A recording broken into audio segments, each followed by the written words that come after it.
So this was never said at any point by Tom Curran before Witherspoon signed after Robert Kraft said that. Also, why does $2 or $3 million matter? It doesn't. That's the giveaway. That's the giveaway. $2 or $3 million. It would make sense if he was like, does it really make sense to give him $15 million more? Okay, I get that. $2 or $3 million. What are we doing? That is, in my view, someone who got information from the organization and is using a platform to disseminate it to the masses. $2 to $3 million. You never said Witherspoon was as good or better than Christian Gonzalez, Tom, when Robert Kraft said that about Christian Gonzalez at the start of camp at the end of July. Correct? Never said. Quick Slants, NBC Sports Boston, Rich Ken and Ted, Jones and Keep, none of the outlets you were on did you say that Devin Witherspoon was better or as good as Christian Gonzalez. Now, all of a sudden, we're a week and a half, 2.5 weeks from the opener in Seattle. Witherspoon signs, and you're like, are we sure?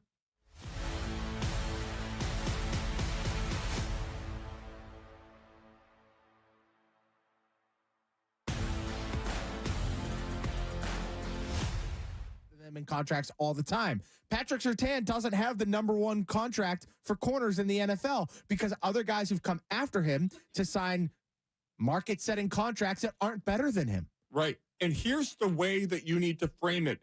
Stop framing it this way. Think about who is punished more by the $3 million gap. Robert Kraft, let's just say it, overpaying by $5 million over a 4-year deal. Okay? Well, I'll stipulate that. You win, it's $5 million of an overpay over 4 years.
third, fourth inning, fourth, fifth area where he started to get 3 outs pretty quickly. But again, like he's had some like that before where maybe they get some stuff off of him early and then he settles in. So that's important to see him settle and not just go 5, but end up going 7. So gutty outing, I thought it was really, really good. I'm Courtney Cox. That's what's in your feed. Now let's get to the Greg Hill Show.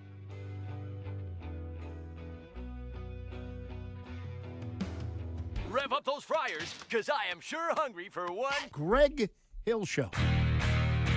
Broadcasting from 20 Guest Street, kid. Woo! It's go, go, go, go, go, go, go time. This is the Greg Hill Show. Hello, good morning. Good morning. Tick, tick, boom. Starring Greg Hill. The only issue I would have with that is that you have the mozzarella stick sandwich. It has to be right out of the fryer. You know, you have to have that mozzarella coming out at the same time. You also don't want like soggy sticks. No. With Wiggy. At that point, I would have yelled something like, "Hey, Dale Swaim, your mother's a terrible cook."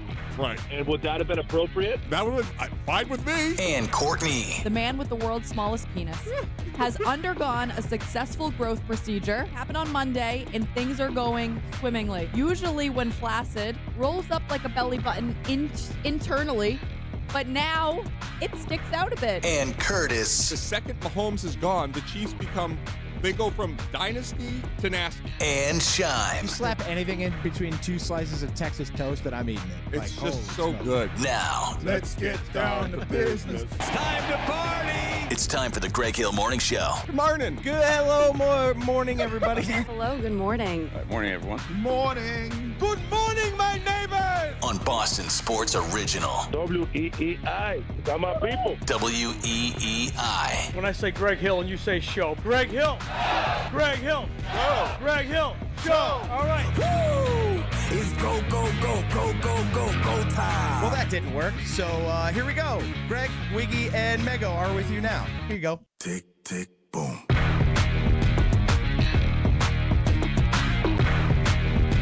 Good morning from Gillette Stadium. Wiggy is off today, but the rest of us are here on a Patriots preseason Monday. Hello. Hello, welcome back. You look well rested. Oh, nice to be back. Had a great vacation, but I really missed all of you. Oh, I you're gotta too tell kind. I gotta tell you, I could have done with another week of vacation. How many books do you think you could have read in another week? You crushed two. I'm a speed reader. Okay. I don't know if that's. I should put that in my bio on Instagram. It was kind of like a flex. Because you finished one. I'm like, oh, okay. He read a book while on vacation. That's really nice. And then 2 days later, it was like another one. No, I like to do the things on vacation that I can't always do in real life. Mhm. So I don't get to sit around. I mean, I'm very busy. I don't know if you noticed. You are. Yeah. You sure are. I have a very active social calendar. I got a lot going on, but Yeah. I like to do the things that I can't get to when I'm around here. So I probably read 3 books while I was there. Read the newspaper every morning. Yeah, that photo not exactly what we're looking for that you posted, where you have the cinnamon bun, the coffee, and the Portland Press Herald. Listen, it's time for a post-vacation diet to begin today. Oh. We'll get to that today. The first time I bought this is the glory of an age gap relationship. The first time I bought the newspaper up there in Ocean Park, Lindsay said to me, "Is the newspaper free or do you have to pay for it?" And I said, "Well, there's some sort of a business model in there, but it's not like the internet. It's not free like TikTok." But it is true, like you go to the train, there are free newspapers. Well, it's actually not a dumb question because there's a lot of people they've always gotten their news for free on the social and you media. can still sign up for the Globe for $1 for 8 weeks right now. So But I mean, is it's that not, just for online, or is that getting it delivered? well, it's the same, but it's the same news. The way she would consume it, it would be free. But I'm asking, is it more expensive to get the actual paper delivered to you? No, I think they want to deliver it to as many people as they can because that improves their circulation. Okay, so how much did it cost you for the Portland? What, the newspaper? Yeah. I don't know. It's $4 or something like that. $4 Yeah, bucks. yeah. So It is kind of a dying model, though, when you can just search it on Chat GPT. yeah. Well, I mean, I sometimes the old things are the best things, And they all come back. The newspaper will be huge in like 20 years. But I do have a bit of I do need a bit of a douche move ruling based on something that happened on the beach up there. So I would love it. I brought photographic evidence with me to Gillette Stadium. So, but it was great. It was awesome. Went to some great places. The weather was fantastic. Went up to the bait shed, which is in Scarborough. I love that place. Outside, great food. Ended up going to a place called the Black Point Inn on our last night there, and the guy who runs that whole place up there, Derek, is apparently an everyday listener of the show. So it was great. It was awesome. But sounded like everything went fine in my absence down there. Yeah. Well, I mean, we only had Wiggy for one day, and then it was just the 2 C's. Oh, it was just Double you guys? C's. Wait, Wiggy was only here one day? Yes. Oh, I thought he was only taking Fridays. Oh, I'm sorry. You were off on Wednesday as well. He was there Wednesday, Thursday, and then he was off Friday. Oh, okay. Yeah. All right. Well, we're without Wiggy, but we got a lot to talk to Mike Vrabel about here this morning after preseason game number 2. And certainly, I think post-game when Mike Vrabel shared that he's concerned about the depth on this football team, that caught a lot of people off guard. So shocking. Well, I wasn't shocked by it, but why would you say that? I guess he's feeling that way. So do you think we know exactly how he feels about everything? What? Do you think we know exactly how he feels? Do you think he shares with Mike Reese everything he's actually feeling? Or do you think that there is a purpose behind sharing that specific thing about how he thinks the team does not have depth? In other words, we don't know what he thinks specifically about Caleb Lomu or about the Will Campbell's injury or Drake May's contract or Christian Gonzalez. Whose side is he on? He has a lot of things that he thinks. Yeah. He decided to share that in front of the media with microphones on, which to me is, I believe, frustration with the organization's inability to get this Gonzalez deal done. I didn't go that far with the Christian Gonzalez part. Why would you share that? Well, Why because would you he was trying to explain why when it comes to Drake May or others, you may not see them at all in preseason. It is confusing, So, though, because we did see Drake May last year during Yeah. preseason, and how much more depth did you really have at the quarterback position last year? But it was completely a different scenario for Drake May. He had barely any time in game, in huddle at all. So I totally understand that. And I don't think it's about. I mean, certainly the depth at quarterback is not it's not that deep. No offense to Tommy Two Chains, but I think if you look at the football team, they have depth. They have a ton of depth in the wide receiver room. I'm interested to find out. He may end up. You look at Kyle Williams. You look at those guys. May end up keeping 7 of those guys. Right. I think. But Wiggy's been talking about it for months now. They don't have, when it comes to edge, they don't have any depth there. And so it's not. I guess maybe it's a subtle nudge in the direction of Elliott Wolf. Like, Well, who's hey, in charge of making the roster? Well, I think he is. I think Mike Vrabel is. But I thought you thought the same thing. I did. That's why I found it so shocking. Yeah. Well, he's saying that we don't have a deep team is such an admission. Like, nobody's. I don't think the fans are mad that guys aren't playing. I think fans are mad at the system of preseason football. I think fans are mad that guys aren't playing. I think that fans want to go see them play. I think that, especially for the second preseason game, they probably based it off the model of last year where you did get to see Drake for some snaps. They were expecting to do the same. Unfortunately, they didn't get that. So I do think that there is a part of fans that just want to go see these players when it's the only time that they're able to afford to go see them. But I understand what you're saying as well, where it is more of like there's no reason for this anymore. I got a text from my dad saying that he had gotten preseason tickets and nobody wanted them. And he's like, what do? I go, don't ask anybody because it's an insult. Like, if you were to offer somebody tickets to Saturday night's game at 2 o'clock on Saturday on a rainy day, people would think that you were flipping them the bird. Like, it's become such an awful product, but I don't think the fans are mad. Like, if a Patriot fan went to that game on Saturday night and Drake May played and he took a shot after Caleb Lomu got blindsided by somebody, people would be enraged that he was in the game. Yeah, I think people who are going to a preseason game are going for the experience of going to it. I don't think they're going to see. I mean, the expectation maybe you would see Drake May for a series or 2 anyway. Like, I don't. Right. Yeah, not for the entire thing, but I think that there are some people who were hoping to see him in this one. Yeah. I think everybody going to that game knew that he wasn't going to play. He played last year against, I think the week 2 game was against the Vikings in Minnesota, and he played 2 series, and people, even in that game, he hit his head on the turf, if we remember. We were like, what the heck are they doing? Why are they playing him? Yeah. Well, we got a lot to talk to Mike Vrabel about. I'm considering an executive order for the show, which is no Gonzalez talk whatsoever on the show ever again. So we'll see it. We'll see if we see if we get buy-in on that until there's some kind of a deal done. That thing has been talked out like everywhere. I'm tired of hearing about it. And it puts yourself into a mental popsicle headache. Like, it is such a back and forth where everybody believes something different. And the more you talk to Wiggy about it, the more confused I get. The more I talk to. That's every topic. Yeah, that could be potentially any topic. Honestly, I have no idea.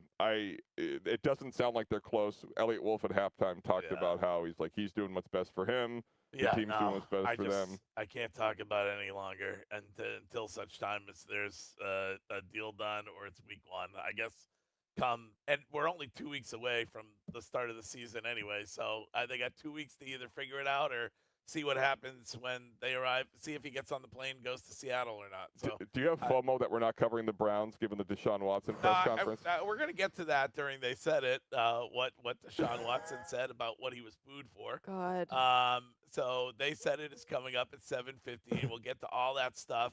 Red Sox with a sweep over the weekend of the Giants. Rafael Devers, a strong 1 for 10 at Fenway over the weekend. What a great weekend. So we'll get to some of the Red Sox stuff coming up as well this morning. Leads, or at least during They Said It. What else is on the docket this morning? Well, we have the coach. we have Mike. Well, yeah, we have Mike Vrabel joining us in just a little bit, and we got full slate of with the start of the season right around the corner. Full slate of guests.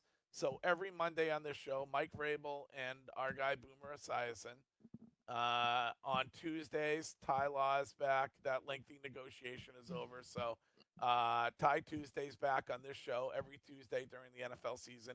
Wednesdays, Brian Hoyer will join us, and we'll talk ins and out, X's and Y's with Brian Hoyer. I'm really excited about that. I had never talked to him before the Jimmy Fund. Yeah. He's quick. Oh, And he's he excellent. was great. He's a pretty good football mind. Yes, So. yes. Very excited about that. So he will join us, and then Friday we'll either get to talk to Robert Spillane or Pop Douglas. And I saw some of the stuff that you guys had with Robert Spillane on Friday. It sounded like he was pretty good. Very good. Yeah. Show on Friday. So all right, we are at Gillette Stadium. It is a Patriots preseason Monday, and we'll be joined by the head coach coming up at 6:30. But we're back in 2 minutes, no longer. And we'll get some leads going on today's Greg Hill Show at WEEI.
Gillette Stadium this morning for a Patriots preseason Monday, and Mike Vrabel will join us here in about 15 minutes.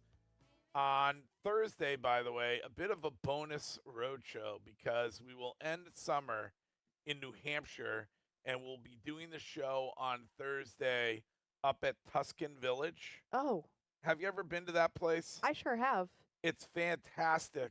We're going to be up there with Needham Bank, and we're going to be out of doors at the Sam Adams Pavilion on Thursday morning in New Hampshire.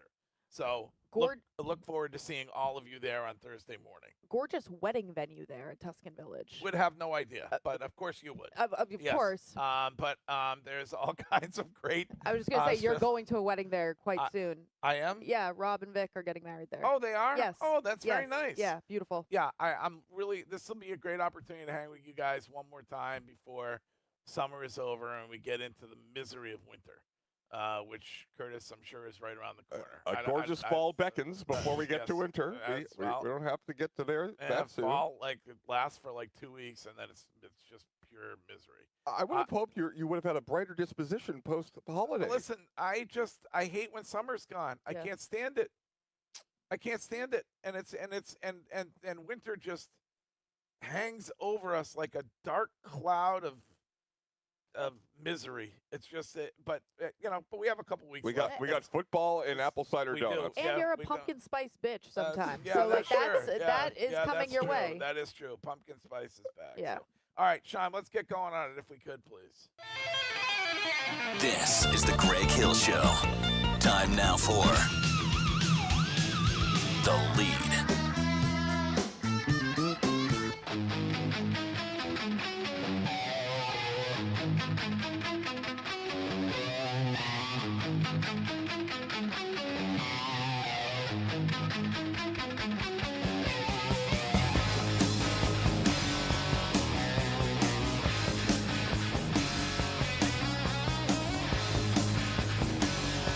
Sean, great one from Van Halen. Ain't Talking About Love. And the leads this morning brought to you by Subaru. With so much to love, don't miss the Subaru of New England A Lot to Love event. Find yours at SubaruofNewEngland.com. Hello, Sean. Hey, Greg. Good morning. So Wiki did this for a lead the last time he was in. I believe it was on Thursday. But now it's actually happened. So I'm gonna kind of bring it back. And you weren't here for it, Greg. So I'm kind of curious your thoughts on this as well. But so the Cleveland Browns. I know we're going to talk about Deshaun Watson later, but this is a completely different story. This is going to be my lead as well, so I can jump right in on this. If you were talking about something that is ridiculous, never happened before and is ridiculous when it comes to those who are going to be cut from their football teams, go ahead. That is correct. Yes. So Daquan Wright, the tight end, was waived by the Cleveland Browns and now is set to join LSU. So there was a group of players. I think the number was 16 players had been granted like a restraining order by the federal courts, allowing them, if they weren't going to be on an NFL team this year, to get a 5th year of college eligibility and play at the NCAA level, even though they've been participating in training camps and on practice squads and on teams in the NFL now for a month plus. And so Daquan Wright is the first one. He's going to be joining LSU after getting waived by the Browns. Todd Monken talked about it after it happened, and he's like, I've never seen this S before in my life. Like, this is, I don't understand what we're doing. Like, we are just, all we're doing is turning college football into like a minor league system for the NFL. That's all it is. It's no longer, they're making it no longer even like matter for actual colleges. Like it's not even, it's becoming its own entity this way. And I don't think this is a good thing. This is very, very bad. If he clears waivers, he will be the only player ever to go from college to the NFL and then back to college. Stealing a spot from somebody else, that's the biggest thing to me, is that you should have 4 years of, I guess, whatever you want to say, now it's 5, that you should have 4 years to play college football. That should be it. That's the way it always was. It worked fine that way. We didn't need, and it's really a big part of it is the money. Like, do you think he would go back if he didn't have the NIL money and the deal in place to make money there? No, he's not doing it for the love of football. He's doing it so he can make some money. Because like, if you're not making an NFL team now, going back to college for another year isn't going to help you make an NFL team next year. No. Well, and that's what we were saying off air. Wiggy and I were talking about it. We were saying, if you're an NFL team and you've seen that this guy's been cut from another team and then gone back to college for another shot, don't you take that into consideration too, where you're like, this guy wasn't good enough, a year ago, and now he's going back to college, taking somebody's spot, going. For me, I also look at the front end of it. How many guys is this going to affect when it comes to a 5th year? Like, you see a lot of people who aren't ready for college who then go do a 5th year at some prep school. But now with the clock starting the academic year after your 19th birthday, like, I think this is going to make a lot of people think twice too when it comes to a 5th year. Shime. You mean like a 5th year in high school? Yes. Yeah, I'm not as familiar with 5th years in high school. I don't know how many kids actually do that. A lot. Like reclassify. Here, a lot of people in Massachusetts as well. And I was with somebody over the weekend who is ahead of one of the prep schools, and they've lost Like a lot of people, once this rule went into place, a lot of students, because of the fact that they are over the age of 19 when the new academic year starts, and that cuts into their time. So they have to go right to college to start that academic. So yeah, Correct. so like it's I just think the system is messed up right now, all over the board. Like this needs to be entirely resolved. Like look, I thought the NCAA was trying to make a step in the right direction by capping it at 5 years, so you don't have that kid from like Southern Wyoming going into his 9th year with the football program. But this is just a massive, massive leap in the wrong direction. All right, Shime, thank you very much. Curtis, good morning. Good morning. So Mike Vrabel will be joining us in about 5 to 10 minutes, and I am fascinated by the inner workings of the front office of the New England Patriots. Elliott Wolf was here with the prior administration. Mike Vrabel has taken over. I agree, Greg. I believe that this is Vrabel's job, but we made comments about the draft that preceded Vrabel, where you have Drake May at 3 after Jaden Daniels and Caleb Williams were drafted, and nobody else. You cannot win in the NFL if those are your drafts. And I don't know the structure of how we're doing this, but there is a million things that Elliott Wolf could have said in the past publicly that he has chosen not to. And for Vrabel to stand up and tell the media that we do not have a deep team is beyond an admission of guilt in terms of him. He is commenting on the football operations department. And that is incredibly noteworthy on the precipice of a season where this weekend, after Thursday night's game in Cleveland, they're cutting the roster down, and then they're getting ready for the Seahawks. I do think it also adds context to the Lomu pick of the first round, where you have no depth, and you're like, well, we need a tackle. We need to make sure that we have some offensive line depth. He played all 60 snaps on Saturday night at left tackle. Yeah. Well, that's another thing is they have injuries now when it comes to the O-line, and you're like, that may be what's on top of his mind is like, all right, what are we going to do here when it comes to that O-line? But Vrabel is as talented a media personality as exists as a head coach in the NFL. He is smarter than I will ever be. He said that for a reason. You don't have to tell the world we don't have depth. Like, that is such a bombshell from the head coach. Kind of an honest answer, though. Like, you got to give him credit when it comes to Mike Vrabel. Like, if that's how he feels, that's how he feels, and he was honest about it. Like, would you rather him say that, or would you rather him say, like, oh, it's preseason, and I'm thrilled he said it. Okay. I'm saying that it is incredibly noteworthy. It is rare that you have a coach in that spot be that transparent about something. And to me, you don't just say that because it's honest. You say it because you're trying to make a point, and you're trying to deflect blame about something, because he would have said the roster I built doesn't have depth. He didn't say that. He said the roster doesn't have depth. Mm-hmm. And it's rare for me to be surprised. I was shocked when he said that. Well, we will get to hear him elaborate on that in just a few moments. So Mike Vrabel will join us on a Patriots preseason Monday from Gillette Stadium coming up next.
Patriots on a Patriots preseason Monday, brought to you by Northeast Men's Health, the experts in treating men's sexual health with 7 New England locations. Learn more at northeastmenshealth.com, by findmassmoney.gov, search and claim your unclaimed funds, and by Rocky's Ace Hardware.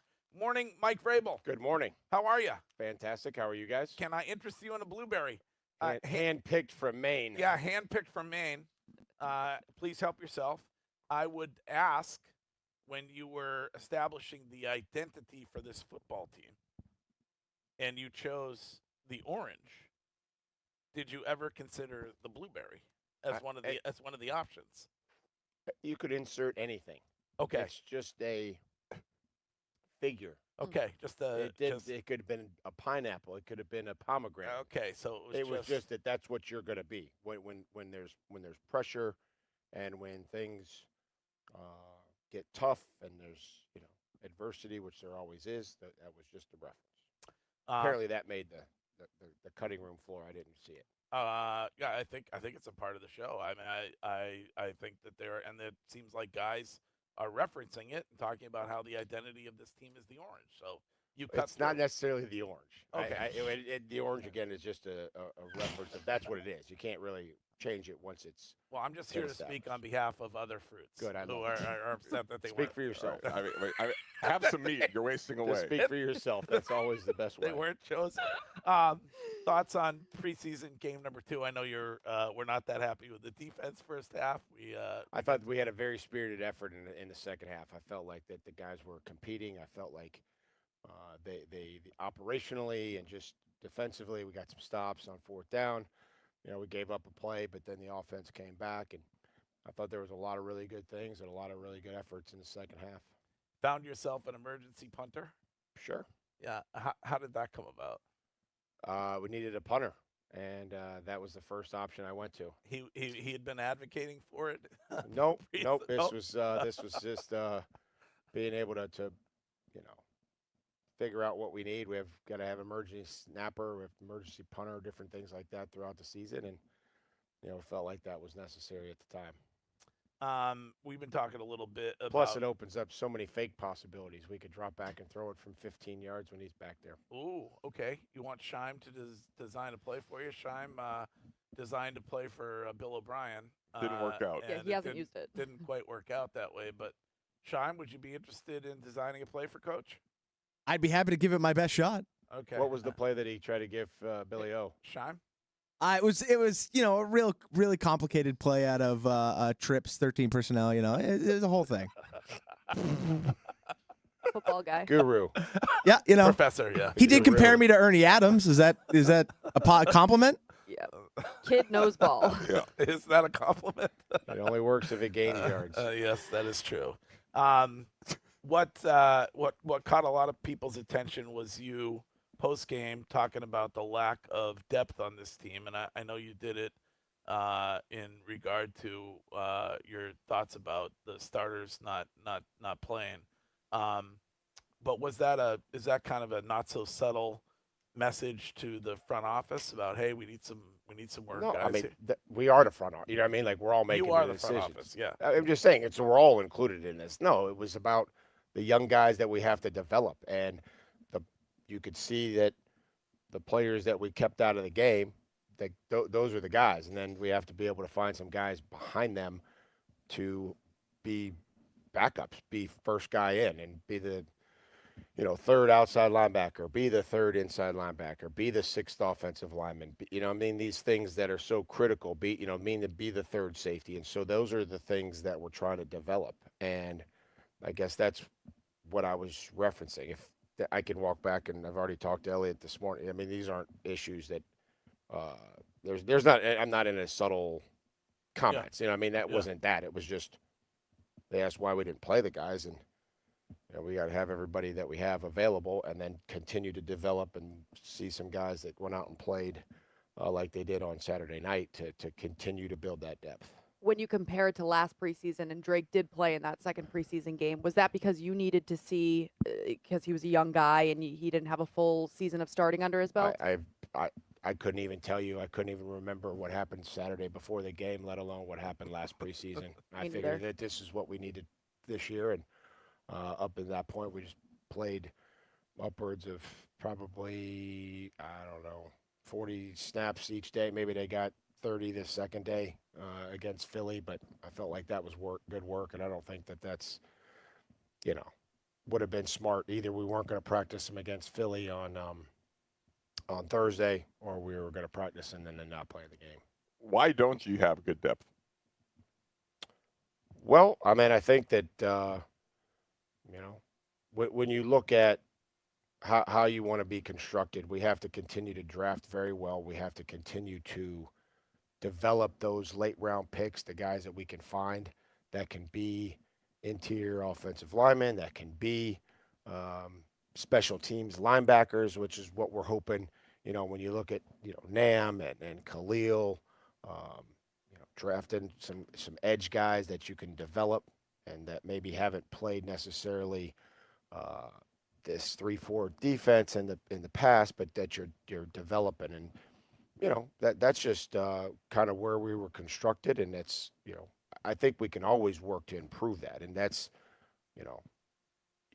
you just know that through the course of the season you're going to need so many of those guys, just because things are going to happen, and we have to be ready to play games without those frontline guys, and that's on us to be able to get these guys ready to go. It's a long season, and then if you take into consideration a postseason, which we all hope to see you guys in again, does that worry you that the depth isn't there in your mind? Listen, you guys, I don't want to waste your guys' time on this. This is, it's not very much different. I just, when I look and I see why guys played or didn't play, it's because we need to feel good about these guys, and we have to develop these other guys. Plenty of depth at wide receiver. Where are you this morning on keeping 7 guys in that wide receiver room? I don't know that we've made a decision on how many guys we're going to keep. What you have to do is you have to figure out who's worthy of being on the 53-man roster, who's earned it, and not just say, hey, we're keeping X amount of this position, we're keeping X, just because you have to. You have to look at the players on your roster and say who earned the right to be on the roster and who earned a roster spot, not who's the 6th receiver, who's the, just random numbers that everybody has to keep. You just have to decide who's earned the right, and then you make it work wherever you can. Speaking of that, of 53-man rosters, cut downs, he played in college, played in the NFL, coached in college, coached in the NFL. There are guys this go around who are going to theoretically not make the NFL team and then go back to college again. How do you feel about that? Is that good for the game or bad for the game? I mean, I've said this, just because you pay him in college doesn't mean there's any more jobs in the NFL.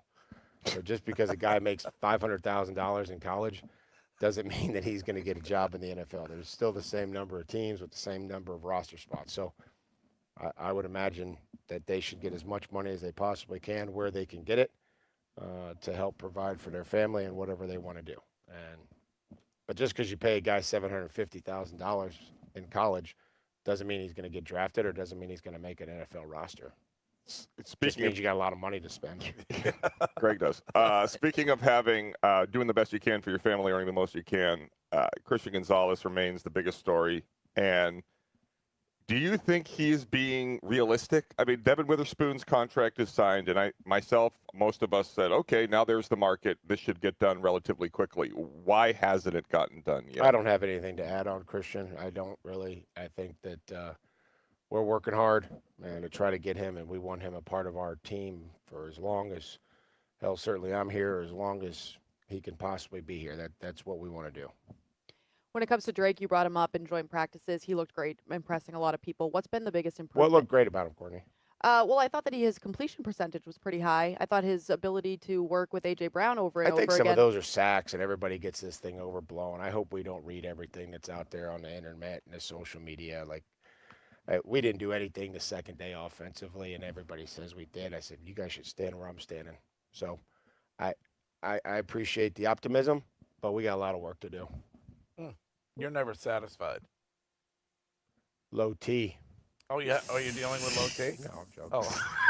Oh. It's just everybody has a different spin on it, and I'm like, it's like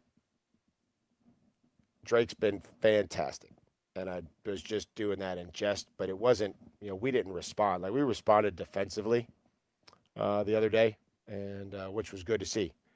Offensively, you just have to realize, because in the red zone, how critical every alignment, every yard, every block is, because the yard, a yard matters. On the 8-yard line, a yard matters, and protection matters to be able to get the ball off. And Romeo made a great play, but we may not have gotten it off, or the timing and the precision. It just wasn't our best day in the red zone, and that's unfortunate because there was this significant amount of practice was in the red zone. But we got things corrected, and hopefully that shows up here today when we practice the same setting today against each other. From your perspective, how is Romeo coming along?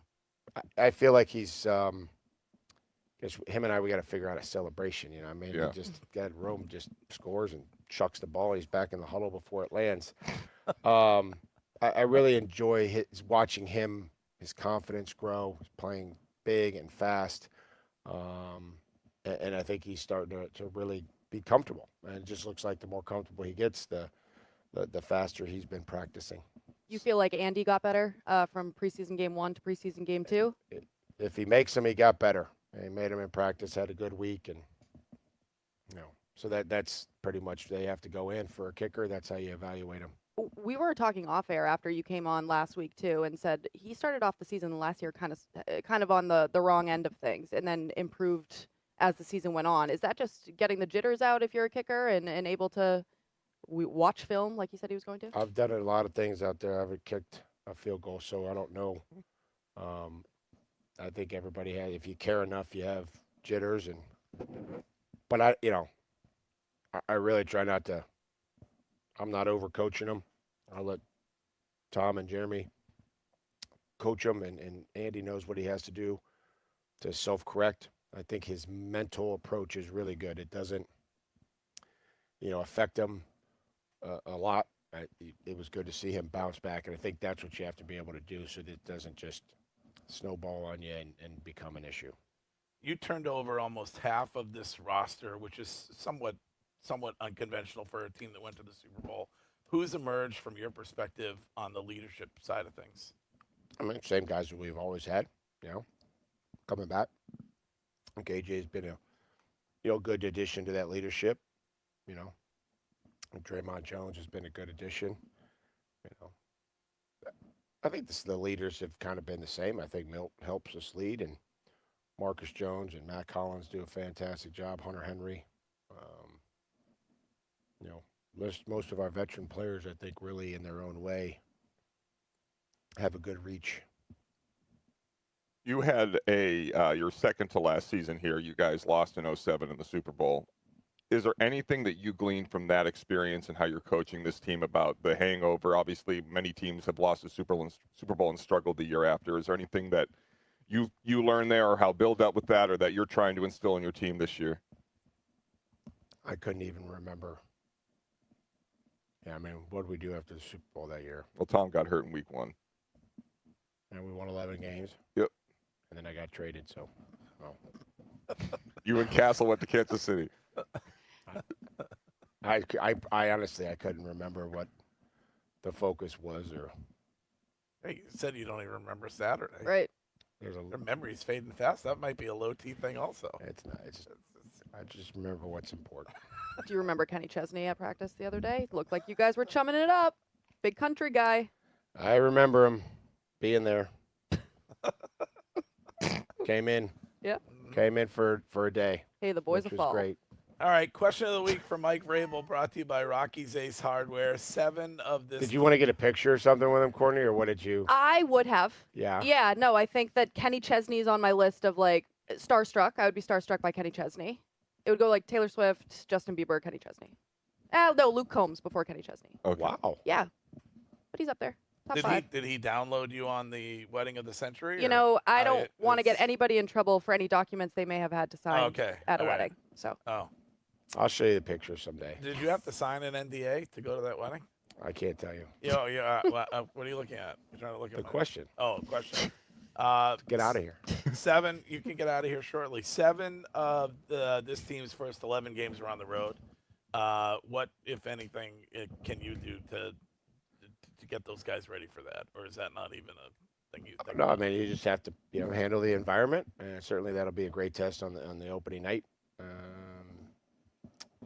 Play sound. I think all the things that we did last year that we'll have to repeat here to be successful on the road, to be able to get off to a good start, to be able to handle the critical situations, the noise on third down. Okay. Take care of the football. That's good recipe here for winning on the road. All right. Well, we know you got practice, so we'll let Thanks, you get guys. to it. I'm Thank fired you. up now.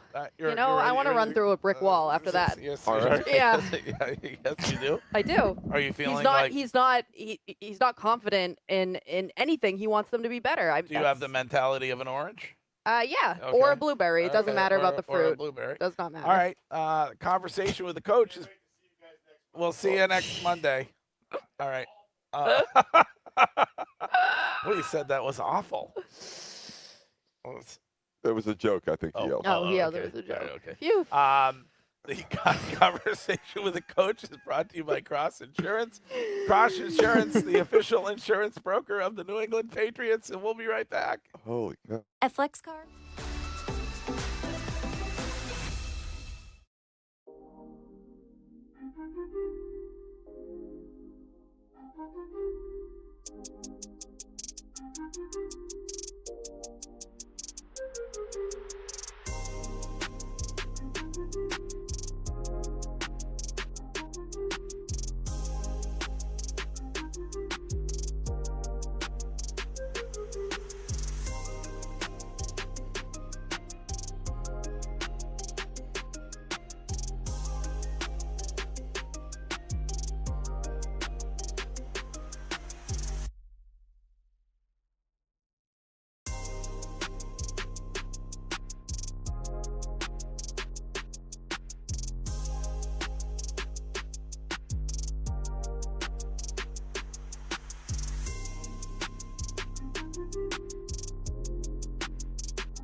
We are at Gillette Stadium this morning. It is a Patriots preseason Monday. No Wiggy. Wiggy is on vacation, back tomorrow. And heads up, Thursday, kind of a bonus end of summer road show for you. We will be up at Tuscan Village in New Hampshire with Needham Bank, and we will be out of doors at the Sam Adams Pavilion.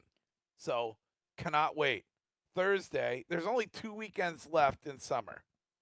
So start Thursday off with us, and we'll see you up there at Tuscan Village, bright and early, 6 a.m., and hopefully the weather will be good. Speaking of the weather, can we open the window world, the Boston weather window for Curtis, please? Because I got to tell the rain yesterday, everybody left Maine at the exact same time I did. Oh, dear. It was an absolute nightmare on 95.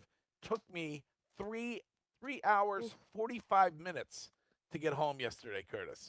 I don't mean to pry. Yeah.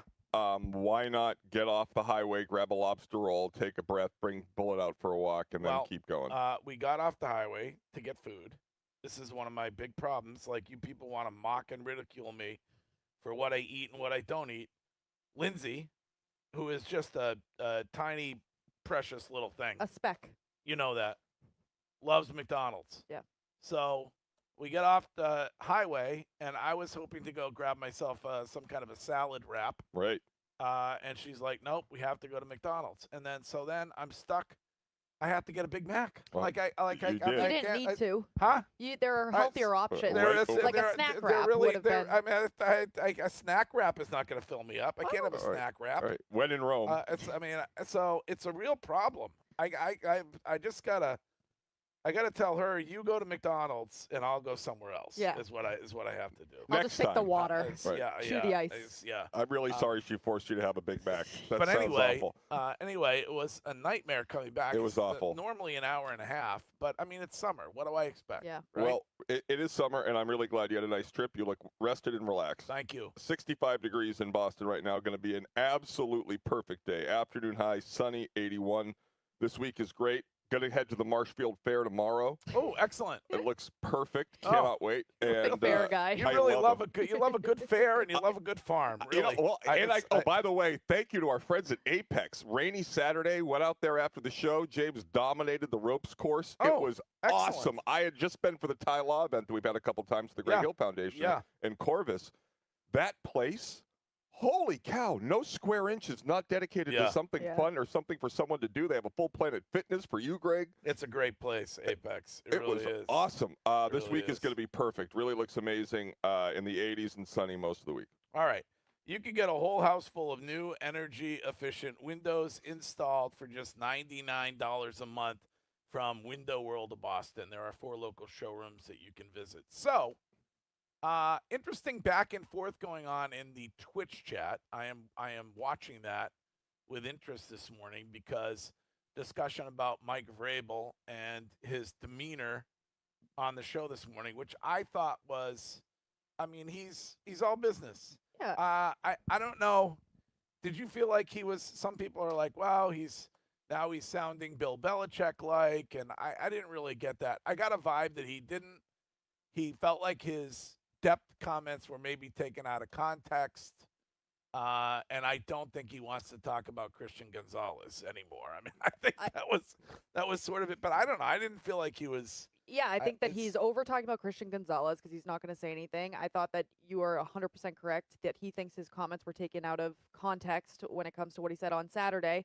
I also think that he doesn't like how the media maybe portrays joint practices every day and how there's or looks at this team and says, wow, they look fantastic, everything's great, and he wants to bring it down a few notches. Maybe. But we can't have it both ways. We can't all agree that he's incredibly smart and he is calculated and then say that he said something that was so immediately received by the world as a very interesting nugget about the roster development and not have him think that was going to be a pull-out quote after the game. Like that, But he's not wrong. He brought up, you said, why doesn't this team have depth? And he brought up the draft first. And he's not wrong about that. Of course not. But that's the last year of it is on Bill Belichick. And then the year after that is on Gerard Mayo and Elliott Wolf. It's not, it's right. So, That's what I'm saying is that if he were in charge the last 3 years in his current role, I don't think he says that. Yeah. But he also went out of his way to say there's no front office. We're all the front office. So he's sort of holding himself accountable. But there is a member of the front office that precedes him that had maybe the worst draft they've ever had outside of Drake May that fell in their lap at 3. There's literally nobody else that's still on the team. Yeah.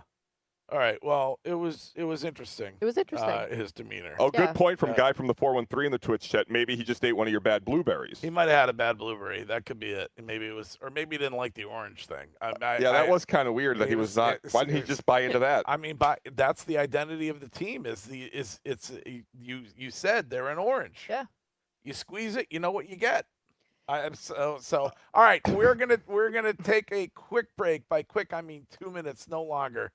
And we'll be back with Courtney's lead, and I got to pivot because Scheim stole my lead. So more of that coming up on the Greg Hill Show at WEEI.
vacation, Frank Beard of ZZ Top passed away. Awful. I'm sure you mentioned that a lot on the show while I was gone, Curtis, when you were hosting. I had a candlelight vigil at M Street Park. Do you happen to know what is pure irony when it comes to Frank Beard being in ZZ Top? Anyone? He was the one guy without a beard? Yes, Shime. Nailed it. Thank you. You could have been top 40 DJ, Shime. You probably still can. Heck yeah. If you have interest. Heck yeah. But yeah, sad news. So I don't think they can. If you have 3 guys in a band and you're ZZ Top, you can't replace the guy who passed away with somebody else. Right. Like maybe if you have 5 guys in a band. Right. How old is ZZ Top though? Oh, they're in their 70s. But please, let's not age shame, Okay. Courtney. I mentioned this earlier. I need a douche move ruling at some point based on something that happened on the Ocean Park beach last week, and I have photographic evidence to present. So we'll get to that coming up. We're going to get to They Said It. We will certainly hear what Deshaun Watson said. Boy. When it comes to explaining what the Boo Birds were about. An interesting explanation from him on that. We'll get to that and other things coming up during They Said It. Wiggy is off today. Oh, we need Hill Notes also. So perhaps if you would like to share your thoughts on the New England Patriots, Mike Vrabel, the Boston Red Sox, and the sweep of the Giants, at whatever, leave us a Hill Note on the Odyssey app, and we will play the best Hill Notes back coming up at 9:30 this morning. Speaking of the Odyssey app, I got a bunch of those left over from vacation, bunch of Odyssey appreciation that I need to offer. So Colin and Kevin, who work at K.A. Grant Mechanical, want to thank those guys for listening to this show every day on the Odyssey app. I want to thank Andrew from Portland, Maine, who works at the Chart Room, which is at the Black Point Inn, who is an everyday listener on the Odyssey app as well. And so just a heads up, in case you don't know, if you can't listen to us on the radio, you can always download the Odyssey app, and then you can listen to us from wherever you are, anytime you want. I don't know what's going on with Maine. I saw in the Twitch chat earlier, is there something going on with the Maine affiliate this morning or something, Shime? I am unaware of anything. If there's any complaints or anything, feel free to send them my way. I will get the engineers on it. It wasn't like a issue with the signal thing. It was somebody who was like, early on, it's like as soon as I walked in here, they're like, is Greg going to address the Maine situation? I thought that was about me taking my shirt off at the beach, but that was the situation. But I don't know. I have no idea what's going on. So no clue. Somebody can inform me. I have no idea. But and we are 2 weeks away from being available to you on Sirius XM. So on September 1st, this show will also be available on Sirius XM. That is another way that you can listen to us. So Odyssey app, you can stream us at WEEI.com. You can watch the show every day on Twitch or on YouTube. And you will soon be able to listen to us on your Sirius XM on September 1st. And just one more thing from your vacation. Yes. It looked like, I mean, your phone ate first the entire time, which I loved. Yeah. There was one evening where it looked like you were at a restaurant, but if you looked at the text, it was a Lindsay meal. Oh, my Lord. Oh. She made a delicious mussel clam linguine. Wow. Which was to die for. Wow. She needed mussels in her life. It was fantastic. It was just, the whole vacation was me and Lynn's and her mom. Suzo. And Queen. Bullet. And Bullet. And then Suzo's dog, JC. And so we just had a fantastic time. Any pier fries or beach fries? I did not. We got Bill's Pizza one day, which I love Bill's Pizza, but no pier fries. Those were so good. Went to the Brunswick, ran into a guy at the Brunswick who had a roadshow hat on, which is always awesome. I saw a guy at M Street Park last Friday who had a Greg Hill Show hat and sweatshirt on. Fantastic. It's unbelievable. I love it. And by the way, I want to disagree with you about something that's not sports related. Yes. For my money, the next 4 weeks or 5 weeks are the best 5 weeks of the year. I don't. You always do this. Courtney does it too. I don't. I'm sorry. It's awesome. We have football. I love football. I love fall. It's still nice out. Summer is gone in an instant around here. Mm-hmm. and we wait for it for 6 months. I really wait for fall. Nobody waits for fall, I do. Courtney. Like Yeah. you keep trying to make this happen. Trying to make It's fetch like, happen. Yeah. It's like no, it's just summer goes so fast. Like basically it starts with July 4th, right, and then it's over.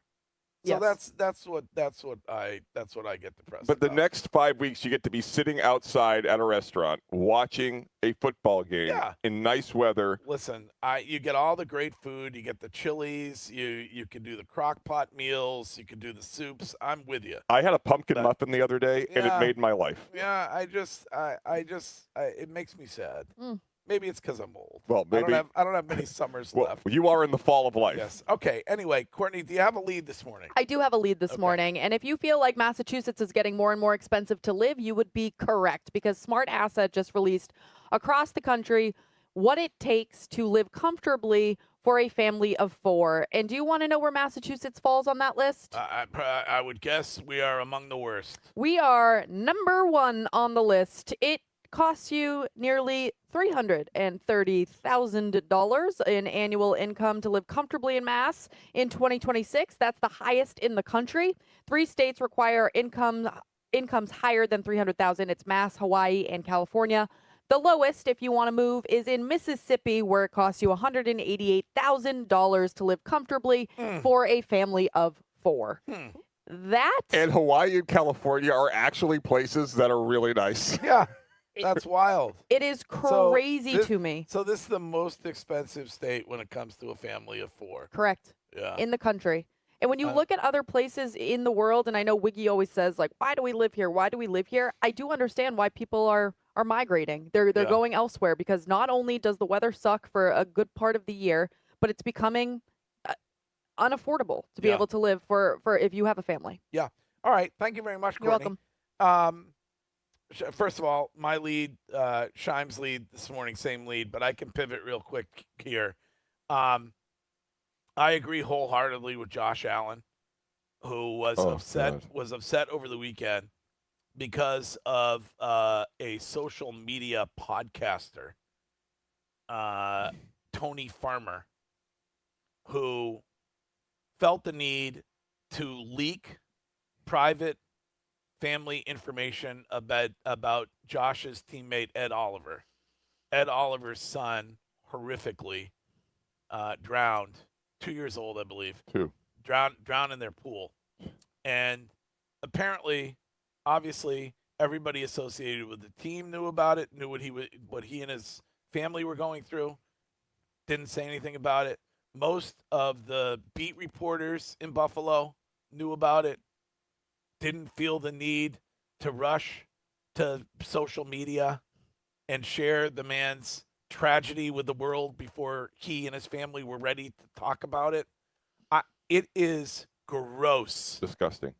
Gross that if you're a like farmer or you're an attention magnet and you need to, before that family is ready to share what happened to their little boy and what they're dealing with, you feel the need to blast it out on social media and say, hey, wait a minute. They're saying this guy's injured. He's not injured. This is what happened to his family. It's repulsive. Is disgusting. And don't give me the, we need to tell the truth. You don't need to. Like, you can have respect for other people. What's newsworthy about it? He's not practiced. Like, the notion that this person is going to win after this because he's getting engagement and people are talking about it. Do you have a soul? No. Like, poor, like, there's nothing worse. You lose your 2-year-old son drowning. Like, I can't even in a million years fathom that. You find that out, and you're like, you know what? I'm going to expose the media.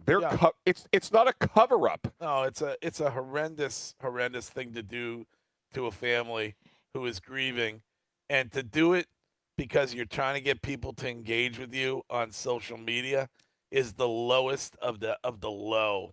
It's the absolute scummiest of the scum. Yep. And Josh Allen was so right to call it out, and I give him so much credit for doing that. So, and the way in which he tries to call out the beat writers that did know about it, like they were sitting on this information. Yeah, good on them. Yeah. That they have No. a heart. They have some type of empathy, which apparently you're lacking. You don't have to report on everything. Nope. If somebody is dealing with their own personal tragedy and they are going to deal with it the way they feel it's best, let them do that. It's none of our business. So, all right, those are the leads. We are at Gillette Stadium, and it is a Patriots preseason Monday. We are going to get to They Said It coming up in 2 minutes on the Greg Hill Show at WEEI.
Are at Gillette Stadium this morning on a Patriots preseason Monday. Jones and Keefe coming up at 10 from the Catches Law Injury Attorneys Studios.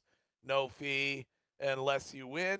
And I'm guessing I've been out of touch a little bit on vacay, but Drake May this afternoon? Yes. Okay. Oh, I don't know if it's Tommy Two Chains or not. Oh, I believe it might be okay. Tommy Two Chains this week. Oh yeah. So the rule of thumb is you start, you talk. So Right. it'll be the artist formerly known as Tommy Cutlets this afternoon. That's correct. So all maybe we can get his thoughts on chicken parm.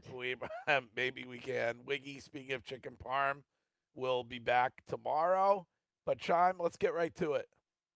They said it. It's time for They Said It. They Said It. They said it. You know, some of these rats around here. We scored 16 at Yankee Stadium. Suck on it. Blue ball. Humbly, one of the best basketball players in the world. They Said It. On the Greg Hill Show. They Said It is brought to you by Catches Law. They're ready to stand beside you during your toughest moments. So if you've been injured at work or injured at a business and you need help, you need counsel, you need advice, you want to find out how you're going to get paid while you can't work, they will take care of all those things for you when you reach out to Catches. So go to catcheslaw.com. That's Catches with a K at catcheslaw.com. Shime, What are we hearing first today? Well, Greg, maybe someone who needs some counsel and advice, maybe not legal counsel and advice, but just advice in life in general, is Deshaun Watson.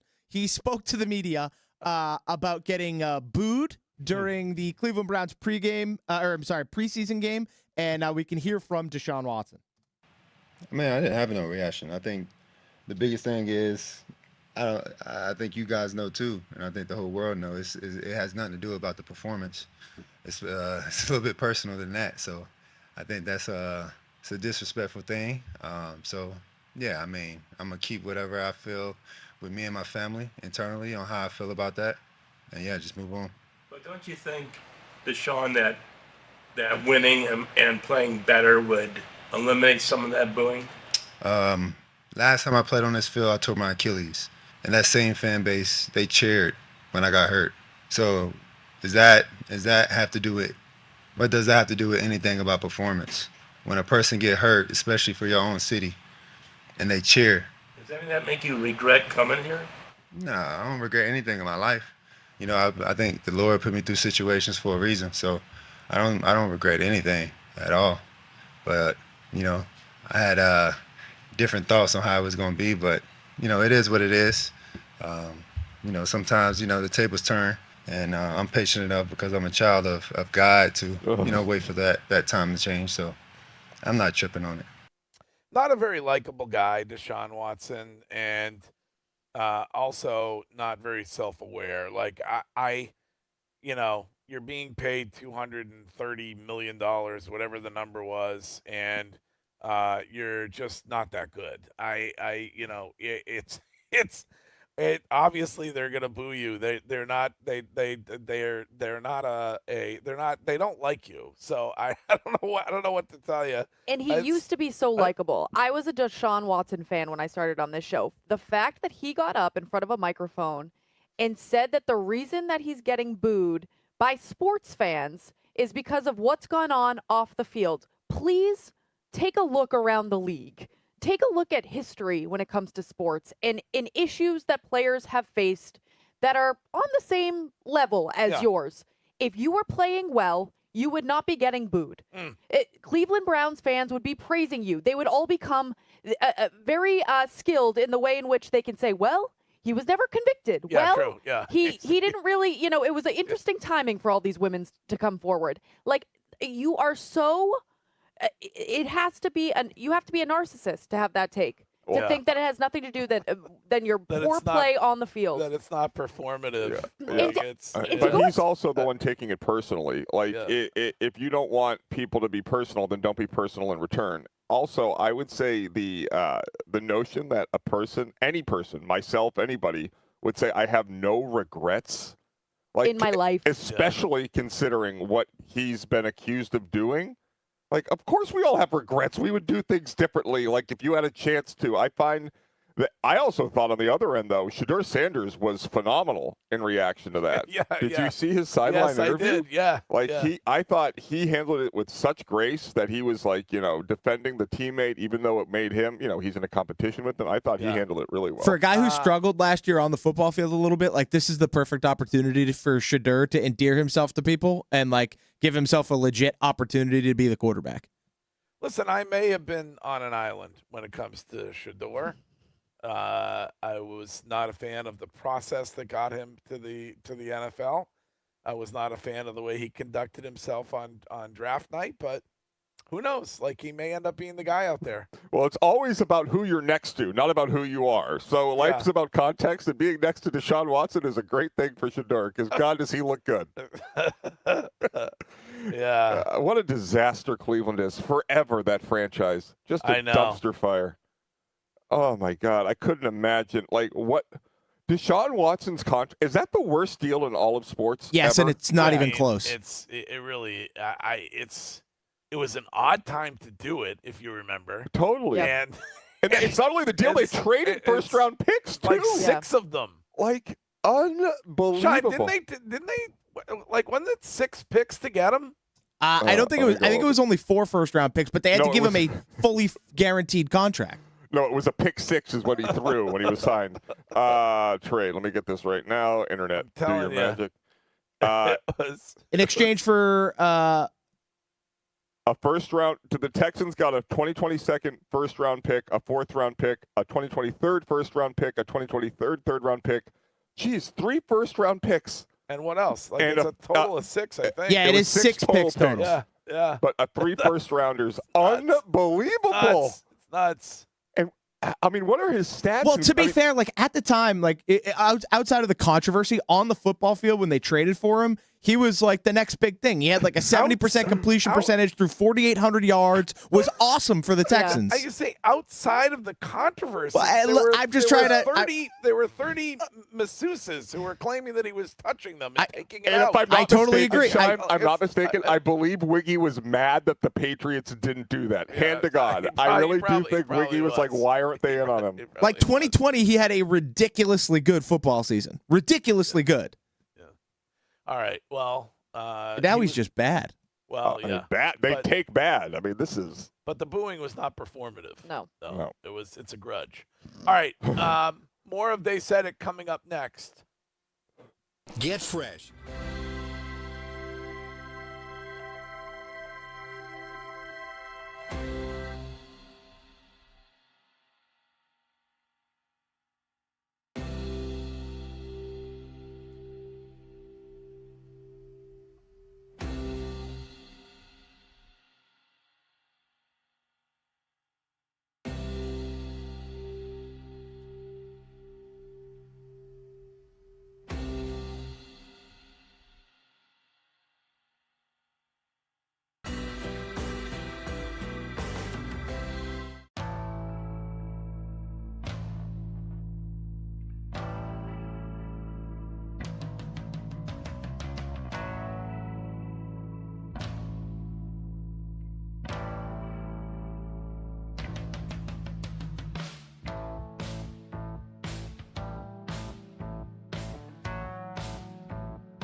And we are going to get the Hill Notes at 9:30, so you can leave one of those at any point this morning on any topic, whatever's on your mind. Just leave the voice note on the Odyssey app, and we will pick the best ones and play them back later.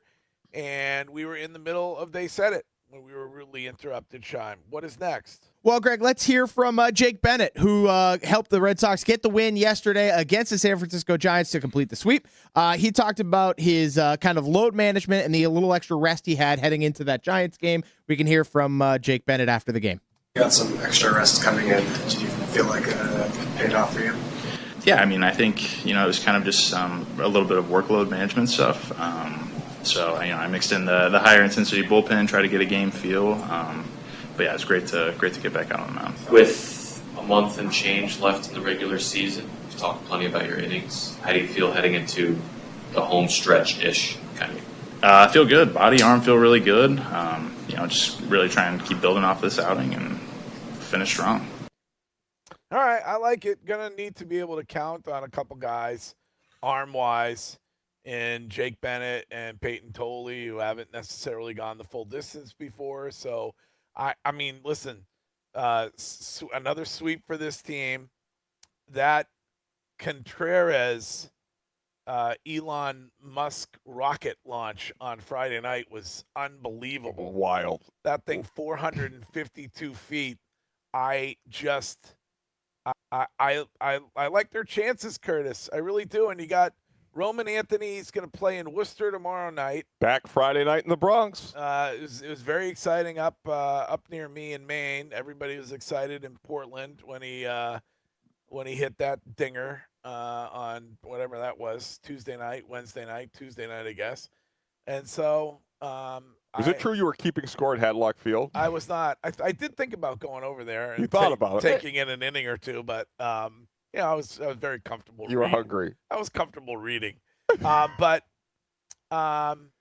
I don't know. They're now 2 games over 500, Greg, by the way, after having the worst home record in the history of the team. They're now 34-32 at Fenway. They were, I think, 12 games under 500 a month ago at Fenway Park. You're 3 games back of the Yankees. You're 99% chance of making the playoffs, according to Baseball Prospectus. I don't understand I guess because today's a minor league day off, they're going to bring Trevor Story and the IKF back to Fenway to be checked out, or what? I like keep Trevor Story away from this team. Is that the way you feel about it? Entirely. Like, I do think that it's going to be when it comes to those who want the interim manager tag removed from Chad Tracy, the way in which he is going to manage Trevor Story and his desire to play every day and to be the guy who's coming back to save the baseball team you're going to get to see a lot, because that's going to be a lot for him to deal with, Chad Tracy. And I just go back to the day that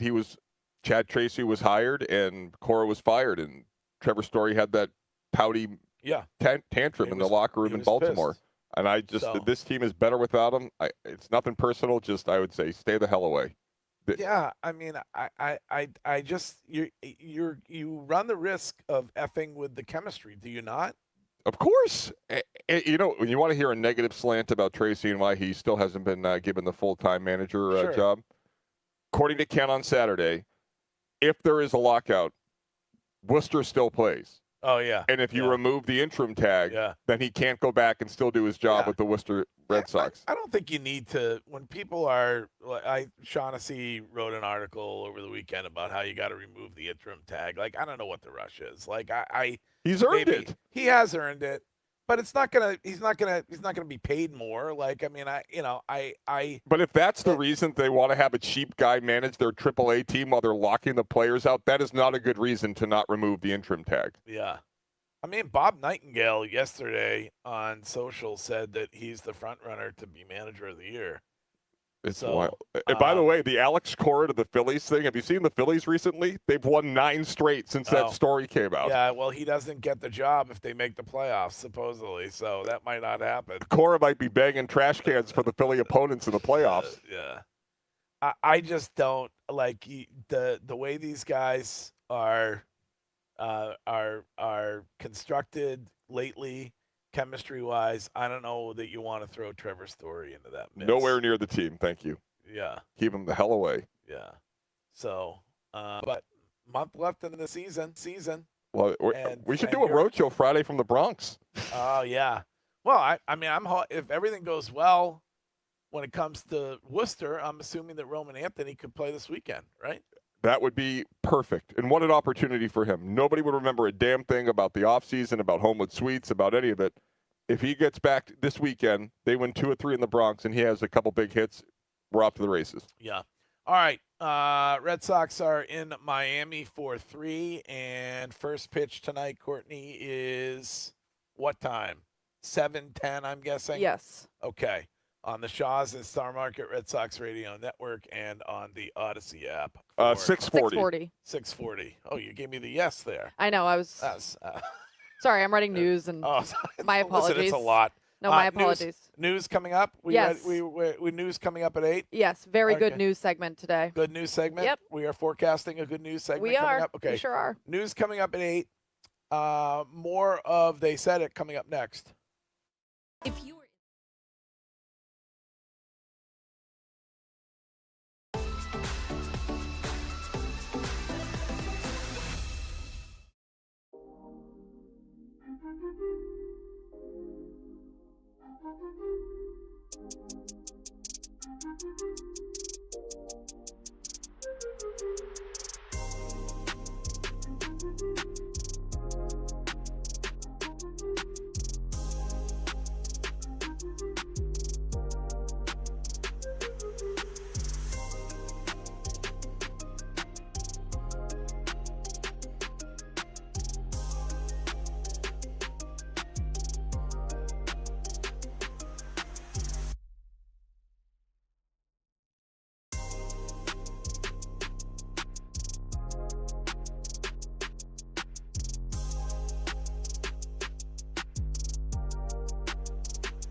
about 15 minutes at 8, and we are at Gillette Stadium. It is a Patriots preseason Monday, all day long here on Boston Sports Original, WEEI. Wiggy is off today, back tomorrow.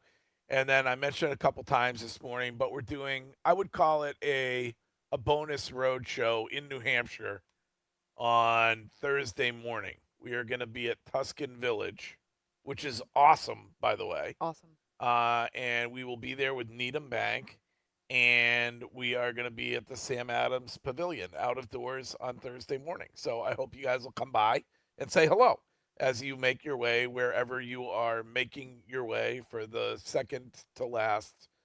unofficial second to last weekend of summer. So we will see you on Thursday morning in New Hampshire. In the meantime, we got some stuff left when it comes to They Said It. Shime, what is next? Well, Greg, Bobby Manning over at covering the Celtics for CLNS caught up with Peyton Pritchard, and P. Pritch talked about him and a certain group of individuals getting together here in the offseason. We can hear from Peyton Pritchard. Some guys got together in LA, Paul George. Yep. Who else was out there? And what was that? I mean, I think some guys are coming out there now too, but at first it was me, D-White, PG, Mike, Sam, and JC. And what was that like? It was good. It was good to be around the guys and really just hang out, be in the gym a little bit. How's Jason looking? He's looking good. Okay, I like that. Tom Brady like Curtis. Tom Brady used to get the wide receivers together in the offseason. That's right. So it sounds to me like Jason Tatum is like, hey, guys, Los Angeles, let's go. Let's get to the gym.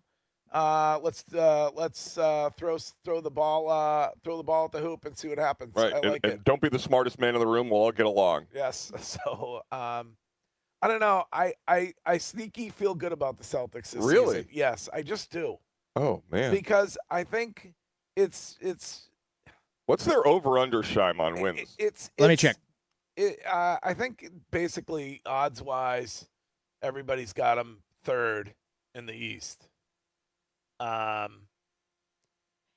don't know if you favor the Knicks or you favor the Sixers. The over/under for wins is 51.5 in the regular season. Holy cow! But yeah, I would have guessed 50. That sounds about right. It's Jason Tatum. I think things were difficult between the two of them, more so than we believe. Yes.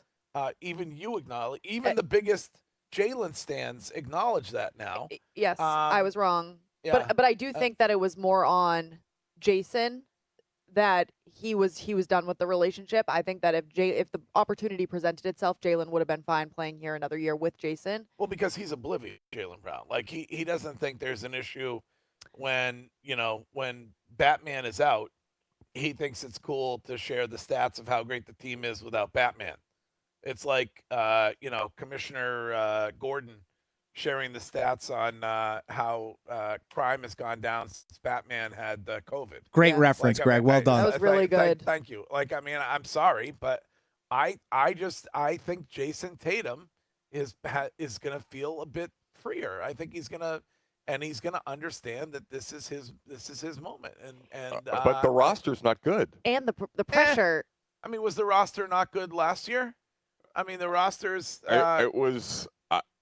I feel like if Jason Tatum can replicate Jaylen Brown's year, that would be a upset, given that he's coming off of that injury. And I don't think he's going to have the year that Jaylen Brown had last year. And I think the pressure on Jason Tatum now, like it is his team. You got your way. Now prove yourself. And coming off of an injury like Curtis just brought up, that pressure's got to be. Yeah, he's not going to wilt under the pressure. I mean, he's wilted in the postseason. We've seen before. He's an NBA champion. Jaylen Brown last year. He's an NBA champion because of Jaylen Brown.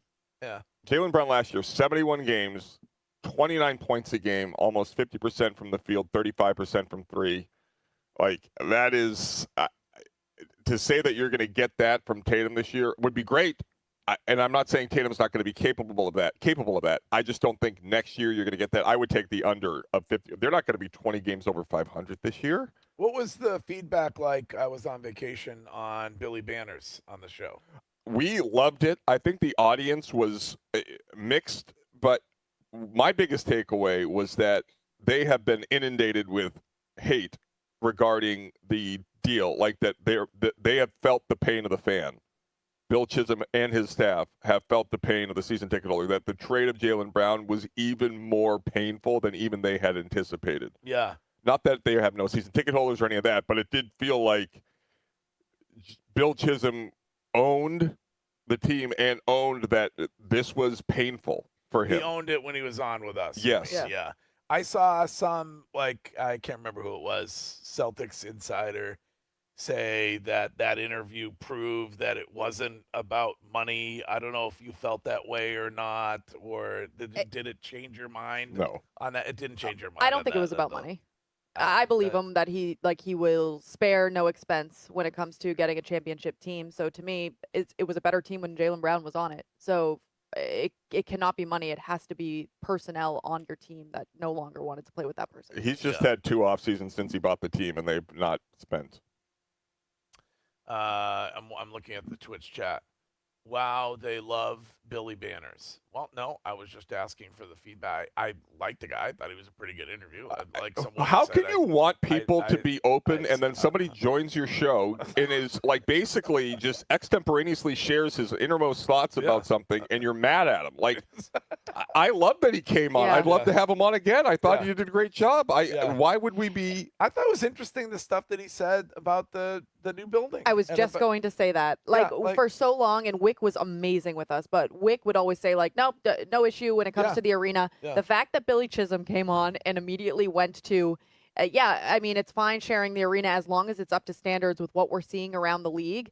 If I'm the Bruins listening to that, I'm taking a step back. He finally did say, and we love our partnership, but it was an afterthought. Yeah. So I thought that was very honest as well. We were also talking about it on Thursday because if you go around the NBA and you go to other arenas, I mean, I haven't been to all of them, but the ones that I have been to, TD Garden is just as nice, if not nicer, than those, and those are not shared with a hockey team. Like, I do think that they're up to standard when you go around the league. Yeah, I haven't been to many, so I can't. I know there are some of the newer ones, like where you have the floor level suites and stuff like that. Very like cool. you don't have that. No. At TD Garden. I don't think Like, it has anything to do with being up to standard. It has to do with them getting the money for the parking, for the concessions, for everything. I mean, whatever they have in terms of like the cool suites and everything else, if you own the team, you want to own what you sell at your team's games. Yeah. All right. Well, cool that those guys are working out a little bit together off-season wise. Anything else, Shine? Yeah, Greg, one last thing for you here. Did you see Scotty Scheffler this weekend dealing with a little bit of illness at the BMW? Yes. Well, he talked about what he was dealing with after the tournament. We can hear from good old Scotty. No, I got, the hand-foot mouth, so you get your blisters on your hands and in your throat and on your feet. So, to start the week, it was pretty painful to grip the club, but if I was smarter, maybe would have pulled out.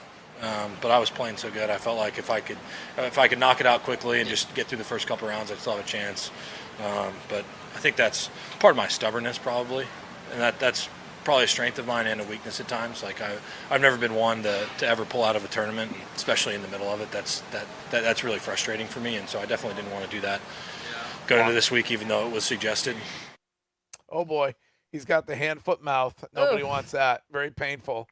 I think he has a young child, and that's where you get that. Yeah. Like you guys look. I'm very nervous after listening to him talk about the blisters on the hands and in your throat. You're gonna get that. Of all the ones that pop up, that's the worst. The kids get you sick all the Wiggy time. gets me sick all of the That's time. true. Like And Wiggy Greg. got me sick. I got sick too. Yeah. I got that Wiggy thing. I don't know, Friday or Saturday. Sore throat, couldn't talk. Like Wiggy got everybody sick. You should have on Thursday. I was gasping for air on Thursday. I told you to leave. No, I know. Did you see this, Scheimer? The betting anger about they're pissed about it. I think they have a point. They do.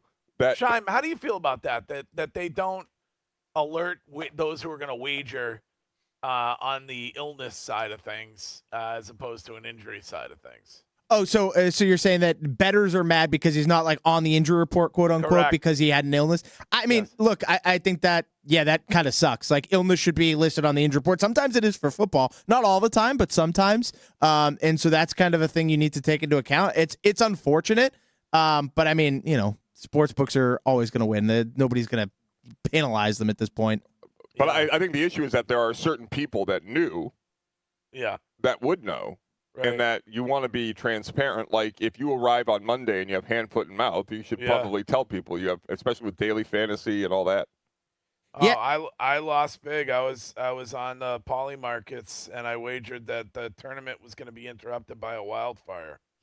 Didn't happen. So I lost big. I lost big on that. That way you came home early from the vacation. Yeah, that's why I had to come back early. Oh man. All right, Shime. That is they said it. That is correct, Greg. Speaking of vacation, coming up, I need a douche move ruling based on something that happened that I witnessed on the Ocean Park beach. I have photographic evidence to present. Oh, God. For those that watch the show on Twitch or on YouTube. So that is coming up. The news is next with Courtney. Speaking of Twitch and YouTube, we are brought to you. This show is brought to you there for your viewing pleasure every day by Springer's Jewelers, and you can go see them in tax-free Portsmouth, New Hampshire. So engagement ring, wedding ring, diamonds, beautiful timepiece. They have it all. They listen to this show every day like you do. So go see them at Springer's. You can learn more when you go to springersjewelers.com. We'll be right back in 2 minutes with Courtney in today's news. Did you know about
have a good relationship with Japan. We're very strong. The news. And we're always there for Japan. Japan's been very good to us, with the exception, of course, of Pearl Harbor. With your host, Courtney Cox. Career, then he's going to be too big for his bridges. Sponsored by Northeast Men's Health, the experts in treating men's sexual health issues with 7 New England locations. Learn more at northeastmenshealth.com. He's doomed if he does. He's doomed if he doesn't. On WEEI.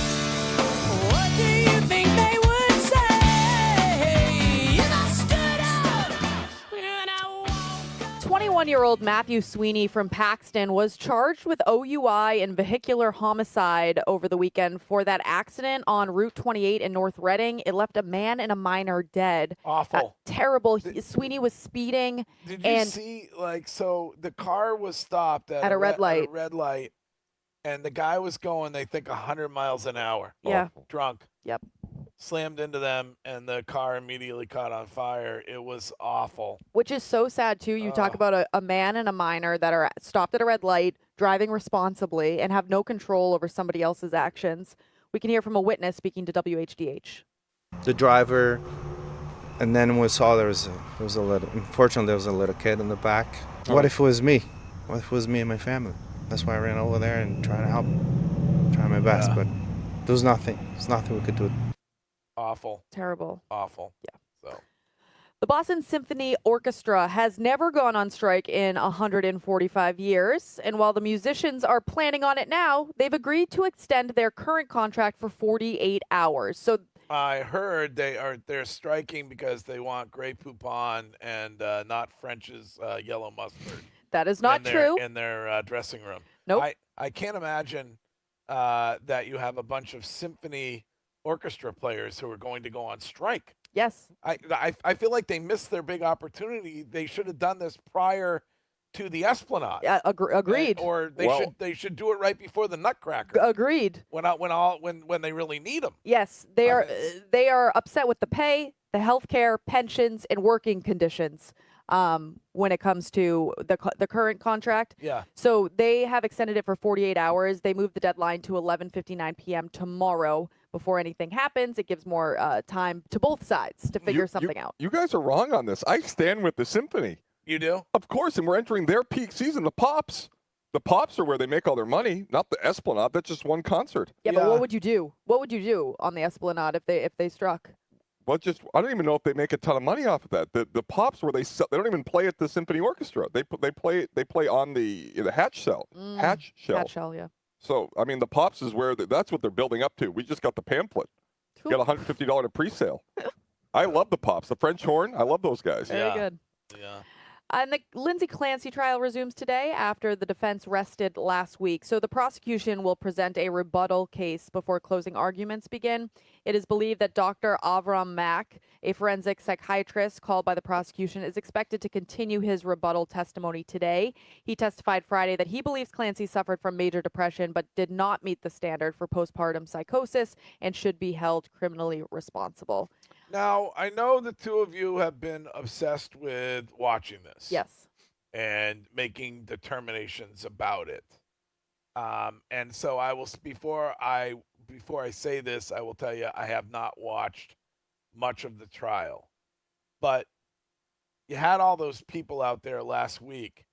Can you explain to me how Lindsay Clancy has become more of a sympathetic victim than the 3 kids that she killed are?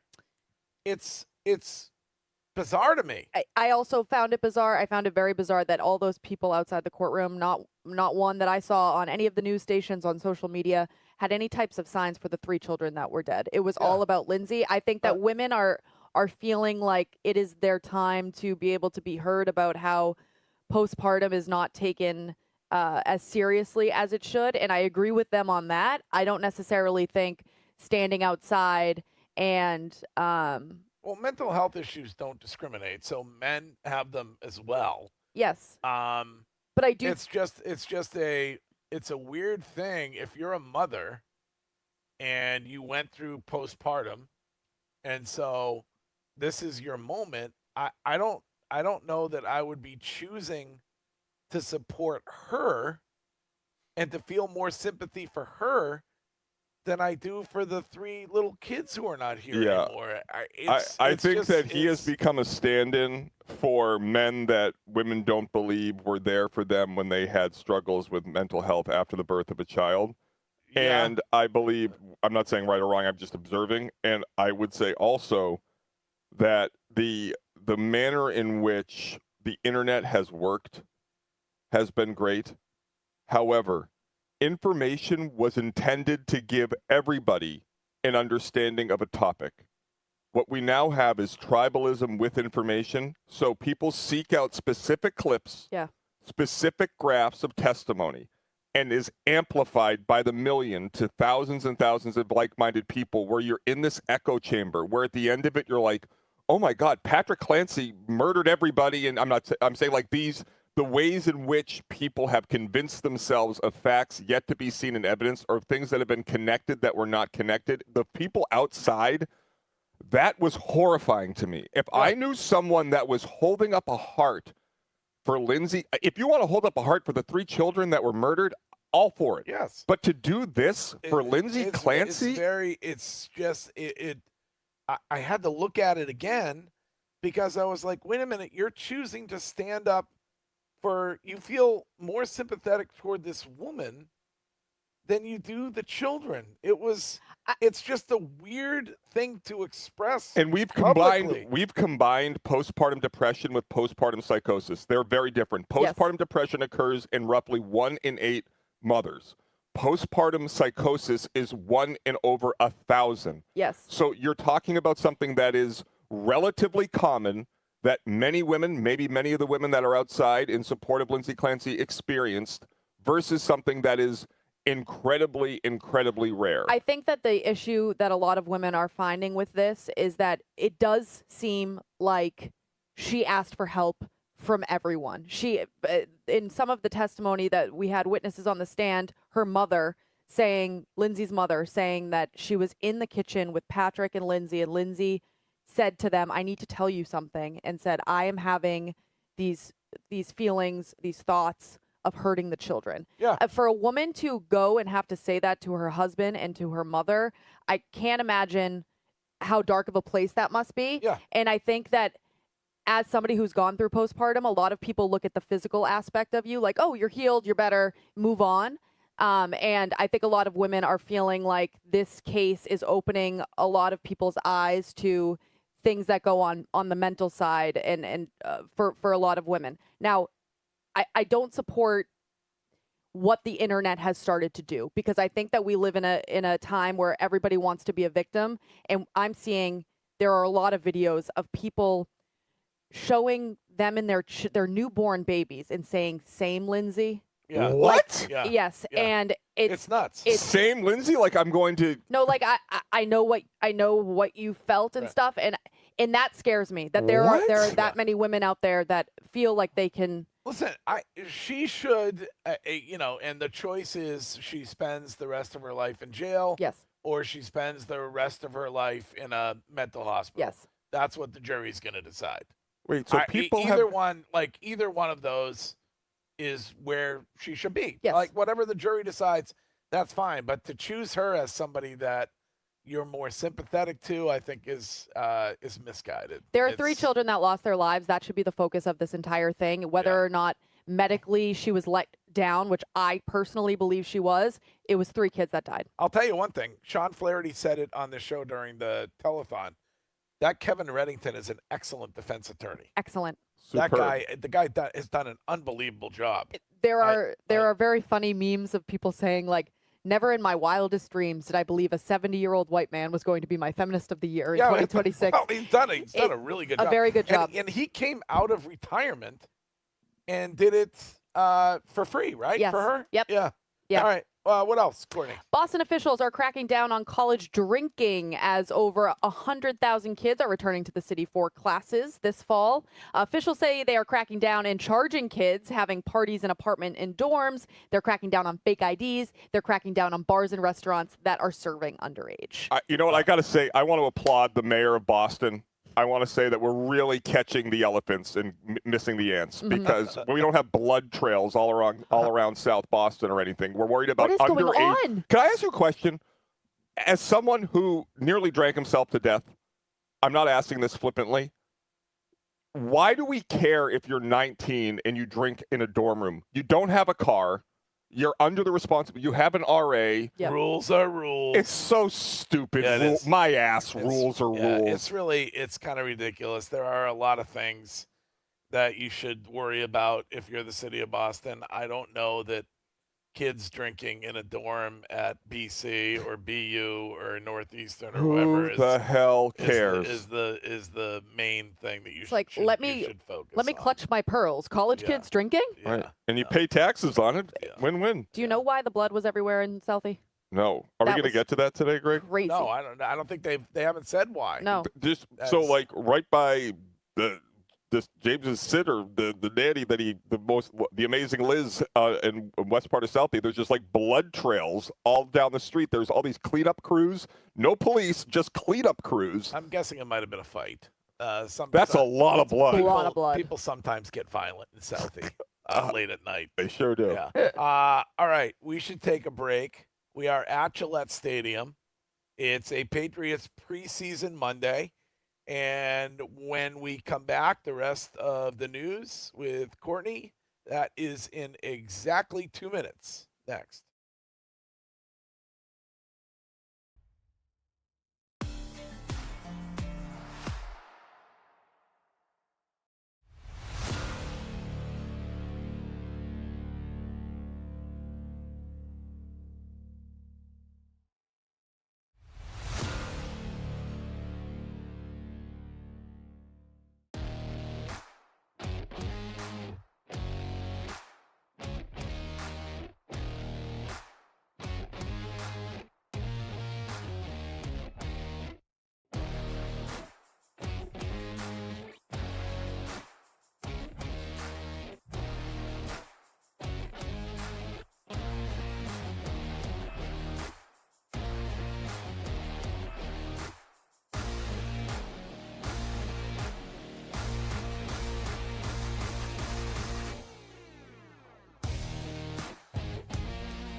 Red Sox with a sweep of the Giants at Fenway and in Miami for a 3-game series and a 6:40 first pitch this evening on the Shaw's and Star Market Red Sox Radio Network and on the Odyssey app. And Rafael Devers 1 for 10 at Fenway this weekend.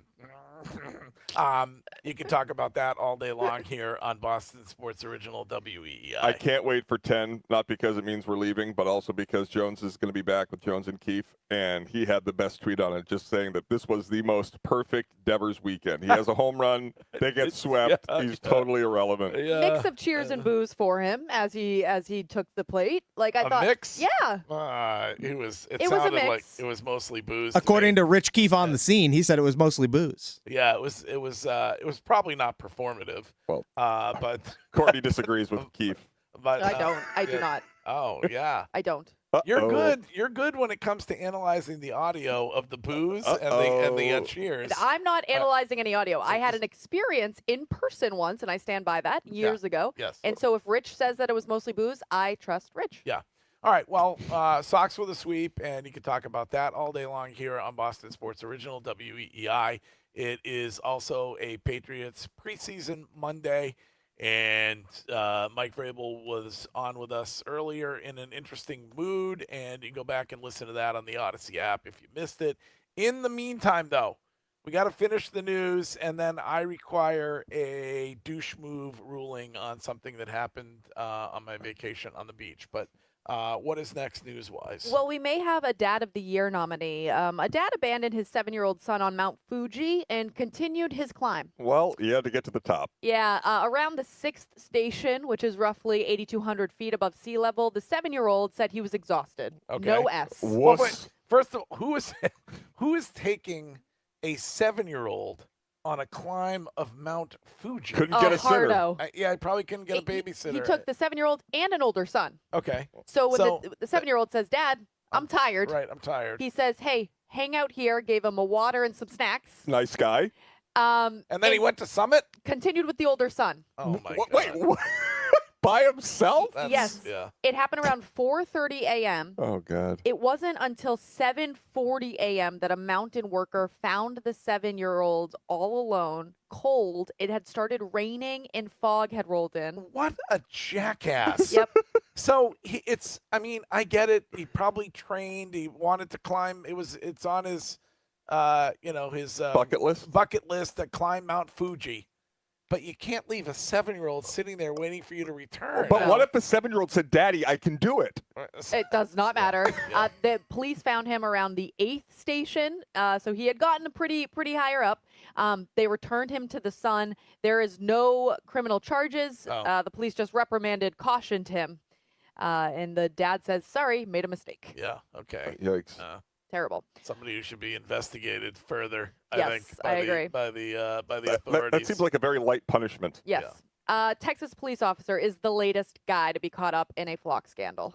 So a Temple police officer, they have not named him, has resigned after an internal audit found that he misused the department's flock camera system, tracking an ex-girlfriend stalking for months. Did you guys talk about, when I was on vacation, the police officer in my other hometown of Stowe, Massachusetts? We sure did. Who was using the flock to track an ex? Yes. And that guy was summarily removed, I believe. Yes. Now, I said, man, I should not have said that because one of the Massachusetts officers was a female. Yeah. A female officer who used it. But 3 other police officers in Texas were found to be doing this exact same thing before the Temple guy. Yeah. So this is a serious issue. Yeah. Like, it's everywhere. Yeah. Well, I mean, I'm sure that prior to this, there were some, and it's not all, it's probably very few when you consider how many incredible men and women there are in law enforcement, but they were probably, checking license plates when they shouldn't be checking license plates or whatever. It's a complete abuse of power, and it's not right. I agree. Yeah. And speaking of flock cameras, there is one guy who is in support of them. It's out in San Diego, and it's one of Scheim's favorites. Okay. Darth Vader made an appearance at a city council meeting in San Diego. We can hear the audio of that. We're talking full adult in Darth Vader costume. Yes. Showing up at the city council meeting? Yes. Okay. All right. Thank you. Darth Vader?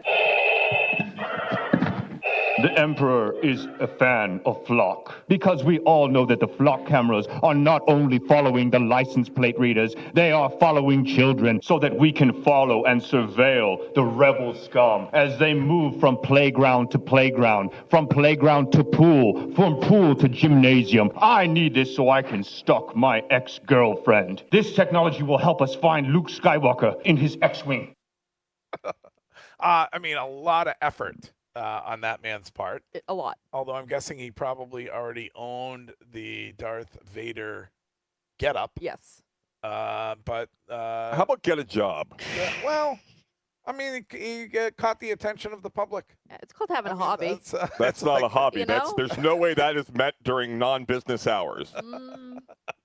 Well, I mean, we work with Scheim every day, and he Okay. enjoys his hobbies while also working. It's a great point, Courtney. Yeah. It's a lot of people who don't get involved in anything when it comes to local politics, and here's a guy who wants to get involved. Yes. So, I would rather be in jail than work in City Hall. okay, congratulations to Lord Vader. Yeah. All right, what else? Well, we're going to end with more fallout when it comes to the death of Hayden Panettiere. Panettiere's ex, Brian Hickerson, was reportedly with her when she died. If you have been a Hayden Panettiere fan, they started dating in 2018, and it was a toxic relationship. His attorney said that the death remains under investigation. He's asked the public not to speculate. Authorities have also said that there is no sign of foul play, while the official cause of death remains pending. But now Panettiere's mom, Leslie Vogel, has publicly raised questions about Hickerson, including allegations that he pawned some of Panettiere's belongings before she died. That is a major red flag. Yeah, this is very dicey. Now, I believe that Hickerson had some abuse issues when it came to drugs and alcohol, and Panettiere also dabbled in that as well. Yeah. And so It's a really, I'm sure you guys talked about it a lot. It's a really sad thing. terrible. And it's very sad. Her mom was one of these stage moms, Hollywood stage moms, got her into acting when she was like 3 years old or whatever, and then ran her around everywhere so she could make money off her, which is a horrible thing. Yes. Horrible. Her father wasn't much better. And then this guy who she kept going back to, even though she had a restraining order against him, he had beaten her a bunch of times. She couldn't get away from him. It's just, it's such a sad thing. And I never, listen, because people will be in the Twitch chat going, hey, she did what she, yes, everybody's responsible for their own actions, and her addiction is her addiction. And yes, but like to not be able to get the support of your mom from the age of 2 or 3 or whatever it was when she started to be dragged out to be paraded out so they can make money off her is horrible. But why don't we ever spend a second understanding what the person may be medicating against? Could any of us deal with the cognitive issues, the separation, the attachment issues of being raised since you were 3 when your mom is supposed to be nurturing you, and at that time you're being abused by your mom is using you to gain herself money? You're introduced into Hollywood, which is the biggest cesspool in the world. God knows what Hayden Panettiere endured. Well, and I'm not excusing it. It's just a reality. Well, there was that story where she was on a yacht, and a lady that she had become friendly with, like a mentor, brought her down to some famous dude that was in bed naked and said, crawl in bed with this guy. And it's just the poor thing. Like, I feel so bad for her. And then she ends up not with a guy who could help her, but a guy who's, a bad guy also. So it's really sad. It's really sad. And the Leslie Vogel of it all, the mom, like, she's really capitalizing on this death, which I hate. Like, she is speaking to every media outlet and trying to get her name out there. You would recommended the show Nashville. Yes. Is that sort of based on her, like the kind of person that she was? Because I never watched that. No, because she's a country star in it. But she struggles with addiction. She and does. Stuff, the character, she does. right? Yes, Yeah. and Connie Britton is her mentor. Connie Britton is the hottest country star, but she's kind of aging out, and Hayden Panettiere is coming up. It's not like a girly show either. It is a very, very good show. By the way, Lioness is superb. Did you watch yesterday? Unbelievable Yeah, yesterday. excellent episode. Like, it's a really. Are you watching? I haven't. Oh, you have to watch Lioness. What's it about? Best show on television. It's about this group of lionesses who are these women that are in the military and do all kinds of covert actions all around the world. And this Girl season, power. this season is fantastic. Really good. It's so good. I All love right. We are at Gillette Stadium. That's the news. Courtney, That's the thank you news. very much. Up next, I need a douche move ruling on something that happened at the beach. So we'll get to that coming up on the Greg Hill Show at WEEI. Hi, I'm Jonathan Ratliff, engineer.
What caught a lot of people's attention was you post-game talking about the lack of depth on this team, and I know you did it in regard to your thoughts about the starters not playing.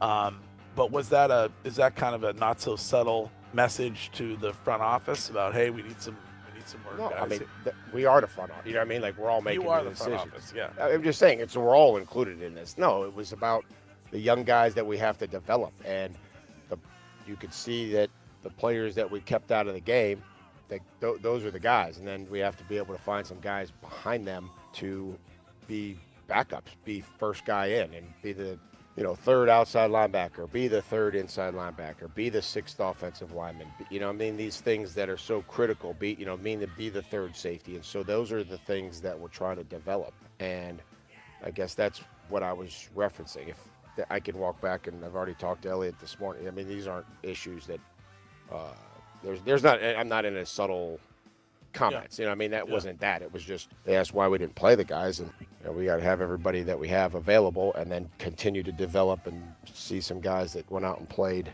like they did on Saturday night to continue to build that depth. Oh, she's a killer machine.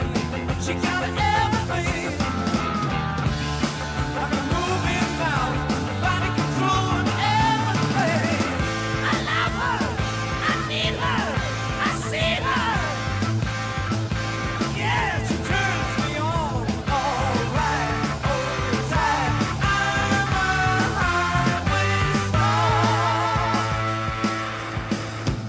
Head coach of the New England Patriots, Mike Vrabel, on this show this morning, answering the questions that we had about the depth comment post-game on Saturday. And, they certainly have areas, Curtis, where it's clear there's an issue, and WEEI has brought it up for months when it comes to the edge rush, and certainly of late, you got some injuries that you got to deal with offensive line-wise.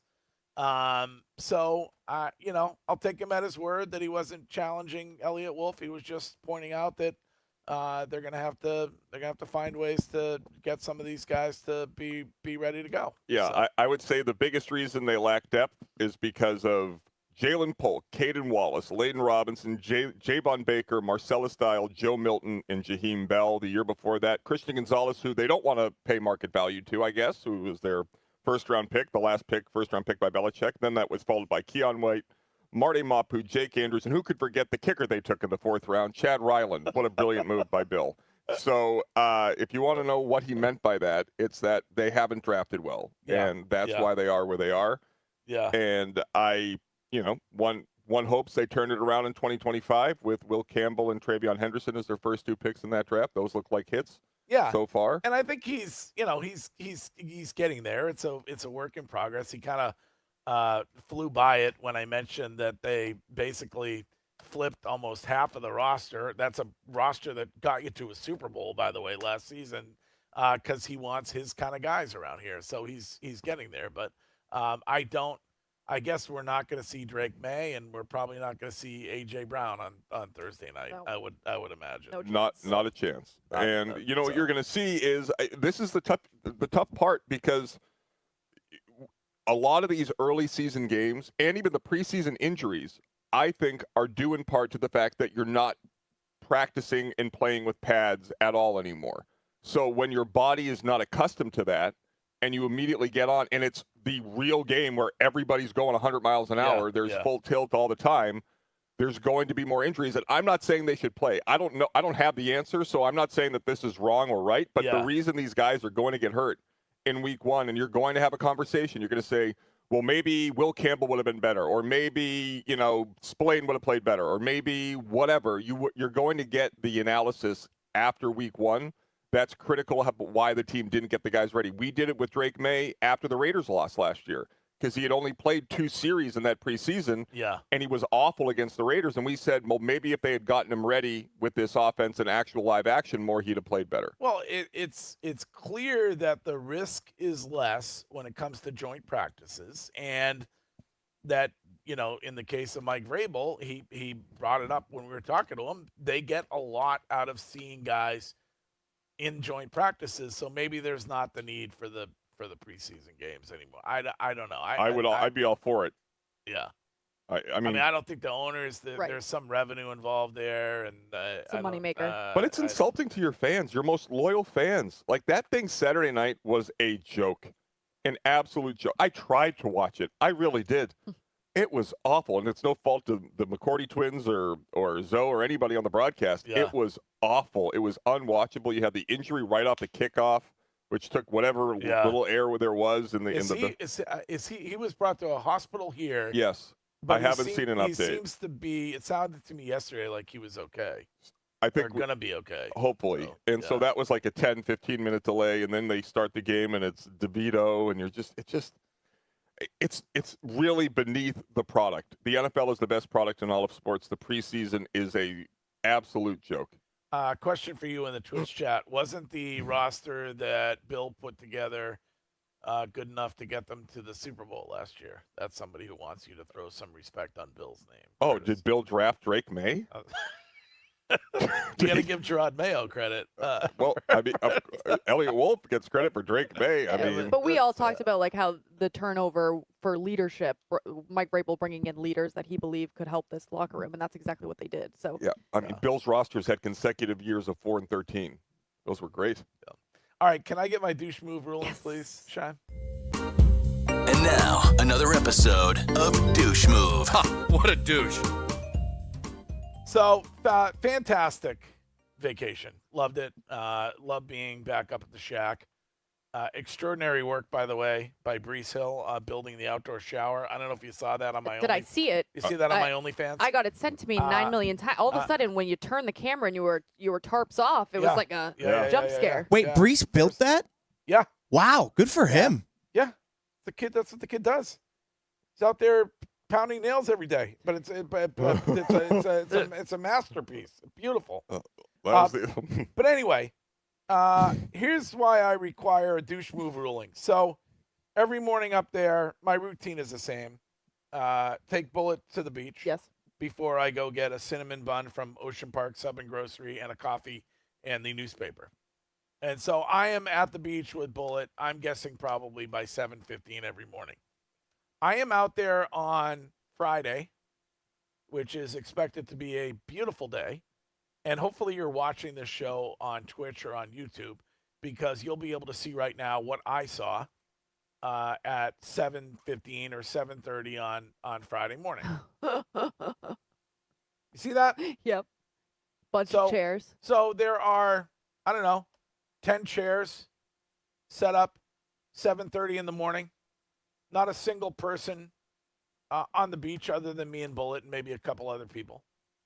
And so I'm thinking, okay, that is a prime viewing spot that people would like to go to throughout the day. So I'm thinking to myself, all right, these people are going to arrive here any moment because they clearly went to all the effort to set this up in advance of them coming. I'm guessing it's the whole family. They have their little Mitch. If you show the other picture that I sent you, they have like a cutesy name for their beach cart. Cute. It's called Beach Cart 11 or whatever. Yeah, you have to zoom in there, but their beach cart is named Beach Cart 11. That's a little much. It's a little ridiculous. Oh, I like it. It's like a vanity plate. So I wait 45 minutes. Nobody shows up. I go back, do my thing, do my breakfast. I'm like, you know what? I'm going to go check. I go back out 10:15. Nobody's there yet. I went back at 12 o'clock, Linz and I and her mom, to sit on the beach. There was one person sitting there.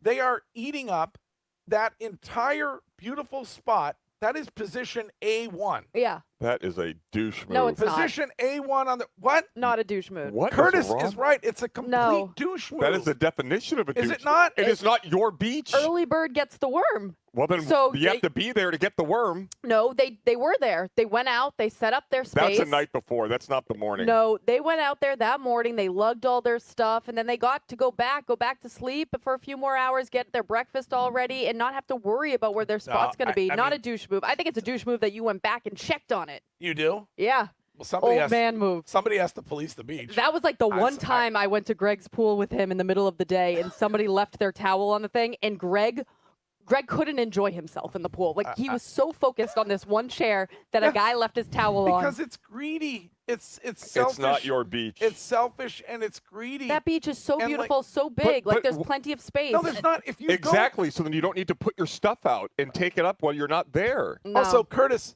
play this out. Later on, the beach is going to be packed. People who are coming after this setup are going to have to sit behind them, of course, and not have a view of the beach. What? A view of the beach? What are we talking about? There's plenty of side on both. There's plenty of beach on both sides. Yeah, you're gonna have some people that are parked behind them. This, to me, they're winning this because they are planning ahead. They're making sure that they're up at the crack of dawn so they get their spot. I have no issue with this. I'm jealous, if anything. I think it's pure greed. It is such a douche move. It's a complete douche move. You have no right to the beach. Certainly setting it up at 7:30 a.m. and then not coming back till the afternoon is an absolute waste of prime beach area for other people. Have some respect for other people. You need at least one or two members of that party at all times with those seats. No. Now, I'm in favor of that. If you want to make some kids sit there or something Of like course. the whole day, then that's fine. But to have it vacant for 5 to 6 hours in the middle of prime beach time is total and complete douche. Oh, I have no issue with it. If I was Greg, I would have ran back to the house, said, Linz, hand me the chairs, ran back out so that you, Linz, and Suzo had a great place. For a minute, I thought about running back, getting my chairs, and setting them up right in front of them and blocking their view. I would have helped. That's a douche you. move. Lord knows I could block the view of several people. if When I you was sit out on the there. beach, you really sit on the beach. I am. You know what my moonshot is? I don't know. The redesign of the beach chair. Ooh. Very difficable to get out of them. I'm very interested in this. Very difficult. They need to be up way higher. No. Yes. Those are the worst ones. No. It's horrible. First of all, you fall back into the thing. It practically tips over. Well, that's gravity. And then in order to get out, I have to fall forward onto my knees, and then it's a whole procedure to get out of the thing. They're way too low. The tall ones where you're sitting straight up in your that's bathing perfect. suit, terrible angle, terrible look. You got to be relaxed a little bit, laying back. I would also ask, why does Tommy Bahama have such a monopoly on the beach chair? They make the best one. But I don't see any other kind. Yeah. All right, so most people believe douche move. No. Courtney does not. Do we have a poll on this, Mitch? Yeah, I don't think that's a douche move. Those are people that are prepared. Those are hardo beachgoers, but not a douche move. I think they're beach bogarters. That's what I think they are. What did Bullet think? He didn't really care much. He peed on it. All right. We are at Gillette Stadium. It is a Patriots preseason Monday, and we'll be right back.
and whatever comes our way. Yeah, darling, go make it happen. Take the world in a loving embrace. Fire all of the guns at once and explode into space. We are at Gillette Stadium. It is a Patriots preseason Monday all day long here on Boston Sports Original, WEEI. Jones and Keefe coming up at 10 from the Catches Law Injury Attorney Studios. No fee unless you win. And their thoughts on the weekend for the Red Sox and Pat's preseason game number 2. Shime, you see that text on the Subaru of New England text line, the 781 text? I did not know. Following up on your lead this morning, and it reads, why does Shime care if a guy who is cut by an NFL team goes and plays another year in college? I don't want to speak for you because it was your lead this morning, but there's going to be 1,500 players or so that are cut. If they all go back and play another year at college, it's going to eat up a lot of spaces that could be occupied by those who want to play college football. I'm assuming that is the main issue that you have with it. Yeah, also, like, these guys that are on NFL teams had their time in college. There's a reason that they're trying to get on an NFL team. Like, you can't then just go be like, nah, I'm going to go back to college now just because you don't like getting cut by the Browns or waived by the Browns. Like, you have to do what other professional football players do. If you want to continue playing football, go play in the USFL or whatever it is now, the UFL. Yeah, that's what Canada's for. Exactly.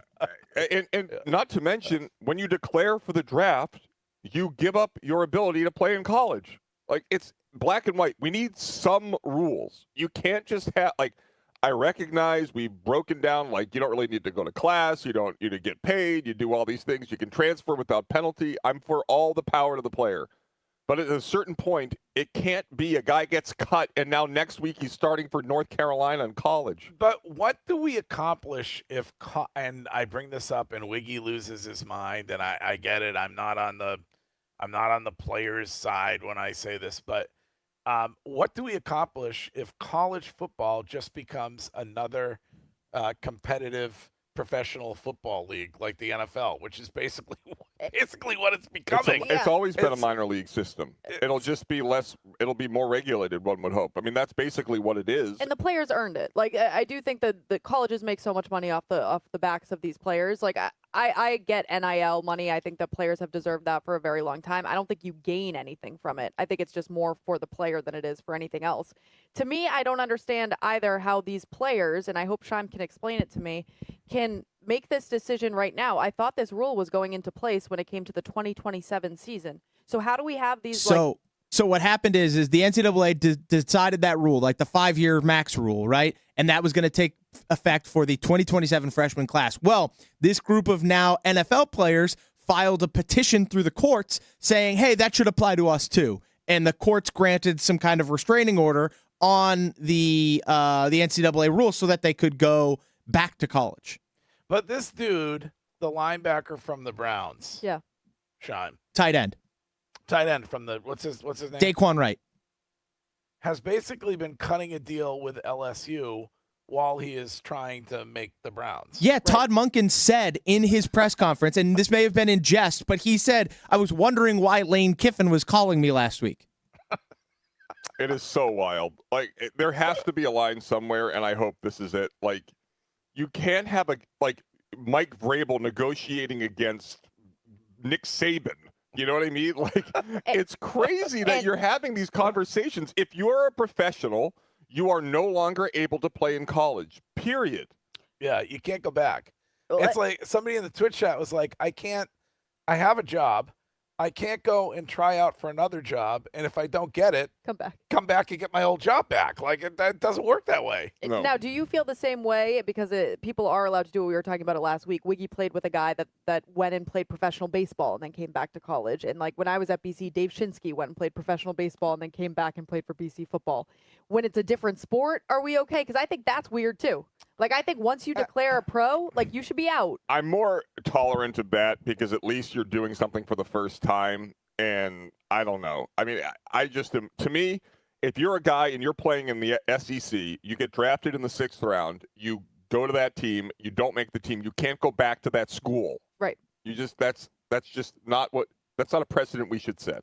Because there's also kids that are at LSU that have spent the whole offseason training to make that team. That's my problem with it, is you're taking a spot away.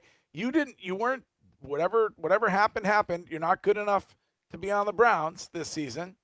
They're going to cut you. They're going to waive you.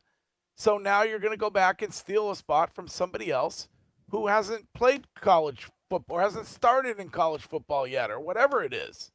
Like, it's just not, it's ridiculous. It's backwards. And I got Mike Vrabel's answer when it was like, well, there's still a certain amount of spots in the NFL. It doesn't really affect that. I wish he had answered it more from the college viewpoint, because you brought up his experience in college, but also you've got 2 sons who played college sports. Right. Like, how would you feel as a parent who has kids in college that are now dealing with this? Yeah. I mean, and where does it stop? Like, could Troy Brown go back if he wanted to next week and give it another go? Right. Or I'd love to go back to Rivers, give it one more try. Maybe I'll get a scholarship. It's just crazy to me. And the other thing is Lane Kiffin. Like, dude, you had the whole season.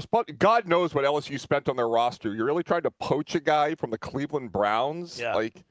But I would imagine that once cuts happen, there's going to be a bunch of guys who are doing this, right? I think there were 16 guys from the NFL in the court case against the NCAA ruling.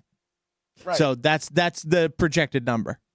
Well, but it's not just the guys in the court case who can do it. Everybody can do it because they got an injunction, right? So it could be way more than that. Yeah, and like, does it apply to guys that are like, second, third year? Like, if Efton Chisholm got cut by the Pats, could he go back? He's only like his second or third year in the NFL, right? Oh, I know, it's wild.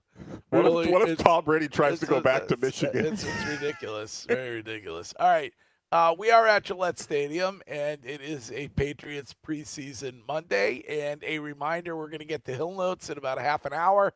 So you can still leave us a voice note on whatever is on your mind this morning, and we'll pick the best ones. Just do it on the Odyssey app, and we'll pick the best ones and play them back at 9:30, and we'll be back in 2 minutes.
Hey, how's it feel to get booed? I mean, it's a pretty easy question. It sucks. I don't want to get booed. It comes with the territory. You don't want to get booed? Let's play good football. Let's play good at quarterback. Let's play good on offense. Let's play good as a team. And then you don't have to worry about all that because it can turn just like that. Win, play good football, and everybody will be fine. That's just part of it. I mean, so I told him, you good? We're good. Part of what we do. You're not crazy way.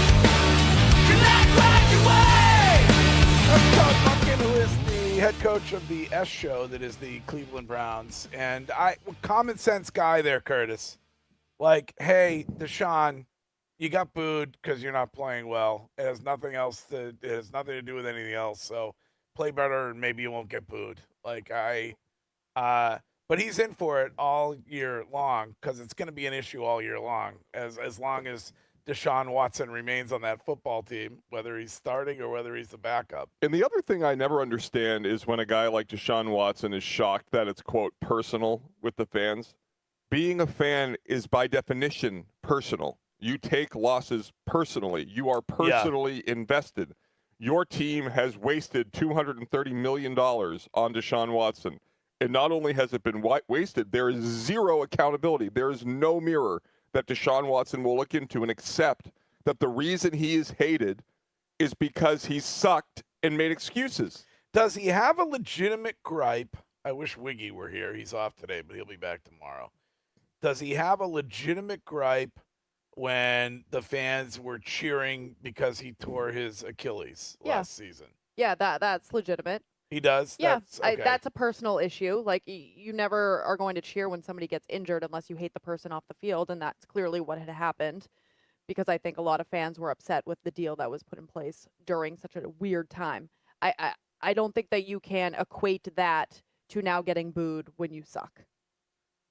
I think they are two different things. I think that you can be angry about what had happened then, but then you can't take that into a fact that you are not playing well anymore. Fans are booing you because of that, and say it's all personal issues. Yeah, I would obviously not something I would do, not something I would recommend, my son do, but it's also comes with the territory. Like, you're a professional athlete, people are going to be a-holes, you get paid a ton of money, and you shouldn't judge the entirety of the Brown fan base based off of a couple knuckleheads cheering when you get hurt. I would think you expect it. Like, I would assume that Rafael Devers expected that he was going to be booed at Fenway on Friday night.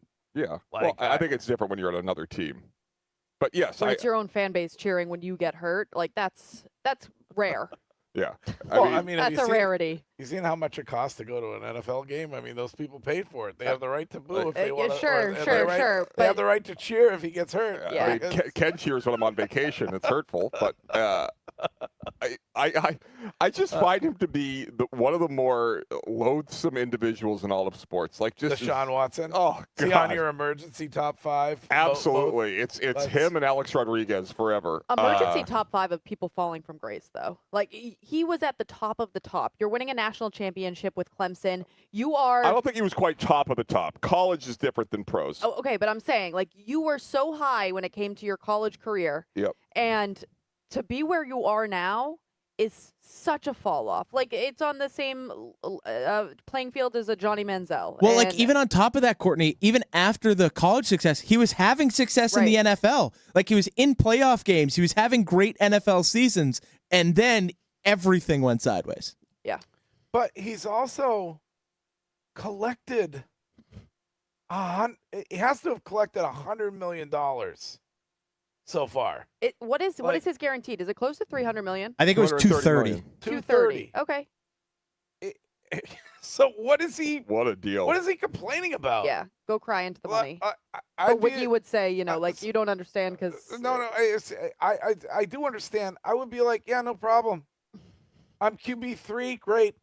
I'm making $40 million this year, no problem. What a dream.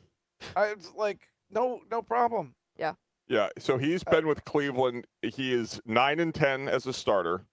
He has thrown 19 touchdowns and 12 interceptions. He is being paid $230 million, fully guaranteed. The team gave up 6 draft picks, including 3 first-round picks. That trade single-handedly derailed the decade of Browns football. Yeah. And you're worried about people booing you. I mean, I would be like, every time somebody boos, I'd be like, that equates to $1 million in my check based on the $230 million guaranteed. Boo away. But wouldn't you just get up there if you're a quarterback and be like, yeah, I'm not playing well? Like, I would boo me too.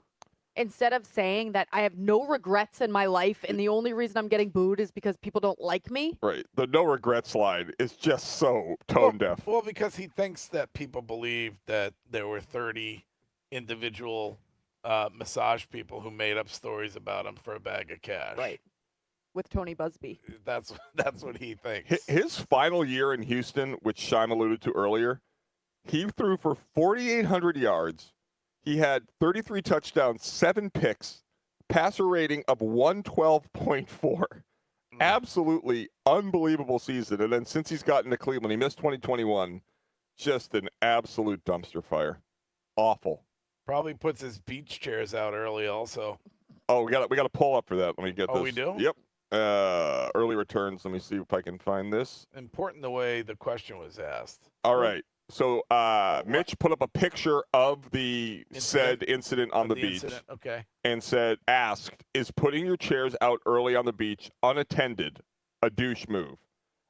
60 votes already. 67% say yes, douche move. Complete douche move. Totally wrong side of history, Courtney. No issue with it. How do you? What's the point then? Why wouldn't everybody just? Why shouldn't the beach just be full of chairs? They can. It's a free country. Because people respect other people. Did these people get a ticket for it? No, there's no rule for it. So if I'm on the vacation with these people, I'm pumped. I'm like, wow. So basically, what these people do is they go and set this up at 7:30 a.m. Yeah. Then they go back and have breakfast, whatever they're doing. Yep. And each person comes down to the beach for like 10 minutes here or there, sits in their chairs, and then goes back and they're at the house in the air conditioner. I mean, so you said at noon there were 2 people sitting there. Yes. Did more come? 2 people. I don't know, because I wasn't going to follow them for the whole entire day. I like, it's just. Yeah, I think that they all probably came down. They're a later afternoon crew. They enjoy watching maybe the sunset on the beach. They brought their lunch down. Set your chairs up at sunset. Oh, there's no spot. That's, if you come down at noon, because other people are there. Exactly. Beach, Courtney, the beach belongs to everybody. Right. And they have the right to do this. It doesn't belong just to these people. Right. Now, I do think that they could have made their circle a bit smaller. It's massive. It's a rather large circle. It's like as wide as a football field. Yeah. And then you got the 8 big. chairs. You got the personalized beach cart. I mean, Hardo Central. Right. I think that's nice. Couple umbrellas. I mean, they get the whole thing ready to go. Like, what is that space for in the middle? Are they going to be doing games, like sandcastles? Like, I mean, it's limitless. They've really mastered it. Yeah, I agree in the that's Twitch where chat. That's where they bring their inflatable pool that they set up in the middle, so nobody can see anything other than them the whole entire time. If you're going to do this, hour limit in the Twitch chat. If you set up when you're not there, you get 1 hour to be like, if you want to go grab breakfast, if you want to go grab a sandwich, you have an hour. Do you agree with that rule? Yeah, an hour. It should be limited to listen, if you're going to go there, set them up and sit down in them, and you're somebody who wants to stay at the beach for 5 hours, God love you. Have at it. It's you chose to make that sacrifice. But you're hanging out. It's like, let me ask you this. Traffic is awful around here. Horrible. Can you get up at 7:30 a.m. and park your car on the Southeast Expressway, then go back home and wait until traffic dies down and then get in your car an hour or two later and start up right at Morrissey Boulevard and head right in? No, you can't do that. No. So you have to put the effort in. You have to put the time in.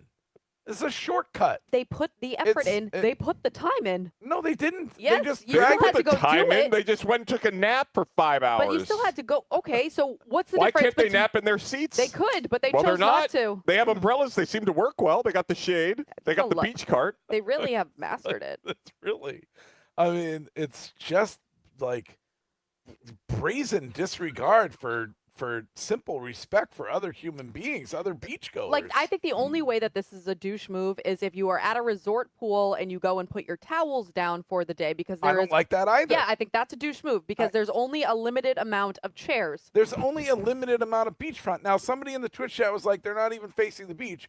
If you show the other picture, Mitch, they're right there. It's high tide or mid tide, whatever it was, and they're right there on the precipice of the beach. And staring out, they've taken, look at that. There's no room for anybody to be in front of them and set up their chairs. So everybody else has to be behind them, watching while they, unpack their sandwiches, scratch their ass, like whatever, all the things that they're going to do, sitting there in the way of your view of the Atlantic Ocean. Now, it does seem like further down the beach, there are sets of 2 that are set up. Yeah, there's 2 other people who did it too. And they're right there. You can see them walking the beach. This seems like it's a beach issue that maybe people that are there, they do this quite frequently. And look at how close they are. Like, that vantage point doesn't change your mind. Look at how close that is to the water. Clapback 33, what is the difference? The amount of sand on a beach and the amount of pool chairs at a resort pool is quite different. Yeah, see, you just don't, unfortunately don't have respect for others. I have plenty of respect for others. It's really sad. It's Let me tell you, if you've met me in person, zero respect for others. It's very unfortunate. Yeah. All right. Anyway, there is a poll up on that douche move ruling. We are at Gillette Stadium, and we'll be back in exactly 2 minutes, no longer.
When it comes to Drake, you brought him up in joint practices. He looked great, impressing a lot of people. What's been the biggest improvement? What looked great about him, Courtney? Well, I thought that his completion percentage was pretty high. I thought his ability to work with A.J. Brown over and over again. I think some of those are sacks, and everybody gets this thing overblown. I hope we don't read everything that's out there on the internet and the social media. Like, we didn't do anything the second day offensively, and everybody says we did. I said, you guys should stand where I'm standing. So I appreciate the optimism, but we got a lot of work to do. You're never satisfied. Low T. Oh, yeah. Oh, you're dealing with low T? No, I'm joking. It's just everybody has a different spin on it, and I'm like, Drake's been fantastic, and I was just doing that in jest, but it wasn't, we didn't respond. Like, we responded defensively the other day, and which was good to see. Offensively, you just have to realize, because in the red zone, how critical every alignment, every yard, every block is, because the yard matters. On the 8-yard line, a yard matters, and protection matters to be able to get the ball off. And Romeo made a great play, but we may not have gotten it off, or the timing and the precision. It just wasn't our best day.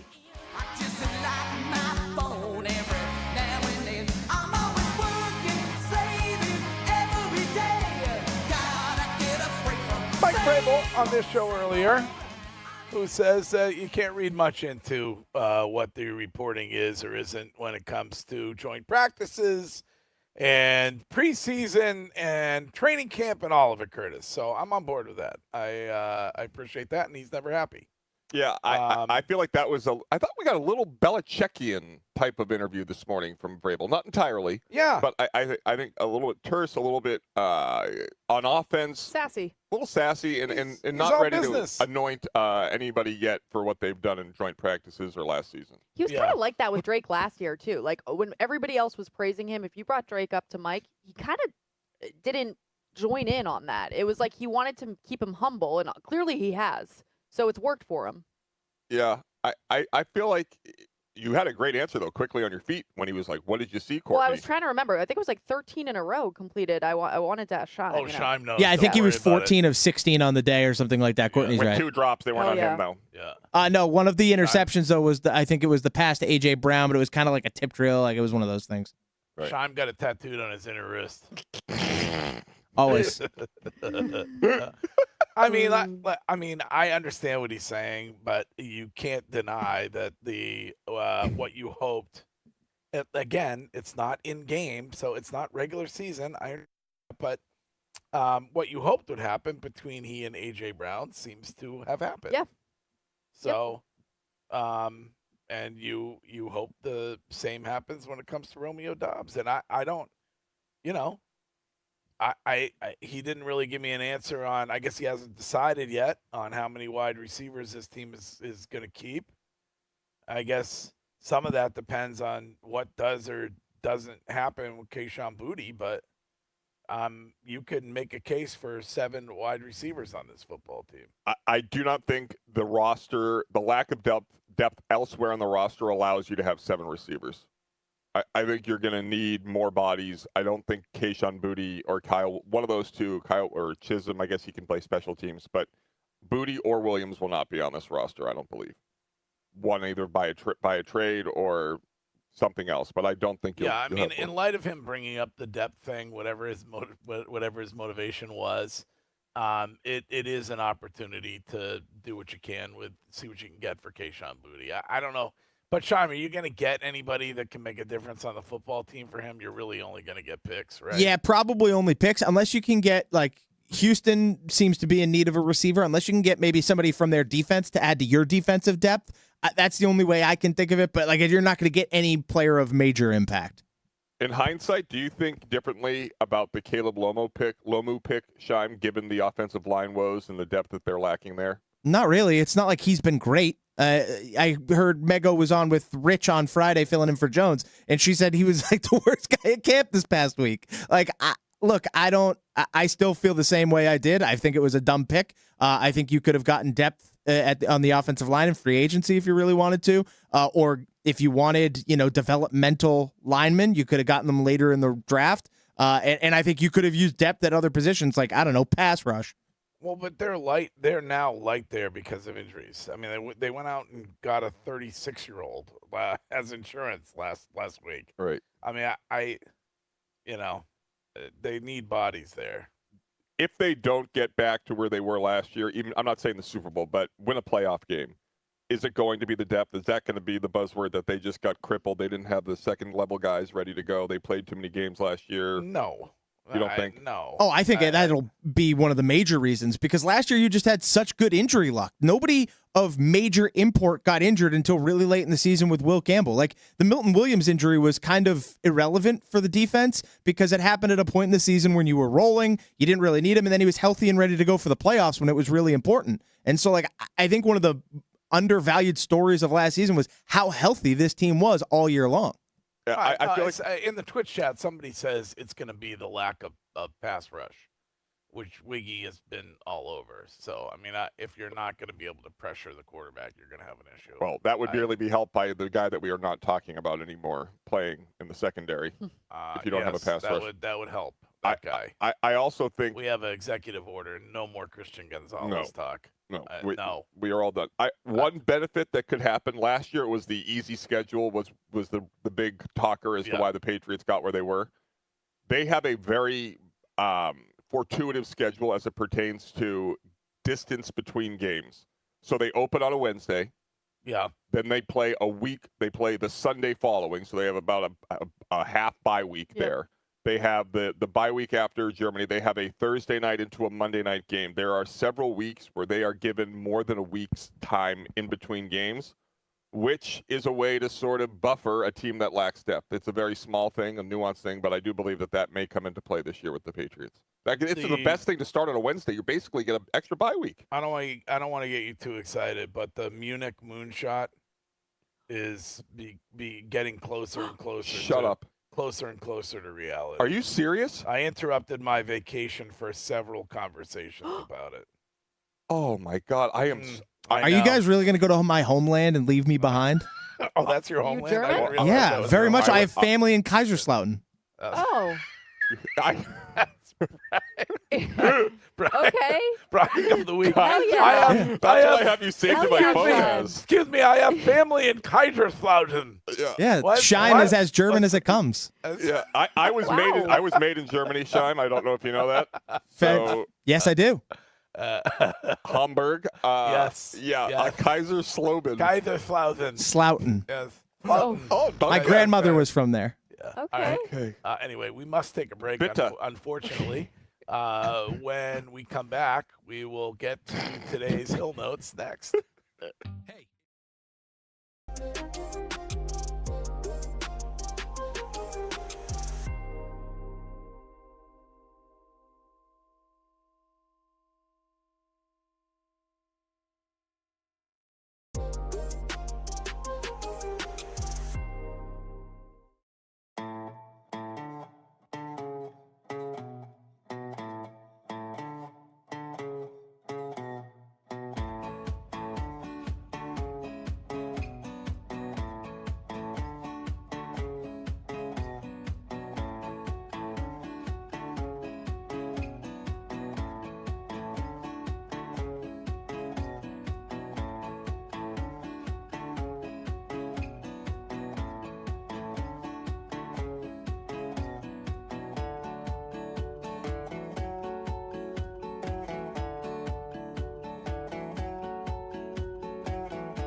10 back at the Catches Law Injury Attorney Studios at 20 Guest Street. Kid, no fee unless you win. Oh, can we open the Window World of Boston weather window for Curtis, please? To Chime. We are at Gillette Stadium.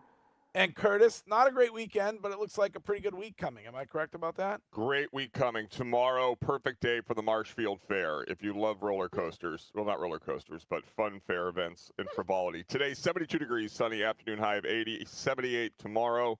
Wednesday, 80. It's going to be a gorgeous, gorgeous week. Don't look ahead to the weekend yet. Looks a little dicey, but as of now, the rest of the week should be beautiful. How is the forecast for the bonus roadshow Thursday morning in New Hampshire at the Sam Adams Pavilion up at the Tuscan Village in New Hampshire? Funny you say, 71 degrees will be the temperature at 7 a.m. Thursday morning in Salem, New Hampshire. Should be a beautiful morning. Awesome. Okay, we are there with Needham Bank and would love to see you on Thursday morning. Greg also keeps bringing up the fact that summer is almost over. We're at the last couple of weekends. Yes. I noticed, I think last weekend was a weekend people started panicking that summer was over.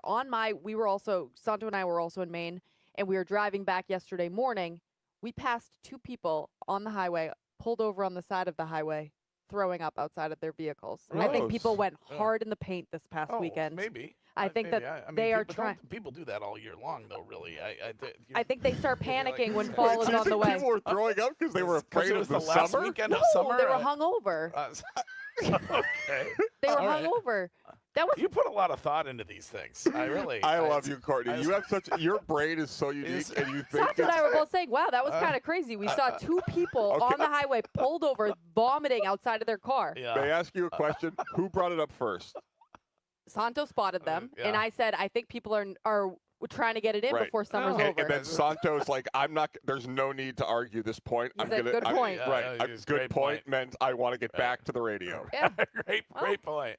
All right. You get a whole house full of new energy-efficient windows installed for $99 a month from Window World of Boston. I guess people do drink all year. You know? Why would it be any different? But more in the summer. They do.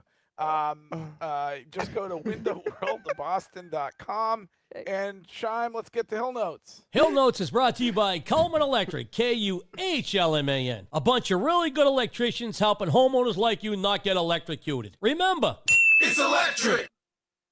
As the great Bill Belichick said, no days off, Greg. Please live by that credo, as the show was so bad and your absence, quite frankly, far worse than I imagined. As I played some of the most horrendous rejoin music, quite frankly, I've ever heard. And we got to see College Job, bright young mind, but I can see why he does not get laid. And Coco, we all love Coco. Right? She's so great, and I watch her on Twitch in the hopes of a wardrobe malfunction, but sadly there were none. Just those ridiculous Harry Potter glasses. But we had Jermaine. Thank God for Jermaine Wiggins. Keeping it a buck, right, Wiggs? Always keeps it a buck. I agree. I back into the parking spots at all times in case something does pop off. Great job, Wiggy. So great. Yeah, listen, it's this show is best when we're all together. Yeah. And Wiggy will be back tomorrow. So Can I ask you a news. question, Courtney? Do you think people are afraid of summer ending when they're throwing up on Route 1 driving home? Yeah. I think that people get in like these crazy parties Like before on summer Fox, ends. like on Sundays when they're throwing up? Listen, in June, I'm partying way harder on a Sunday than the late August Sundays when we have to be at Gillette early in the morning. I feel like a lot of people take Mondays off. People make long weekends. You can't do that as much in the fall. You got to condense the party. Yes. Got it. Yeah. Excellent impression, though, by that guy. Very good. We need that more. Yeah, we do. Were the Red Sox fans right to boo Rafael Devers? Yeah, they were. You know who else should? Giants fans. What a bum that guy is. Well, they were trying to offload him at one point this season, and they were unsuccessful. So I asked Ken, who has the inability to answer simple questions, would the Giants do the trade again? He said, I don't know. Yeah, probably. I don't think so. What? I don't think they would not. I don't think in they a million would. years. I don't think they would. No. Like what? Of course they wouldn't. No. They're owing that guy $30 million a year for the next 7 years. He sucks. I don't think so. Hey guys, good morning. As far as the comments Vrabel made in regards of depth, I think that's something he's laying down to get out ahead of something, and that something would be trading Tristan Gonzalez for multiple picks, probably a first and a second somewhere, and then you can fall back on saying it was a decision for depth opposed to money. Yeah, but you're not going to get the depth this year, so you can't do that now. If you wanted to do that before the draft, maybe. Yeah. So, I mean, you got 2 weeks here. I said earlier, executive order, no more Christian Gonzalez talk, but I guess it's interesting that Elliot Wolf kind of like gave you an indication that the two sides are still a bit apart. It's that's kind of what he was trying to tell you, right? So I don't know. It wasn't what Wiggy said it was. Wiggy said it was going to be done by Wednesday of last week. Then he said maybe Friday. It's not done. It's not $1 million more guaranteed than Seattle gave Witherspoon. It's not that. I think it's more likely that he wants to be paid $33, $34 million a year, and he wants a whole bunch of that guaranteed, I guess. So, yeah, I don't know. I mean, the comments from Wolf were concerning. That he said the team's doing what's best for itself and the player's doing what's best for himself. If I were there, my follow-up would have been, why is it in the best interest of the team to not meet Christian Gonzalez where he is? Well, the only reason that I would say it's not is if it is a long-term, highest-paid player at the position thing, and so 2 years from now, you're going to be theoretically investing $100 million in he and Drake May. So you're going to have $100 million in two players, and I don't know if that is. But then you should say they should trade him. Sustainable. But because it's going to be that amount. Like if you, no matter what you do, no matter how you splice the math or separate the contracts and do all of that, it's going to be 60 to 70 million at signing. For Drake. For Christian Gonzalez. Yeah, I'm just saying yearly it's going to be 35 for Christian Gonzalez and 63 for Drake or something. Right. So you're going to look at 100 million for two guys. But other teams have $100 million invested in two guys. Like it's not. I don't think that's an uncommon thing anymore in the NFL. Yeah. In terms of your sustainable comments, Greg, like I think that is one of them a cornerback? Not really. Maybe not always, but I mean, Greg's really into sustainability. I could see you have a quarterback, wide receiver. I don't know. What are you going to do about A.J. Brown? Is A.J. Brown is that another 32, 33 million that you're giving him? I mean, he has a contract that lasts for another 3 or 4 years. Right. You don't think he's gonna want that redone? I mean, you might have to fluff up the money a little bit, but he's getting paid $30 million from the Philadelphia Eagles the next 2 years or something like that. Like, I don't think you're going to need to inflate the money all that much. All right, go ahead. Once again, Curtis is playing chess while everyone else is playing checkers. Perfect point about Mike Vrabel's admission, quote unquote, about the depth of the team. I personally feel that it's a shot at the organization's insistence on using Elliot Wolf at all. I think ultimately Mr. Vrabel would like to have control of the drafting, the picking, the trading, etc. And I think that this is one way to demonstrate this team could be deeper had I be in charge of it. Anyway, have a great day. Bye. Yeah, Curtis said that from jump this morning, so that is how he felt about it. Yeah, I mean, the second he said that, I thought of Elliot Wolf when he talked about the depth. Come on, guys. We all know why Coach was in a bad mood this morning. I mean, did you see who's sitting next to him on his right? I mean, I would be in a bad mood if I was next to him. Curtis. He did walk in and say, "Are you going to be sitting next to me all season long? I hope not." And I said, "Whatever you want." And then he asked me to do it. And then he said, "Actually, maybe that's fine. I can, if I need to, I can lash out at you." So I mean, he asked me to sit here the whole year. He said I'd be his human support animal. So Wiggy's over here. Yeah, I mean, you heard him. Yeah. Do you think Wiggy will be okay with sitting down there? I will never tell Wiggy where to sit. It was the head coach of the team. Okay. Hey guys, I know it sounds ridiculous for the guy who's being cut by the Browns to go back to LSU, but you gotta remember now, they are not student athletes anymore. College football is now just another pro league. That's the reality of it, so it's not as crazy as you think. He's just going from the pros back to the minors. Yeah. It is still crazy though. I guess you have to accept that. If that's, I mean, I just live for the glory days when they were doing it for the love of the game, Curtis. Right. In the leather helmets, and Rudy just wanted a shot at it. Rudy just wanted a chance. I do not disagree with you entirely, Greg. I do love how you have this very childlike love of college and the realities of what it used to present.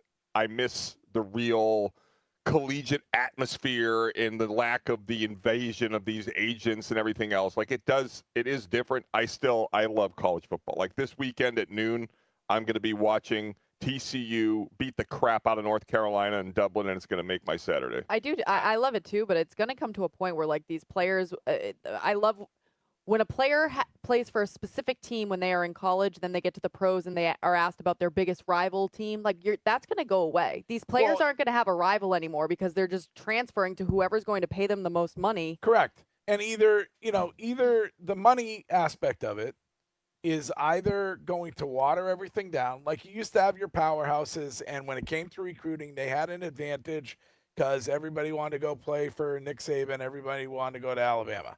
So that was their advantage. Now everybody's going to be on a level playing field. They're going to have tons of money to give to guys, and it's either going to water everything down or it's going to create a better competition, I guess. And you'll see like what happened theoretically last season happen again, where Indiana was able to win the whole thing. So I really wish there was someone that was not so completely compromised that could take control of it. And I'm not saying that as like in a flippant way. I mean, like the fact that you have all these wealthy, great coaches at power schools coming to Trump being like, we need to fix the NIL, it's broken. Like, no, Nick Saban, you've profited hundreds of millions of dollars on the backs of these players that have made nothing. You are not the person to be talking about it. Yeah. But there are relevant points that you can make that it does hurt the development of a young person if they're at LSU, Michigan State, North Carolina, and Clemson in 4 years. They don't have anybody that knows them. They're whatever you're learning in college, I recognize they're not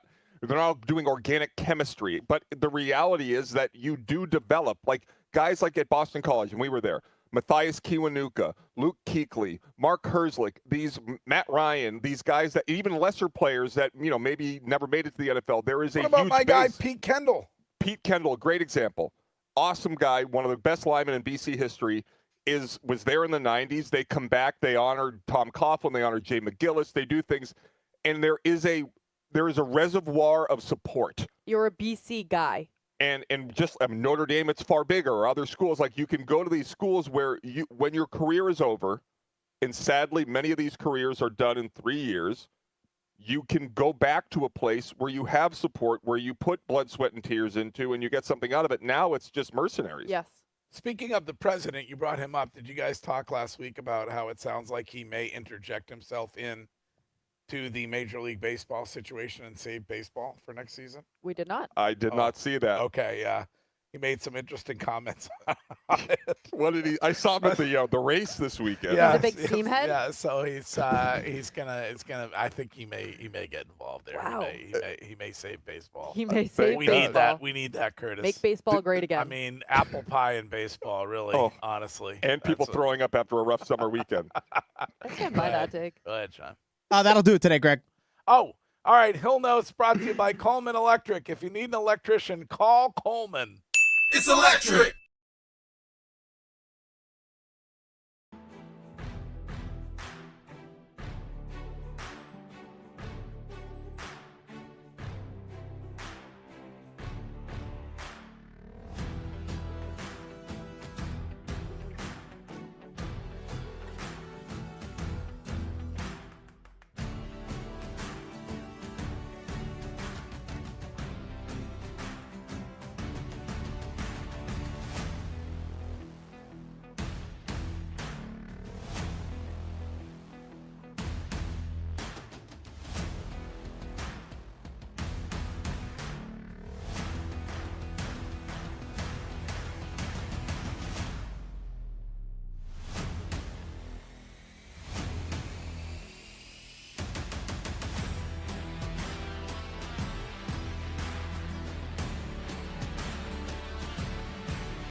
Jones and Keith coming up next. Lot to talk to those guys about on a Patriots preseason Monday, and certainly among the topics, Mike Vrabel on the show earlier.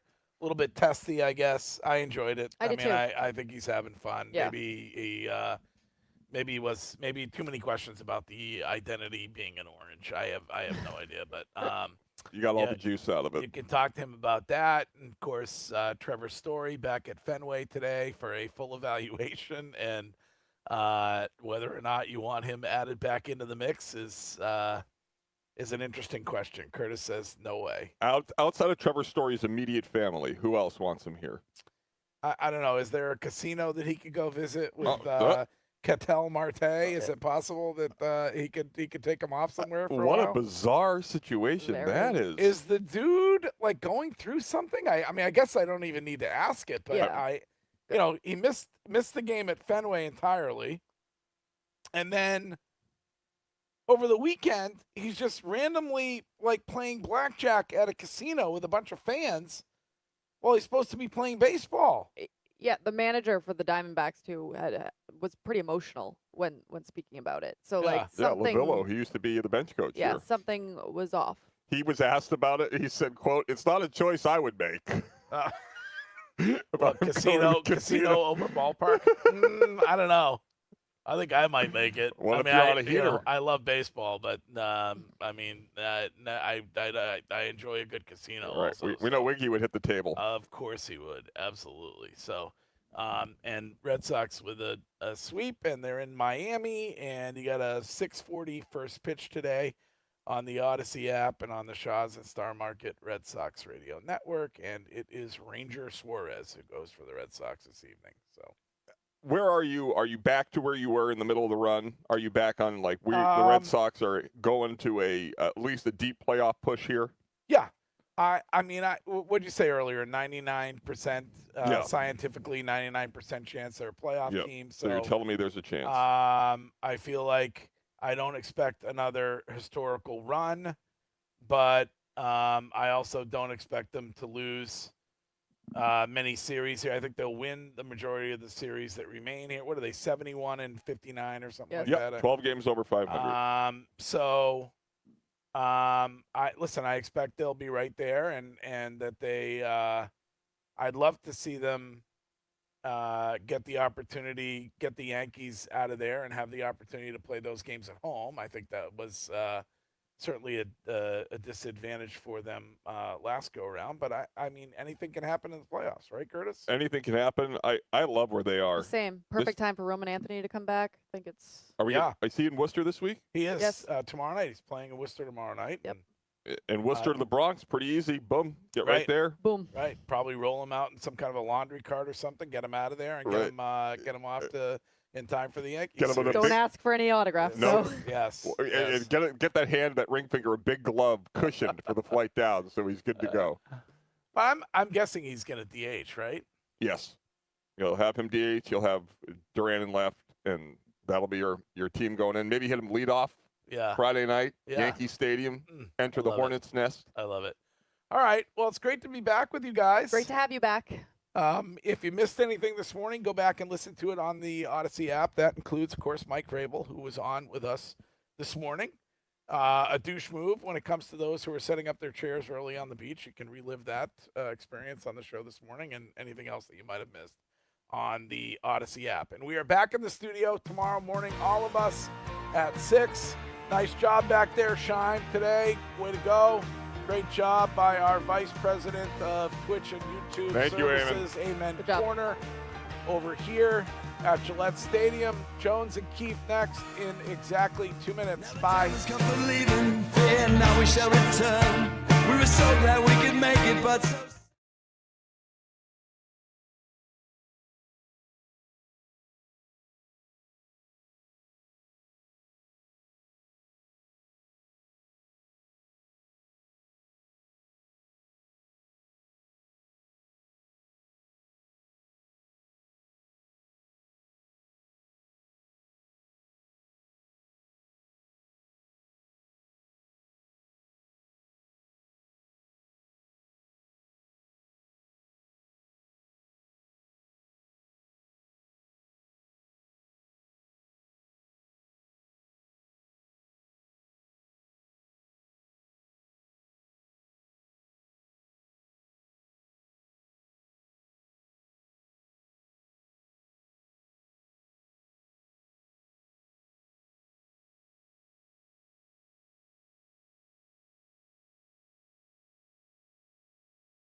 log in I don't care improperly for or it. something like that? What's I going was on? getting excited to hear. We'll have to play Corn later because the people demand. Thank you. There it is. Oh, that hits just right.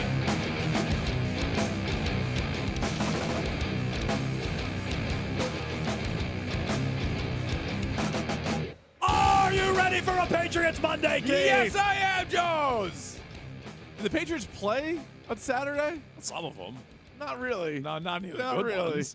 But we will be talking to Hunter Henry and Christian Ellis, neither of whom suited up in Saturday's preseason game That's number okay. 2 That's against all the right. Philadelphia Eagles. We have thoughts on that. Mike Vrabel was a guest earlier today on the Greg Hill Show. Interesting comments. He's had some interesting follow-up comments with the media as well about Christian Gonzalez, among others. So things we'll be getting to here today on Jones and Keefe on a Patriots Monday with your phone calls, 617-779-7937. You can interact on Twitter and Instagram at Jones and Keefe. You can watch along and chat, twitch.tv/Boston WEEI. Always, and I mean always, a healthy chat going on Twitch. Do the same on YouTube. You can watch there. You can chat there. Just subscribe to WEEI. We will get to the Patriots, some interesting takeaways from the preseason game, including who wasn't out there, some of the comments from Mike Vrabel about the lack of depth, comments today about Christian Gonzalez. We'll follow practice reports. He could be out there on the practice field. Hopefully, will be out there, according to Vrabel. We shall see. So, again, more thoughts on that. But let's start with the Red Sox here today, Keith. A sweep of the Giants. Rafael Devers returns to Fenway Park. And, well, I would say doesn't do much in his return. One meaningless home run. I call it meaningless. It made it 5-4 late in the game. At the time, it was a little nerve-wracking. It felt meaningful, and yet it truly held up as totally meaningless, irrelevant. 1 for 10 in the weekend series. He got his ass swept. How much should Red Sox fans miss Rafael Devers, who I was reminded, Keith, how much people overrated him while he was here? It was kind of ridiculous. Do you know that he was never top 10 in the MVP, Jones? I don't know if anybody's brought that to your attention. I've but heard it. That's a real stat. But you were in the ballpark on Friday, right? I was there firsthand. Great seats to watch the return of Rafael Devers. I tweeted out a video, and I was like, almost all boos for Devers. And people were like, what are you talking about? Guy in about? front of you standing up. Like, yeah, all guy is standing up in front of me. I said almost all boos. And also, I'm not very good with these quick videos. So what happened was he got announced. So actually twice. This is what happened twice. So about 10 minutes before the game, they usually do like the starting lineups, right? Yep. People are settling into their seats, and they do the starting lineups. And they mentioned Rafael Devers. As soon as his name came across the loudspeaker, boos. Almost all boos. Yeah. So then, like, as it should have been. Then, like 10 minutes later, he is actually due up to bat. So if you watch the video I tweeted out, you can tell I don't get that part in there. It's like, now batting, like number 11, Rafael Devers. Boo! Immediate boos. I take my phone out to film like the rest of the intro. At that point, it started to turn a little bit. A little. And a couple of people like were clapping or whatever. But for the most part, I would say it was boos. Later on in the game, they played like a little montage, a little thing, and then they showed him in the bench or like in the dugout, kind of like standing up, and he was smiling and kind of waving a little bit. And at that point, that was the one time on Friday that he did get some applause. Yep. I think that was sort of like that was really a moment of like, thank you for being a part of like the 18 and the 21 team, right? You're like, you were good for those teams. I think even lesser players would have gotten cheered in that moment. But then, like, the rest of his at-bats. And so he strikes out in his first at-bat, and the place went nuts. They love that. He does sock a dinger to deep center, his only hit of the series. A meaningless home run. But then, meaningless home run. No doubt. But then, like, he got booed the rest of the series, right? And, like, watching and listening to the games on Saturday and Sunday, like, the boos were pretty loud for Rafael Devers. So I've always maintained you don't need to miss the player, but if you want to re-spend that money elsewhere, I'm in favor of that. Spend the money that you committed to Rafael Devers on really good players. Try to do that. The player himself, like, I'm good. Like, he was always, we have to admit, always a horrible defensive third baseman. Yep. If nothing else. And he got worse as he gained weight over his career. Right. And this is, you chuckle. No, but I don't. Well, listen, it's part of the story. But, like, the more weight he gained and continues to gain, look at him now in a Giants uniform. He got worse and worse and played his way off the field. He was never good defensively, even when he was in his early 20s and in, for him, good shape. But at this point, he can't play defense. I agree he was never good defensively. Yeah. And Nesson had what I would consider an insulting tweet.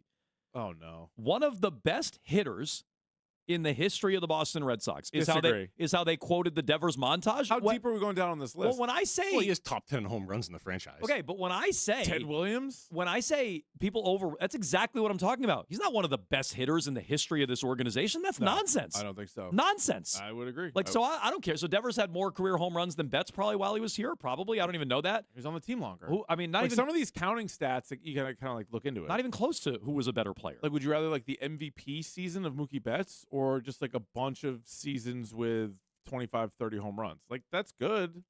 He's not a bad player. Like, he had a lot of hits. No, overrated doesn't. People hear overrated and think you mean bad. Overrated doesn't mean bad. No. He's not one of the best hitters in the history of the franchise. That's stupid. No, and I think the Giants are also realizing that he can't be the guy. If he's on a team with Betts and Bogarts and some other, and JD Martinez when he was going right, like if he's on a team with those guys, sure, he can fit in.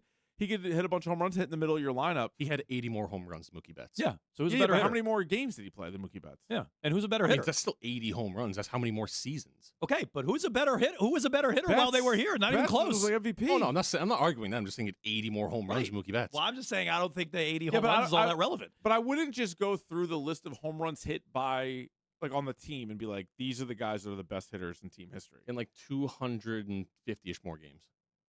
Yeah. No, I mean, but he's more of a power hitter, I would say, than Betts, but I don't think he's the baseball player that Mookie Betts is. But no, I'm with you. Like, Well, they're about equivalent now. Well, now. all the guys stink now. Yeah. Bogarts, Betts, Don't re-sign anyone is the takeaway. They're all in the NL West now, and they all stink. Like, that's definitely what's going on there. But no, I just think that it was too much kind of dumped on him, too, because it was like, all right, you're the best player, you're the leader, like, let's go. That wasn't his thing. He's not a leader. No, he's perfectly happy to hit a meaningless home run at Fenway, go 1 for 10 and get swept, and be one of the worst teams in baseball. Oh, and yeah. he's They like, did block out the haters after the home run. I saw that. He's perfectly content to do that. Honestly, a team like the Giants is perfect for him. Last place team or close to it, going nowhere, bottom 5 worst team in baseball. He can put up his stats, which are getting worse year over year over year. But he can put up his stats and just be happy that no one bothers him. And that's Rafael Devers. And I was reminded of that this weekend. I was annoyed at his whole exchange Friday before the series got going. Do we have this, Nick, if we can hear it quickly? This is a quick exchange on his return to Fenway Park. Rafi, what do you think the crowd reaction will be like today? Como lo dije anteriormente, no sé, nunca había pasado por eso, no tengo ni duda de cómo me van a recibir, si me van a boo o si me van a aplaudir, no tengo ningún tipo de experiencia. Like I answered before, I don't know what to expect. This is my first experience. I don't know if they're going to cheer or I don't know if they're going to boo. So I really don't have an answer for that. Rafi, any regrets? If you could do anything over again, would you change anything? No. We got a new one. We got a new Rafael Devers no drop. So again, hashtag no regrets. I mean, he doesn't totally need that translator, I guess. He was ready to pounce on that one. No, I do not. But no regrets. Okay, good. Nothing changed with Rafael Devers. Great sweep, by the way, for the Red Sox this weekend. Really fun game. The Saturday game was just miraculous in how they came back. Insanity. I mean, you're like, all right, this doesn't seem to be their game. And then you see the guys that are coming through with the hits and just I still go back to right before the All-Star break. You're like, if they're losing by 2 runs or more, they lose every time, let alone down 2-0 in the 9th, and then you still think that they can win. And they've completely turned around how you feel about them, both late in games and at Fenway Park. Those are 2 things that they sucked at for most of the season.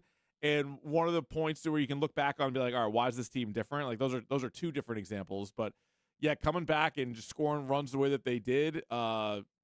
Just like they're an entertaining product. They are, and as you mentioned, they're now 2 games over 500 at Fenway, which is something we can get into with all your phone calls. 617-779-7937. We're starting with the Red Sox, the return of Devers. Seems like the Red Sox weathered that storm where they bottomed out with a 5-game losing streak. They're back to winning 7 of 10, including 5 out of 6 on the homestand. They are 3 games back of the Yankees for the first wild card with a big series looming later on this week. It is a Patriots Monday. We'll get to the preseason game over the weekend. Vrabel's comments. Hunter Henry and Christian Ellis going to join us on a Patriots Monday, so stay tuned for that. And in just 2 minutes, let's get to the guy who, in some ways, I guess replaced the guy who replaced Rafael Devers in Wilson Contreras and his weekend. He's been under fire over the last few days. He hit a monster home run. That ball hasn't landed yet. No, it has Holy not. smokes. Let's get to that, along with all your Devers thoughts, his reception, whether or not the Red Sox miss him in just 2 minutes.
On to Lansdowne. 3-run homer. His 26th. He got him, and it's 3-1 Red Sox.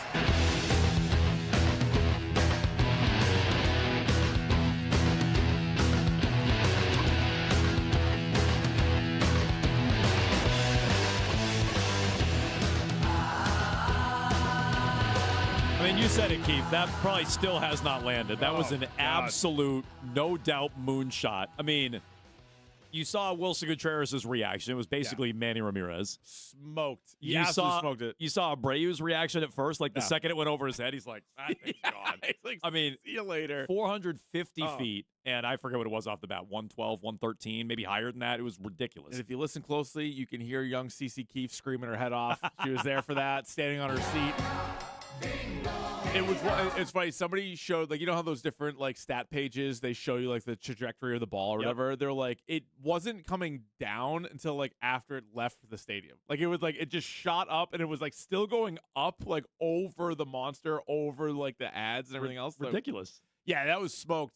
And his at bat prior to that, he hit one absolutely on the screws, but it was like defender made it like a good play. So you're like, all right, he was on it. Pretty dialed in. He was dialed in, and that thing just took off. And yeah, the crowd was looking for that. Yeah, because like Sonny Gray wasn't. He had that one inning where you're like he wasn't his best, but then he settled down, and they got enough offense for him. But yeah, good start to the series, which ended up being a great series. Just shutting down Devers and the Giants. Speaking of Sonny Gray. And this it ties in with Wilson Contreras effectively replacing Rafael Devers or replacing the guy who replaced Rafael Devers, like not even close, who I'd rather have. Wilson Contreras, despite some of the warts, and we'll get into that, versus Rafael Devers. But Sonny Gray, after the game, he's an odd duck. He is. He's a Lorax. But here's what he had to say about the Wilson Contreras home run and how the dugout was kind of buzzing after it. Watch that home run from Wilson. I didn't see it. I didn't see it. I heard everyone else talking about it, and I just told them, like, Palakai. I think it means, like, homer out of the stadium, I think. So, yeah, that was Palakai. I mean, well said, Sonny. I didn't see it, but I heard everybody yelling Palakai. Yeah, which I think means home run out of the stadium.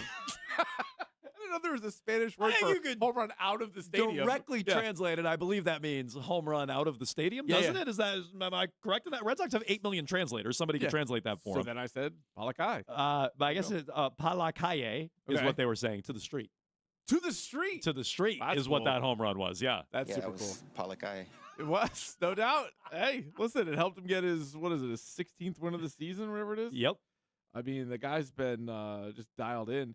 But yeah, no, that was a huge hit. Obviously, you got the whole momentum going, got the crowd going crazy because it's been kind of up and down for Wilson Contreras over the last couple of weeks.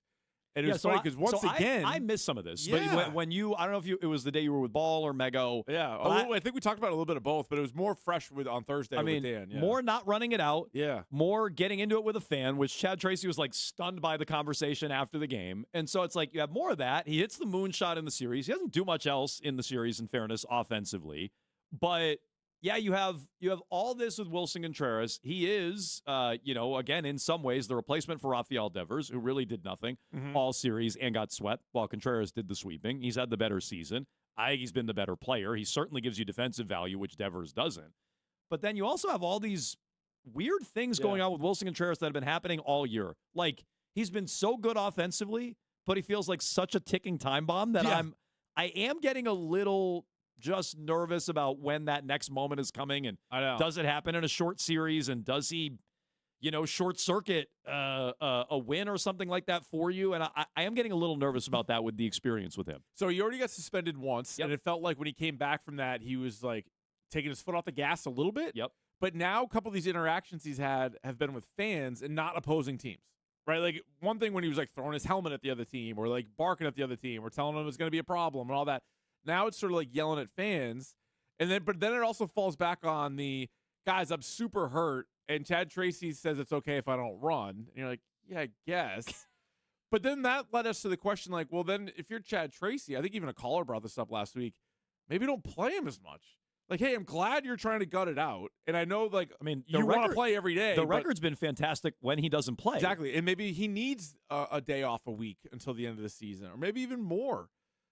But then I say that, and in that Diamondback series where he jogged down the line, he had 6 hits. Oh yeah, he was, and he had 6 hits in the series. Then he hits a home run to the moon on Friday, and you're like, all right, the guy's dealing with a lot, but he's still your best hitter. And like some of those games in there, he was screaming down the line, like it looked like he was healthy again. So I don't think he said he re-aggravated something. So like, I don't know what to make of it. I don't either, but it's hard to square away as a player who I think is an upgrade on Devers, which is crazy to say. Definitely is. But I think he's an upgrade on Devers. And, we talk about, or some, Nesson anyway, and a lot of Red Sox fans. I had a bunch of digs at Devers over the weekend, and there are so many people responding who are like, you're an idiot. You don't know what you're talking about. You don't appreciate what he gave to the team and this and that. That's not. I think you way overrate what he gave to the team.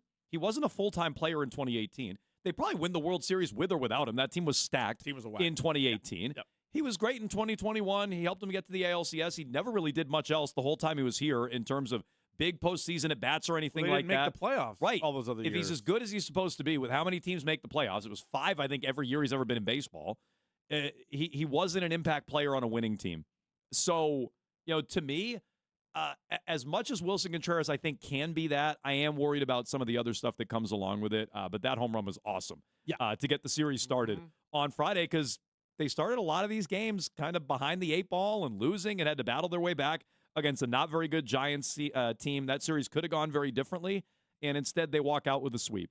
So you can jump in, 617-779-7937, like our pal Chuck up in New Hampshire. What's going on, Chuck? Hello. Hey, Chuck? guys. Hey, what's up? There he is. Great. Hey, can you hear me? Yes. All right. Great job on the Jimmy Fund, by the way, last week. My take here is I'm a little concerned with guys like Trevor Story coming back. I'd like to have Roman Anthony back, but I'm honestly concerned if Story comes back because, one, I know we can't quantify this, but the vibes are just too high. And on the other end, I don't want him the spot of a guy like either Monasterio or Nick Sogard. Like, I feel like those guys have been able to be so consistent and honestly at times clutch. And like a guy like Sogard who can really slot in at the leadoff spot. Like, I'm just nervous Trevor Story is going to take away a spot from somebody that has actually been consistently contributing in a meaningful way. Chuck, good discussion. Are you let's start with the vibes aspect of it. Are you worried about Story coming back and ruining the vibes? Yes. Okay. Yes. A little bit. Yeah.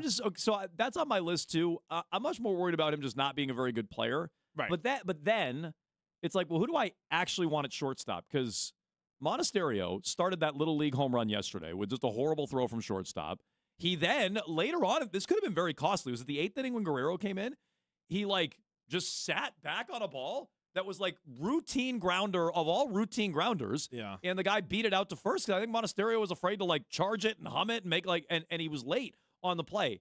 I think he's a liability defensively, and yet he is a clutch bat. How do you feel about Story defensively? Not good. Yeah. But, he's slightly better. I think he's better than Monasterio defensively. Probably is. I think he is, and he's definitely not good, but I think he's better than Monasterio. But defensively. coming off an injury, I don't even know. I don't want to see a lot of What Story. do you do at shortstop? Well, I still think the Franklin Arias thing is in play at some point. When we talked about this a couple of weeks ago, sort of circled the beginning of September. So we're not there yet. We have another week, and maybe go there. But there is something about these guys. I think to Chuck's point, like Andrew Monasterio, Nick Sogard, you wouldn't think were going to be big factors in a playoff Red Sox team, and yet here we are. Sogard's on fire right now. Sogard's like what Monasterio was for a month. Now Nick Sogard is that. So it's like I don't want to put any of that to screech that to a halt just to get Trevor Story back in. So one positive I would view it this way is last week when they were asking Story about his return, he's like, yeah, I probably only need a couple of games in the minors, and I could probably play on Friday. Talking about like the Friday game against the Giants. And then Chad Tracy was asked about it, and he's like, nah, we got a plan. Yeah. Like, you know what I mean? So I'm like, all right, good. They're not just like, hey, here you go, veteran player. Handing him the job, right? Because you weren't good before you got hurt. And you know the last manager would have. Immediately. And like maybe this one will too. He but might. like I don't the last they're going to. They're already planning the seed of, the sports tourney are really hampered at the beginning of the season. They might. I agree with Keith. I think it's a good sign he wasn't back for the Giants series. Yes. Like they're at least showing a little bit of restraint. But the last manager definitely would have plugged Story right back in at short. Let's see. Maybe this guy will too, and I'll hate it. But I know the last guy would have. It's at least a question with this guy. I just don't want him playing all the time. But I guess you go back and forth. You're like, well, for him to like get back going again, he's going to have to play all the time. So it's like, what do you do? Because you have all these other guys that you wouldn't consider being like big parts of it that have been big parts, and they are getting by that way. And Sogard's a good example. Like if he could continue to get on base as the leadoff hitter, I don't think he's going to be your leadoff hitter game one of the playoffs, but can he do it now for a little bit to get Roman Anthony's keep feet the seat wet? warm for Roman when he that's comes what I would back. hope. Roman Anthony, by the way, heading to Worcester to rehab this week, Beautiful so he gets city. closer. Love that. Story and IKF seem like they're getting closer to returning as well. So you can jump in on this, 617-779-7937. We talked about the reception for Rafael Devers. Are you bothered that he got booed? How much do the Red Sox miss him? And on top of that, Wilson Contreras, a wild card, but been very, very productive for the Red Sox this year. Do they actually upgrade on Devers, plus the shortstop conundrum? We can get into that with all your phone calls again, 617-779-7937. It's Patriots Monday. We're going to be joined by Hunter Henry and Christian Ellis, we're told, in the noontime hour. We'll get to some thoughts about Mike Vrabel's comments, the lack of depth, Christian Gonzalez possibly returning to practice, among other things. We'll get to that coming up about a half an hour from now. On the way next, though, Red Sox do weather the storm. They get the sweep against the Giants. Is it time to start believing in the offense, especially at Fenway Park? We'll get to that next.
And streaming everywhere on the Odyssey app. Aroldis is ready. He sets. Here's the 2-2 pitch. It is swung on and missed. 99 miles an hour. The vintage Chapman stare. The Red Sox sweep the Giants. They have another fabulous homestand. 5-4 the final. Nick Sogard and Cedar Rafaela in the middle of everything. Jake Bennett really settled into this, and the Red Sox head to Miami with enormous momentum and crashing in on the Yankees and the Rays.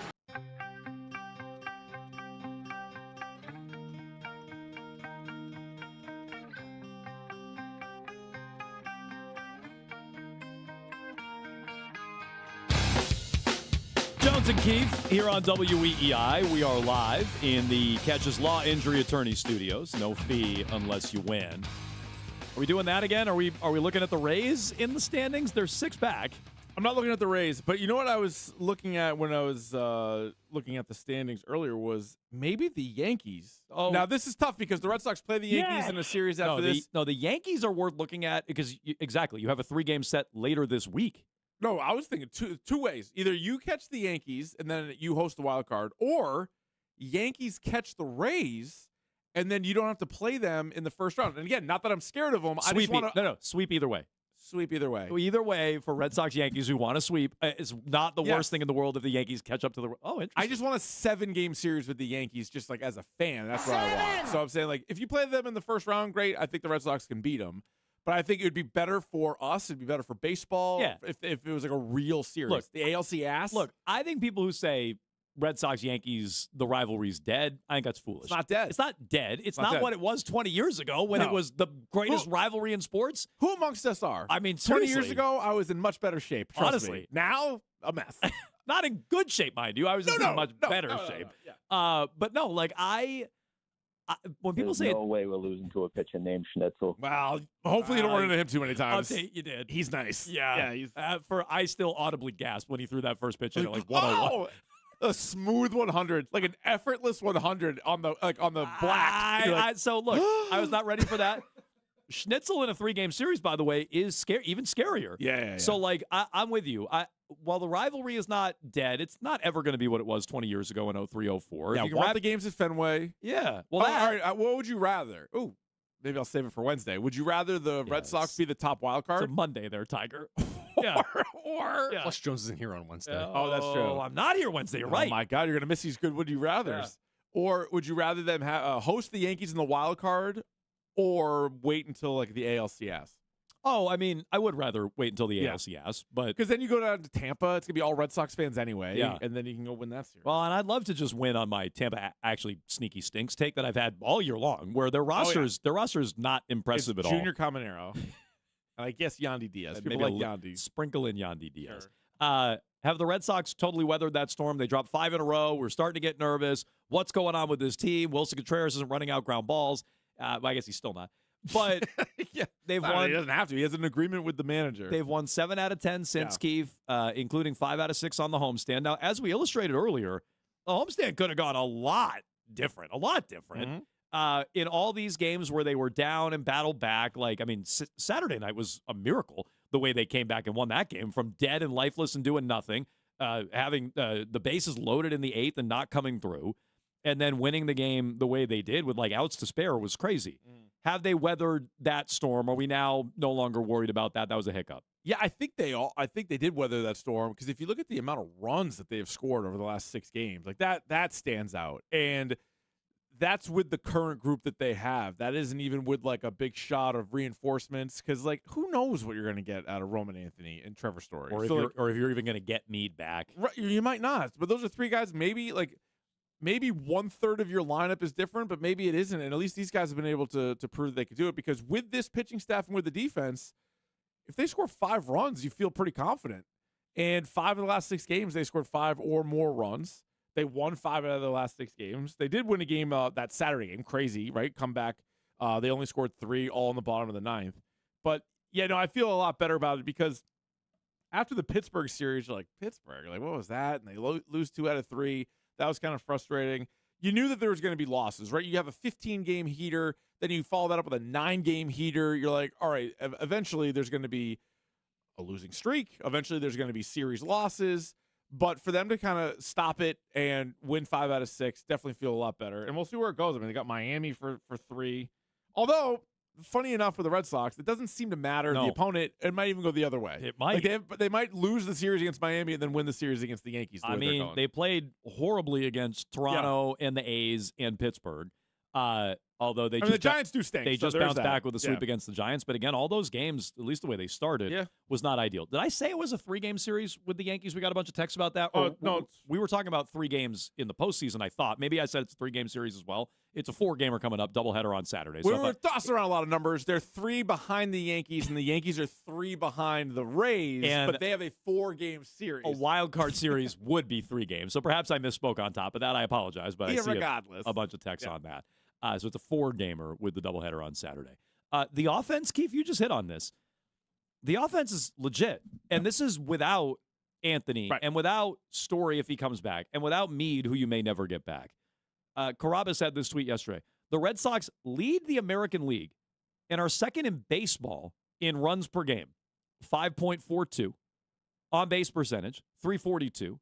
Slugging and OPS, 441 and 782 since June 25th.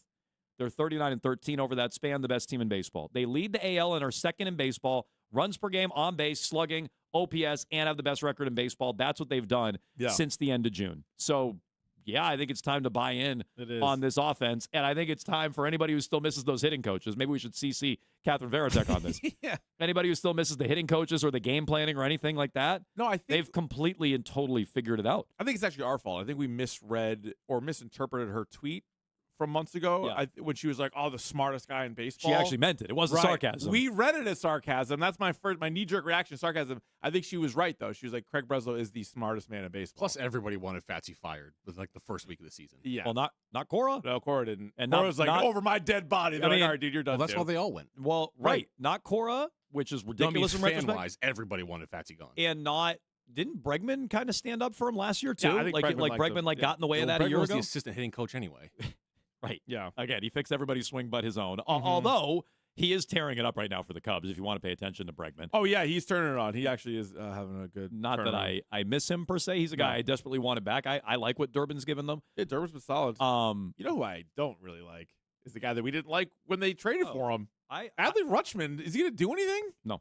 Jeez. Can they throw in another prospect to see if maybe it'll turn things around? I mean, like because we're talking, you're like, is the offense back? It's like, yeah, the offense is back. The offense is legit, but no thanks to him. No, you're better off with Connor Wong. Wong had the big hit yesterday. I know you had a couple of knocks yesterday.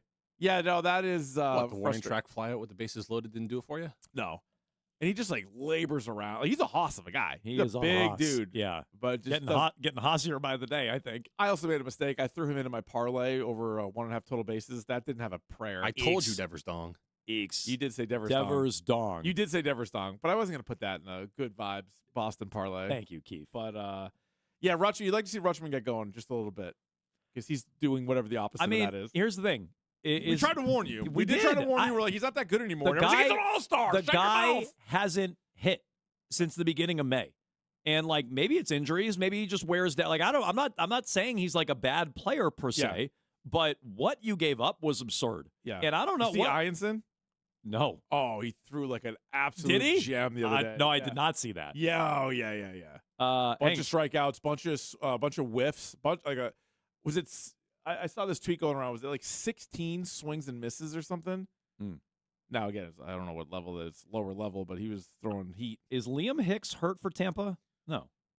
He's on Tampa. This is what Liam Hicks has done, and this is my claim. I'm like, you could have just paid way less for Liam Hicks instead of paying through the nose for Adley Rutschman and still upgraded at catcher and still done what you did. Liam Hicks is hitting 292, 975 OPS, 3 homers, and 10 RBIs with Tampa. So you could have just got that guy for a fraction of the cost, which is what I said in real time. Or you could overpay for Rutschman, who stinks. Okay. 617-779-7937. Let's go to Rob in Swampscott. What's going on, Rob? Hello? Guys? Rob? Yes, this is Rob. How's it Oh, going? this is Rob. Hi, Rob. Thank you for taking the call. What I wanted to call about was I am flummoxed as to how at this point, where since the end of June, the Red Sox are winning 3 out of every 4 games with the talent that they've lost due to injury, and they have not had the integrity to take the interim tag off of Chad Tracy's coaching manager position. Yeah. Can you explain that to me? Yeah, I can. I wouldn't do it either. Yeah, I don't mind it. I would make him earn it. I didn't like when they removed it from Missoula a couple of years ago. But Shaughnessy agrees with this caller. Shaughnessy, when we talked to him No, at a the lot of semifinal. people I think do. I don't think you need to do it. I think it's working right now the way that it is. I would say he would be at the end of the season, barring how it goes from now through the playoffs. He would be the overwhelming favorite to get the job. Absolutely. But like, I don't see why you need to do it. Where's he going? Well, and not only that, what if he's overmatched in the playoffs? Like, we have no idea. I don't think that's going to happen, but what if you give him the extension, he gets to the playoffs, he gets pantsed, and like makes some boneheaded decision. The thing I keep going back to, he makes a Grady Little-esque decision in a big postseason spot. And now you're stuck with the guy. Yeah, stuck with the guy, quote unquote. Like, I really don't get the rush. I like him. I think he's been a massive upgrade and a huge reason for your turnaround. Honestly, I expect him to be the manager next year, but I deal with that in the offseason. I don't deal with it early. I really don't get all the hullabaloo about that. Yeah, Anthony Ianson last week had a career high 7 innings, 1 run, no walks, 8 strikeouts. He is the Orioles' number 2 prospect and number 49 overall in baseball. Their whole farm system now is Red Sox guys. Yeah. all of a sudden. Yeah. And again, I'm fine with trading prospects. I just like to No, trade so them. am I. I just like to trade them for good players. Yeah, it looks like he has 24 strikeouts since he's been traded. Yeah. But With- then the other with thing, Chesapeake. Yeah, he's the Chesapeake Bay Sox. They beat the Richmond Flying Squirrels. That makes sense. They beat the Flying Squirrels. Bay the other day. Sox. It was the Giants AA affiliate who they beat. But Because the other part too is that like you gave up all these prospects and you only have a year after this on the Rutschman contract. Everyone's like, "Well, you got to extend him. You got to extend him." Like, don't rush into that. Do you? Yeah, I wouldn't be. That's speaking of. I wouldn't take away the interim tag from Tracy. I wouldn't sign him to I a new would deal not yet. be rushing to an extension with this guy. Well, I'd be maybe you rushing. keep Adley, and then you get Gunnar Henderson out of it because they're best friends. Is he good anymore? No. Okay. No. The whole Orioles thing, it just fell apart. They were supposed to be like the team of the future. They were supposed to be like the Astros from 10 years ago. Yeah. They are not. No. Spoiler alert, they are not. 617-779-7937. We'll get to all your phone calls here on Jones and Keefe. We'll get to the Patriots. Wild comments from Mike Vrabel after the preseason game. He was in damage control mode today, both with the Greg Hill Show and the media afterwards. We have thoughts on that coming up about 15 minutes from now. On the way next, let's get to Jake Bennett. A few different ways to look at that outing yesterday. Did he bounce back? Did he not? What exactly do the Red Sox have in him? We'll get to that next. The U.S. Treasury quietly released its official financial.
Chad Tracy on Jake Bennett and his outing yesterday. I've been very pro Bennett. Keith sneaky hates him. What'd you think of that outing yesterday? Not good early.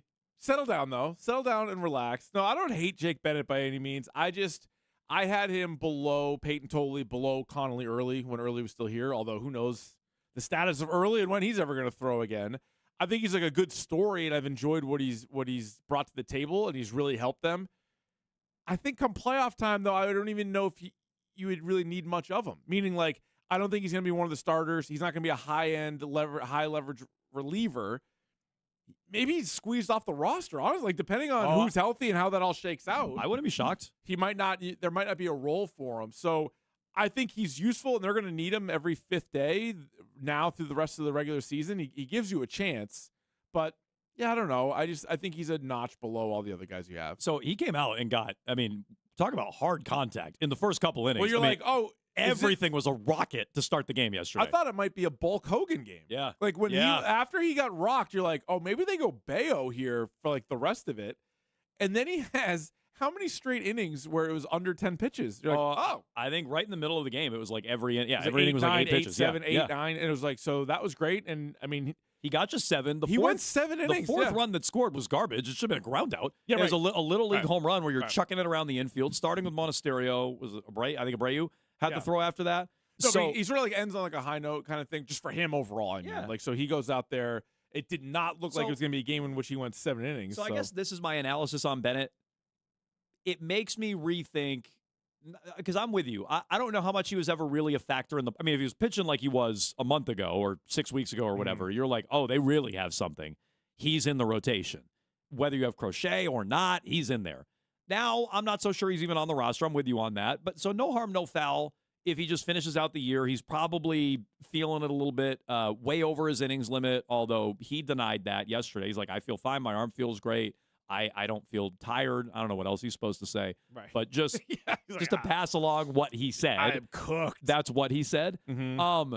But like big picture, because one of the things I said about this trade is I'm like, this is the kind of trade that could save Breslow's job at the time, where they were still under 500 and still hadn't totally turned it around. And he was pitching great. And it was like the kind of trade where you look at it and go, what a heist. I'm rethinking that, and it does make me rethink how you included Harrison in a deal and Early in a deal. And it's like, if you have 2 young stud lefties in Tolley and Bennett plus Crochet, it's like, all right, some of those guys are expendable. Mm-hmm. If Bennett's closer to what he's been over the last 6, 7 starts, whatever it's been, versus that 5-start stretch where he was lights out, well, then I will rethink that a bit. But for the postseason roster, I'm with you, Keith. I think he's largely irrelevant. He's more depth than anything. I guess we'll see because they do go with 4 starters, right? And so who knows what Garrett Crochet is going to be. And I still like the idea of Crochet, Bayo as like a sort of like you get one game, like both of you. Sandoval, based on being a veteran, might be ahead in the pecking order even without Crochet. Might. I'm not saying I he guess is. that was my question. I feel like I would still have more confidence in Bennett than Sandoval, but yeah, you're right. Maybe that's a discussion, and maybe not everybody agrees, right? Maybe Tracy, Breslow, maybe they have different opinions on that. Plus, they have another month to sort of see where it goes, right? It's almost like one of these hitters. Like if Sandoval goes out there and pitches better over the next month, then okay. Bennett's, go with that guy. Bennett's overall numbers, and it's like pretty good. I got to look. It's 3+ earned runs in how many consecutive starts? It is 1, 2, 3, 4, 5, 6 straight starts. He's given up 3 earned runs or more. Now it's been 3 or 4, I think, in every outing. Right. But his ERA on the season's still under 4. He's 3.5. He's 8 and 6 with a 3.49 ERA. So like maybe we're going too far with the pendulum swinging and talking about. But he's not a big strikeout guy, and that's one of the things that plays up in the postseason. Yeah, and just overall, like if you're at a top end of the rotation guy, then it's more Ks. But long term, could he? Not even long term, but like for the next few years, do you pencil him in sort of the back end of your cheap guy, 4th or 5th starter? Like okay. Like you might have something there. 617-779-7937. Let's go to Mark in Medford on the Red Sox bullpen. Hello, Mark. Hey, what's up, guys? How's it going? Good. So I didn't know, and they flashed that up on the screen last night, that the Red Sox also have the #1 bullpen in the league, which makes me nervous about, their pitching because they're doing this without Crochet. And, they're hitting the ball without Roman Anthony. Now, I'm sorry, Mark. Mark, I'm just confused. So I need an answer. You're concerned about the pitching because they have the number one bullpen ERA? No, I'm concerned because I'm a Yankees fan. Oh, there it is. And if they have to play the Red Sox in the playoffs with a healthy Crochet in the playoffs and a healthy Roman Anthony, I'm scared. Yeah, you should be. You should be scared. Although I wouldn't be all that scared about Crochet. I don't think Crochet is going to throw that many innings. We're talking playoff time. He said a week or so ago he's going to max out realistically at 2 innings. It looks like I don't know when Judge is coming back, and Stanton just hurt his other calf, so he's done for the season. So, and they just got Bellinger back. So okay, it's enough Yankee talk with Mark and Bedford. So I didn't understand what he was saying. I'm like, wait, why you're would worried? You be scared? Yankee fans should be. Well, I mean, if the Red Sox have the lead after 6 innings, like you feel pretty good. You see the Bradfo numbers this morning on Eric Miller? Oh, Eric Miller, Hoss of the Week. Okay, Bradfo. This guy doesn't allow runs. Eric Miller. I believe this started with the Giants when he started calling his own pitches on PitchCom. 18 2/3, no earned runs, because he does have an unearned run. I think is an opener here. No earned runs, 9 hits, 28 strikeouts, 5 walks. Mason Miller, how's he doing? Since July 5th, 18 2/3, same amount of innings, 1 earned run, 1 more worse than Eric Miller. Yeah, 7 hits, so 2 fewer than Miller. 33 Ks, 5 more than Miller. 6 walks, 1 more than Miller. I mean, he's basically been. They got a lefty Mason Miller. Yes. Well, the righty Mason Miller's Bayo. Oh, Bulk Hogan. Great point. Yeah, great point. They have the 2 best relievers in the game, and they're not even Chapman.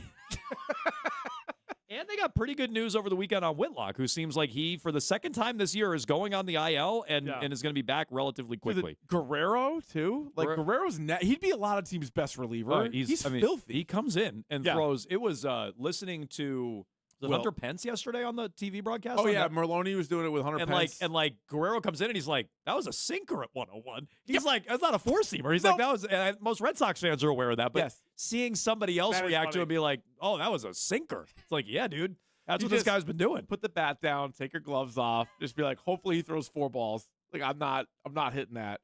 Yeah, no, he's been nasty. He's like the 7th inning guy. He's been awesome. Yeah. 617-779-7937. You can jump in on the Red Sox big sweep in the return of Rafael Devers this weekend. Seems like the Red Sox weathered that storm when they dropped 5 in a row about 10 games ago. Meanwhile, Mike Vrabel criticized his roster, said it has no depth.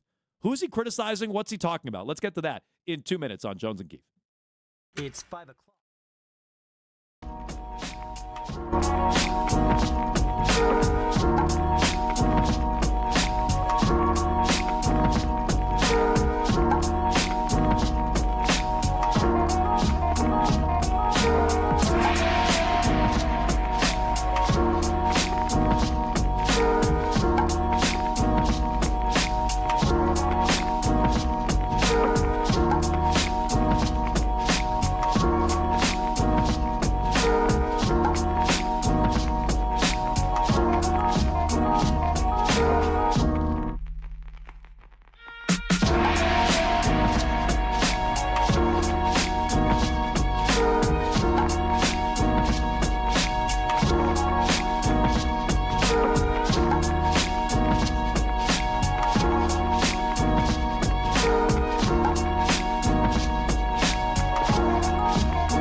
joint practices that you've experienced lessen the need for that? I don't think we have a very deep team, Mike, so I think we have to make sure that we're preparing our football team and that we're doing everything that we can to keep our best players available. And if that means playing Thursday as part of preparation, then that's what we'll do. Have not made that decision yet, but I would say that that's something that I'm confident in with where we're set up currently. Mike Vrabel on Saturday with what I think is a wild comment from the guy who built the roster to come out and say, well, Mike, we don't have a very deep team, which is why I was effectively afraid to play Drake May in a preseason game, and we'll see about Thursday. So, a lot to unpack there. I hate that Drake May might not take a snap in the preseason. We can get into that with all your phone calls, 617-779-7937. Vrabel has gone into damage control on those comments a couple of different places, including the Greg Hill show this morning. Oh, well, whoops. Which we'll get to in a moment. But how'd you read those comments, Keith? We're not a very deep team, which is why, and I'll add this again, we were afraid to play Drake May. So I didn't take it initially as he's trying to throw anybody else under the bus, only because I assume he has a tremendous amount of roster control, right? So this isn't so Bill Belichick had the most roster control for a coach. Mayo might have had the least amount. Vrabel's closer to Belichick than he is to Mayo. So if Gerard Mayo said, we have no depth, I'd be like, wow. You're calling out everybody else who actually is a shot. The job to get players. Yeah. The one thing you can't have it both ways here. If you're like, well, Vrabel's just bringing in all his own guys like A.J. Brown and Kevin Byard, and then also, well, he's kind of throwing everybody. I'm with you. I think he's like it's sort of like we haven't done a very good job. Also, I think he's pointing to whether it's some of his own rookies, Gabe Akis, who he talks about a lot or is asked about a lot, Caleb Lomu, some of the other draft picks, maybe not named, Will Campbell over the last couple of years. I don't think he's satisfied with how they've played. And he's looking at it where he's like, man, I like our starters, probably most of our starters. After that, it kind of falls off. One thing I think also came from this, and I don't think he intended it this way, just another check mark for Christian Gonzalez. Gonzalez could say, you're right. We don't have depth. The depth's terrible. So look at what the secondary looks like when I'm not out there. So I think there might be an element of Gonzalez to it as well. Yeah. We don't know. I just took a spin through the internet with the beat writers. They're at practice today. I don't know what they're allowed to report on in real time, but Vrabel did say he's hopeful that Gonzo's going to be out there either today or tomorrow. First question with the media with Karen Garigian in a follow-up to his appearance this morning on the Greg Hill show. So I think something in that answer is about Gonzalez. So I agree with you. Vrabel has roster control. Now, maybe he's because I don't think it's a shot at Elliott Wolf. I think a lot of people go, it's a shot at Elliott Wolf. I don't think so. I don't think Elliott Wolf has a lot of control. He might, but did Wolf get some power back? Not more than Vrabel, but did Wolf get a little bit more power while Vrabel was out with for day 3 of the draft and with the whole Rossini debacle? Did Wolf carve out a little bit more power? Maybe. I'll allow for that. But who's Vrabel really criticizing and taking a shot at it? If it's anybody, and we don't just take it at face value that he's being truthful about his roster, or as the text line says, guys, maybe it's a challenge to depth players on the roster to step up. Maybe it's to Lomu or Akis or whomever. Yeah. If Bill said this, who would we think he was talking about? Robert.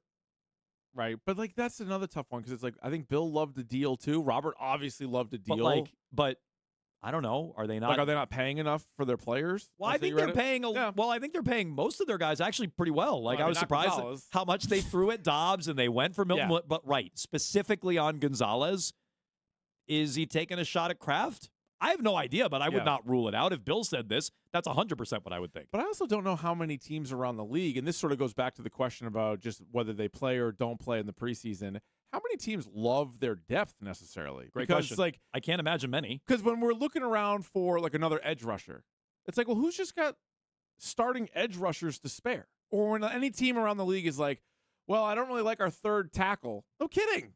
Most teams probably don't like their second tackle.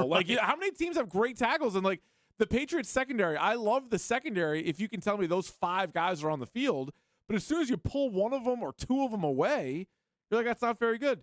quarterback's another great example of that. Every team, take your starting quarterback away. How good's your depth? You go from Drake May to Cutlets? Like, I think that's just kind of how it is, and teams around the league still will play their guys in certain preseason games. I think there is a line between being like afraid to play guys in the preseason because you think they're going to get hurt, and then also Bill Belichick's answers in the past. Remember when Gronk got hurt on an extra point, and he was like, well, if you guys let me know when they're going to get hurt, I'll take them out for that play. Like, he had a really good, funny, like, smart-ass answer. Right. But it's like, does the best tight end in league history need to play on extra point? Right. Or does your starting quarterback need to play deep into the third preseason game? No. Like, there's sort of a line. Could he get a couple of series? I would think maybe a series or two. At game speed with full contact. Oh, he got joint practices. That's game speed. They don't get hit. They don't get touched. He doesn't get touched. Yeah. So, like, the last time we saw Drake May at game speed with full contact on a football field, he got touched. He got his ass walloped by the Seattle Seahawks. Yeah. And now he's going to get no in-game reps in the entire preseason unless he gets it on Thursday against the Browns, which I don't anticipate. I think that's a mistake. But Vrabel was asked for the follow-up to this morning on the Greg Hill Show as part of Patriots Monday. We're going to talk to Hunter Henry and Christian Ellis in the noontime hour, we're told. But Vrabel was a guest early this morning on the Greg Hill Show. He was asked about those comments, the lack of depth, and, well, here's the exchange. But is that kind of a not-so-subtle message to the front office about, hey, we need some work, no, guys? I mean, we are the front office. You know what I mean? Like, we're all making you are the the front decisions. office, yeah. I'm just saying, we're all included in this. No, it was about the young guys that we have to develop. And you could see that the players that we kept out of the game, those are the guys. And then we have to be able to find some guys behind them to be backups, be first guy in, and be the third outside linebacker, be the third inside linebacker, be the sixth offensive lineman. I mean, these things that are so critical, be the third safety. And so those are the things that we're trying to develop. And I guess that's what I was referencing. If I can walk back, and I've already talked to Elliot this morning. I mean, these aren't issues that there's not. I'm not in a subtle comments. Yeah. I mean, that wasn't that. It was just they asked why we didn't play the guys, and we got to have everybody that we have available, and then continue to develop and see some guys that went out and played like they did on Saturday night to continue to build that depth. Okay, so literal damage control. He had to go to Elliot Wolf and talk to him about it. Yeah, he's like, that's not what I meant. But I don't think it could have been what he meant, because I give Vrabel, and maybe I'm wrong, but I think he's had 2 off seasons now to build this roster. They were even saying from year to year, it's like one of the biggest Super Bowl participants, the most like roster turnover. We were talking about it at camp, right, last week. I know 90 guys, they're not all going to make the team, but like 45 of them, give or take, are new.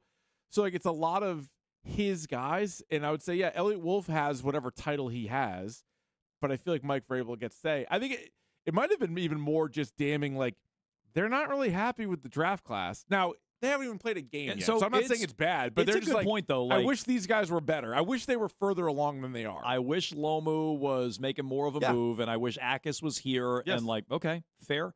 Maybe Kyle Williams is a part of that commentary as well. Williams had a long touchdown, but also some miscommunications in the game over the weekend, so we can get to that. I think Vrabel even had to correct a comment he had to Greg. So he had his comment about depth, and we're not a very deep team, Mike. Then he had that comment to Greg where he goes, well, we are the front office. And I interpreted that as like, yeah, I'm in charge. And that's how I interpreted that. I think he even had to correct it afterwards when he talked to the media, Keith, where he said, there is no front office, there's no back office, there's the Patriots. And so what he even had to add on to that, because I don't think he completed the thought with Greg. Yeah. I think he's like, well, there's no, he's like, we're the front office. And I interpreted that to mean like me and Stretch and like Ryan Cowden, we're the front office. So like, wasn't a shot at Elliott. He doesn't make any decisions.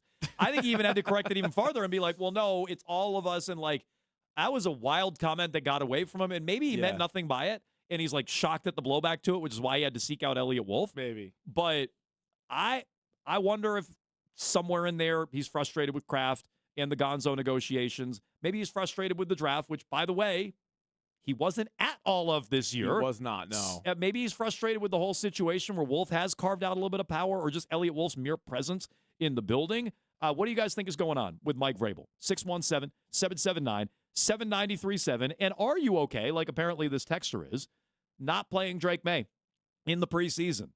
Text line. Yes. Shocker Jones You bitch about Drake May not playing, but you'd be the first to bitch about if he got hurt. It's your MO to play both sides. So he's like definitely going to get hurt? Yeah, How many starting quarterbacks have played a series or Josh two? Allen played in the preseason. Well, Jackson Dart basically died on the field. Okay, Jackson fine. Dart plays like a maniac. Jackson Dart Yeah, gets but hurt every time he goes on the field. We're going to talk to a guy that took Jackson Dart's head off last season. Curtis mentioned this morning, I completely forgot about it. Remember when Drake May bounced his head off the turf in Minnesota last year in the preseason game? Yeah. That's why Remember how much time he missed?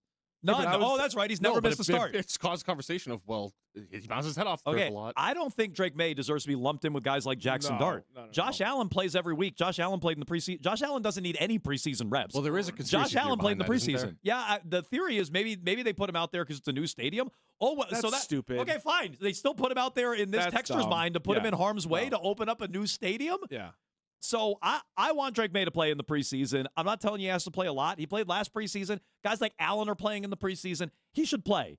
But apparently people disagree with that. You can weigh in, 617-779-7937. I wonder if they're concerned about something or he's concerned about something long term. We can get into that with all of our preseason takeaways from preseason game number 2 with the Eagles in just 2 minutes. Jones and Keith.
Develop a little bit more of a mean streak or a grit by putting them at gunner. They've done that at times over the course of this training camp.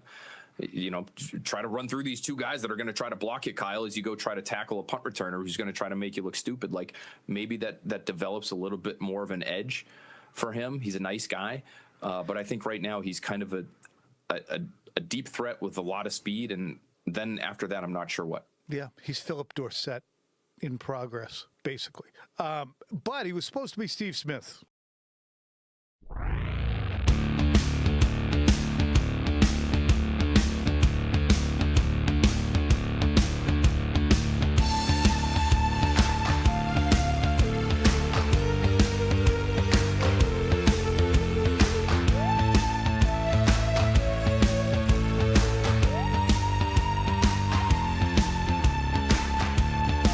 That was Phil Perry and Tom Curran, Patriots Talk podcast.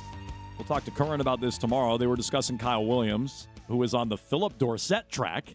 Fast guy. Well, niche player, doesn't really do much else. First-round pick, Philip Dorsett. Curran then says he was supposed to be Steve Smith, which I think he elaborated more on this. What now? I think they were mocking some pre-draft comps for Kyle Williams. Well, maybe they meant the Steve Smith from USC that went to the Giants and not like the good Steve Smith. Wrong Steve Smith. Yeah. Got it. It could be that. Could be the other Steve Smith. What do you think of Kyle Williams at this point in time? He started making more plays when we've been there in joint practices. Yeah, he has. He's got 2 touchdowns in 2 preseason games. This was a long touchdown. He also constantly, Phil says he tracks the ball well. I don't feel that way about him. I feel like he's constantly looking over the wrong shoulder or on the scene for miscommunications with May, which I know wasn't the case in the game on Saturday. I thought despite the long touchdown, it was still another mixed bag from him. So I view him as the clear-cut 6th receiver on the team. I think he is the fastest of all those guys, so he has that sort of separates him literally and figuratively from the rest of the group. And maybe you can dial up certain plays for it. I'm not relying on him. So last year he had, 10 catches and 3 or 4 touchdowns? Yeah, it's something like that, yeah. I feel like that might be what it is again. I think but he does make enough plays during camp where you're like, all right, you could keep him, and you're not just keeping him because he was a 3rd-round pick and you don't want the pick to look bad, which teams have done. Mm-hmm. The Patriots, every team has done that, right? Where you're like, 2nd-round pick. I know he sucks, but we have to keep him. He's not that. I don't think he's that. No. But you have a lot of good receivers on this team. So I would look at him almost like a specialist, like almost like a Dave Roberts, where you're like, all right, we have this guy. Maybe we have a team that we know that there's like a slow corner, or we know how a team runs certain things. Play him a few plays a game, and maybe he catches them deep. Also, is Booty on the team? Because that makes a big difference. That is also true. If Kayshon Booty is kind of a deep shot specialist when he's on the field, and this guy could replace that, and maybe it makes it more easy to move on from Kayshon Booty, who, by the way, was inactive over the weekend, which does that mean he's safe? If I'm Kayshon Booty, am I thrilled I'm not playing in that game, or am I trying to put out good tape so that I can go elsewhere and someone will trade for me? I think that's interesting. But to your point on Williams, Keith, it was 10 grabs last year on 21 targets, which speaks to, I think, him not being on the same page with May all the time. He was on the scene for a bunch of turnovers last year, even in limited reps. He did get 21 yards a grab. So, he was a big play threat when he got it. And 3 of those 10 receptions, to your point, were for touchdowns. So, yeah, I wonder if they kind of have him dog-eared as the Kayshon Booty role once they move on from Booty, which I still think, despite him being inactive over the weekend, is going to happen. So if they do trade Kayshon Booty, which you and I, we've talked about a lot off and on throughout camp, I don't want that to happen. But if they do, all right, that slides him up to the 5th receiver. So it's still when is he going to play? We had an awesome game of guess them percentages last week when you were out. Oh, I was going to say, I don't recall this. Okay. So off the top of my head, we were talking about the wide receivers on the team. And right now, throughout camp, they've done a pretty good job of working them in and out, right? I feel like every time we mention a player, I haven't heard from so-and-so, boom, they have a catch the next play. So, all 7 of them have been productive. And we're saying how, last year, Steph Diggs was a 1,000-yard receiver, but didn't play, a ton. He was out a lot. Mac Hollins would have, a lot of snaps, but Steph Diggs had a lot of targets, and, we're kind of whittling it down. Anyway, I bring it up to say this. Once you get to the regular season, though, are you really going to be doing, these line changes where Brown, Pop, and Romeo Doubs come off so Kayshon Booty and Mac Hollins can come on? No. Do you guess what percentage of offensive snaps A.J. Brown played in last season with the Eagles where he was pissed and they ran the tush push all year? 90? Yes. Is that right? 90.5. Yeah. So already he's going to have to be on the field the whole time. They're not even going to run a lot of 4 wide. How many times have we seen 4 wide out? Because they like their tight ends. They like their backs. They signed a fullback, I'd imagine, to be a part of the offense. He was a priority free agent for them. So, right. I don't know how many times we've seen it in camp. How many times we've seen 4 wide? 4 wide. Hardly ever. Yeah. 3 wide we see all the time. I'm not sold they're going to run a ton of that. Because they'll run a running back out, or I'm not talking about what the formation looks like. I'm talking more about personnel. I feel like 3 receivers is kind of the sweet spot. So if Kyle Williams is the 6th and he has a chance to move up to 5th, I don't know how much he plays. Would you play Drake May on Thursday? I would. Well, I would have played him Saturday, actually. So maybe by now, no. But on Saturday, I would have played him 2 series. I think game 3 is the throwaway preseason game. I doubt he plays on Thursday. And that also sucks. Not that you plan it this way, but you have home game, and then road game, and you play him. That Keith, sucks for the fans. So, number one, it's a giant FU to season ticket holders. Yeah. Oh, you get 2 preseason games, and you get 0 Drake May. Yeah. Get Tommy Cutlets out of my face. I'm a season ticket holder. Yeah. I pay through the nose on these tickets, and I get 0 Drake May in the preseason with 2 out of 3 home games. So that's nonsense. You saw Baron Morton punt, though. You did. That's cool. What's going on with the turf at Gillette? Is that why Drake made him play in these games? I feel like that could be a reason for the first game.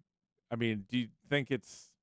But what is he going to not play in the regular season? He's still the same turf. Well, no. But like, is he going to do the it? First in game, it was just so like thrown together, and you're like, I don't know. Okay. I mean, I was there Wednesday. You were there Thursday after I was. I was there Wednesday. It looked like a pickleball court out there. Yeah. There was not a blade of grass in sight on Wednesday. It was down on Thursday. Okay. When we were there. Okay. So they got it down. So okay. I mean, listen, I'm not saying so it's they good. threw that in there overnight. So like, I don't totally rule out that the turf is a factor here. Is this some sort of long-term play with Drake May where he's like protecting himself for his contract is it possible May's the one who doesn't want to play in these games? No, because I feel like if May didn't want to play, maybe you sit him in the offensive line or something, but they're sitting everybody. So I feel like this is a Vrabel thing, and he's trying to protect him. Also, like they played deeper into the season last year than any team other than the Seahawks. So there's also that, right? Like other teams had like a whole another month of not playing football. I don't know. Me personally, I would put him out there, have a couple live rounds for the running backs, for the receivers, for the quarterback, for the O-lineman, like everybody. Brady always played in the preseason. And he always played in the Super Bowl. Josh Allen was just out there running around. If those guys can play in the preseason, this guy can. My guy, Bo Nix, threw a great touchdown. You see that one? I did. That's good. Meanwhile, Keith, because we got basically no one in that game on Saturday, the highlight was this drunk lady talking to Steve Burton. Was she hammered? What was going on? Drunk, yeah. Jen Welter. Yep. Who is having a great time at the game. Well, she's promoting women's flag football. She's an ex tackle football player. Okay. So Steve Burton chats with her. Here's a little bit of how that went on Saturday night. Yep. That drive all the way around. And joining me now is Jen Welter. She's the first female coach in NFL history. Take me back. You were with the Arizona Cardinals back in 2015. What was that like?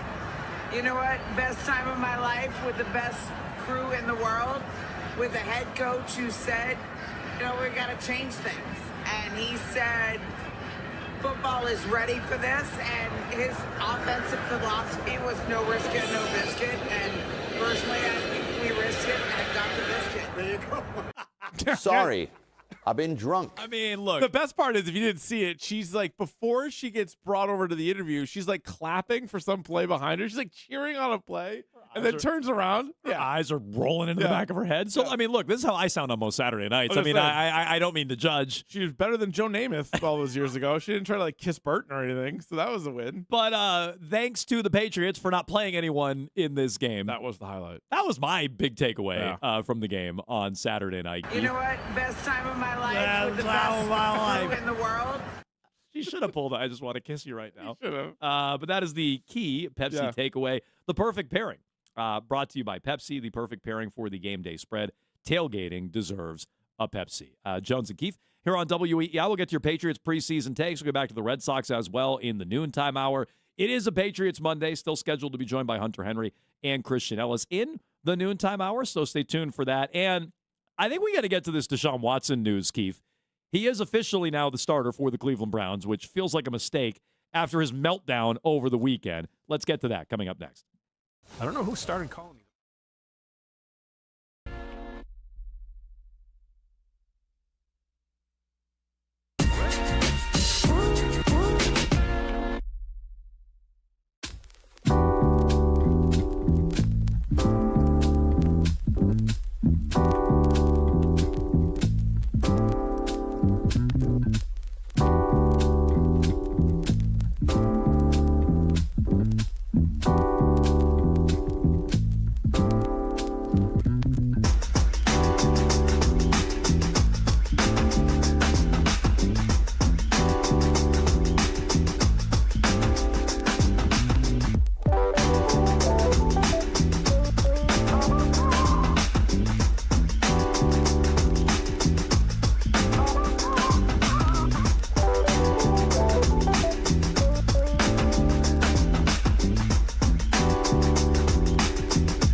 think you guys know too, and I think the whole world knows. It has nothing to do about the performance.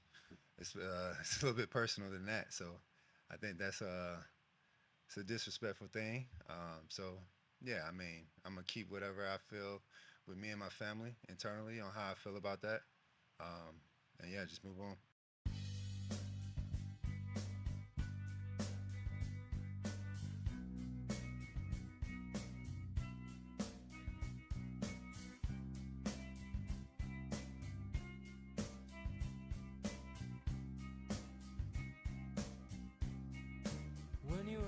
How was Deshaun Watson, Keith? Yeah. On getting booed. Who is this guy to tell anybody it's disrespectful? I mean, it's ridiculous. He had many, many more whoppers later on in that press conference. But since then, Keith, I believe this was on Saturday when all this went down. Right. Where Watson was 5 for 12 for 36 yards with a pick, and he was going against Bills backups on his home field. They've now named him the starter after those comments, after he played sucks. So lousy. I mean, he week 1 starter for the Browns. Who knows if he'll be the week 2 starter, but he is the week 1 starter for the Browns. Well, I saw Florio, and he might be onto something. He speculated that because they start at Jacksonville, at Tampa, they might just be like, throw his ass to the wolves, get him out there, and then they'll turn it over to Shedeur for that week 3 game in the first home game. I mean, maybe. But, yeah, the Browns turned around and made this guy the starter after those comments about home fans. You hear Munkin? Munkin was like, it's part of the job. We get booed. This is what we do. He had a good answer. If we go play good football, no one's quick. It won't matter. Yeah, ask Caleb Durbin. I was literally going to say the exact same thing. And, like, this guy deserves to get booed way more than Durbin did. Oh, I think the combination of being a bad guy and having a bad contract is, like, the ultimate for fans to go nuts on. And so bad contract also usually implies bad player, and he's become a bad player. His contract is insane. They gave up so much money and draft picks to get this guy, and he's been a disaster. Well, it's funny. I heard somebody say his record with the Browns. I was shocked it was as good as it is. 9-10 as a starter. Oh. Yeah, I would have guessed like way worse. 7-20 or something like that. Yeah. But either way, so what happened was 2022, he was 3-3. 2023, he was 5-1 somehow. Was that the year Flacco came? I think the Browns might just have been good. Was that the year Flacco came in and was good? They might have just been good that year. There was also then the Jameis year. Okay. Maybe, yeah. I mean, he wasn't like lighting the world on fire or anything. He had 7 touchdowns, 4 picks. And then in 2024, he was 1-6. Then he gets hurt and they're cheering. But like, he's by all accounts, there's no, if any player in the world would get booed by their own fan base, it is that guy. Yeah. For like 10 different reasons. Yeah. And then to be so tone deaf is kind of hilarious. Well, so that was the tip of the iceberg on how tone deaf he is. Maybe we can start and stop this because I don't know that I could hold my tongue the whole time. It's crazy. But here's a little bit more from Deshaun Watson. So that was about getting booed, and he was, maybe confrontational is not the right word, but like clearly wasn't thrilled that he got booed. So they follow up. Here's the exchange. But don't you think, Deshaun, that winning and playing better would eliminate some of that booing? Last time I played on this field, I tore my Achilles. And that same fan base, they cheered when I got hurt. So does that have to do with, what does that have to do with anything about performance? When a person get hurt, especially for your own city, and they cheer. Does any of that make you regret coming here? No, I don't regret anything in my life. I mean, stop. You don't regret anything in your life? Nothing? What about your life? What are you doing? Did you forget what's happened in your life? Yeah, I mean, hashtag no regrets once again. You're not under oath right now. No, yeah. you have been before. Yeah, you certainly have been. Like, brother, this guy stinks. You know, if you're worried about getting thrown behind bars, maybe you gotta tell a certain story. Right, I understand it, but like in the meantime, just maybe say I wouldn't say you regret nothing. I don't think anybody should say they don't regret anything in their life. I My got God, a few. Never mind this guy. No, it's nuts. Holy smokes! So he regrets nothing in his life. No. Okay, let's keep going. No, I don't regret anything in my life. Nothing. You know, I think the Lord put me through situations for a reason. So the Lord put you through those? I don't regret anything at all. But that's not a bad. We should add that to our list of the Lord excuses. Put me through some stuff. Sorry, I've been drunk. Yep, sorry, I've been drunk. Oh well, whoops. Crackhead took my phone. Lord made me do it. Lord made me do it. Lord put me through some stuff. That's not a bad one. Yeah. Wow. Why'd you Why'd you overspend on this guy in your fantasy auction, Jones? Yeah. The Lord may be doing it. Whoops. Yeah, I didn't want to get him. The Lord may be doing it. I think it was up to 22 lawsuits were filed against Deshaun Watson just a couple of years back. That sounds low. Yeah. Okay, let's go. I don't regret anything at all, but I had different thoughts on how it was going to be, but it is what it is. Sometimes the tables turn, and I'm patient enough because I'm a child of God to wait for that time to change. So I'm not tripping on it. I'm not tripping on it. All right. As long as he's not tripping on it. He's not tripping on it. He's not tripping on it. And maybe he knew he was going to be the starter. After all that, Keith, which is honestly one of the more tone-deaf, ridiculous press conference answers we've had in recent memory, they still made him the starter. It's crazy. Yeah, they're like, you're the starter. Yeah. So they're a mess. So the Browns will be terrible. You don't have to worry about the Browns. You never really ever have had to worry about the Browns, No. but you can also continue that. It is crazy though, when you think about this guy, his first 4 years in the league in Houston. Oh, he was on the Mahomes-Allen list. Like, he was as good as those guys. I mean, bad guy, but legitimately really good football But also, player. we didn't know he was a bad guy No. yet. So No. he was like, at one point, you're like, the Lord hadn't put him in those spots yet. No, the Lord didn't. Yeah. But he was somebody that you would consider like one of the top. If you were doing like your own draft, an expansion draft, I mean, when Mahomes was one, but then like it might be him. When he got traded to the Browns, I was like, the Patriots should have been in on this guy. And obviously horrible take in retrospect. Yeah. But that's how highly I thought of him as a football player. Oh, he was a top 5 player, top 5 quarterback in the league coming after the COVID year. Like, I know that his team was terrible, but he put up some wild stats, and it was amazing that he was able to do what he did. He won a bunch of games early, and then all the massage stuff came out, and then every time you've seen him since, he is like a shell of himself. Mm-hmm. He's terrible, and he has this huge contract, and then he's like, oh, I thought the fans are being disrespectful. Like, good gravy. Like, of all the players, that you're like, thank God he's not on my team, and I have to, like, because you're going to root for your team. That's how it is being a fan. You're going to root for your team. You're not going to love every single player on the team, but that's your team. To have the starting quarterback be that guy is brutal. Well, and I thought Monken got it. And maybe this isn't Monken's decision. I mean, maybe this goes above him. Probably not. But, like, based on his answer the other day where he's like, well, no, this is a part of our – which I thought was, like, such a great, refreshing answer. Mm-hmm. Now, we get booed. That's a part of our job. That's what we sign up for. We're all really, really, really well compensated. We can't control it other than going out there and playing better. And it can turn. And if we win and we play better, they'll get off our back. It's not anything to worry about. This is what we signed up for. I thought it was such a great, refreshing answer from Todd Monken. So I can't imagine it's his choice to start this. Probably he had to have not. been strong-armed into this. I think it's just they have so much money committed to him that Right. I bet the owner and the GM are like, look, he has to at least start this season. And then if it gets to a point where it's too bad, okay, we'll go to Shadur. I mean, it doesn't help that Shadur also stinks. I mean, it's not like they have a great. He had an all-timer during that game So, too. I don't know if you guys saw. I it. didn't. He was a Brian, Pro Bowler last Brian year. was What are you talking about? Brian was telling me about this. I guess he had a ridiculous in-game interview as well. Oh, Shadur did? Yeah, he was game captain, and he just thought it meant he was the leader for the week, so he didn't know he had to go up for the coin toss, and they were like looking for him. So, like, no, it's real buttoned up there it's in Cleveland. Not like they have a great alternative. I'll acknowledge that. no. But I thought going with Shadur after the way they both played, Shadur outplayed him in the game on Saturday. Yeah. And then the comments on top of it, I'm like, there's no way they'll go to Watson. I'm not telling you Shadur is a great alternative. The seed was planted months ago, though, right? Wasn't there a random Schefter thing in like February? It's like don't sleep on Deshaun Watson for starter for the Browns. this year. Yes, Schefter. And Do they still have Dylan Gabriel, too? Yep. Do they, he's there. They and have, like, drafted 6 ahead of quarterbacks. Shadur? And Schefter is plugged in at the ownership level, which tells you the owner, right, exactly what Keith said. They have a lot of money invested in the guy, and so that's why he's starting, which is a horrible reason to do it. It's clearly alienated the entire fan base, and I think it makes you worse on the football field. But, okay, you paid him a bunch of money. You want to double, triple, quadruple down on that, so they're starting him. But I'm just telling you, I don't think the coach is on board with it based on his answers. He's the one who had to announce it. Mm-hmm. He's the one who's playing it off as his decision. I don't think that's what's going on in Cleveland because it doesn't make sense based on what Watson said and his response. He won't play Thursday, right? So the Patriots' last preseason game is in Cleveland so we'll get a chance to see. I don't think Watson, probably Sanders. Probably get a lot of Dylan Gabriel. True. Probably just a lot of Dylan Gabriel. I already saw that. Yeah. Baron Morton versus Dylan Gabriel. Locked in Thursday night on Prime. This is why the preseason doesn't matter. Yeah. Okay. We got your phone calls here, 617-779-7937. It is a Patriots Monday. We've given you our thoughts on the Patriots game over the weekend. Not a lot to take away from it since, no one played among starters. We gave you some thoughts on it. We'll circle back to that later on in the show. We also have Hunter Henry and Christian Ellis scheduled to join us in the noontime hour once the Patriots get off the practice field. Maybe they can fill us in on how Christian Gonzalez looks, if he's even out there today. Vrabel said he was hopeful he'd be out there. It's Jones and Keefe, by the way, brought to you by Avellino's Restaurant. If you're planning a corporate meeting or a private party, book their beautiful and spacious function room for up to 100 guests at goavellino.com. We'll continue with our football thoughts. We'll circle back to the Red Sox as well next hour.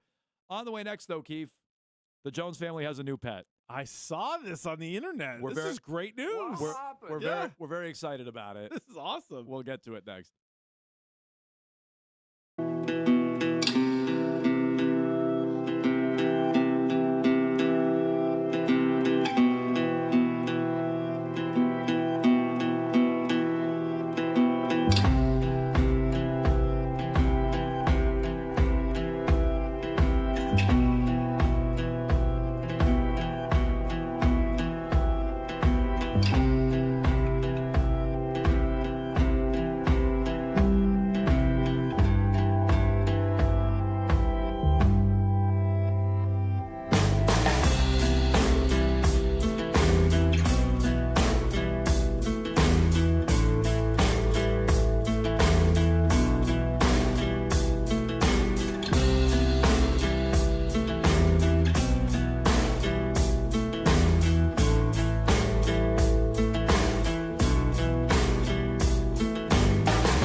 Jones and Keefe here on WEEI.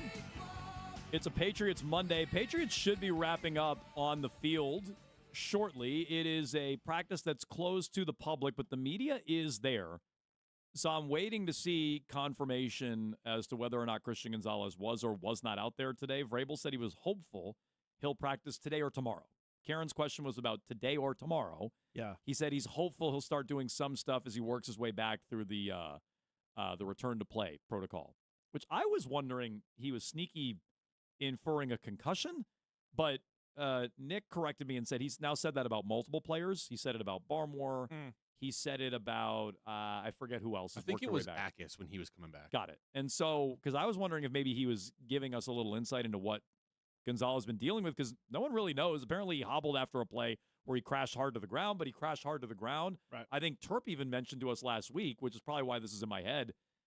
Well, maybe, if anything, when it happened, it looked more like a concussion than anything. But I think I was barking up the wrong tree there. So I'm looking for confirmation now. I still don't see it yet, but we should get it soon. And we'll ask Hunter Henry about it. And we'll ask Christian Ellis about it. Because when we have players on and we want to know stuff, we ask them. That's right.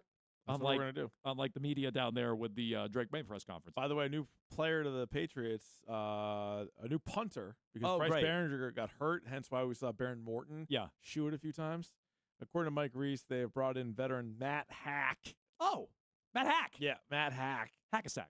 Yeah, he has spent time with the Dolphins, Bills, Colts, Browns, Giants, Cardinals, and Commanders. I'm sure he's no better or worse than Behringer. I'm sure he's fine. I didn't think Baron Morton was any better or worse than Behringer. Morton do it. That's a cooler story. It is. Like, Behringer stinks. Modern day Tom Tupa. Honestly, this is a nothing story. Like, I hope Behringer's okay just because I hope he's okay. Yeah, right. But, like, that's Hack. You get replaced by Hack. That's an area on the roster that I think they were already lacking. So that's a nothing story to me, honestly. I agree. Meanwhile, Keefe, the Jones family was up in your neck of the woods, up in Winnipesaukee. Beautiful country up there. For a few days last week. Crisp air. We returned on Friday evening. Yeah.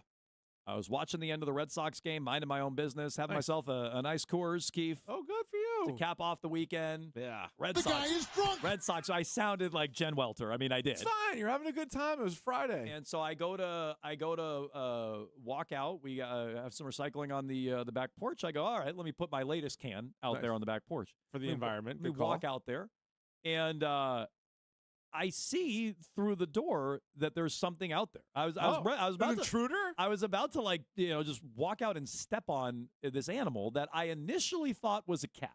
Oh, okay. I a neighbor's cat. I thought a cat had snuck its way onto the porch and was like rolling around, and I'm like, oh, okay, that's cute. And then I'm looking closer, and I'm like, not a cat. That's a raccoon. Full raccoon. There's a raccoon out there that I assumed was just chowing down on something. Yeah, did you leave food out? No. But Okay, I was wondering. Maybe it had a dead animal. Oh, nice. Maybe it had dragged something out of the garbage. I have no idea. Yep. And I'm like, all right, well, he is now rolling around and eating something. And Brian has informed me he's got the video on Twitch, twitch.tv/Boston WEEI. Yeah, put that up. What the raccoon actually was doing, Keith, was not rolling around on my porch. No. It had obtained a stuffed animal. Yeah, where do you find this? It's not one of Lucas's. Is it yours? No, it's not Cats? mine. I don't think so. It had obtained a stuffed animal and was humping the stuffed animal. He was down, legs up for about an hour. He was giving the stuffed animal the business. He absolutely was. He had full control. He had all his paws on it. It was just into submission, it looked like. I was like, enough. Lay off the stuffed animal. I mean, the video that you did a good job filming this thing too. You could send this to the Nature Channel. The video. What's your safe word? Cinnamon. Cinnamon. Was it screaming cinnamon? I think his mouth was covered.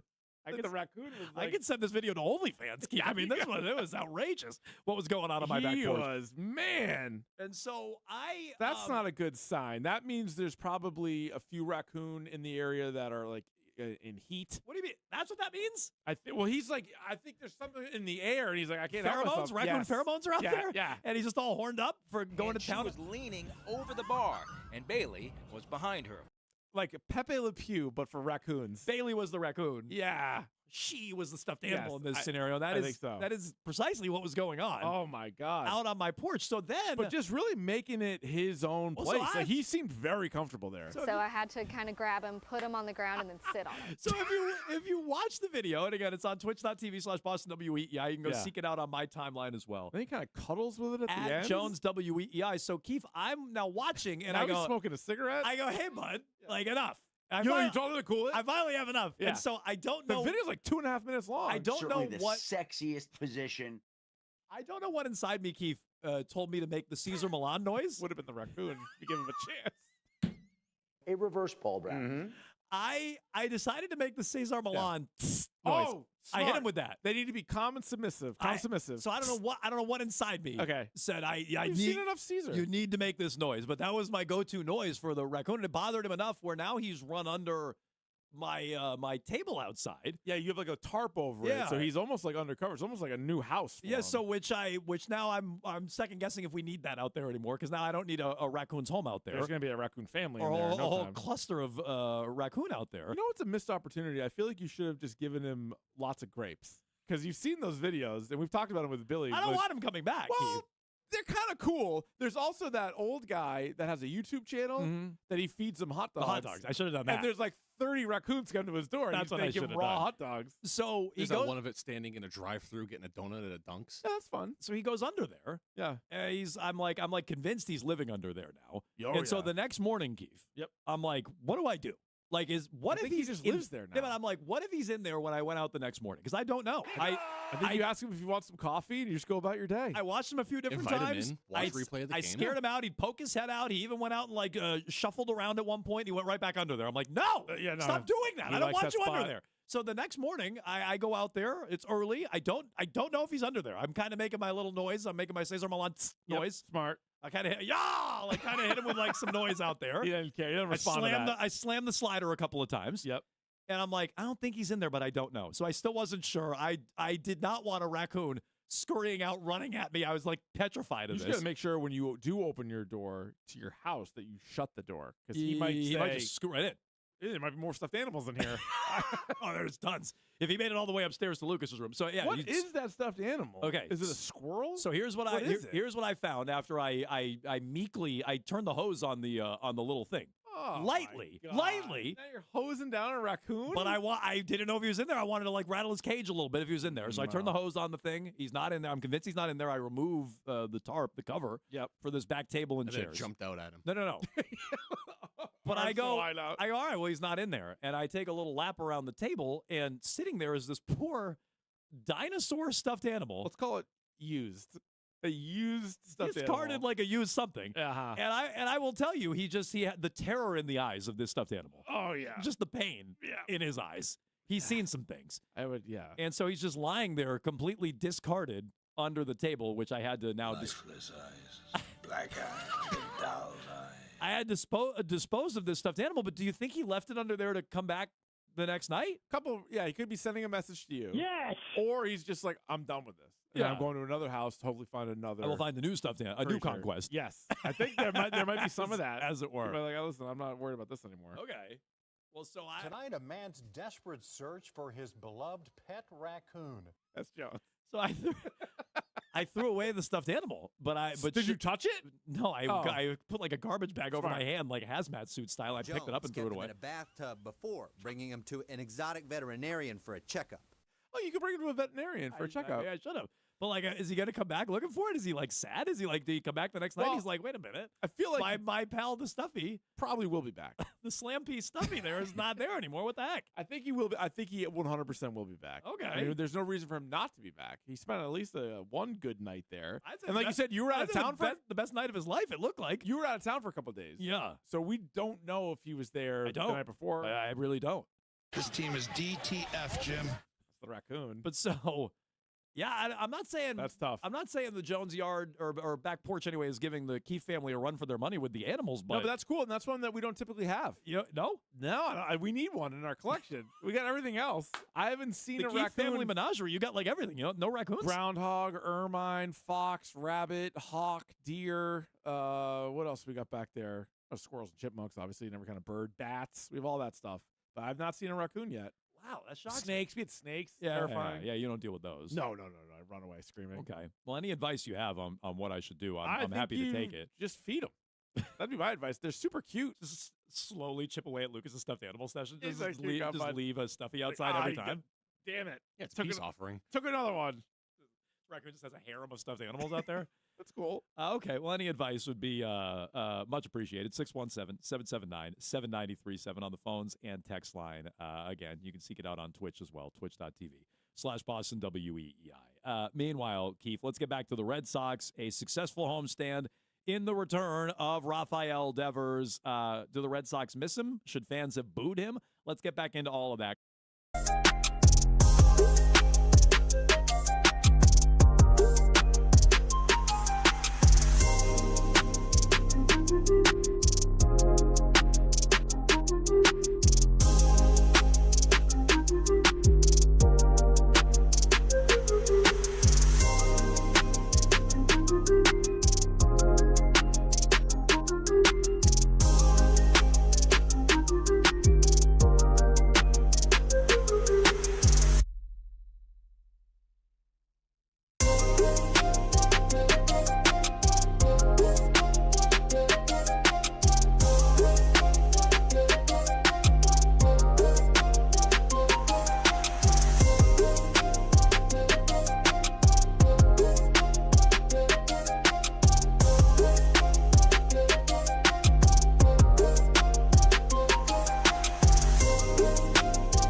Here's the pitch. Swinging a ground ball to first. Handled by Eldridge. He will try to come home. Not in time. Foot off the plate. He was not there.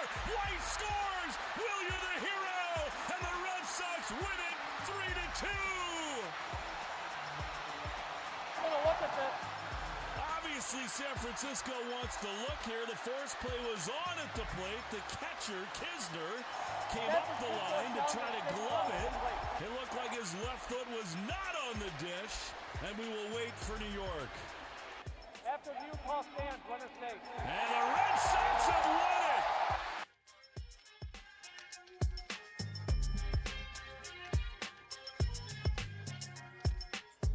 High noon, Jones and Keefe here on WEEI. We are here on a Patriots Monday. We should talk to Hunter Henry and Christian Ellis at some point this hour.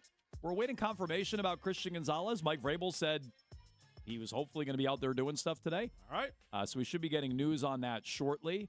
And maybe we can get some news from Henry and Ellis themselves when they join us later on this hour. I do appreciate all the feedback on the raccoon story. Dice on Twitter, at Keefe21, at Jones WEEI, at Jones and Keefe.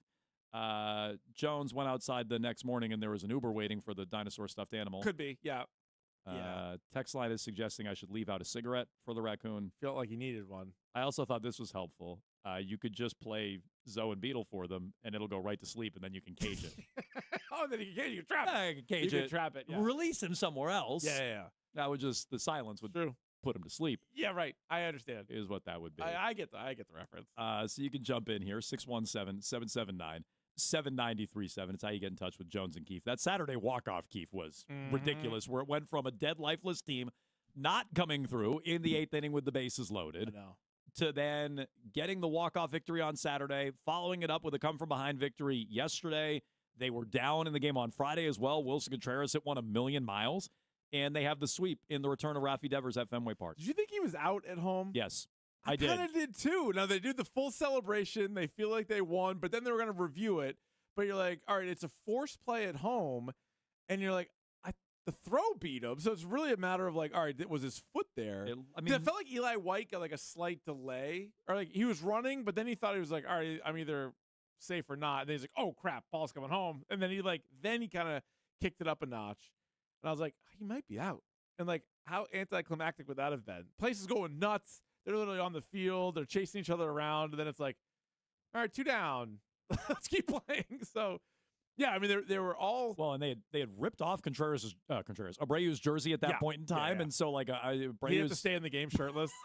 He's like at first base, just shirtless. But to answer your question, yeah, I thought he was out, but whatever. You got the benefit of a bang call happens. there. And we've seen this in all sports. Once it's called on the field a certain way, when it is super close, usually you kind of get that call. But yeah, I mean, all 3 of the games had different moments there where you were kind of going crazy, and good to see it, because going into the series, you're like, they've actually struggled with the bad teams. They've actually been better off playing a team that's in it, like the Diamondbacks, and maybe even we'll see the Yankees when they get them in a couple series.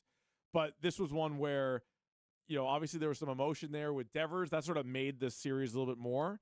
And, they kind of needed this, not necessarily the sweep, but to win back-to-back series this way, really good after a mini losing streak, multiple series losses in a row.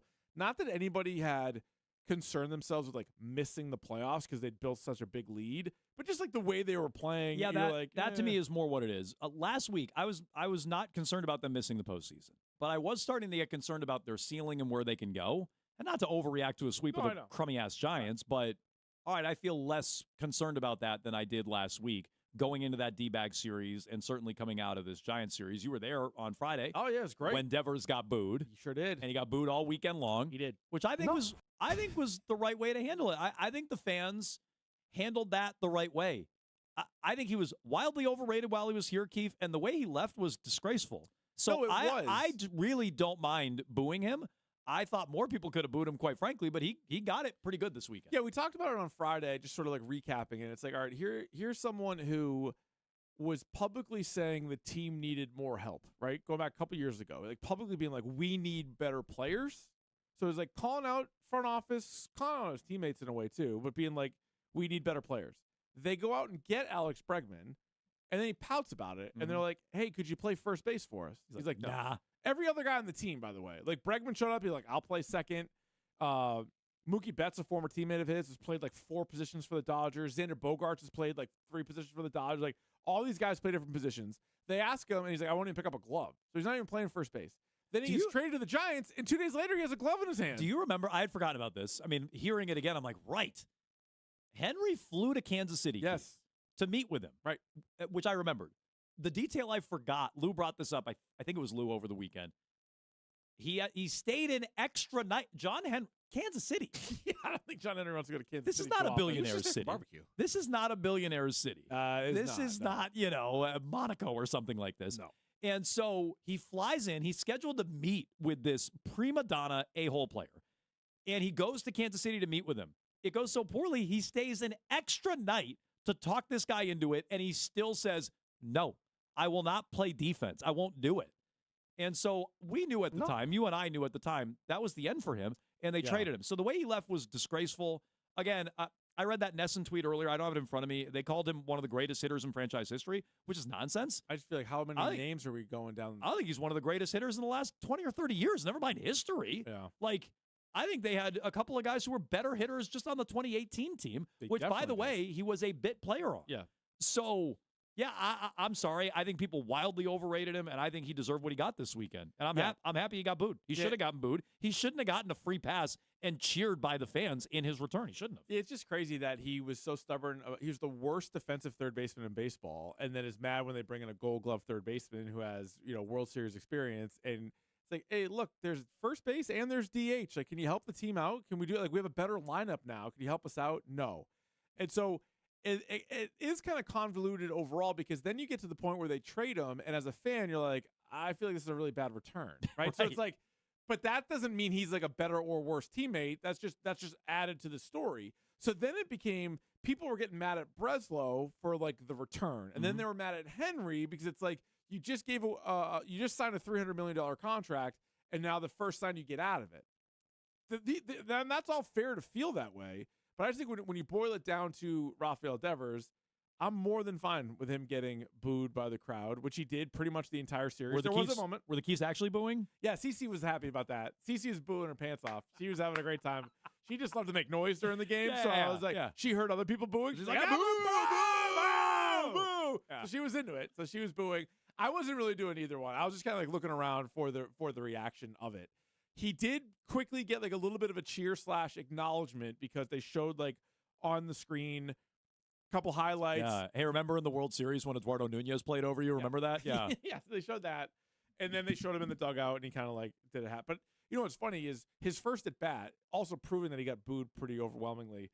They didn't do the thing where a lot of teams will do it, and either the catcher or the ump or the pitcher will step, or something will happen, and they allow for like a big ovation for the first at bat. No, he was digging in there and striking out. Yep. So look, he was 1 for 10 in the series. The one was a home run. He did hit an absolute bullet to center. A meaningless home run. They were losing when he hit it. They were still losing after he hit it. They never got the lead back after he hit it. No. So I call it a meaningless home run. But he went 1 for 10, hit a homer, got his ass swept, struck out twice in the game yesterday against Jake Bennett.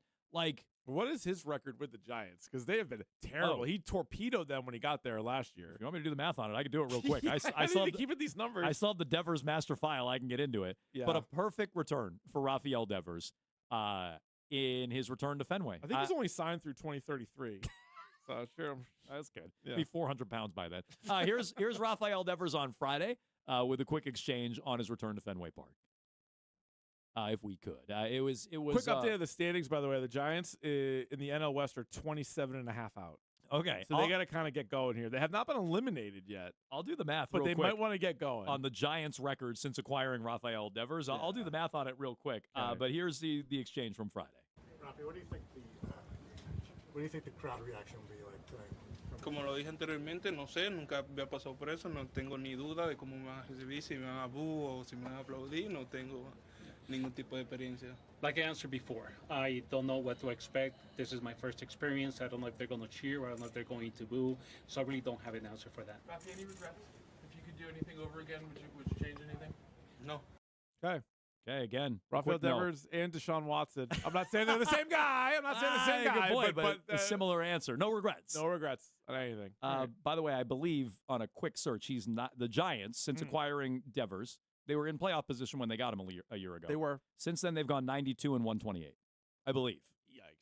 What does that equate to? I Not don't know. good. Don't make me do more math. No. I don't know what that. But they're 92 and 128 since acquiring him. The Red Sox, meanwhile, a year ago, were 52 and 37 after the trade. They made the postseason. This year, without Devers, despite a slow start, they're 12 games over 500, 71 and 59. So again, do the math on that. I don't know what people think they're missing with Devers. He was a selfish player, and now he's dragging down a new organization instead of yours. I don't get why people have an issue with that. This is trending towards being his worst season since 2018. 2018, he did hit 21 home runs. It was a part of the World Series team, but he had a 731 OPS. Yeah. Right now, 789, which again isn't trash, but like $33 million a year. He was on a World Series winner in 2018. That team they were winning the World Series either way, whether he was on it or not. They were winning that World Series either way. They were stacked. So yeah, he won a World Series. Was he a key contributor on that team? No, he was not. No, he hit 300 that postseason. I think he hit 294, and I think the OPS was barely over 700, if I'm not mistaken. I think he had 1 home run in the postseason. And he did. He had 1 home. 734 OPS. So, he was much better in the 21 playoffs. So no, obviously 21. He was a huge. He was a much more impactful player. Now that team made the ALCS but lost. He helped them back in to the playoffs on the final weekend of the year. But 2018. Those were his 2 playoff runs. 34 at bats. Yeah, because Nunez was playing about as much as he was. Eduardo Nunez. So a random ball player was getting about as much run on that 2018 team as him. And people act like he was a key contributor on that World Series team. He wasn't. 617-779-7937. Do the Red Sox miss him? Should he have gotten booed over the weekend? And the replacement for Rafael Devers, Wilson Contreras, has had an interesting weekend plus in a Red Sox uniform. Let's get to that with your phone calls in just 2 minutes. Men, when addressing the problem of erectile dysfunction,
Bracing for it.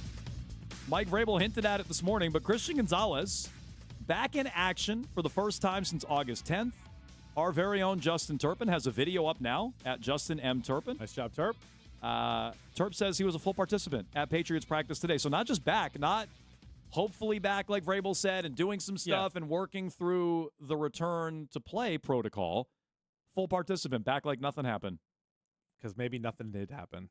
So I just view it as like what an absolute insane coincidence that the day before joint practice, he gets hurt. And then when all the joint practices are done, he's back. I feel like there's something there. Now, So maybe he wasn't a good point. You know what I'm saying? Like the 2 weeks he missed at practice were the practices around joint practices. Right. So he's back doing what he was doing before. Like, to his credit, he was a full participant. He was going up against A.J. Brown throughout all of camp. He might have even been their best player. Everyone was like, this guy's killing it. Then the next day, like Monday, they're practicing. Hey, the Colts are coming to town tomorrow. We're going to play the Colts tomorrow. I'm hurt. Okay, he's hurt. Preseason game, he clearly wasn't going to play in anyway. The following week, you have 2 practices with the Eagles. He's not there for those. They have the game on Saturday. Now you're getting ramped back up for like post joint practices, and there he is. I don't know. It seems awfully convenient, doesn't it? It does. Couple other updates. I guess Travion Henderson left Patriots practice today. They got some guys dropping like flies here. So, yeah, this is Mike Reese says, we're keeping an eye on Travion Henderson, who did not finish practice. He slipped on a cut. Meaning I think he was trying to cut and departed practice. He did not return. I forgot about this as well. Craig Woodson working off to the side today. Woodson's been a little dinged up. So, he's working on the side. I don't think that's like a guy who won't be ready week 1 or anything like that. But to your point about guys dropping like flies, they lost Marcus Bryant in the game over the weekend, among others. So, yeah, I would say that's certainly a situation to pay attention to, especially when Vrabel is talking about their lack of depth. Yeah. By the way, on Saturday night, during the preseason game, Elliott Wolf was asked about Christian Gonzalez and the contract negotiations, as was Vrabel, by the way, this morning. Vrabel shut it down pretty quick. Yeah, he wasn't happy about that. But here's Elliott Wolf on the game broadcast over the weekend on the Gonzo negotiations. Yeah, each side is trying to do what's right for them. Obviously, Christian's a tremendous player that, we've been on record multiple times saying we want him to be here, and that hasn't changed. So we're going to continue working with his representation to try to get something done. Okay. What's best for both sides. So once again, that is like, we're not going to go crazy. We're not just going to give him whatever he wants because it has to make sense for us and our team. And, unsaid there is we got to pay Drake May a ton of money next year. So each side is trying to do what's right for them. I would have said that doesn't sound like two sides that are close, but then Gonzalez is out there on the field as a full participant. Yeah. But it's like interesting. I know Witherspoon signed his deal, but it's been over a week now. I gave him a week. We were talking about it during the Jimmy Fund. I'm like, Witherspoon is signed. Do you think this is an indication that a deal is close, imminent? No, me neither. But I could see some reading it that way. I already fell for that once. I thought he was out here doing everything. I thought that was a sign that things were imminent. I don't feel that way, but I would say it's positive that he's out there. There's no doubt about that. It's positive he's out there. The first day they had padded practice and he was there, we were like, oh, they're close? I was like hopeful, but then like multiple weeks went by. No, I'm saying I played into it then. I'm not doing that. Yeah, Wiggy said it was going to be done last Wednesday. Yeah. And it has what was that? Wiggy was Wiggy. Wednesday. Wiggy said Wednesday and then Friday at the latest. It's now Monday. But at least he's out there. Okay, just for giggles. Giggles, but just to close the loop on mentioning Vrabel. Here's what Mike Vrabel had to say about Christian Gonzalez. Again, a full participant at Patriots practice today. I don't have anything to add on Christian. I don't really. I think that we're working hard and to try to get him, and we want him a part of our team for as long as, hell, certainly I'm here, as long as he can possibly be here. That's what we want to do. All right. So he wants him. He wants him on the team. Because he was practicing this whole time. So was Witherspoon. And we heard that that's what Seattle does. Seattle won't negotiate with you unless you play. And them sharing an agent, it looked like they were like, all right, you're both going to do this. Witherspoon eventually got his deal. But it was technically record-breaking, but it wasn't like record-smashing. No, so he gets in terms of total guarantees, he got 101, and the structure was a little more aggressive because in the first 2 years of the deal, he made close to 60, which was a record. Yeah, okay. So he got that, and so the agent has that going for him. So now you're like, you look at Gonzalez, and you're like, all right, when is he going to get his deal? Does him being back at practice make you think that, all right, if they don't have a deal 2 weeks from, or 3 weeks, 2 weeks, whatever it is from Wednesday, first game of the season, do you think you'd play without a contract? I do. And I know you and I disagree on this. I think he'll be on the McDuffie course, and the Patriots are comfortable with him being on the McDuffie course, which means for this year he'll be here. How invested, we'll find out. But I think long-term that means he won't do what Vrabel just said, where he's going to outlast Vrabel in New England, and he's going to be here for his whole career or whatever Vrabel just said. I think he'll be on the McDuffie track. So I think that you think there's a chance he won't play in games, though. The McDuffie track. Now, he did play week 1, I believe, but McDuffie did miss 4 games. Yeah. And I just wonder if... Well, I could see that. Is it possible he's on the Sertan track where he signs early September? It's possible. Like a couple days It's before. definitely possible.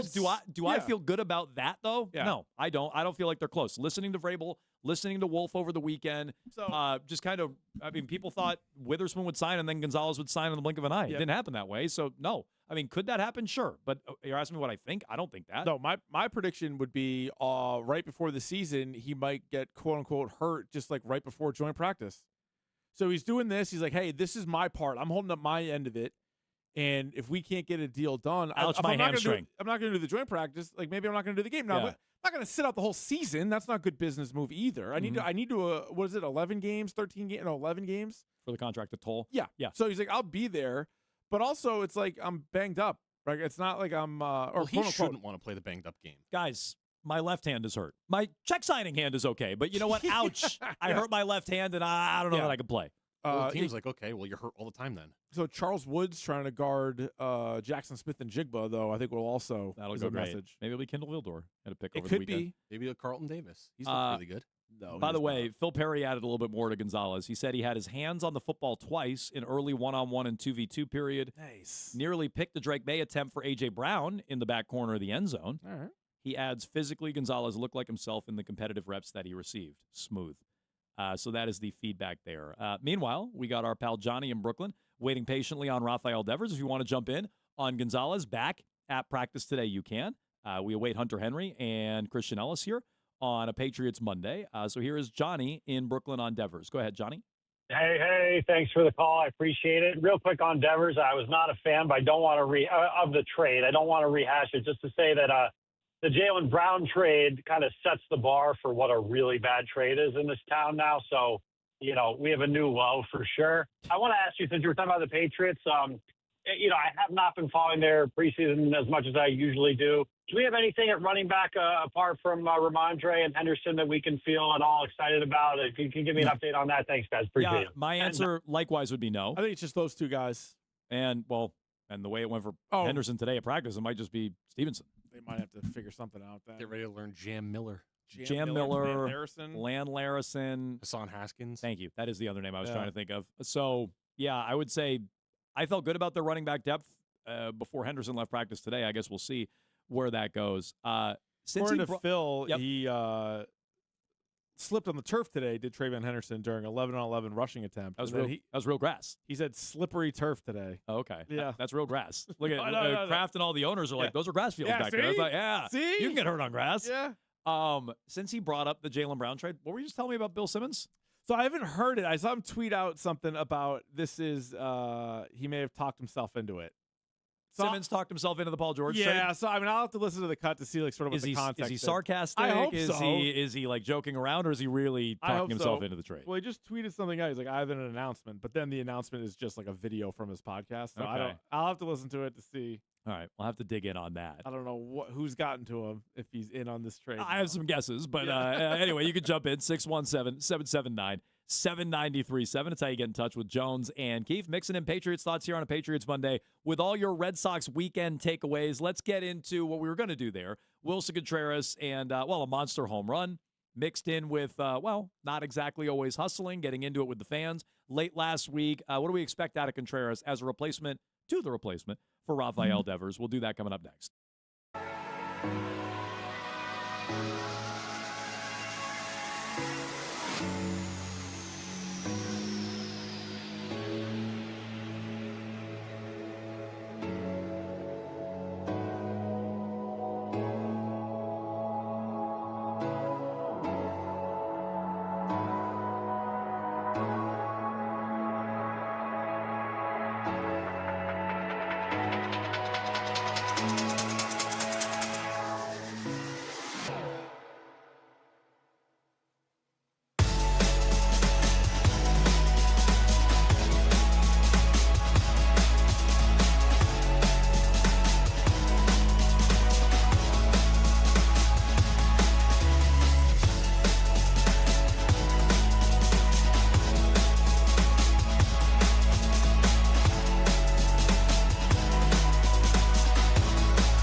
Keith live in the Catches Law Injury Attorney Studios. No fee unless you win. That was Wilson Contreras on Friday, Keith. An absolute missile. Yeah, that was crushed. Has not landed. Just was a no-doubter right from get-go. And it's funny because Wilson Contreras, we've been talking about him a lot the last couple of weeks. He's, not running down to first. He's not 100%. He's dealing with this, that, and the other thing.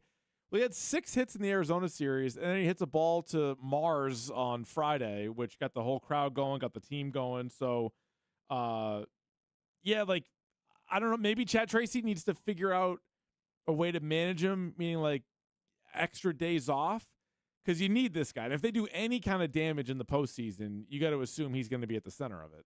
I mean, I would think he's going to be at the center of something. This is what I'm actually convinced of with Wilson Contreras. That's a fact. Yeah. Because as awesome as his season has been, and I think he is an upgrade on the upgrade to Devers. I think they've now, to prove how overrated Rafael Devers was, I think they upgraded the first time with Bregman, and I think they've upgraded again with Wilson Contreras, if you're just talking about a one-for-one bat. You see his MVP odds, by the way? Contreras? Yeah. No. Where do you think? Guess them odds. Quick little game called Guess Them Odds.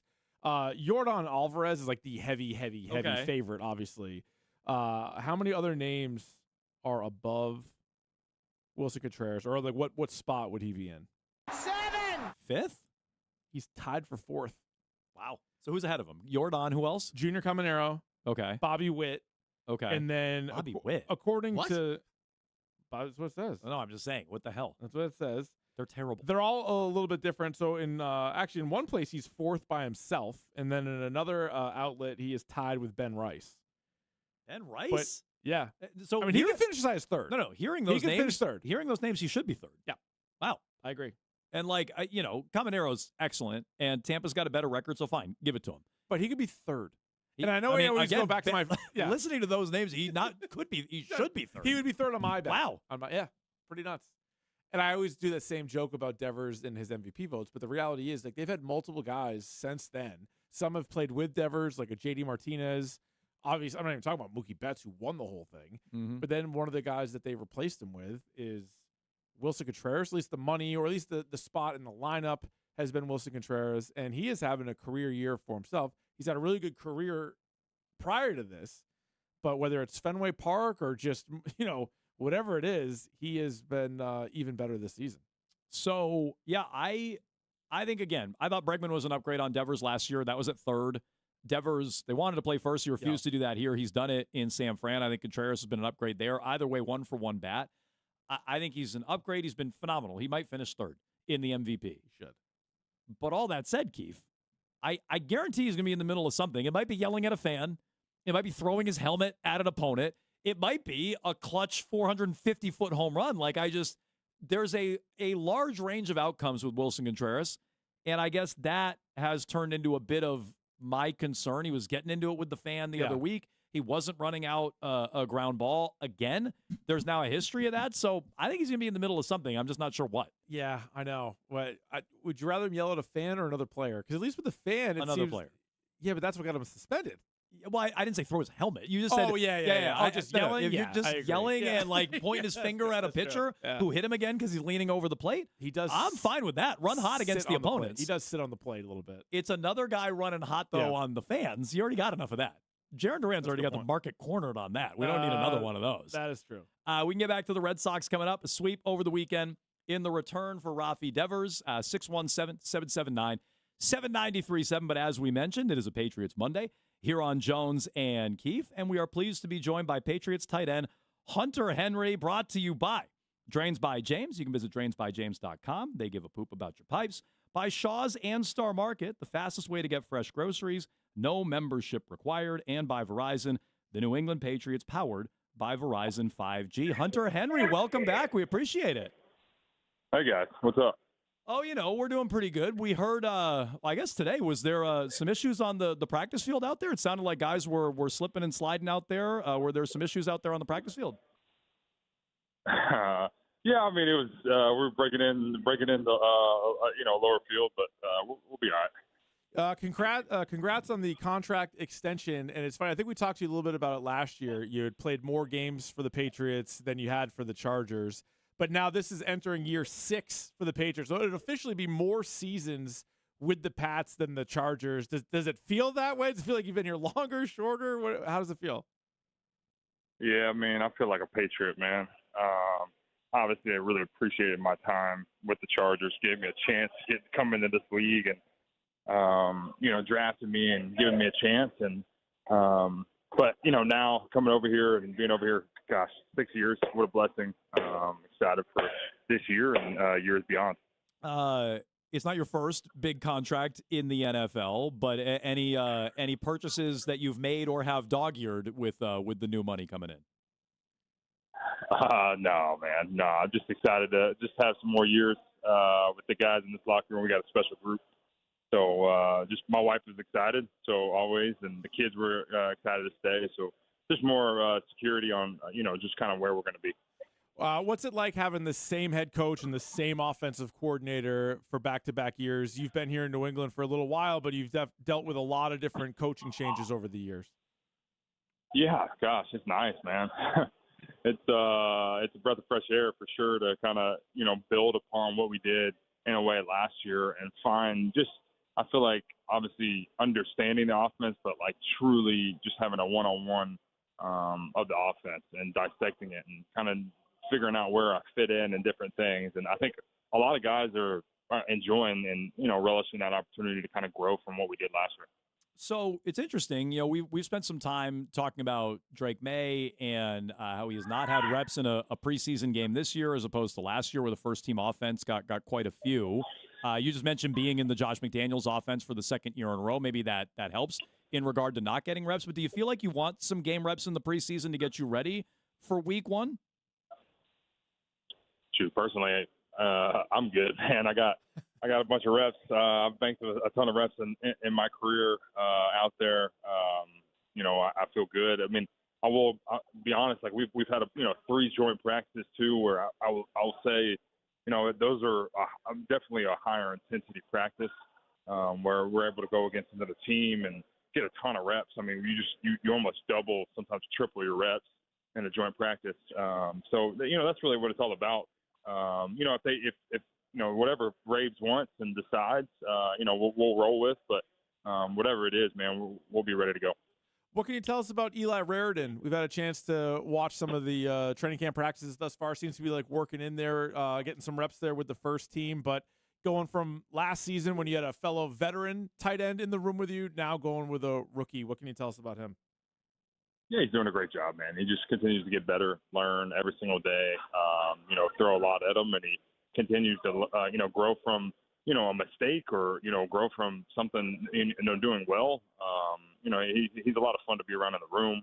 It's definitely different, being with a young guy compared to like Hoop and a guy that kind of had maybe played a lot, had obviously played a lot of snaps, and we had played snaps together, and it's definitely different. We're having to talk through things and learn things, but it's a lot of fun. I mean, he's eager to learn, and the relationship is definitely growing, and it's exciting. Mike Vrabel, and we're talking to Hunter Henry, Patriots tight end, here on a Patriots Monday, Jones and Keith. Mike Vrabel had some comments after the game where the starters did not play on Saturday about the lack of depth. He said the Patriots are not a deep team. He's amended that a little bit this morning. Do you think you guys are a deep team? I think we have a lot of really, really good football players, and a lot of good dudes in this room, in this locker room.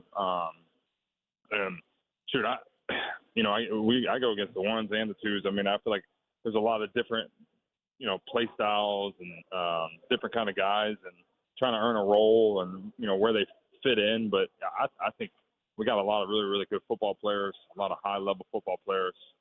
So we got to kind of band together and decided to kind of attack the season with everybody in here. I'm curious your thoughts because we've talked to you off and on about college football, and you see these stories now where a tight end from the Browns is leaving the Browns and is going to go play for LSU. Now, you missed out on the whole NIL thing. I'm sure you would have been able to make quite a bit of money had you been during the NIL thing, and I want college players to make money and all that. But to be able to be in an NFL camp and then go back to college, what are your thoughts on that? Yeah, man. Hopefully that game is moving slow, man, for them. Because golly, boy, that's gotta. I can't imagine going back and playing with a bunch of college dudes. But it, yeah, pretty crazy. Just saw that headline this morning. Pretty wild, the day and age we live in. I feel like we got to definitely do something to change things because I feel like once you're gone, I feel like, you got to be gone. I don't know. It's kind of strange to me. But, yeah, shoot, we'll see what happens. We want to keep that option open for our student radio returns is what we want to do. Have the door open so that we always have that option. Christian Gonzalez was back on the practice field today. How do you look? Good. He seems to be moving pretty well, I should say, from some of these reps. I was curious as well. We saw a video of Devon Witherspoon on Hard Knocks after he got his extension. You recently, as we talked about, got an extension earlier as well. You guys have anything planned for if and when a teammate gets their extension like Christian Gonzalez? I saw the whole Seahawks locker room partying with him. Yeah, I mean, and we're all excited to see, everybody, sign big contracts and be able to take care of their family. I mean, we all get excited for that, man, especially guys that you care about and you battle with and you go through a lot of things with, and obviously really good football players too. So anybody that has that opportunity to, sign a contract that could definitely change your life is always exciting. And, we always like to celebrate those times. Speaking of exciting, you know what time it is, Hunter. It is time for the return of the Hunter Henry Surprise Question of the Week. It's time for the Hunter Henry Surprise. Henry, touchdown. Whoa. Surprise, Sydney. Hey, surprise. Surprise, Surprise. We wasted the good surprise on you. Golly, y'all digging for the surprise in the day, huh? Question of the Week. All right, for those of you new to the surprise question of the week, we will ask Hunter a question, and then on a surprise scale of 1 to 85, he will answer it. 1 being not surprised at all, 85 being the most surprised he's ever been. Hunter, how surprised are you that the Jones and Keefe show is back for another season? I would say probably 2. And that was the Hunter Henry Surprise Question of the Week. I think that is a big compliment. That's very kind of you, Hunter. Wow, we really appreciate 2. We really appreciate that. Figured they'd bring you guys. Well, I'll tell you that's what, very kind. He figured. Yeah, you didn't know, but you did figure. We saw a video of you were getting questions about the surprise question of the week signing down autographs. at signing autographs down at camp. So it's a big hit out there, Hunter. I don't know if you were aware of that, but it's a big hit. Yeah, it's grown some popularity, that's for sure. Okay. Well, Hunter, we appreciate the time. Thanks so much, and we'll talk to you next Patriots Monday. All right, boys. Appreciate it. Thank you. Hunter Henry here on Jones and Keefe, 2. Pretty good. It's not a 1. Is it a compliment? Well, yeah. Yeah, that was definitely a compliment. Yeah. Definitely really, no a matter compliment. how he answered that, I think it was going to be pretty interesting. Could have been any number. That one is a clear compliment. Yeah. I don't know if he meant it, but it was a clear compliment. He's like, 85 hangs up. Are we done here? No, that was very good. We appreciate that. All right. Wow. Thank you, Hunter. Okay. Yep. I mean, the hanging up is freaking nuts. That didn't happen, though. Make a promo out of that. Didn't happen. You want to talk much about Gonzo? Yeah, good. He's doing good. You look good. Okay. Look good. Well, that was Hunter Henry with the compliment of the week for sure. 617. Oh, that's a great idea, by the way. Compliment of the week. Compliment of the Throw week. that in at the end of the week? For us specifically. It has to be for us. Some weeks we might not have one. Well, for one of us. It doesn't have to be for both of us. No, just one of us gets Yeah, one. maybe Keith gets a compliment one week. We should add that to Keith week in probably gets review. another one the next week. Then Jones gets one every, 5th week. We're just like, we have, a whole intro for it, and then it's like, we did not receive one. Because we'll move on. I do agree. Twitch chat is saying it was like he was not feeling my questions this week. It was like a good cop, bad cop going on. And he was Sometimes that works. He was liking the Keith questions. Good Keith Well, questions. I'm happy the Twitch chat picked up. That was our approach to this interview. That was a funny answer, though, when he was asked about the kid. What's his name? Is it Daquan Wright? The tight end from the Browns? Yeah. Who's going to LSU. He's like, game's going to be moving pretty slow for him. Go from an NFL camp to all right, now you're back in a college camp. And he was already a good college player. He's like, of course. I can't imagine going back against college kids. Yeah. Which is true. That would be really strange, but I don't know. They gotta figure something out. Ooh, good question on the text line. On a scale of 1 to 85, Keith, how surprised are we that we're back for another season? 84. Yeah, it's up there. 84. At least an I won't 80. go. I won't At least tip an the 80. scale. Yeah, like Hunter. He didn't want to go 1, but he wanted to go just north of 1. Okay. Well, that was Hunter Henry here on a Patriots Monday. We are Keep it pleased to be moving. joined now by Patriots linebacker Christian Ellis. He's also brought to you by Drains by James. You can visit drainsbyjames.com. They give a poop about your pipes. By Shaw's and Star Market, the fastest way to get fresh groceries, no membership required. And by Verizon, the New England Patriots, powered by Verizon 5G. Christian Ellis, welcome back to the Jones and Keefe program. We appreciate it. Thanks for having me, guys. We saw the reports. Christian Gonzalez back out on the practice field today. How'd he look? He looks great. He always looks great. He always is the smoothest corner I've ever seen. I'm curious with you guys when it comes to getting ready for the regular season, where you make contact, obviously, in practice, but you're not tackling, you're not taking guys to the ground. So how are you able to really prepare yourself for week 1 where, yeah, you're getting in the right position, you're doing all the right things, but as far as like full go tackling, especially if you're not playing in the preseason game, it's not going to happen until the regular season. Yeah, I'm not too worried about it. Our coaches have a good plan for us. The organization has a good plan for us. And whenever we line up to play, we'll line up to play. But in practice, you can still get ready. Like, it's attack the ball to, obviously, before you get to the ground. So, like, we're getting in good positions. We're still studying. We're still doing all these things. The only thing we're not doing is driving them into the ground. So you still get the exact feel of what it would be like in a game. It's funny, the difference in reps, though, a year ago, there has been a change. I know you said the coaching staff has a plan, and I'm sure if they wanted you to play in a preseason game, you'd suit up and do it. But there has been a shift for the ones this year, especially some of the big name players a year ago to what it is now this season. Why do you think that change is? I know the coaches make the plans and they tell you. Why do you think that's a different approach this year? Honestly, I'm not 100% sure. For us as players, it's hard to try to peek into the mind of the front office, or the mind of the coaches. Either way, I don't know if I have a preference one way or the other. Like, for us, it's just wherever we line up, whatever day of the week, whatever yardage we're at, we're just going to play ball. So that's all we could ask for, and we just use practice as a tool to get ready for that. What's your take on joint practices? Because we've heard some players like them, others like Saquon Barkley are like, I hate them. It doesn't want them at all. You guys had 3 different joint practices this year. What's your take on them? Love them. I love them. What's your take on Wednesday football? You guys open on a Wednesday this year. Yeah. What's your take on football on a Wednesday? That'll be interesting. I've never played on a Wednesday before. So we'll find out when we get to it. But I'm excited for it. It should be a fun one. Do you guys feel like more pressure coming into this season, knowing that you won the AFC, you were in the Super Bowl a year ago, you're playing on the first game of the season, as Jones mentioned, Wednesday Night Football. Do you feel more pressure going into this year? I think it's just different. I would say maybe a little bit more, just because last year, it's almost like that, underdog mentality. Like, everyone was doubting us. This year is a little different. People see what we can do. People see who we are as a team, our identity, how we play, and we have a little bit more of a target on our back. It's just a different type of feel. So it's still fun, but you're right. It's a little different. Every team has a goal of winning a championship and winning a Super Bowl, and you guys were close to doing that a year ago. I'm curious, as a defense specifically, do you guys have any goals for this season?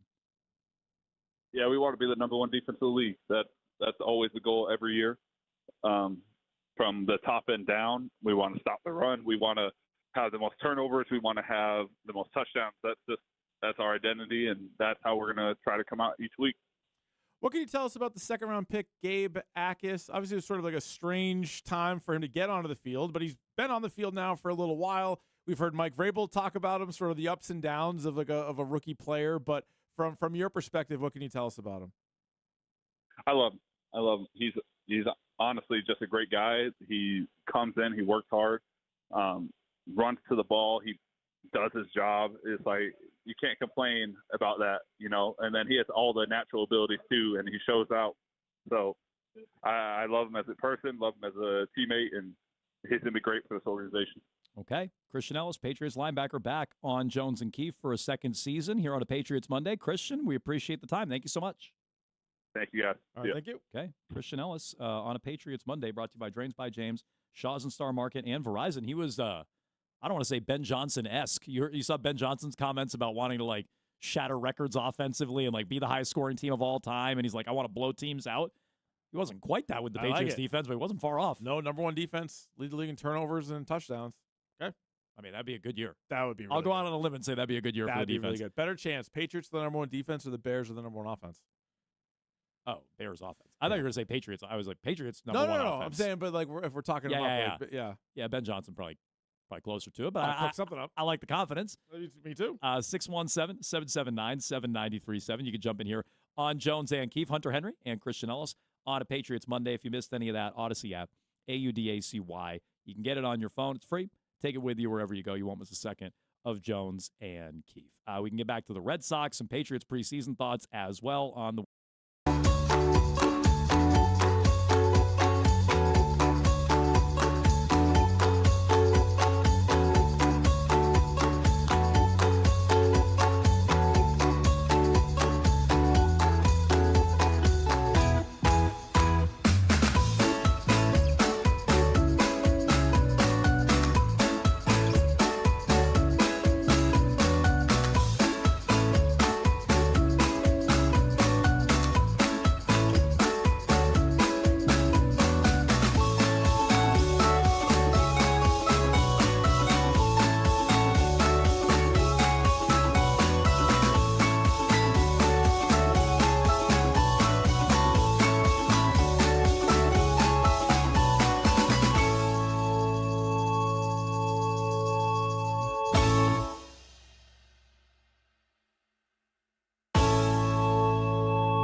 was Mike Vrabel earlier today on Christian Gonzalez with a hint that Gonzo would be out there. He's out there and a full participant. He was back. Hunter Henry. I don't understand. Everyone's like, oh, he was hurt. He was hurt. It's like, well, he missed just the weeks with the joint practices. Now he's back.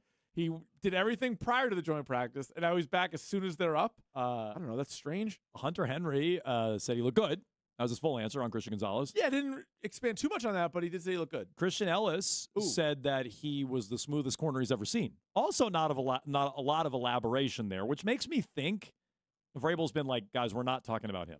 Well, Vrabel's certainly trying not to, but it's going to be a topic. Yeah. It's always going to be a topic. And look, when we were yelling at Curran the other week, we weren't yelling that May gave him a bad answer. We were yelling that no one even bothered asking. May didn't give an answer. And by the way, wasn't asked. we asked today with Gonzalez out there. Gonzalez was out there today as opposed to not out there for the first time all camp. I know. And you might have got a bad answer. That's not the point. And Henry and Ellis aren't going to have to sign record-breaking deals next year like Drake May is. You open the door and see if they answer it or not. They really chose not to today.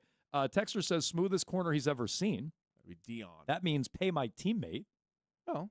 I'm glad. I'm sure both those guys wanted to be paid. I think that's obvious. Yeah. I'm glad you bums still have a show. Thanks. And so there you go. We appreciate that. Is it a compliment? Yeah, I'd say that is. Yeah. Yeah. I think Hunter Henry's was a compliment. It definitely was.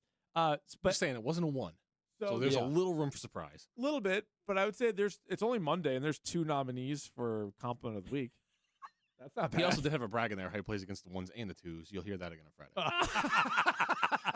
But so I did not take it as he's like, guys, we got to pay this guy, and we're mad. We're like, want to support him, like you said, but B, we're like mad that he's not paid yet. Not at all. I didn't take it that way. I was just surprised he said he's the smoothest corner in the league.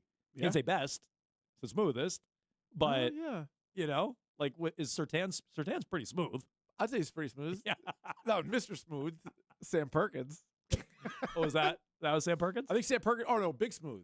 Big Smooth. Not That Mr. sounds Smooth. right. Mr. Smooth. I don't know where I came up with that. Don't worry about that. That was my nickname in high school. No, Big Smooth. Sam Perkins. Yeah. Mr. Smooth does not have a safe word. No. Rich Keefe has a safe word, not Mr. Smooth. No, so when it comes to Gonzalez, though, I'm with you. I think some people are starting to say this on Twitter. Oh, he was back. Oh, he's doing everything. Must mean a deal is imminent. I don't feel that way. If I'm wrong, I'm wrong. I was already wrong. I felt that way earlier in camp when he was out there doing everything. He was doing everything 3 weeks ago. Did they have a deal then? Correct. Yeah. And they don't sound close to me. So if they are and they get him signed, great. That's awesome. I hope they sign him. But I have a feeling, Keith, we're going into week 1, no contract, and he's on the McDuffie course. That's what I think is happening. Yeah. And now, maybe he did get hurt. I guess I don't know 100% for sure. It just felt like this was his plan and his agent's plan to be like, all right, you're going to participate in this stuff. It's a little bit more of a wild card when you get the joint practice. So we're going to sit those ones out. Here's why right back on the field. Here's why I don't think he was hurt. And did he initially tweak something? Maybe. If he's a full participant today, and a bunch of guys who we know were dinged up were doing work off to the side on the joint practices. He wasn't even doing that. Devontae Smith for the Eagles. There were a bunch of guys for the Patriots doing that Wednesday. I'd assume Thursday as well. I wasn't there Thursday. True. But that to me is the tell that this wasn't an injury thing. This was contractual, or maybe it was negotiated between the two sides. Hey, I'm not doing anything at joint practices. That's too much of a risk for me without a contract. I'll do everything else. Yeah. I'm not doing the joint practices. And they said, great, take 2 weeks. Or, maybe it was not quite as negotiated as that. It was less calculated than that. But that's how Gonzo and his agent are approaching it. I don't know. But that, to me, would be the smoking gun why he's not hurt. If he was hurt, I think Vrabel would have tipped everybody else off when he did his initial press conference. He didn't. Yeah. And I think he would have been out there doing work off to the side like all the other injured players last week. But that's why I'm still, and maybe I'm in the minority here, but I feel like if there isn't a contract by September 9th, he doesn't play against Seattle. That's my opinion. Because I feel like if you think there's extra variables during joint practice, what about an actual NFL game? Yeah, fair. And it doesn't mean he's going to sit out the whole season. I think that was not good business, and he wouldn't do that. But I think he's going to push him to the brink. And Mike Vrabel already said the team doesn't have depth, and now if your star corner's not out there against the best wideout in the league. I'm not saying Gonzo has the leverage of Brady. What was the Brady story in the preseason a few years ago? He wasn't going to get on the plane to go somewhere for a preseason game, right? Yeah, then Robert Kraft had to step in, get something done. So, I'm not saying Gonzo he's is not Brady there, and has that leverage, but, you got a lot of power all of a sudden when the team's getting on the flight, and you're like, I'm not sure I want to do that. Yeah. You got a lot of No, power. but you could do the same thing. You'd be like, oh, like my ankle's barking at me again. Missed 3 games or whatever. And then, reluctantly come back and be pissed about it. But then how does that end? Play at half speed. And how does that end? You on another team. Yeah, well, that's what I That's my point. Is like, even if they end up getting him to play this season, his future here seems like it's out the window. If I had to bet this year, is he playing in games for the Patriots? Yeah. If I had to bet next year, is he playing in games on the Patriots? I would bet no. He's playing somewhere else. And they got their draft picks. If I was going to bet today, that's what I would bet on. 617-779-7937. You can jump in here on Jones and Keefe. We're going to be back in just 2 minutes. We asked Hunter Henry about Mike Vrabel's comments, the lack of depth on the team. He seemed to disagree. He seems to think they're a deep and talented team, which Mike Vrabel clearly does not feel. We'll get back to his answer and his subsequent damage control in just 2 minutes here on Jones and Keefe. Hi, I'm Sean Flaherty. In 2025, Catcher's Law Group delivered the largest verdict in Massachusetts. Not somewhere else, right here, for a New England family by New England lawyers. We've also recovered more verdicts in...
Mike, in the big picture, how important is it to you for Drake and some of the starters to play in the final preseason game, the field a game, or is the joint practices that you've experienced lessen the need for that?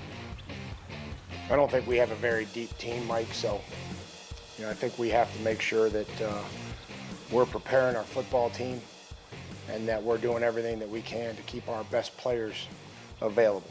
And if that means playing Thursday as part of preparation, then that's what we'll do.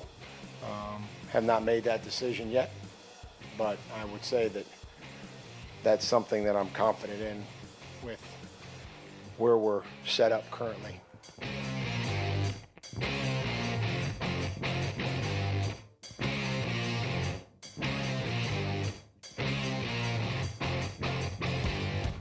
Mike Vrabel doesn't think the Patriots have a deep team.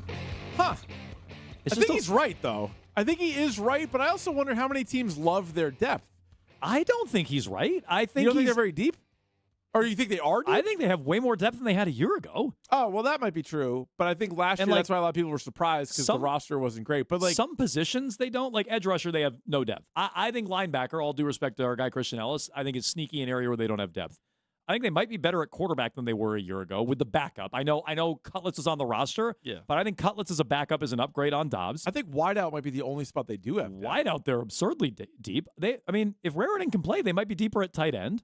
O-line, they're definitely deeper than they were a year ago. I think no doubt about it. Oh, I think they should be, but they're not. I feel like because Lomu's had a up and down, more down camp. But who was the guy last year? Oh, but he did. Did he say they were deep last year? Well, I don't no, know he if they were didn't. deep last year. That'd be a weird thing to come in and be like, we're not a deep team. Last year, he played his starters in every game, preseason. Yeah. The first two, anyways. Offense and defense, the ones were out there. But part of that, this year they're deeper, and now they're not playing in the preseason. That doesn't make sense. So part of that might be twofold, though, right? So last year was his first year. It was McDaniels back with the team. It was, I guess, Terrell Williams at the time, but sort of like that new defense. And the team, like the returning players were coming off of a 4-win season. The outside players were like joining a team for the first time, and maybe he felt like to get something going, we need to do this. Then you fast forward to a team that played in February, and you're returning a lot of, even though there's like roster turnover, like the same star players, if you will, are a lot of those guys are back. And maybe he's like, we kind of know what we have with this group. And I think he is underwhelmed with this rookie class, some of the backup guys, and he wants to play them more. So you think it's that and not a shot at Elliott Wolf? Not a shot at maybe even Kraft? I don't think it's a shot at Elliott Wolf because in my mind, Vrabel has even more roster say than Wolf. So if he wants to scapegoat Wolf, it's a weird thing when it's like, well, why do we have A.J. Brown and Kevin Byard? Those are Vrabel moves. I know Vrabel missed day 3 of the draft, but he was there for day 1 and 2, and he was there for all 3 days last season as well. So I think he doesn't have when Wolf was in charge the Mayo year, anytime anybody said something about the roster, I think you could bury Wolf. Now I think it's more so Vrabel than it is Elliott Wolf. So yeah, I just think if Vrabel's calling out Wolf, that's so fraudulent. Yeah. It really shouldn't be. Vrabel and Stretch and Ryan Cowden, they run personnel, and I think Vrabel pretty much, made that clear when he was on earlier today with Greg. If this were Bill saying it, I would think it was a shot at Kraft. That'd be a money thing. Yeah. So that's what I would think Bill was doing. So I'm not sure if Vrabel would go there this early in his tenure. And I don't really know as much about the relationship and the friction there. But if Bill said this, I know who I think he'd be talking about.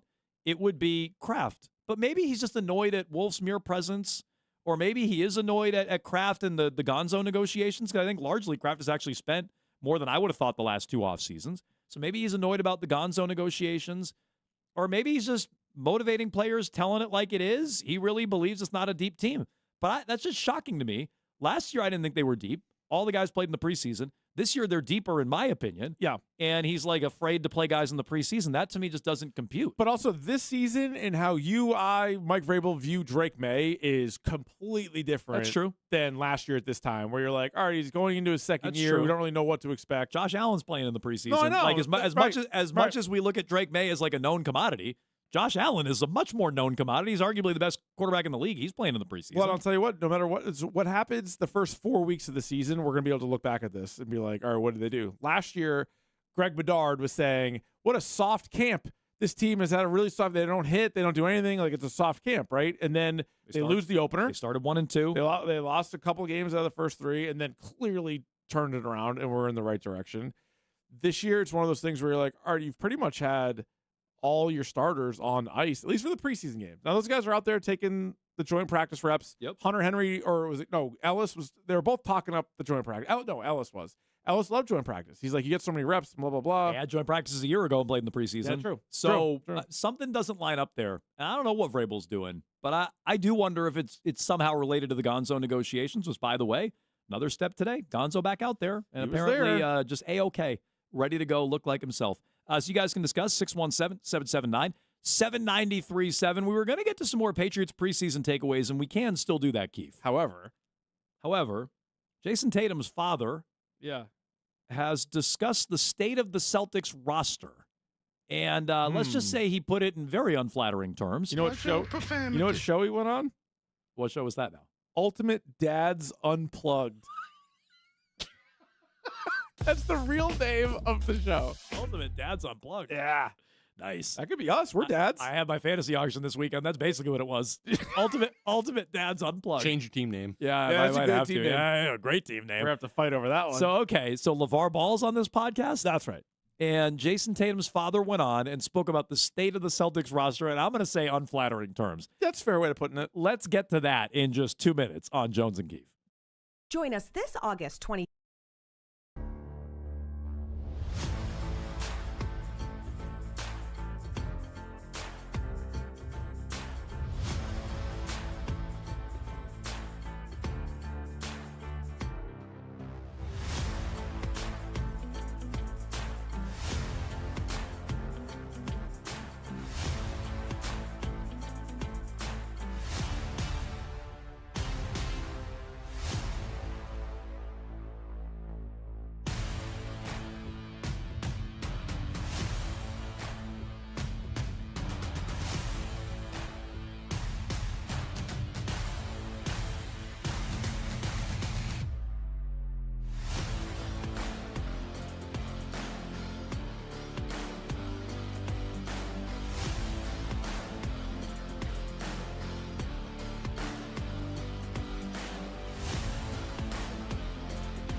Be honest, I don't know fully what to make of this, Keith. What is this show? Okay, so we told you this is all news to us. There's apparently a podcast called Ultimate Dads Unplugged, which, damn it, that's a good name. That should have been the name of Jones and Keefe. Were they inspired by the Bad Moms movie series? They're like, we got you covered there. Ultimate Dads Unplugged 7 is one that you could really check out. Yeah. So I was reading up on this. So Jason Tatum's father, Justin, went on the Ultimate Dads Unplugged podcast, Keith, and I'm reading up on exactly what that is. It is a high-profile podcast. High-profile podcast created by Eric 6'7" Williams. What does that mean? It premiered on August 8th, 2026. 6'7", like the kids say? I think so. Like, maybe he was the guy that created it. We could blame him.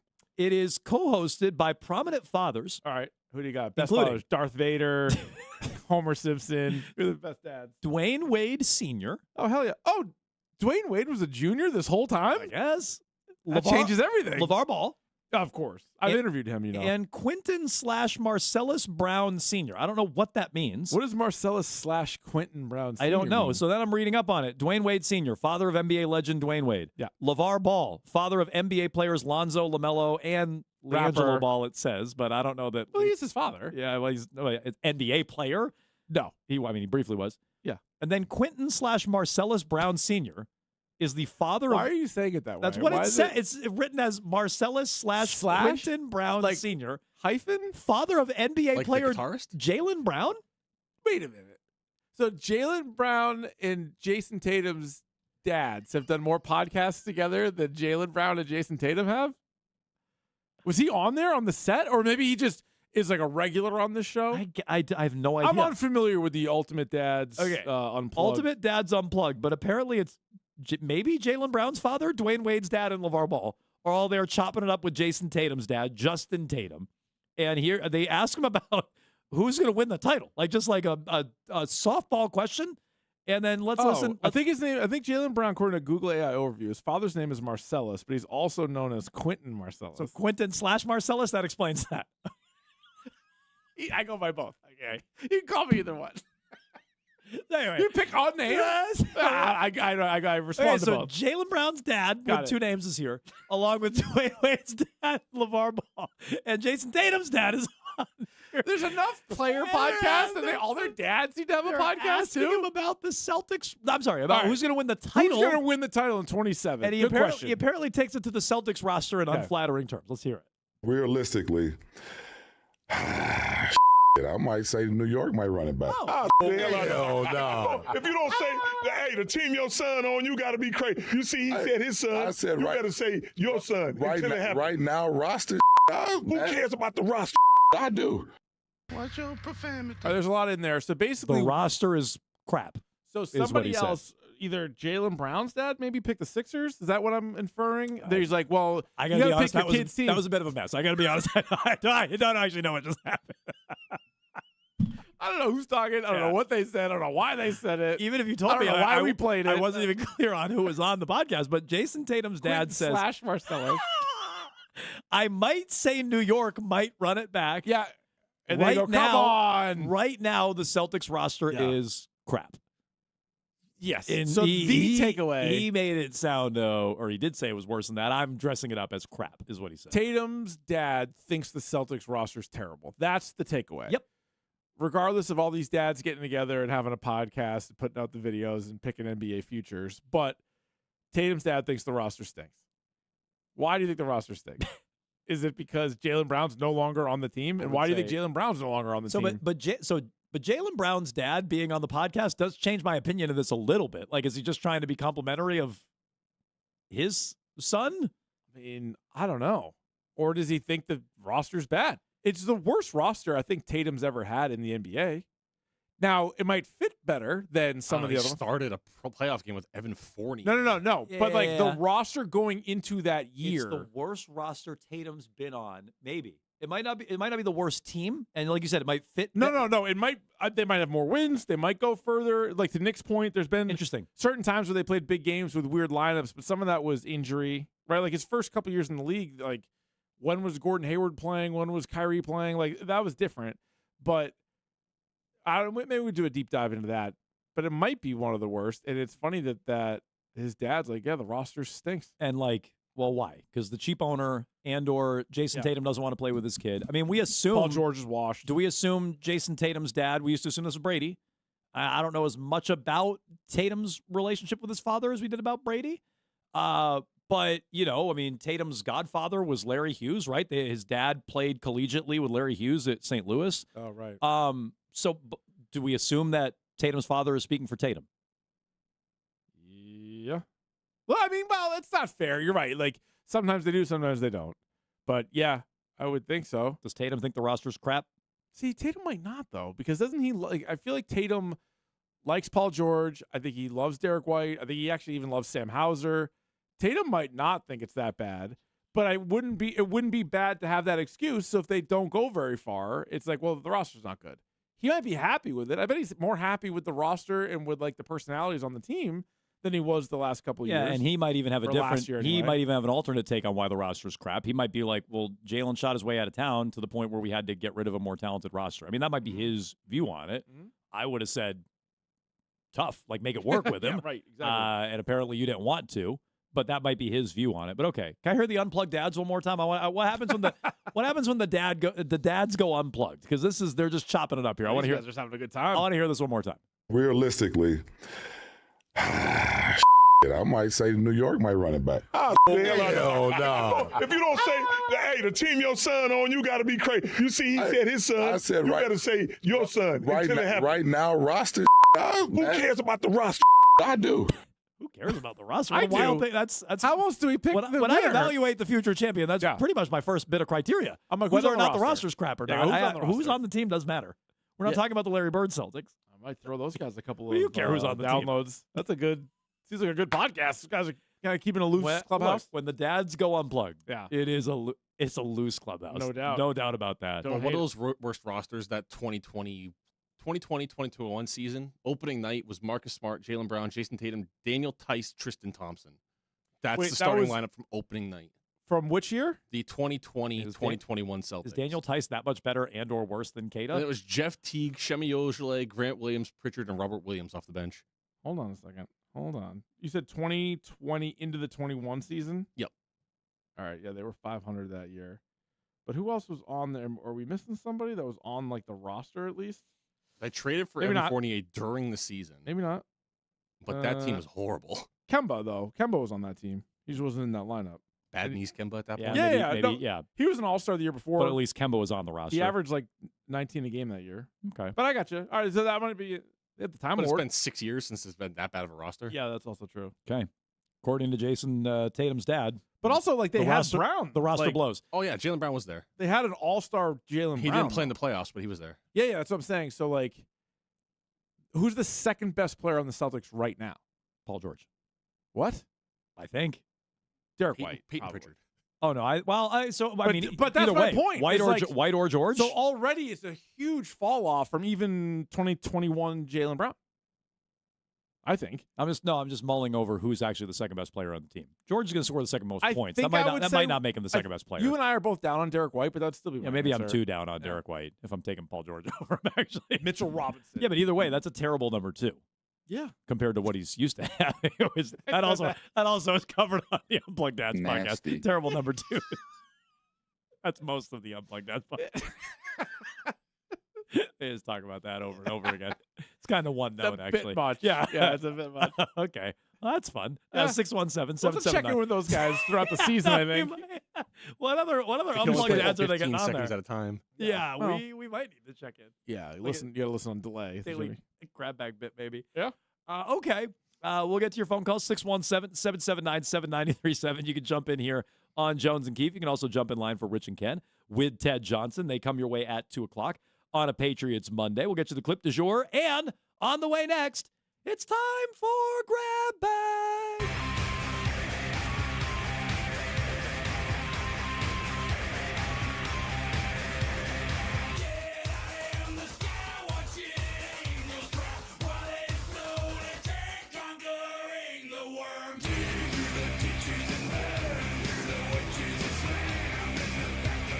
Grab back, you love.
certainly is. Time for Grab Bag here on Jones and Keefe. WEEI Grab Bag is brought to you by Awaken 180 Weight Loss. The Boston Red Sox, fresh off a sweep of the San Francisco Giants, are in action tonight down in Miami at Lone Depot Park. Ion? Sounds right. Is it Ion Depot Park? Ion? No, it's Lone. It's Yeah. been Lone Depot forever. Why is the L lowercase? I don't know. It's probably your eyes. I What don't do know. you mean? You can't see. It looks like a capital I. You don't- can't do that. If a lowercase L and a capital I are the same thing. I don't have it in front of me. So it's Lone Depot, but they spell the. It's a lowercase L. That's the dumbest thing. Is it a typo? Park is also a lowercase p. Oh, that's weird. What are they doing? I don't know. Probably the Marlins. Maybe It's a mess. Maybe AI butchered it.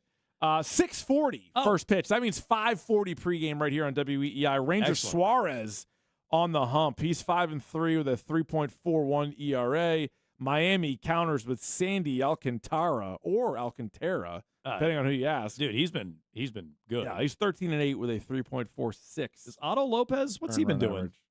Probably hitting for a high average. He's Would be my hitting guess. 306. Yeah. But what was he at around the trade deadline? Wasn't he like It was 320? way higher than that. Yeah. Yeah, that's Oh, he was at 329 on July 29th, right when he was at 331 July 27th. Yeah. And he's down to 306. That's a guy I wanted nothing to do with. I'm Me curious. neither. I'm curious to watch that guy in the People are series. like, would you trade Franklin Arias for Yeah, him? I'm like, no. hell no. I'll just he might be call- better this year. I'll just call up Arias and Yeah, start him. exactly. Yeah. Okay. So anyway, I'm curious about that. Suarez, we'll see. We'll see how he does. But Yeah, hopefully since the trade deadline, he's hitting 211. Yeah. Oh, there you go. Oh. There you go. Yeah, he Yeeks. stinks. Operation Filth, they love to love the wealth of an SS. Making scary. Grab bags.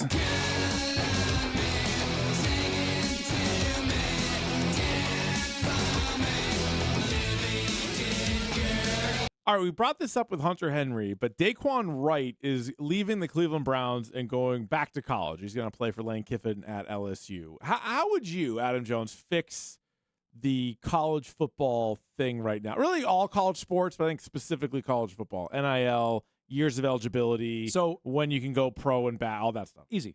I think so, too. I think you it is get- somewhat easy. You can play 4 seasons within 5 years of graduating college. I'm sorry, graduating high school. You get 5 years. You can play 4 seasons. You can transfer once without sitting out. After your first transfer, you got to sit out a year. It goes back to the old rule. You get one transfer where you go, look, my coach left or this opportunity happened, NIL, I'm going. You can't do it every single year. Agreed. And if you do it more than once, you got a red shirt a year just like the old system. And I think that would allow for people to go to a smaller school when they get a real opportunity, elevate, and put themselves on the map to further themselves. Or if there's a coaching change, a coach that recruited you left, and now you're like, I'm going to be the odd man out of the, and you can go somewhere without sitting out a year. You could chase down that NIL money. Fine. But you got to play 4 seasons within your first 5 years of entering college. Maybe there's a waiver system that will allow for some extreme scenarios. And then you can transfer once without sitting out. If you do it again, you got to sit out. I also don't think you can go to an NFL camp and then go to college. Oh, well, I'm sorry. Can't do that. That I'm should just go saying that's an I'm sorry. add-on. All that, I agree with all that. I think you should be able to transfer And once you declare for the draft and sign with an agent or whatever the old stipulation used to be, there's no going back to college. Sorry, that should go without saying. But that's wild that these guys can do that. It really is. This is going to happen with the kid the Celtics drafted out of St. John's. Yeah, R.J. Lewis. No. That was the kid Dylan they got. Dylan Mitchell? You're right, Dylan Mitchell. R.J. Lewis was traded to, I think, the Celtics at one point, but then he didn't play in the G League, but he played in the NBA preseason, and now he's going to, like... He's back in college? Yeah, I believe so. Oh, I didn't even know that. He's like biggest player of the year like 2 years ago. 3 preseason games and then went back.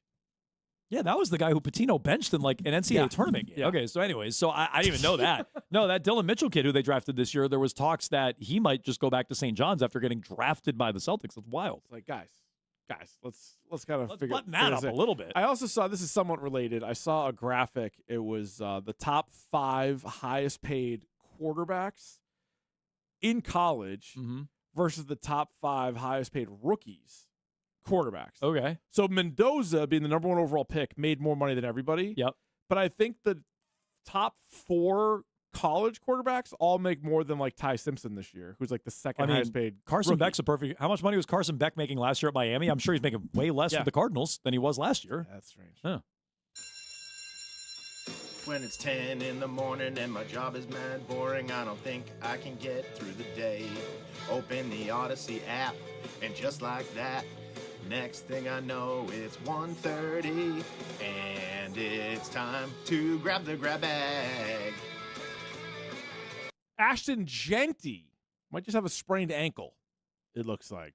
Let me tell you, Keith. Crossing him off my fantasy draft list, though. So we I could had have drafted him first, like that guy from the viral video. I did see that. What?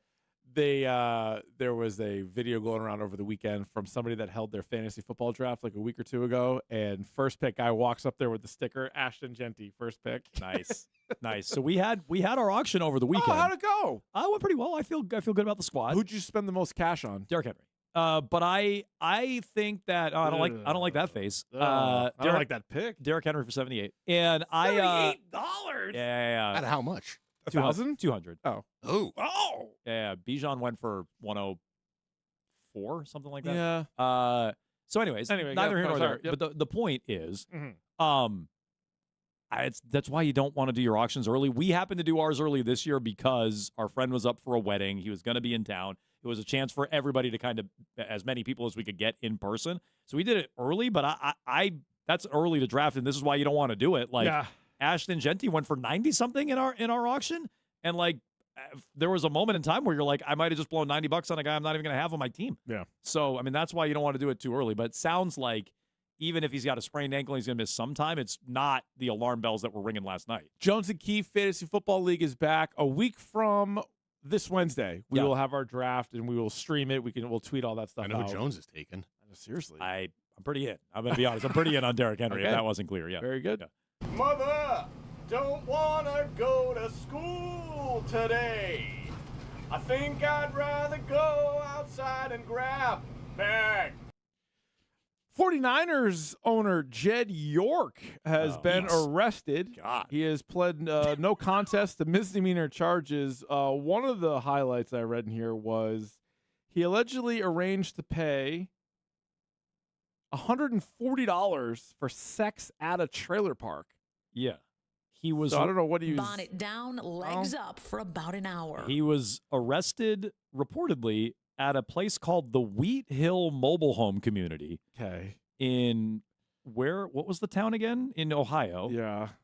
He's a billionaire owner of an NFL franchise at a mobile home community. I think he was arrested in East Palestine, Ohio. In the middle of Ohio. $140.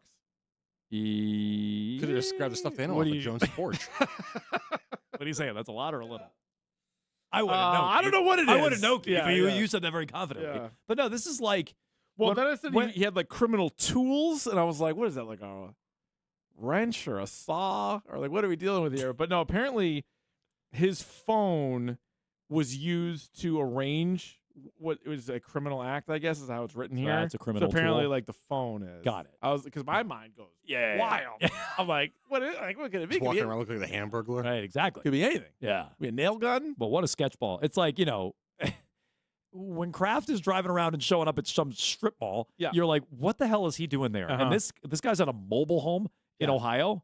Trying to get away from the electric substation. Yeah, I mean, That's true. I Less guess. chance of injury there. That I is suppose. true, but yikes. That is Holy mackerel. major sketch ball. Comes the story of the brag bag.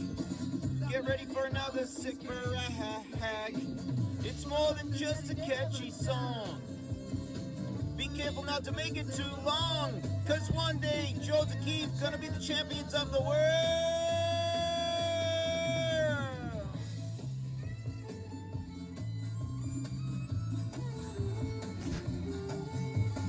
All right, very good. ESPN tiered. They did it on a Monday, which is odd. They tiered all 138 college football teams ahead of the college football season. Tiered them, okay. They tiered them. All right. So they didn't rank them. And I don't even think they ranked within the tiers, but they came up with a tier system. Okay, how many tiers? Copyright infringement. Yeah, how many I'm tiers? not going to tell you how many tiers. Oh.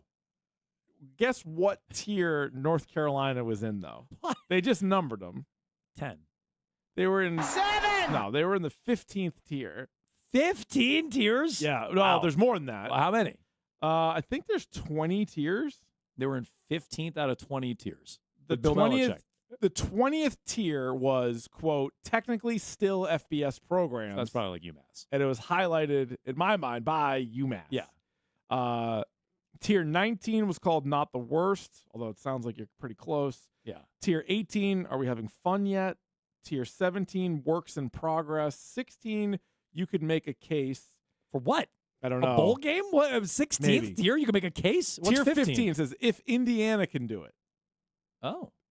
That tier includes both North Carolina and Boston College. Okay. Indiana and Colorado was in the college football playoff the year before they made the national championship and won the national championship. Maybe it's a dated reference. Maybe they moved from like a couple maybe. years And they ago. were undefeated last year? Yeah. Kirk Cignetti might never lose a game. I mean, again. he's the greatest coach of all time. He's the greatest football coach of all time, He not might college be. football. No, he He's might the be. He's the greatest coach in history. Yeah. Pretty wild. G-R-A-B. Rabag. Dork Podcast tonight. We're talking Lanterns, episodes 1 and 2 of the new HBO series, the Sunday night at 9. So we will we're gonna record that live at 9:30 tonight on the YouTube. You can check out our Dork Podcast on that. Very excited. It's been a really good show so far. And no, you don't need to be like a Green Lantern comic book nerd. You can still enjoy this show. Nice. Reluctantly crouched at the starting line, engines pumping and thumping in time. The green light flashes, the flags go up, but he doesn't move because Keith didn't put him in the grab bag cup. I don't really know what that means entirely. We should have a grab bag cup. We should.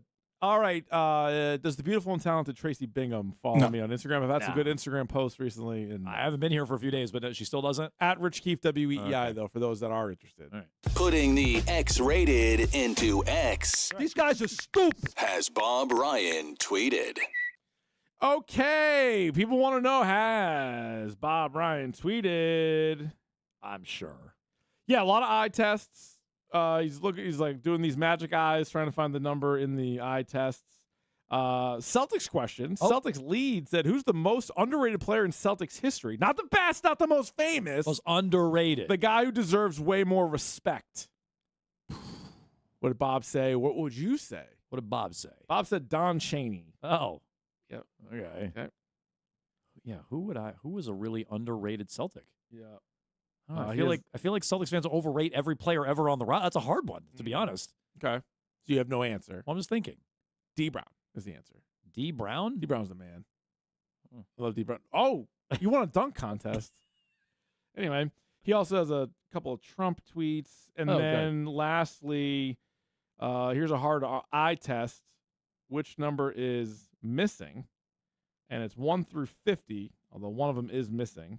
Okay. Bob correctly identified, said 19. And then Snarky Bob said, was that supposed to be hard? Oh, he got him. Was that supposed to be hard? Twitch chat is weighing in on underrated Celtics. We have multiple Dino Raja entries. Dino was nice. He was like 18 and 10 one year, I think. 20 and 10?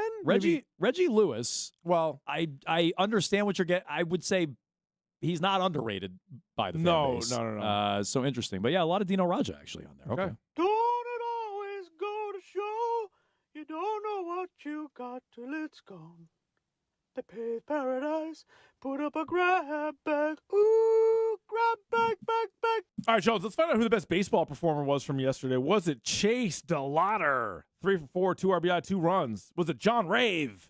2 for 3, home run, 2 RBI, 3 runs, and 2 steals. Wow. Was it Fernando Tatis Jr.? 4 for 5, 2 homers, 4 RBI, and a steal. He has started to heat up. Was it Nolan McLean? 6 scoreless, 6 Ks. Or was it Nick Martinez? 6 scoreless, 4 Ks. Was it John Rave? Is that what you said? John Rave. 2 for 3 with a dong. Yeah, couple of swipes. Let's do it. It's time for Jones and Keefe's Random. Brandon Phillips. Eduardo Nunez. Curtis Laskanik. Baseball Player of the Day. All right, we have a former big league center fielder who broke into the majors 1993, hung up the spikes after the 2001 season, had many stops along the way. Orioles, Rangers, Cubs, Red Sox, Mets. What year with the Red Sox? He was with the Red Sox 1998, 1999. Career high home runs was in the year 2000. He had 15 home runs with the Cubs. A career 242 hitter. 1997, he had 18 steals, most steals he had. So he had a career high in home runs when he left. He had a career high in steals before he got That's here. right. They And slowed there were him 2 down years and then here Bauer. with the Orioles in 98 and 99. Okay, so those teams, who was in that out? Like, it was not Darren Lewis. It was not Darren Bragg. I don't think. No. I feel like this guy and Darren Lewis is like one or the other for a while. Like they might have either. I don't know if they. Not Lee all- Tinsley. No, Lee Tinsley never good hit that one. many. Not Lee Tinsley. No. Who was in that outfield? Let's see. This person was in that outfield. Who is this? Well, if we learned anything, you'll say it. Keith will ignore you. I'm telling you, it's not phone Darren- Billy. He'll get it right. No. He appeared in 3 playoff games in 98, 5 What? playoff games in 99 with the Red Sox. Also played in 2 playoff games. I'm looking. With the Rangers in 1996. Oh, somebody else also guessed Darren Bragg, not him. No. Oh, Damon Buford? He got it. I'll be honest, I forgot about him, but the second I saw the name, I'm like, Damon Buford. Damon Buford. How about that? Okay. Not bad. Your random ball player of the day each Yes. and every day here on Jones and Keefe. That's one we definitely haven't had before. I'm confident in that. No Damon Buford. No. Stay tuned. We have the clip. His dad, Don Buford, also played. He's going on the Unplugged Dads podcast. He's going to go on there and chop it up with LeVar He and might. Jaylen Brown's dad and everybody else. That's right. Okay. We'll get to the clip du jour next. All right, guys, if you think you know who's going to go yard today.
play trivia, enjoy 6-packs of bone-in wings, and get a chance to win 99 gift cards and other great prizes. You gotta love the Nines. We're back tomorrow, Keith, at 10.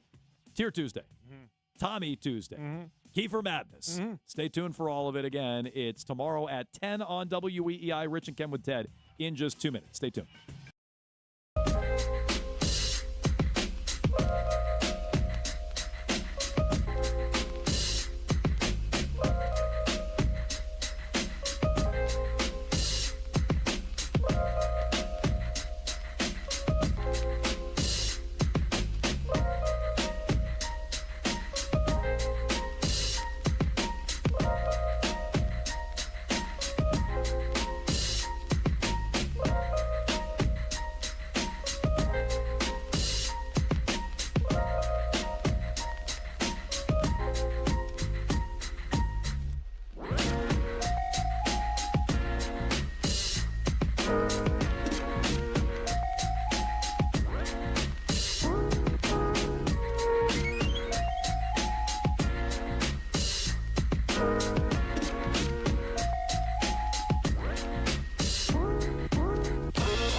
I'm giving you, I'm out here, and I'm showing you that I want to be out here.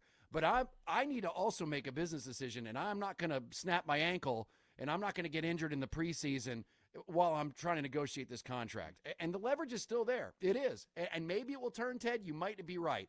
But in his case, that might be a risk worth taking. Because in the end, once he gets signed, when everything gets signed, because he's not, I have a feeling, and I keep saying this, it's all theater. It's going to happen. The structure is already there. There's no way his agent is going rogue and like going way above what Witherspoon got. There's just no way. It's not theater. I'll say this to Gonzo. I mean, this is like, to me, it's not. He's not playing theater, and I don't think the Patriots are. But is it from our vantage point? Yeah. So I would say that. Yeah, and also to me, what's interesting is I think this is kind of the first test between Vrabel and the Crafts, because I feel like this is the first real contract where it's. I mean, my feeling is that Vrabel's like, can we just get this thing done? You know, where the Crafts are just, they don't want to set the market. They don't want to set a certain standard. They nickel and dime. That's the way they've always been, and they have a way of doing things. And Belichick, the way he thought aligned with them when it came to contracts with players. Is Vrabel patient? Different. He doesn't seem very patient, just generally. I don't see him handling this stuff well. In fact, he answered, this morning with the Greg Hill Show bright and early. Curtis asked him about the Gonzo contract, and it was a little curt. I just feel like he's a little irritated. Yeah, having to answer these questions all the time. And I think his remarks about the depth is a shot at, hey, man, if we don't have Gonzo out there, you see what our depth looks like? We're in big trouble. So I think that's him kind of, in a way, having Gonzo's back, if you will. Well, listen, let's hear from one of the main guys who's trying to work this thing out, Elliot Wolf. He was asked at halftime about the Gonzalez contract, and here's what he had to say, Jackson.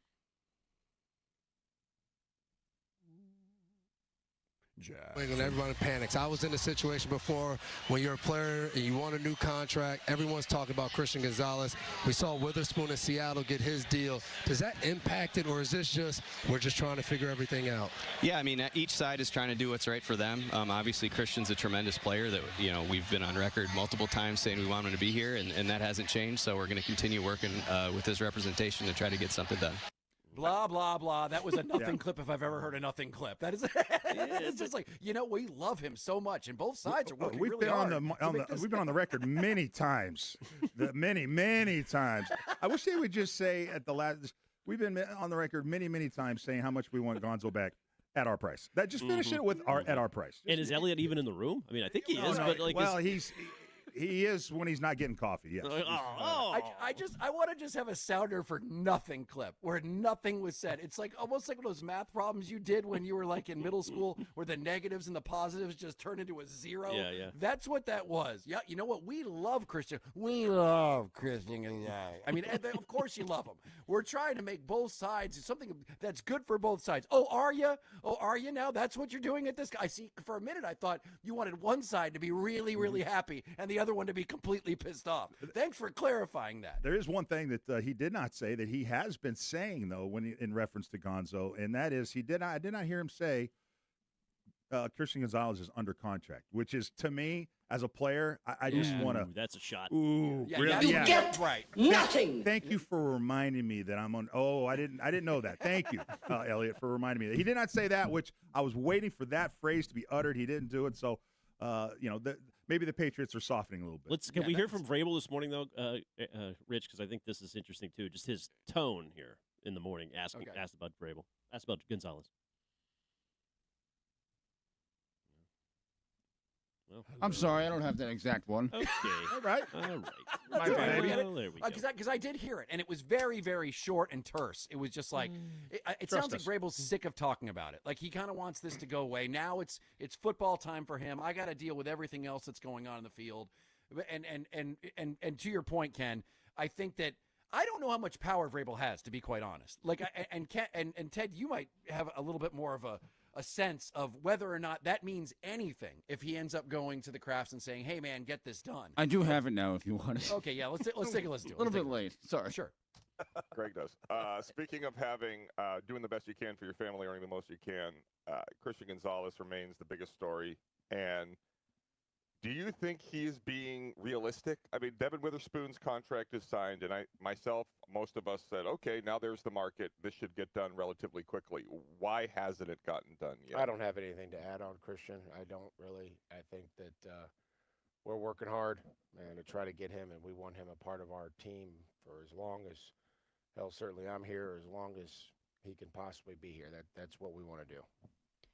Yeah, he's pissed. He wants this done. He wants his guy out there. He knows that his team is so much better when you have Christian Gonzalez on the field. So yeah, like I'm sure as a coach, you hate this part of it. You hate the back and forth because I'm sure you're hearing on one side, this is a lot of money. And I'm sure the ownership side is like, he's asking for the moon. We got to really figure out something here. And Christian Gonzalez's side is just like, dude, I want to play. And he's in the middle of it. He's like, I don't think he's as powerful in this as you guys think he might be. Well, you mean Vrabel? I'm curious Yeah, why you think that he doesn't have more power or doesn't have more leverage. What would lead you to believe that? Because it would be done by now. Because I know that Mike Vrabel loves Christian Gonzalez, and I know that he wants him out there because the team is way better. And if he had power, I guarantee you this thing would be done. But right now, I think he's probably told him, hey man, let's see what we can do here. And the Patriots, who have a record of being cheap, are still dragging things along. Now, as I said, if you're going to ask me whether it's the Patriots being cheap or it's Christian Gonzalez's agent going way above what the market is, just being rogue, I'm going to go the one with a track record. And that's the Patriots have a track record of being cheap. That's what I assume is going on. And that's why I think this is all theater, because I think the Patriots know how important Christian Gonzalez is to their team, and it's going to get done right before the season starts. Well, then that's the theater part I'm talking Well, about. I just don't think that's Vrabel. If it gets done before the season starts, then to me, Vrabel still flexed behind the scenes and still got his way. I mean, I think you can. There's examples of Vrabel having, I think, power more than Gerard Mayo did. I mean, hell, the whole well, Gerard Mayo was just kind of. Okay, well, I know that's but that was the guy who preceded Mike, so I'm just using him as an example. But his brother had more power. He's still the strength coach. Brother is how he has survived is unbelievable. But I don't know if AJ Brown is here. If it wasn't for Vrabel, I don't know if Milton Williams signs what he signed for. If Vrabel isn't here, I don't know if the entire basically draft classes from the last 3 years have been blown out and brought in new players. Would be the case if Vrabel didn't have leverage. So I think he has more leverage and power than you think. And if the deal doesn't get done maybe before the season, I might come back to your side of the street. 774 texter Rich. Remember how RKK complained when he had to pay Vrabel to the media? He kind of did. He was like, this is really hard to fire a coach because we had to pay all of Gerard's staff or keep him on. I mean, so he kind of he secondhand grumbled about that. Who hired Gerard? RKK? Right. Good point. He's like a son to me. How many people has Robert Kraft said that about? How many sons does he have? Jeez. My gosh, a lot of sons. I call him Mr. Lemonade. Was that Gerard Mayo's nickname there? He had one player that he called Mr. Lemonade. Might have been Ted on that trip to Florida. No, that was not. Did he call you a son on that trip? He did. On that trip, he did. You're like a It's been a son to minute me. since he's referenced me as a son, though. Who did he call Mr. Lemonade? There was a player that and it was because he liked lemon. I guarantee you RKK probably saw him drinking a lemonade once. He's just like, now you're Mr. Lemonade.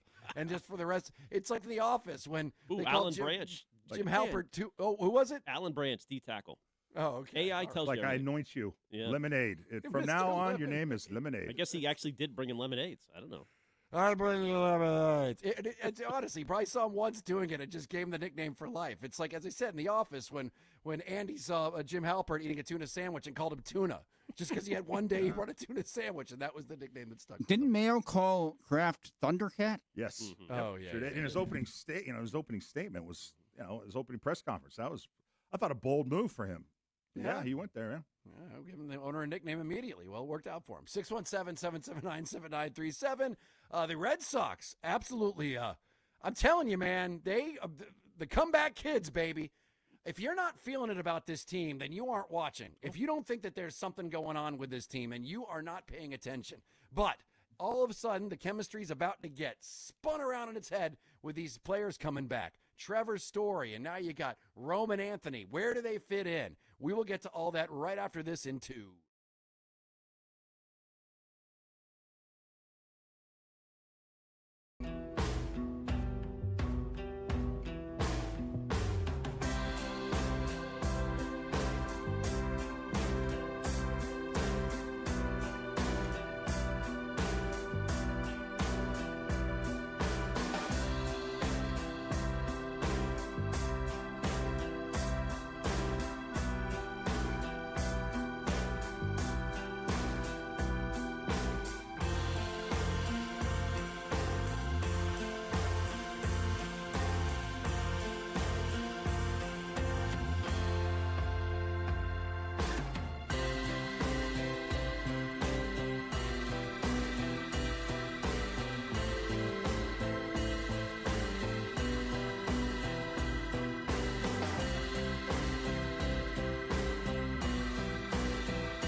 I'm sorry, my fault again.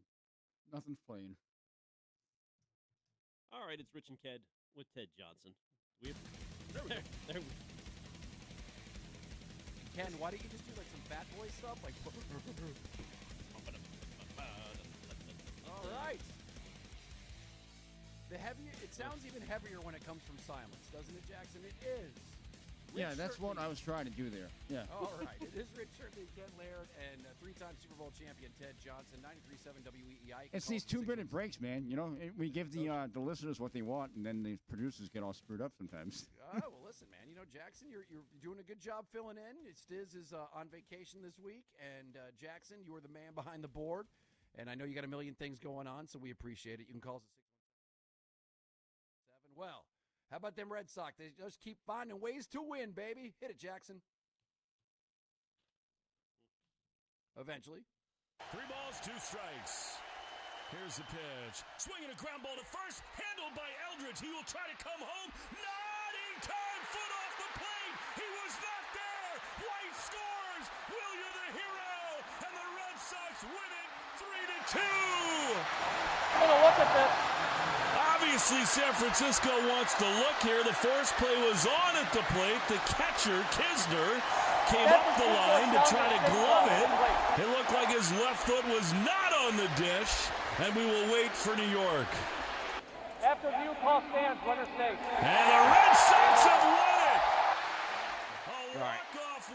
That was from Saturday night, but man, that just encapsulates what this weekend was. Boston finished off a sweep of the Giants, and Rafael Devers, who kind of sucked after that homer on Friday, he ended up just getting what was he, 1 for 10? 1 for this 10. Weekend? Oh, man. 2 strikeouts, yep. Well, the booze got to his head. You did it, Fenway. But there we go. Another comeback win yesterday. 5-4 was the final score. And that ugly 5-game losing streak seems to be in the distant past. They have gone 7-3 since then. And to me, the story was at Jake Bennett because he looked like he was going to get knocked out early. I mean, giving up that 3-0 lead. And then the dude figured it out. And right now, innings are everything. Like, you need these innings eaters. And he ended up going 7, allowing just 3 earned runs while striking out 6. That is enormous for a guy who entered yesterday with like a 6.6 ERA in August after being so good the first couple of months. And then there's Nick Sogard, who of all people started to come back. I mean, Sogard's been awesome. All these guys like Sogard and Gasper just coming out of nowhere. And that's why, like, when you watch them, it just feels like there's something special going on. Does it? Ted, you are shaking your head. Ted is shaking your hard head, to Ted. sell. I don't know what it is about this team. Hey, guys, it's regular season. I don't know, Nick. But it's been a long time for the regulars. Like, this has been a great stretch of the regular Tracy's season. 61-42. Yeah, That's pretty impressive. I know. Guys, it 19 is games for the over. regular season. I mean, I don't know.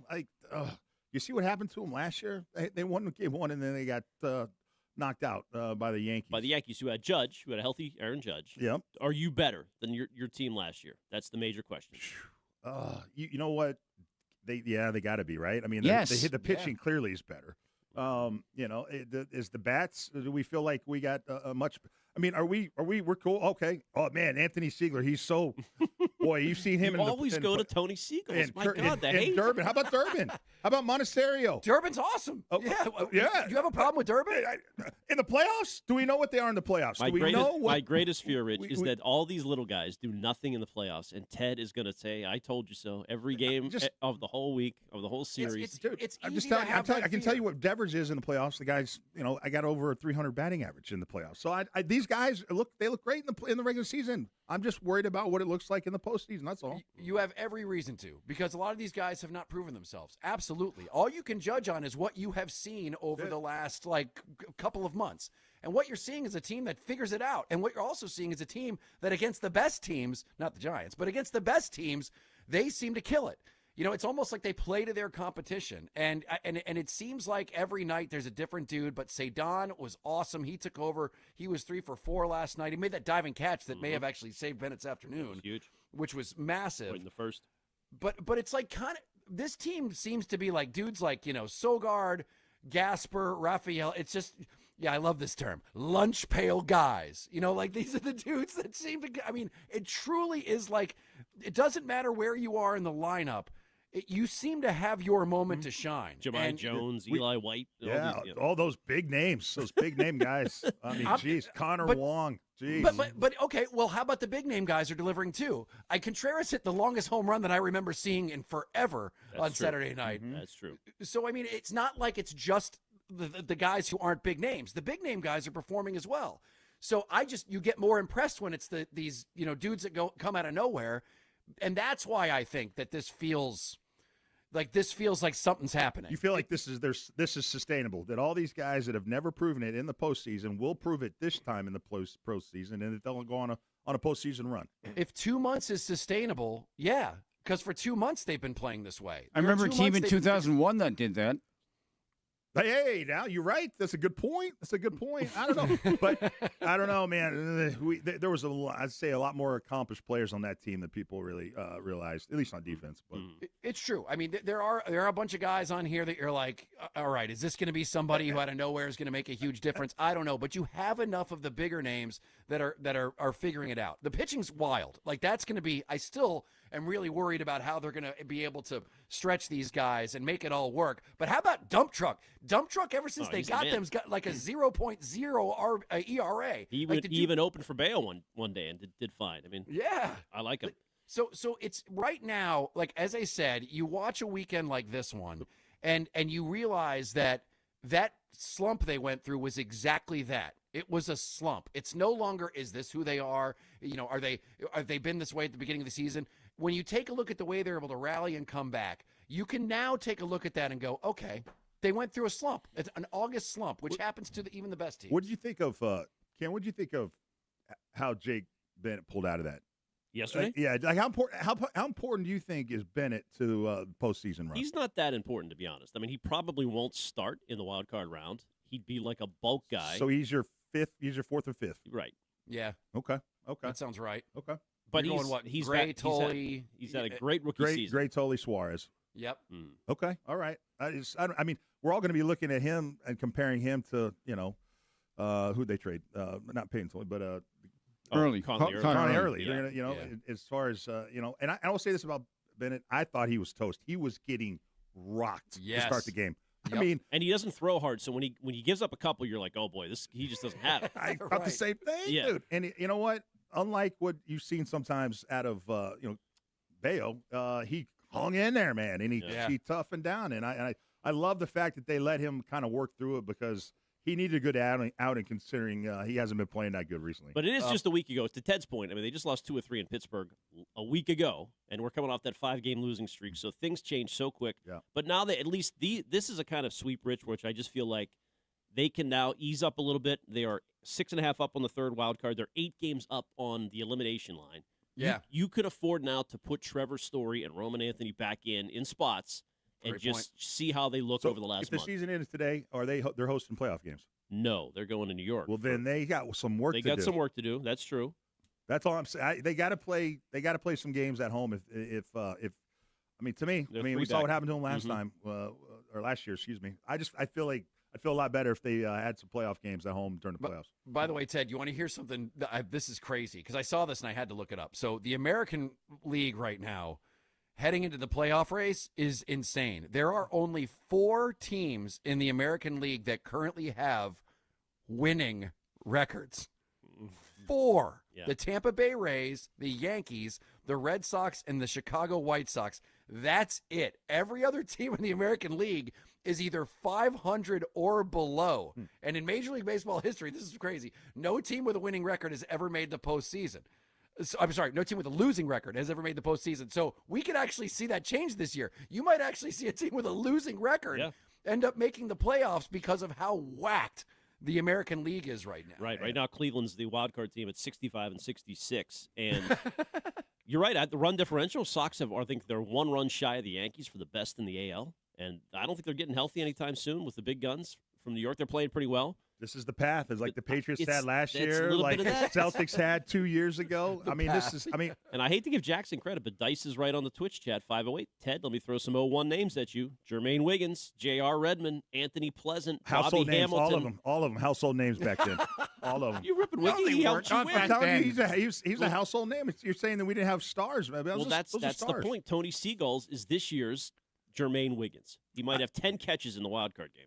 You're saying Jermaine Wiggins was came out of nowhere. No, everybody knew Jermaine Wiggins was. Oh, in they the did? NFL. That's what I'm saying. Yeah, of course. Listen, Mickey Gasper is the Adam Vinatieri. Mm-hmm. Okay, dude. I like it. A future Hall of Famer, Mickey Gasper. All right, brother. You wait. With a mustache like that, he's going places. By the way, speaking of future Hall of Famer, there was a report about something that I've obviously been having a lot of fun with, Chad Tracy's interim tag. Chris Cotillo actually had a pretty interesting report as to what the plan is. What at least we have a hint as to what the plan might be for Chad Tracy. We will get to that and also take your calls, 617-779-7937 right after this.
97.7 WEEI. Rich Certainly.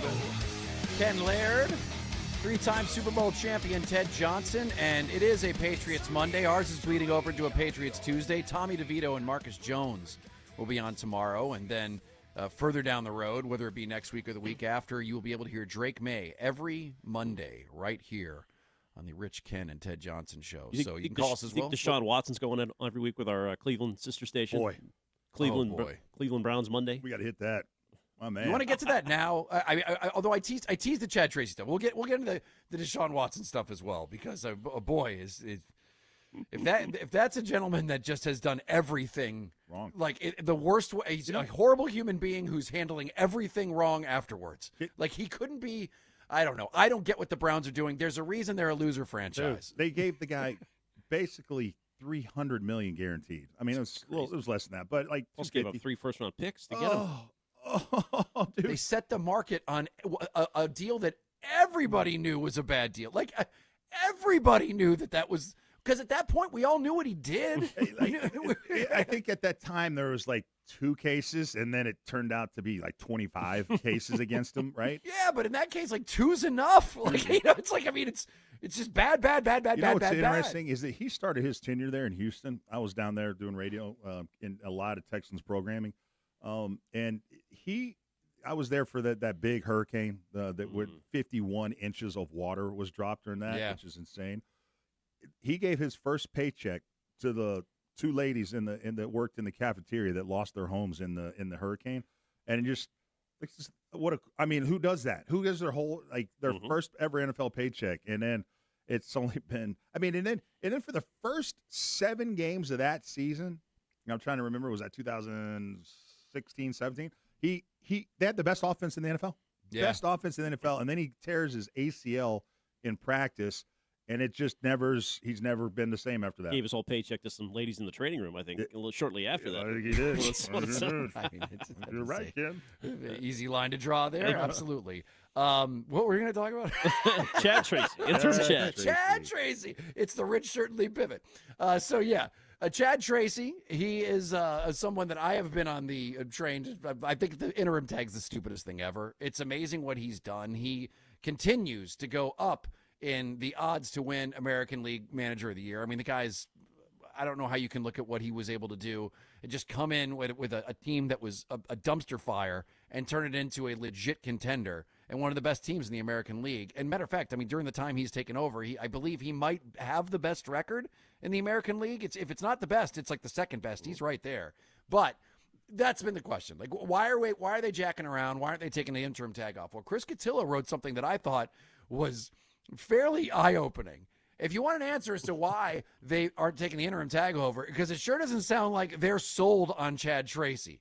Chris Cotillo reports, at this time, a baseball source said over the weekend, Tracy getting Boston's full-time managerial position before next season is more likely than not.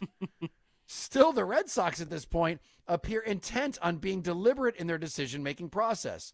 Breslow, in conversations about pending decisions, has often cited Falkland's Law, a psychological principle which states... This is unfair to Breslow. I have never heard him cite Falkland's Law, and you're finding a way to make him sound more nerdy than he actually is. Well, maybe he has. I don't know. Falkland's Law, a psychological principle which states that not every decision requires immediate action. That just sounds like a lazy fat person. If it appears the club may be comfortable waiting until a decision is actually needed at some point after the season before making one. And now here's where it gets great. They said it appears unlikely the Red Sox would have any interest in Carlos Mendoza, who was fired by the Mets. Like, they're actually naming like people that could be here instead of Chad Tracy. And according to sources, former Cubs manager David Ross would be an unlikely fit because of past philosophical differences with Breslow, with whom he played in Boston and then worked alongside in Chicago. Assistants like Kai Correa for the Mets and Louis Ureta from the Rangers will likely get looks for teams, but it's hard to envision them having a chance to beat Tracy. Rhode Island native Rocco Baldelli, after an up-and-down stint with the Twins, could be in the mix for the... What are we doing? Could be in the mix for I the do Red like Rhode Sox. Island Rocco. As you know, that was my first choice back when this happened. And then it says one wild card is the status of Arizona's Torey Lovullo, who's got his hands full with everything that's going on with his players not showing up.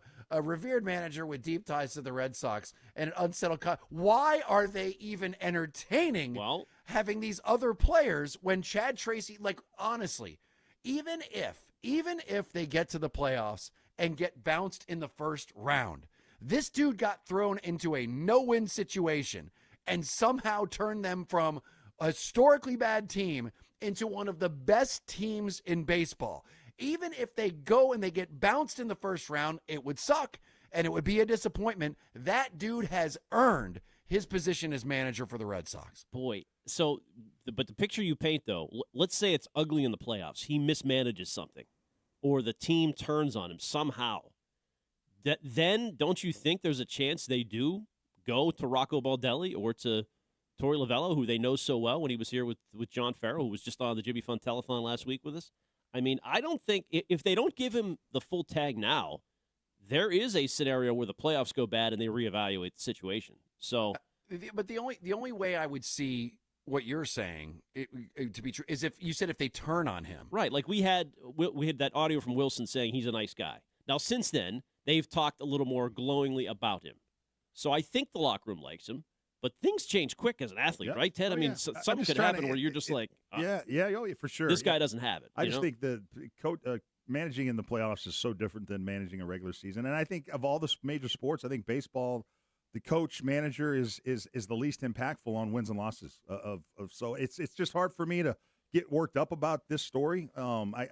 Sure, give it to him. I don't care. It just to me, I don't think it really makes that big of a deal. I just think it's the players that are making the turnaround, not because of what Chad Tracy's doing. I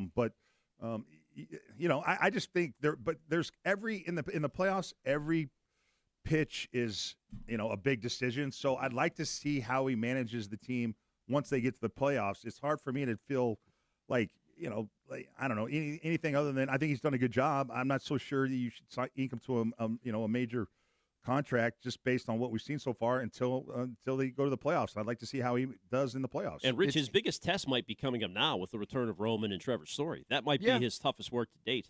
But then again, that's another thing that almost seems like there aren't a lot of managers that have to deal with something like that. Like your biggest stars have been gone all season long, and you've been able to make this thing into a monster without them, and then you have to try to put them in and make it all work.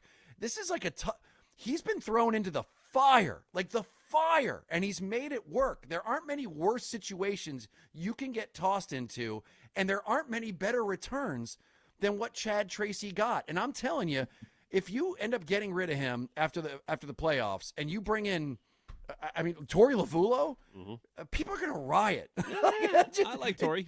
He's a good manager. And by the way, Ted, I want to. It did sound like you don't give him, Chad Tracy, credit for this turnaround because you said it's all the players. Do you really believe that Chad Tracy doesn't have anything to do with this turnaround? I think it's minimal. His impact is minimal. I do. I think he's been managing the team that has won all those 15 games in a row. I get that, but I put more of it on the players. I'm sorry. There I am, that player over coach. I get it. Except for Tony Seagulls. Except for Tony Seagulls. He's a fluke. Different. But so I just look. I give him some credit for keeping kind of the thing on the tracks. But I don't know. I haven't seen his impact. I haven't. And too, Rich, I listen to what guys say. You listen to these guys talk every single game.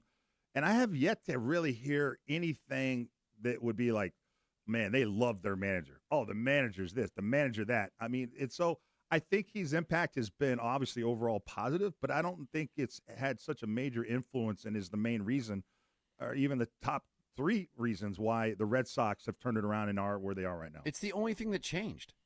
I mean, none of the big stars came back. It's like the only thing that changed, and all of a sudden they go on this tear.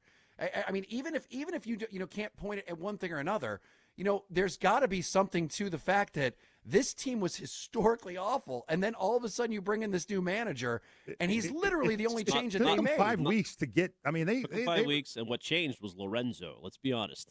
One hitting coach turned it around. You make a good point. And they fired the drive light guy. Yeah, I mean, that to me is a bigger thing to point to than anything than Chad Tracy is the drive line guys got fired. I mean, listen, that is a good part of it. You're absolutely right. But you know what? I would like to re-listen to when we asked Caleb Durbin and Siegler about Chad Tracy, because I came across with more of an impression that they loved the guy, that they thought that they would love to keep him, and that they thought that he actually was able to connect with these guys. But you know, I wouldn't mind hearing that again, actually, to be quite honest, because this sounds crazy. If the Red Sox are considering bringing in somebody else instead of Chad Tracy, they are dumb. It's a bad move. It'll bite him in the ass. Chad Tracy's going to go somewhere else and get a kill it. If Tracy were here last year, Devers would not have been a problem. He would have gone right to first base, Ted. It would have been like, boom, yes, yes, sir, Chad, I'm going, picking up the glove. No, they would have won the World Series. They might have won the World Series. Would have won the World Series. I think he would have dealt with Devers better. I think that sometimes Cora was a dick to Devers, to be quite honest. Yeah. Well, you're right about that. He admitted as such, that he should have communicated better. So I do believe, you know what? I'll go on record and say that if Chad Tracy was the manager, that situation would have turned out better. I do believe that. I actually do. There you go. Rich's hot take for By the way, day. you got a little breaking news. I'm just seeing this, by the way. Go. We got some Keyshawn Butte news, which just came across. Ooh. The Patriots have indeed traded, per Tom Pelissero, Keyshawn Butte to the Houston Texans. We knew it. We knew it. For safety Jalen Reed and a draft pick. Jalen Reed was a 6th-round pick last year, who had 14. Okay, thank you. Just on time. Right, thank you, Jackson. Jalen Reed, a 6th-round pick last year, 14 tackles in 7 regular season games. He started 2 playoff games, 2 tackles in that game at New England. We will hear from Elliott Wolf tomorrow, per Andrew Callahan. But no word on what the pick is that's coming back. But a player and a pick. All right. Well, we'll take your calls on that. 617-779-7937. Ted, I want to get your take, too, when we get back.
Rich Shirtley, Ken Laird, and three-time Super Bowl champion Ted Johnson with some breaking news. Kayshon Boutte, a guy who did absolutely everything he could do to stay on this roster, just got traded to Houston. I think we saw the writing on the wall, actually. I think it was about a week ago we mentioned this because Jaden Higgins at Houston ended up suffering a season-ending ACL tear, and of course because of the Patriots' relationship with all of the decision makers over at Houston, we said, well, that seems like it would probably be a most likely place for him to go. And sure enough, that's what they did. The Patriots are reportedly trading Kayshon Boutte to the Texans for safety Jalen Reed. And we are now finding out that this draft pick kind of stinks. Ugh. It is a 28th, 7th round pick. The Saints one, which I guess that they got. So it is a 28th, 7th rounder. And it looks like I'm kind of reading up on this safety that they just got because he didn't play much. He was a 6th round pick. Is that right? Another Jalen. We got rid of a Jalen. So many Jalen's over on the basketball team, so we needed one back. But, so Jalen, he was drafted in the 6th round last year. He is a safety. Only played in 7 games last year and had 14 tackles, and then the rest of his stat line is a bunch of zeros. So, obviously, not an impact player, and it is amazing that Kayshon Boutte, at the end of the day, went for less draft stock than what he was actually drafted in. I mean, he was a 6th round draft pick. And everyone loves Kayshon Boutte, and I get it. I mean, how do you not like the cut of his jib? I mean, he's an easy guy to like. But hasn't the NFL spoken on what they think of Kayshon Boutte? We all see him like he's like the best, maybe one of the best receivers on this team when no one was willing to give up anything for him. So, again, my whole thing on Kayshon was there's a redundancy at that position when you consider A.J. Brown, Romeo Doubs, and Matt Collins, and Kayshon Boutte pretty much. Kayshon Boutte can only play one position, and it's the position that all those guys play. And he's a one-trick pony, which it's a nice trick. I mean, he gets open on 9 routes, but there's a limit to his route tree that he can run. He is not a dynamic player, tough player, guy that you want to pull for.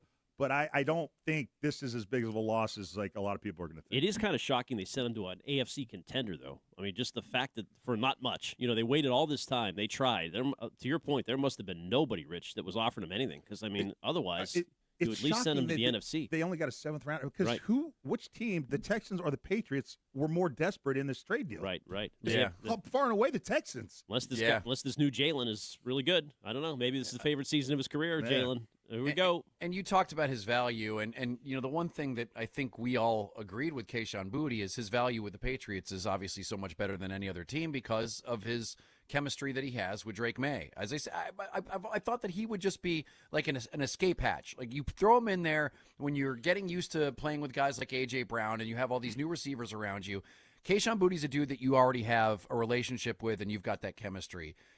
It is a bummer, man.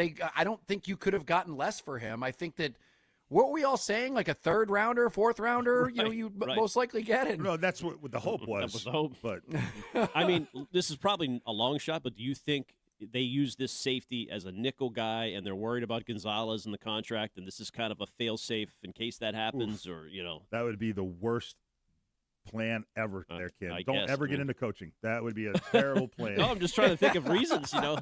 Well, yeah, I mean, like Marcus Jones. Now Marcus Jones moves to the outside and he's your number 1 corner. Now this guy plays a nickel corner. You do not want Marcus Jones. Did you see what Drake London did to Marcus Jones on the outside last year? You want him as your He had nickel. a pick today. He picked off Tommy DeVito in practice. Then forget everything I just said. And he's joining us tomorrow on the show, so I'm trying to talk him up. Save that clip so we can play it for him so we get him nice and riled up. You know what, though? Ted, you know what would be nice? I wouldn't mind, actually, if is there anybody from your Houston buddies out there that we might be able to talk to about this safety that they're bringing in? Because I can't tell. I'm looking at it right now, and it doesn't look like he's played a whole hell of a lot. But, I mean, I guess he's 23, 6 foot, 212 pounds. He was a 6th-round guy, and it looked like he played one game that I guess was pretty good, like Buffalo. Oh, really? Yeah. I wonder if Houston hosts don't even know who he is. Like he's probably like the 53rd guy on their roster. Sean, have you heard of this Jalen Reed guy? You know what? Just text him. I would just text him and see what he says back. And I'll ask him what he thinks about Jalen Reed. Dude, to me, this was they were getting rid of Kayshon Boutte come hell or high water. This was they couldn't keep 7 receivers, and they decided Efton Chisholm made the team and Kyle Williams made the team. So might as well get something for him. Otherwise, we're cutting him. Then that's what. And I will tell you this: if anybody's feeling sorry for Kayshon Boutte, don't. Dude, he's a 6th-round draft pick and basically got what he wanted, which is to play somewhere else and a good team, and a good team with a good quarterback and an opportunity to catch more balls. Like this worked out perfect. Like the fact that the Patriots, dude, this is a new age Patriots. You know what? Can you imagine Belichick? Kayshon, you're not happy here? Okay, we're going to really try and get you to a place where you got a contending team with a great quarterback, not in the playoffs last year, and then we're going to make sure that you leave here happy. Well, they did with Jimmy G. They sent him to a nice cushy spot in San Francisco, didn't call anybody around. Yeah, that was to tweak the guy in front of him, TB12. That's the whole Yeah, I'm sure. Does Jimmy and Billy, they talk still? They still send texts? Love text to each other, little like smiley face emojis and stuff. Yeah, it was great. Well, there you go. Kayshon Boutte no longer a member of your New England Patriots. And by the way, how funny is it and ironic is it that we just got a clip from Mike Vrabel this weekend complaining about how there's not enough depth on this team, where this is the one position where we just have way too much of it. Like wide receiver, like we got to get rid of this guy. So there you go, Kayshon Boutte. That sucks. I thought he did a great job. I was rooting for him, but then again, that's business. It sucks what they got back, too. I don't like that whatsoever. So, you know, unless your buddy from Texas, like Texas back and says, oh, my God, I can't believe it. You're giving away a future star. Probably not. All right, 617-779-7937. We'll take your calls on that. I do want to play some of these Vrabel clips as well because it's been very interesting hearing how he's talking about this team and whether or not who is he sending a message to because – you know, we've talked about this before. When the coaches speak, they're speaking to somebody. They're sending a message, whether it's to the players or to ownership. And I want to get Ted and Ken your takes on what he was saying after a post game and also with Greg Hill this morning. We'll get to that right after this.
on WEEI, brought to you by Boston Prolotherapy. Patriots Monday. We got some action on this Patriots Monday on WEEI. The Patriots, per Tom Pelissero, NFL Network, and now others, have traded Kayshon Boutte to the Houston Texans for a 2028 7th-round pick and a player, safety Jalen Reed, 6th-round pick from a year ago.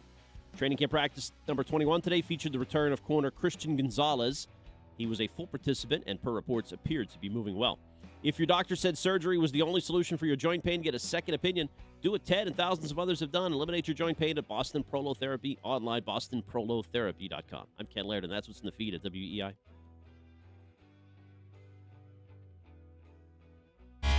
Rich Shirt Leave, Ken Laird, Ted Johnson on WEEI.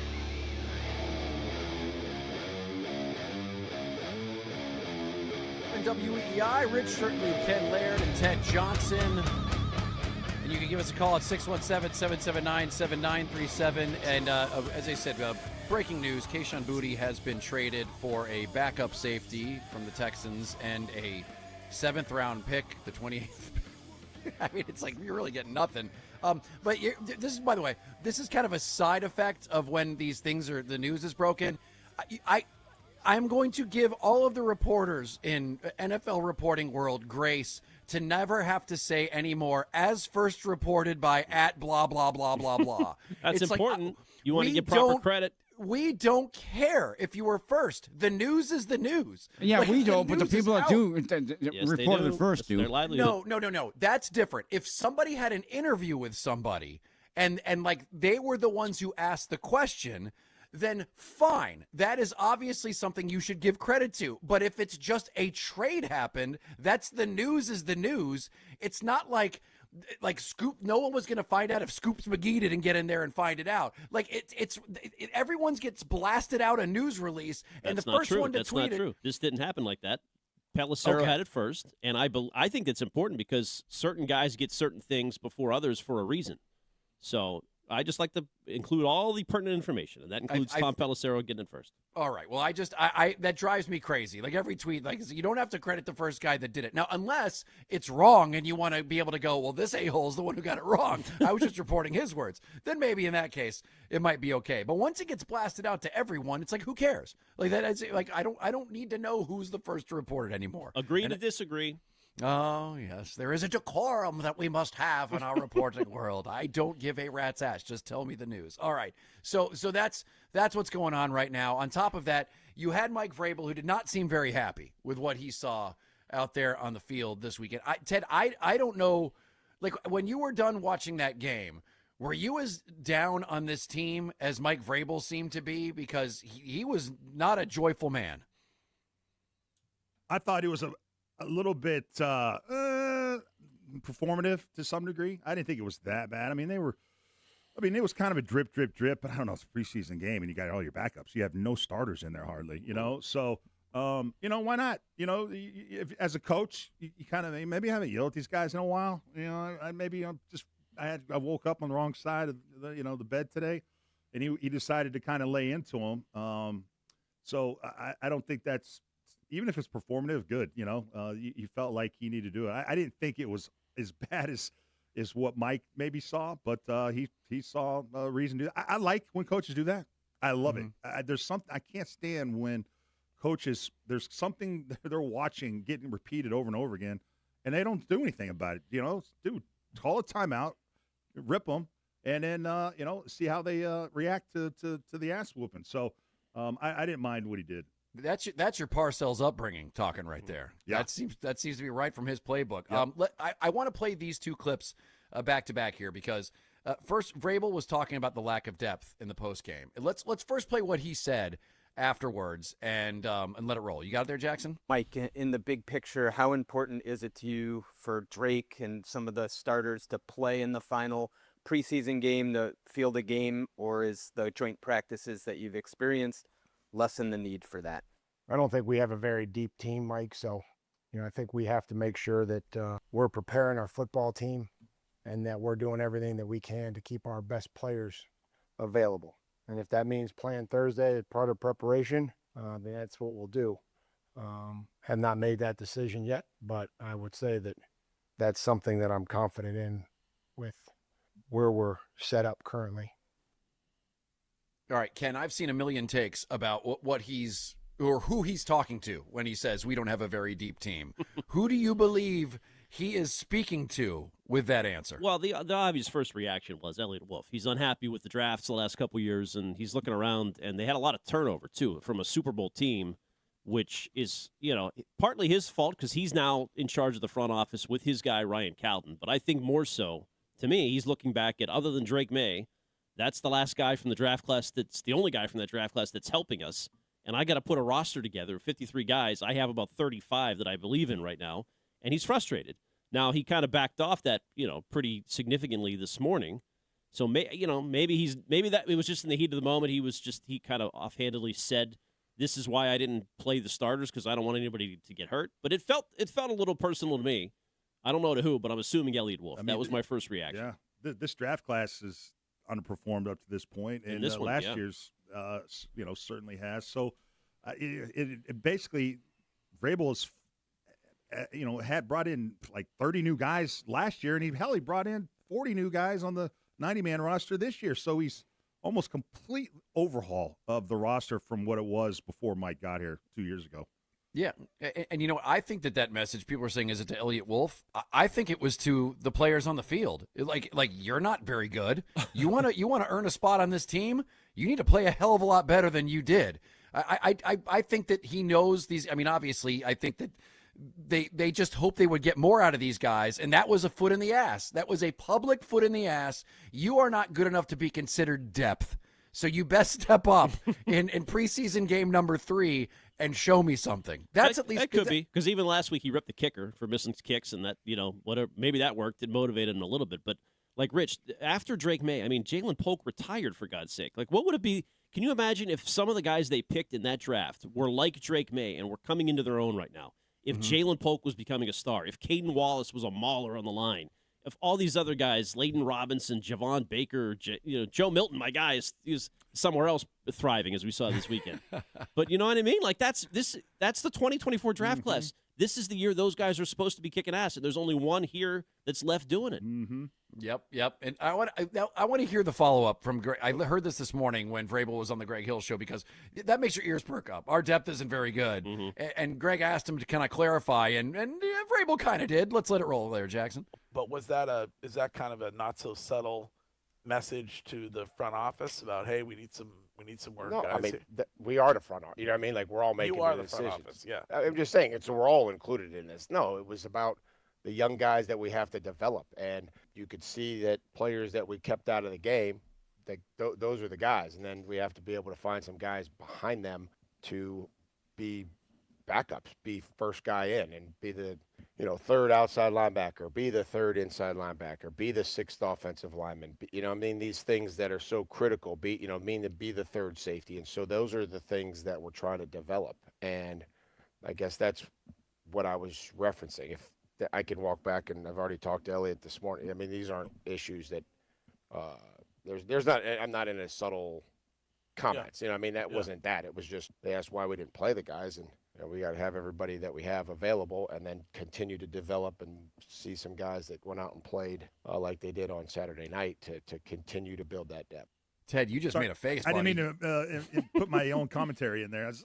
Did he just I saw you made a face like, ooh. Well, he just went. He basically told you that he had to go smooth things over with Elliott this morning. Did he not say that? Yeah, or at least right. imply that. Yeah, and he kind of then he went something else quickly after he said that. But I went and saw Elliott. And got donuts too. I was there. But so it was like, okay, so I don't know. I can see Mike having. It's the beauty of this job is that we get to parse through this stuff and try and figure out what they're really saying, and they know that too. So they, Mike can go to Elliott and say, "Hey, man, don't take that comment, wrong. I meant this and whatever." But I just think for him to feel the need to go out and talk to Elliott, that maybe there's some truth to it being directed at Elliott, if you know what I'm saying. I can walk back, and I've already talked to Elliott this morning. I called to the principal's office. But Mike Reese had these numbers on the roster, and it is eye-opening. 91 players on the current roster. 43 of them were not with the team last year. Compared to the Seahawks, they only had 25 guys that were not with the team last year. The Patriots lost 14 players who started at least one game for them last year. The Seahawks only lost 5. Wow. This would be the Jeez. 4th most starters by a reigning champion in the past decade, the following year behind the Chiefs of 2020. And everybody I talk to on the street thinks the Patriots going to win this game. Like, it's just a foregone conclusion there. That's I'm true. like, dude, that wasn't that long ago, and the Seahawks are just running it back, and the Patriots have all new players. It's not going to be as easy as people think. And can I've texted my good friend down in Houston. Good. So I've got a scouting report. Okay, on the new safety that we're getting for Kayshon Boutte. That's right. So my good buddy Sean Pendergast, star of the Payne and Pendergast show there on Sports Radio 610, my old host, who's just a dear friend of mine. I asked him about what he thought about this Jalen Reed guy. I basically told him that the guy you're getting, our guy, is a 9 route, and he's like, perfect. That's what we need, a 9 route guy. Yeah. So, but he says he says this about Jalen Reed. He's a tough kid. He's banged up for a lot of his rookie year, but showed some promise. And when he was out there, 6th-round pick, so not super toolsy, but he thinks that we are going to like him. And then he sent me a little tag to a Twitter post when he got the call from the Texans that he was drafted. That I guess is a must hear. So we'll play that maybe when we come back. Oh, cool. Oh, hell yeah. I want to hear that. Listen, if they got any – this is kind of – you look at it on paper, a guy that barely played and a 7th-round pick, like the 28th pick in the 7th round, it seems like you couldn't have gotten a worse trade for Kayshon Boutte, who obviously has had some very big moments with this team. So I want to find out – to a team that really, to me, was the more desperate team. That needed, I would think that you could put the screws to a team that just lost – it's arguably top, maybe second best receiver on the team. But this seems like an attaboy to Nick Caserio, doesn't it? This is like kind of, hey, all right, you scratch my back, and when we need it, you'll scratch ours later on, doesn't it? If that's I mean, I don't know. I don't know if that's how Nick is wired, but it feels as if, hey, remember us down the road when we need a favor. I don't know if Nick will bend, but that it does feel like the Texans got the better end of this deal. Good point by a 413 texter, Rich. No more booty calls. That's tough. That is bummer. Not one more booty call. I know. You're That's done. I wanted it's it. over. Turn out the lights. Booty's over. No more booty. All right, 617-779-7937. I want to hear about this new guy we're getting, Jalen Reed. I want to see this clip. Thank you to your friend down there at the Houston radio station for giving us some inside info, and we will get to that right after this in 2 minutes.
Rich Shirtley, Ken Laird, and Ted Johnson.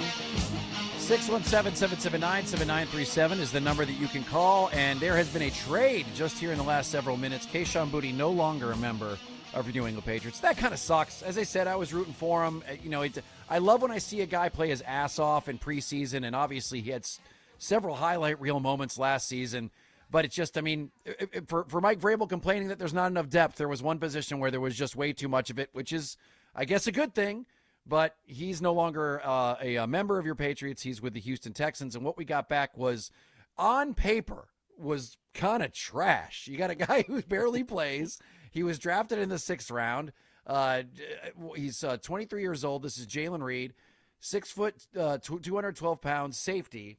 And although he had one game where he was really, really good, I guess Houston needed him against Buffalo last year, made 12 tackles, recovered a fumble. He has shown when they've asked him to go in, he just didn't play that much. And so you said, Ted, one of your buddies down there in the Houston radio sent you something that kind of shows you a little bit of the We're character. going to hold off on that because I want to make sure it's clean. It's a clean version. I don't know. Okay. So let me. I'll get that. I'll get that to you. But So the point is that from my intel down in Houston, Sean Pendergast, who covers the Texans, does tons of Texans programming, says that he's a tough kid. He got banged up a lot his rookie year, but showed a lot of promise. Not super toolsy, but he thinks the fans are going to like him. So we'll see how that goes. Safety was that a need? Not really. I feel like the starters to me, and Mike's right when he says the depth is. I thought it was a huge concern last year. You said this roster's average. You were the first that I ever heard say that. Yes, I don't you remember did. know if I said that. Man, maybe I did. And I'll say if it is average, that's a big jump from where it was last year. Because I think it was just it was a little bit below average maybe to start the season last year. So if depth, it was a huge issue for this team last year was my point. I didn't get to finish that, but Buzz, nobody went on IR last year. They had the healthiest team in the NFL last year. That's not going to repeat. You don't get that lucky 2 years in a row. So the depth is going to be tested, and I worry about it, particularly on defense, it becoming a big issue. Twitcher is right. Ironically, this is pick number 187 for pick number 187. They were the exact same pick in their respective drafts, Booty and this kid, Jalen Reed, plus the 7th-round pick that you got back for him in 2028. So this is a Brad Stevens special. We got 2 kicks at the can in 8 years or whatever it is. Yeah. Can I ask you this, Ted? Do you need 3 preseason games? Is there anything that they are going to find out in Game 3 that they haven't already learned in Games 1 and 2? No. It's they used to preseason games used to matter. It doesn't. It used to be of who was tougher. Football used to be about tough guys and who was tougher. But they don't test guys for that anymore. You don't have 2 days. You don't have preseason games. So they're worried about guys getting injured. So they put them in bubble wrap and makes the preseason games meaningless. If somebody gets hurt in a preseason game, the coach will never hear the end of it. It's not worth the risk.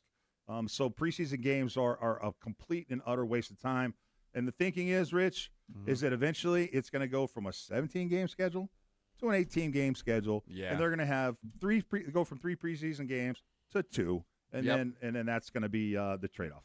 And by the way, I don't like more games being added onto an NFL season because obviously, Ted, every game, you put it's like being in a car accident over and over and over again. If you're like a running back or a lineman or play your position, Ted, it just seems tough. But if there had to be a trade, although the Stars don't play in the preseason game, where's your place on that? Because I just think you're going to get to a point where they're going to bleed this thing, and it's not fair to the players.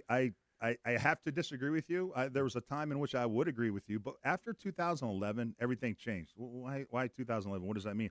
They negotiated a collective bargaining agreement that was just kind of an amazing collective bargaining agreement in the sense that the players got so much back in. They gave up, of course, money. Yeah, but they got back like universal, unified working conditions. So every team is allowed no more than 14 padded practices in a season. They don't even have 2 days anymore. They outlawed that. No more 2 days.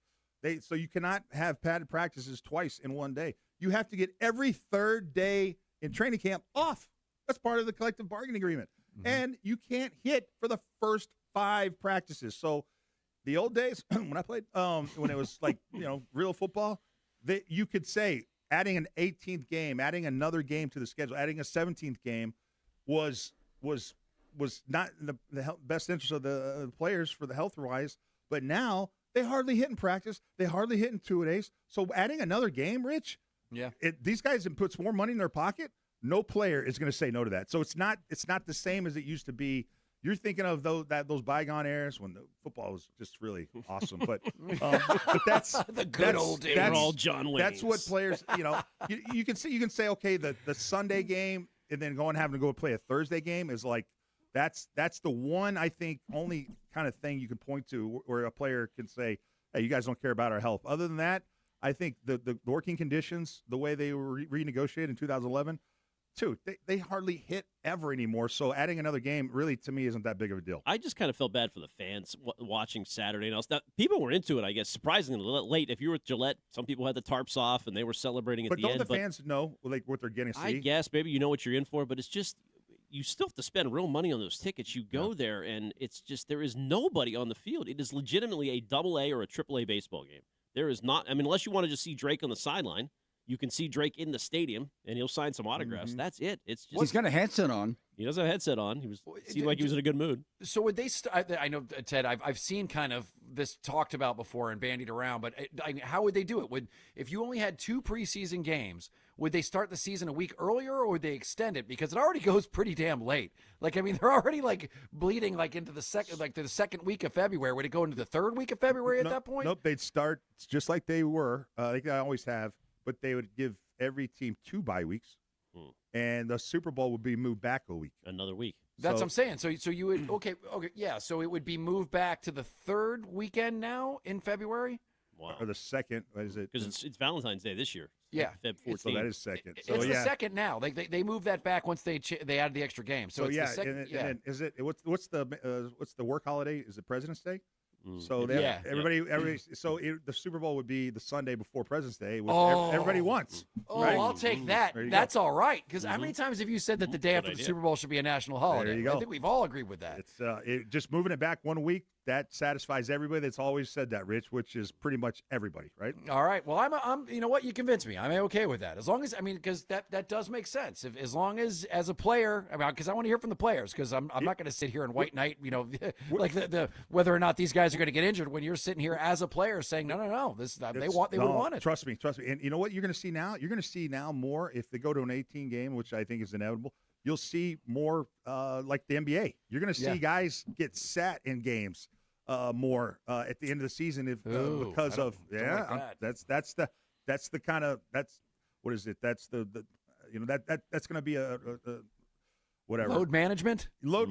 Yeah, that's going to be a reaction to adding a game. Is the guys are going to be managed snap wise because of the longer season. One quick thought, Rich, on back to the Booty trade for a second, because I'm just looking at the text line and people are not happy. At least a couple of these texters. Yeah, the trade sucked. They got on paper they got nothing. They got nothing for a guy who was, as I said, several highlight reel plays last year, had real chemistry, had a great camp. It sucks. I mean, they just have too much talent at wide receiver right now. So do you think this could hang over the season in a way? Like if you have an injury to A.J. Brown for any number of weeks, people are going to say, "Where's Booty? You idiots! Why didn't you keep this guy?" You can't live like that. You can't say if someone gets an injury, there's a certain amount of players that you can have at every position. And unfortunately, they have just way too many that are qualified. I mean, yes, it would be great. It would be a luxury to keep Kayshon Boutte. Absolutely. But you can't say that because you can say that at every position. Oh, I can't believe you got rid of this guy. What if so-and-so gets hurt? People get hurt in the NFL season. You just can't plan for that. So that you can't revolve your decisions around thinking that what if, as long as you got at least a good solid backup at every position, then you're all right. He was number 5 right now, if I'm not mistaken. He was the odd man But he out. was ahead of Kyle Williams, and now you've put pressure on Williams, and you've said, I'm picking Williams because he's probably got more upside or whatever it is, or he's happier. He probably was a better, guy in the locker room right now. Booty was probably miserable. And he's cheaper too. They don't want to. Maybe he's they don't cheaper. want to pay him. So, but when he has to go in and actually play, and he made a couple plays last year. When he's got to go in and play, he's got to be as good as Booty. Mm-hmm. That's what you're saying. Yeah, pressure's on. Yeah. Absolutely. There's no question. But you know what? I think that they're ready for it. I heard Vrabel's calling out all these guys, and hopefully it's enough pressure to make them get to a point where they don't. I just you can't think that way. What if so and so gets hurt? every position you can say that. You just But, have to. but see, like 508 texter, what a trade. We get back a backup scrub safety for a starting caliber wide receiver. Yeah, it sucks. People think of Booty as a starter, and this guy, they have no idea who he is. Except for the rest of the NFL. Except just Joe from Saugus thinks he's the best wide receiver ever, but the entire NFL sees it differently. So who's right? But Joe we from saw Saugus Booty or the- last year. He was pretty important I know for you. that And the a Super NFL Bowl gets to see season. that same film, Okay. and nobody wanted to trade for him for more than a 7th-round draft pick.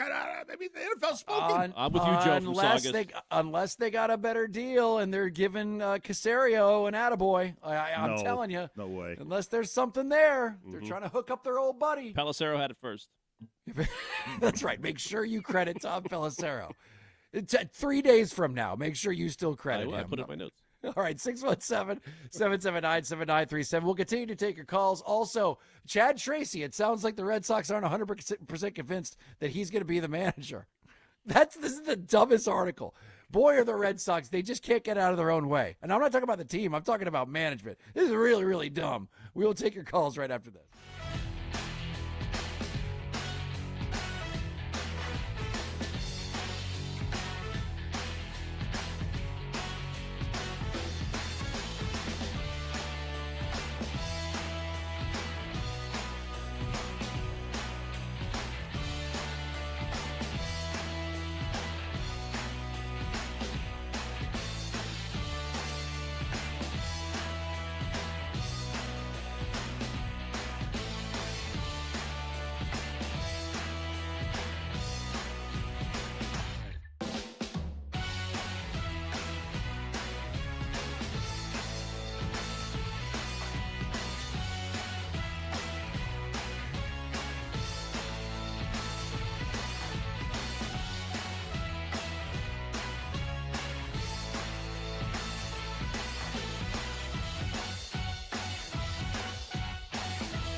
WEEI, Rich Shurton lead, Ken Laird, Ted Johnson, and your calls, 617-779-7937. And boo, they did this weekend.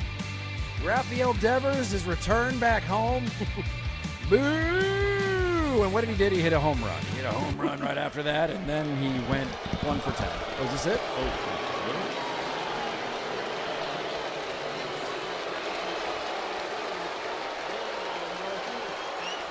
Those boos were so stupid. Well, half standing and clapping, and as you can hear, plenty of boos. That's kind of what I expected. I think it's more 50-50 than 70-30. I think you're right. Yeah, 70-30. I don't know. I as I said, you should hold the boos sacred. The boos used to mean something. And Rafael Devers was kind of a knucklehead when he left, but I mean, the dude was pretty damn good on this team for a while. Helped you win a championship. I don't know. Used to be a little more sacred, but I don't appreciate the boos, man. I love it. Passion still. I mean, the guy left. He wasn't happy here. He still has a little bitchy, Raffy face in the dugout. They traded him. They traded him. Yeah, still. He wasn't happy. What'd you think, Ted? I'm very loyal. I don't like it when people leave here. He didn't leave. He was traded. He would have stayed. But he didn't if he wanted to play first base like a friggin' actual baseball player. By not playing first base, he kind of basically shot his way out. Don't you think, to some degree? Yeah, right? but did they cause the situation and some problems therein? I mean, it all started again with miscommunication. Alex Cora didn't let him know. Bregman was coming in. They were going to ask him to move. So give the guy a heads up. He's the face of the franchise. I have a little sympathy for Rafi. I didn't think the boos were like that bad, but it was more boos than cheers. Mm-hmm. He did hit the home run, but he lost 3 times. So he's in that franchise is not in good shape. The Giants are not good. No.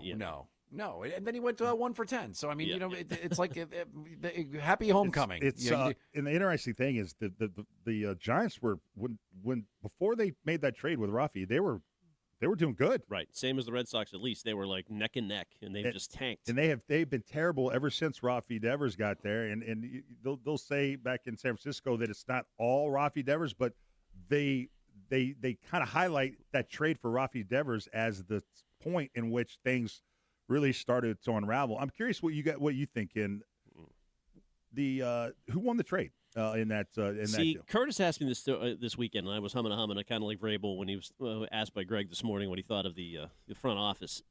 Because I don't think it's a slam dunk. Let's talk through this though. I don't think that it's a slam dunk that the Giants wouldn't do the trade again. He does have 25 homers. He is a fairly young guy. He's 29. He has 25 homers in a stadium that is hard to hit homers. Exactly. I mean, they're not all maybe in that stadium. Yeah, I mean, he's one of their best hitters. They're not a bad offense. Their problem is more pitching than hitting. However, and the Red Sox didn't get much in return except Harrison. They turned into players now that we think are good.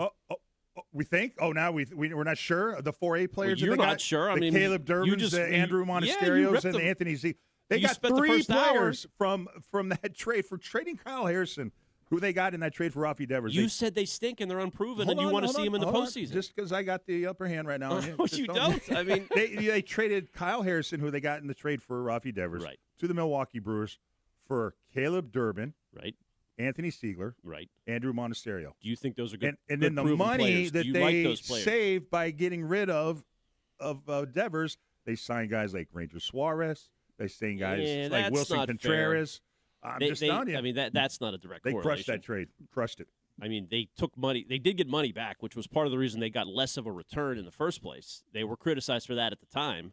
And, so I don't think they deserve credit for the money part of it and paying for Ranger. I like the players they got. You don't. I know you're skeptical that Tony Seagulls is going to turn into great regular season praise.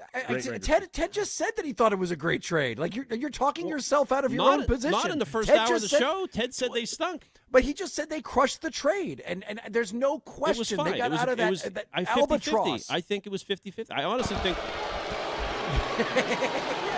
Boo your take, Ken. Boo. He's got an OPS plus of 121. He's an above-average hitter this year. He's not bad. 26 homers now. Yeah, I listen. I think in the end the booing is stupid. It's whatever. I know. Listen. I'm not going to crush you for booing the guy, but I just thought it was dumb. It used to mean something, but I do find it interesting that he comes back here. They have the big video tribute, which was kind of funny. Did they boo during the tribute? That I didn't know. No. Okay, because that happened during the commercial break. I did not get to see whether they booed or not during the tribute. Because that's kind of weird. You seen the guy like kick ass for your team. Are you booing that? No, yeah. No. I think I heard Will Fleming yesterday talking about they were still booing him. And he basically said, well, I can understand you boo him in the first night. The only problem is you have a new audience every night. So everyone's going to get their boos in. But I get his point. I wish they wouldn't boo him, but I understand why they did too. Sure. And it wasn't, again, like you said, it was probably a 50-50 split. Well, what's so awesome about what you're seeing with this team right now is that I do when you look at that 5-game slump, because I think all of us are kind of like, oh God, please don't do this. Please don't go historically bad, historically great, back to historically bad. Because I mean, you lose 5 in a row like that, and the way they did, right? They lost 2 to the A's, and then they swept by Toronto. It was like you were like you got that weird feeling in your stomach, like, oh God, please don't happen. But now you can take a look at it, because since then they have gone 7-3, and you can look at that for exactly what it was. It seemed to be a slump. A short slump that happens. It's like August baseball. This is what happens in the league, and they have a massive cushion, as you said, right now. So, I mean, and to your point, it's a good time to be able to bring back, whether it's going to be Trevor Story or Roman Anthony. It's nice to have that little bit of a cushion so they can get comfortable and try to get themselves back in there. But the thing that blows my mind,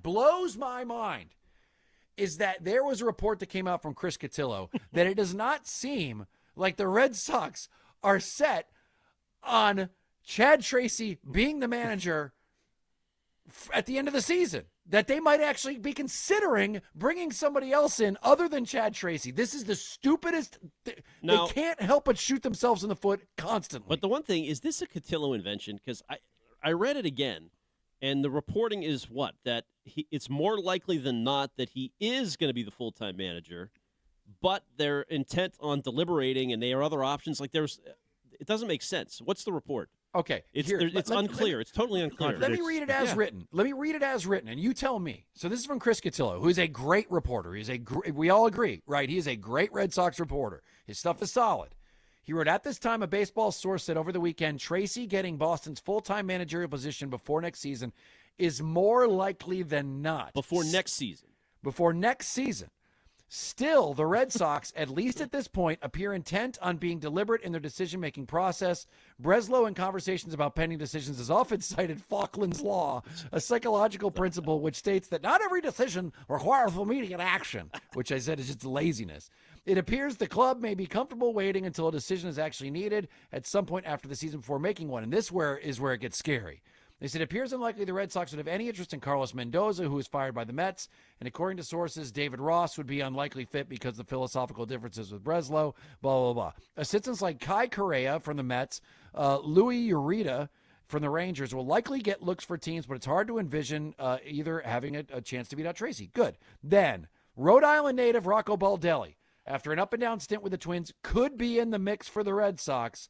And one wild card is the status of Arizona's Torey Lovullo, a revered manager with deep ties to the Red Sox and an unsettled contract situation. The fact that anyone is being considered right now to be brought in for Chad Tracy is absurd. Now, again, I go back to, what's the reporting here from Cotillo? It's all over the place. It's more likely than not before next season, but they're going to take their time, and they're considering every candidate under the sun. Which is stupid. And Falkland's Law exists. In fact, Falkland's Law, which I've never heard him reference before. I don't know what the hell he's talking about. But Ted, you made a point earlier. You're like, okay, I understand what you're saying about how – I don't even know if you said you understand what I'm saying. But I do believe that the players like him. And I thought when we talked to Caleb Durbin and we talked to Siegler, I thought gave us a great testimony for why they would like him to remain Chad Tracy to remain the manager. And matter of fact, to the point where I'm almost gaslighting myself. Like, did I hear what I think I heard? Because it sounded like they were endorsing wanting him to remain. We have pulled that clip. This is from just the other day when we sat down and talked to them. I want to hear it one more time, because you were saying, Ken, that if the players revolted against Tracy, then maybe you wouldn't want to have him on there. It sounds like they are so effing far from the players revolting. I think the players really like Chad Tracy. But let's play this clip when we get back, and I want you to tell me whether or not I'm imagining things, and how stupid it is for the Red Sox to be considering getting a different manager when Chad Tracy, in my opinion, is one of the main reasons they went from a floating turd and soup to being one of the better teams in baseball since he joined. We'll play that next.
WEEI.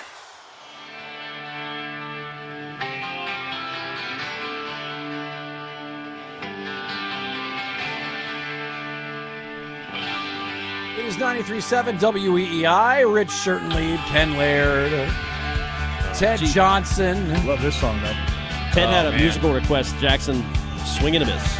Went with his own. This is Jackson's favorite song on the planet. He plays it once. That time he produces once a day. One of my favorite songs. That's a good song. It's not once a day. It's once a month. No, come on.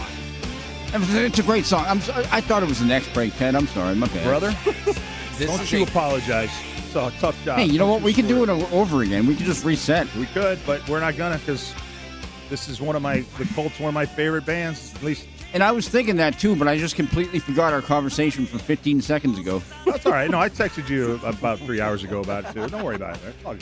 I completely forgot both of our conversations. You know what? What I love about Jackson, he holds himself accountable. He doesn't make excuses. No, he just he says, does not. "Sorry, man, I screwed up." Yep, it's on me, man. Hear that a lot. By the way, that's a great album, but yeah.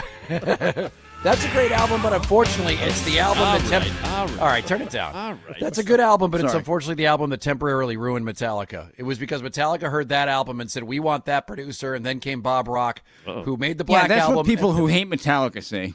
I love Metallica, but you can't tell me that the Bob Rock albums are anything near Yes, I Master can. of Puppets or anything near Injustice for All. Reload Sorry. and Load are masterpieces in it of themselves. Absolutely. Did you just say Reload is a masterpiece? Have you listened to it lately?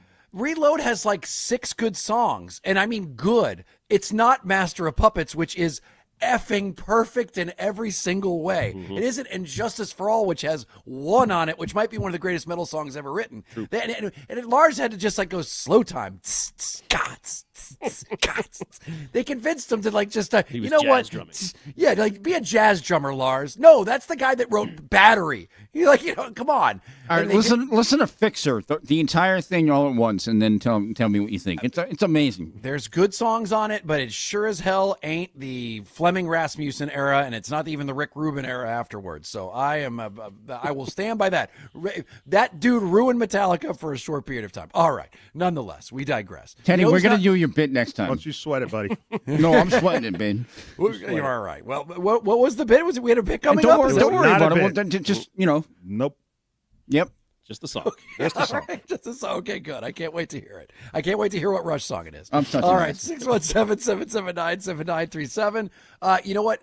Chad Tracy's not ruining the Red Sox. As a matter of fact, he's doing the opposite. Once he got there, as a matter of fact, his record with this team has become one of the best records in baseball ever since he showed up. And now there's an article that Chris Cotillo talked to some people saying that it is not a guarantee that he is going to be the manager next season. They said that it's more likely than not, but they name a bunch of people that apparently the Red Sox are on the Red Sox's radar, which is so freaking stupid. I don't know what more this guy can do. Even if they lose in the postseason, I think that he is, for what he was thrown into, and just the amount of crap he's had to deal with injuries and star players out and being historically bad, and to turn it around this way, I think he's already earned it. But Ted made a good point. Ted's like, okay, well, do we think the players believe that about Chad Tracy? What do they think? Well, we actually asked Caleb Durbin and Anthony Siegler at the Jimmy Fund Telethon, and I seem to think that this was an endorsement. I guess you guys didn't really think it was as strong as I believed, so I wanted to hear it again. So here it is, us talking to Caleb Durbin, Anthony Siegler, and metal and shredding. That was actually the Siegler right there on his BC Rich Warlock. He's took from the dude from Megadeth. And so I used to have one of those. Here is what he had to say. Let's listen to what they both had to say about Chad Tracy. That should be gone from Chad Tracy's title. I mean, I think everybody would love it for it to be just like away from where it is now. I mean, I think he's done a great job with us. He knows what we need to do. He knows what how our bodies feel consistently, I feel like. And so for him to adjust schedules and just being able to talk to us, slow everybody down is huge. I mean, so I think it would be an honor for him just to take that away and just give him that like manager title. But I mean, he's done a great job. I love him. I I think I can speak for everybody in that clubhouse that he's done a wonderful job of handling the situation and hasn't made it too big, and he's just helping us just like really bring us together and just win. I don't know how much bigger of an endorsement you can have than that right there. It's not really a big surprise that the young guys, especially Anthony Siegler, would love Chad Tracy. You know, he managed him, got a taste of him in AAA, and he gave him a shot. Cora probably wouldn't have played him or never called him up. I think the more important, not to say that's not sincere, and I think it is a good clip, Rich, but I just think the bigger deal is are the veterans. And what do we have on record from Wilson Contreras from a couple weeks ago? He's a nice guy. And I do think this texter is right, that the Red Sox front office, 774 texter, is waiting for a collapse in the playoffs so they can fault Tracy and bring in somebody else. There is a little bit of that keep a fall guy in your back pocket thing going on here, potentially. Well, then that would be a huge mistake. That would be a massive mistake if they did that, because Chad Tracy has shown you that he is a good manager already. That would be – then you let this guy go and he goes somewhere else. I don't know, Ted. I mean, that seems to me like that is – now, I understand the whole fact of them wanting a human shield, because I mean that's what these guys do. That's what front offices do. They always want someone else to take the bullets. And if that's their case, that's no way to run a team, Ted. I think that's a bad philosophy to have for a front office. Yeah, I just go back to when Chad Tracy was named interim manager. I read a story in which Craig Breslow literally had met the guy once. Like it wasn't like this hand-picked kind of. Did all this deep dive and they got the guy they wanted. They kind of just needed to put somebody in there to keep the seat warm because they just fired Alex Cora. So, maybe he's all of a sudden he's again, and he didn't come in and set the world on fire. I mean, it took about 5 weeks for 5 weeks is insanely fast. I keep hearing this. It's only 5 weeks. Dude, if you could say you could take a team from the worst team in the world, like the worst team historically, to one of the best teams in 5 weeks, dude, you'd go like 6 to midnight immediately if you were like the owner of a team. I just think baseball has the managers has the least amount of importance of all the coaches in the other sports. They do. I just think that's the way it is, and I'd like to see how he does in the playoffs before I make a decision. Remember the real world, Rich? You had to wait till people stopped being polite and started getting real. You got to wait and see until adversity hits how they get along. Adversity has been his entire career as the Red Sox interim manager. Like from the moment he showed up, it was adversity. At the start, there was no pressure because they stunk. They were historically bad. And you're it wasn't his fault. Right, but he had to deal with But it. nobody was expecting him to come in and change everything. Like it wasn't like there was this pressure for him to kind of. It was just like, can you keep your hands on 10-2 and just keep this thing from going off the rails? And he did. And by the way, do you know how tough it's got to be to enter a locker room where you are playing in a city as demanding as Boston, and for you to be historically bad, and for you to be able to keep those guys' head in the game enough to be able to pull it out of their butt and play the way that they did? That's not easy, and that's the job of a manager, to keep your team focused and not running your mouth and sniping against each other. And he did that. I'd have no problem, and I don't think anybody would, if you just said, he's our manager, we're giving him a 1-year contract through next season, and we're giving him a raise. Like, what's the problem with that? Because you could still fire that guy if he screws up. There's a happy medium, isn't there? You can go from interim and not getting a dime more and making $100K or whatever he's getting to giving him a little bit of a bump and some support based on what he's done so far. I mean, I think the manager thing, the title doesn't matter as much as the report that they're still looking at other guys. That's insane. Like, you're really, honestly, at the end of the season, going to bring in Torey Lovullo? Really? Like how the Diamondbacks do. I know. Everyone likes him. He's a nice guy. I like Rhode Island Rocco. But it's like, you've got somebody good. Honestly, yes, you do. Now, will he have to prove himself in the playoffs? Absolutely. But you're telling me you're going to get that you can guarantee that with all these other guys, that Rocco Baldelli all of a sudden is going to be the playoff master? We don't know that. All we know is what we've seen from this guy, and it's good enough. The players love him. They perform for him. They play their ass off, and he has kept the locker room from imploding when they were at their worst. Not only it kept them from imploding, it kept them thriving. I don't know. I just think it's so unbelievably stupid if they're actually looking at other managers right now and letting it leak out that they're looking at other managers or having him coach the AAA team during the lockout, which is you can't eliminate. That's possibly what's happening. That is funny. Yeah. Right. That's a dick move. Sign the guy. Kind of a dick move, yeah. It is kind of a dick move. All right, so we'll take your call. 617-779-7937. 2 minutes. We'll be right back.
Now, here's what's in our feed.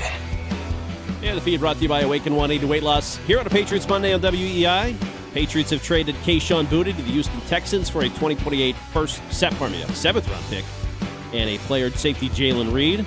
Training camp practice today, the return of corner Christian Gonzalez on our midday show, Jones and Keith. Christian Ellis joined to talk about the pressure of repeating. I think it's just different. I would say maybe a little bit more just because last year, like it's almost like that underdog mentality, like everyone is doubting us. This year is a little different. People see what we can do. People see who we are as a team, our identity, how we play, and we have a little bit more of a target on our back. It's still fun, but you're right. It's a little different. Summer is the easiest season for weight loss. Warm weather, lighter meals, being outside, your body is primed to succeed. And Awaken 180 has your game plan. Reach your goal this summer with Awaken 180 Weight Loss, the official weight loss program of summer. That's what's in the feed at WEEI.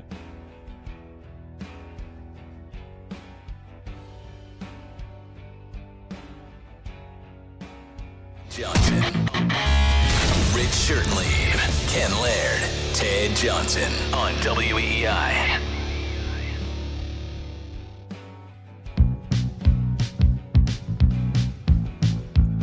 Oh.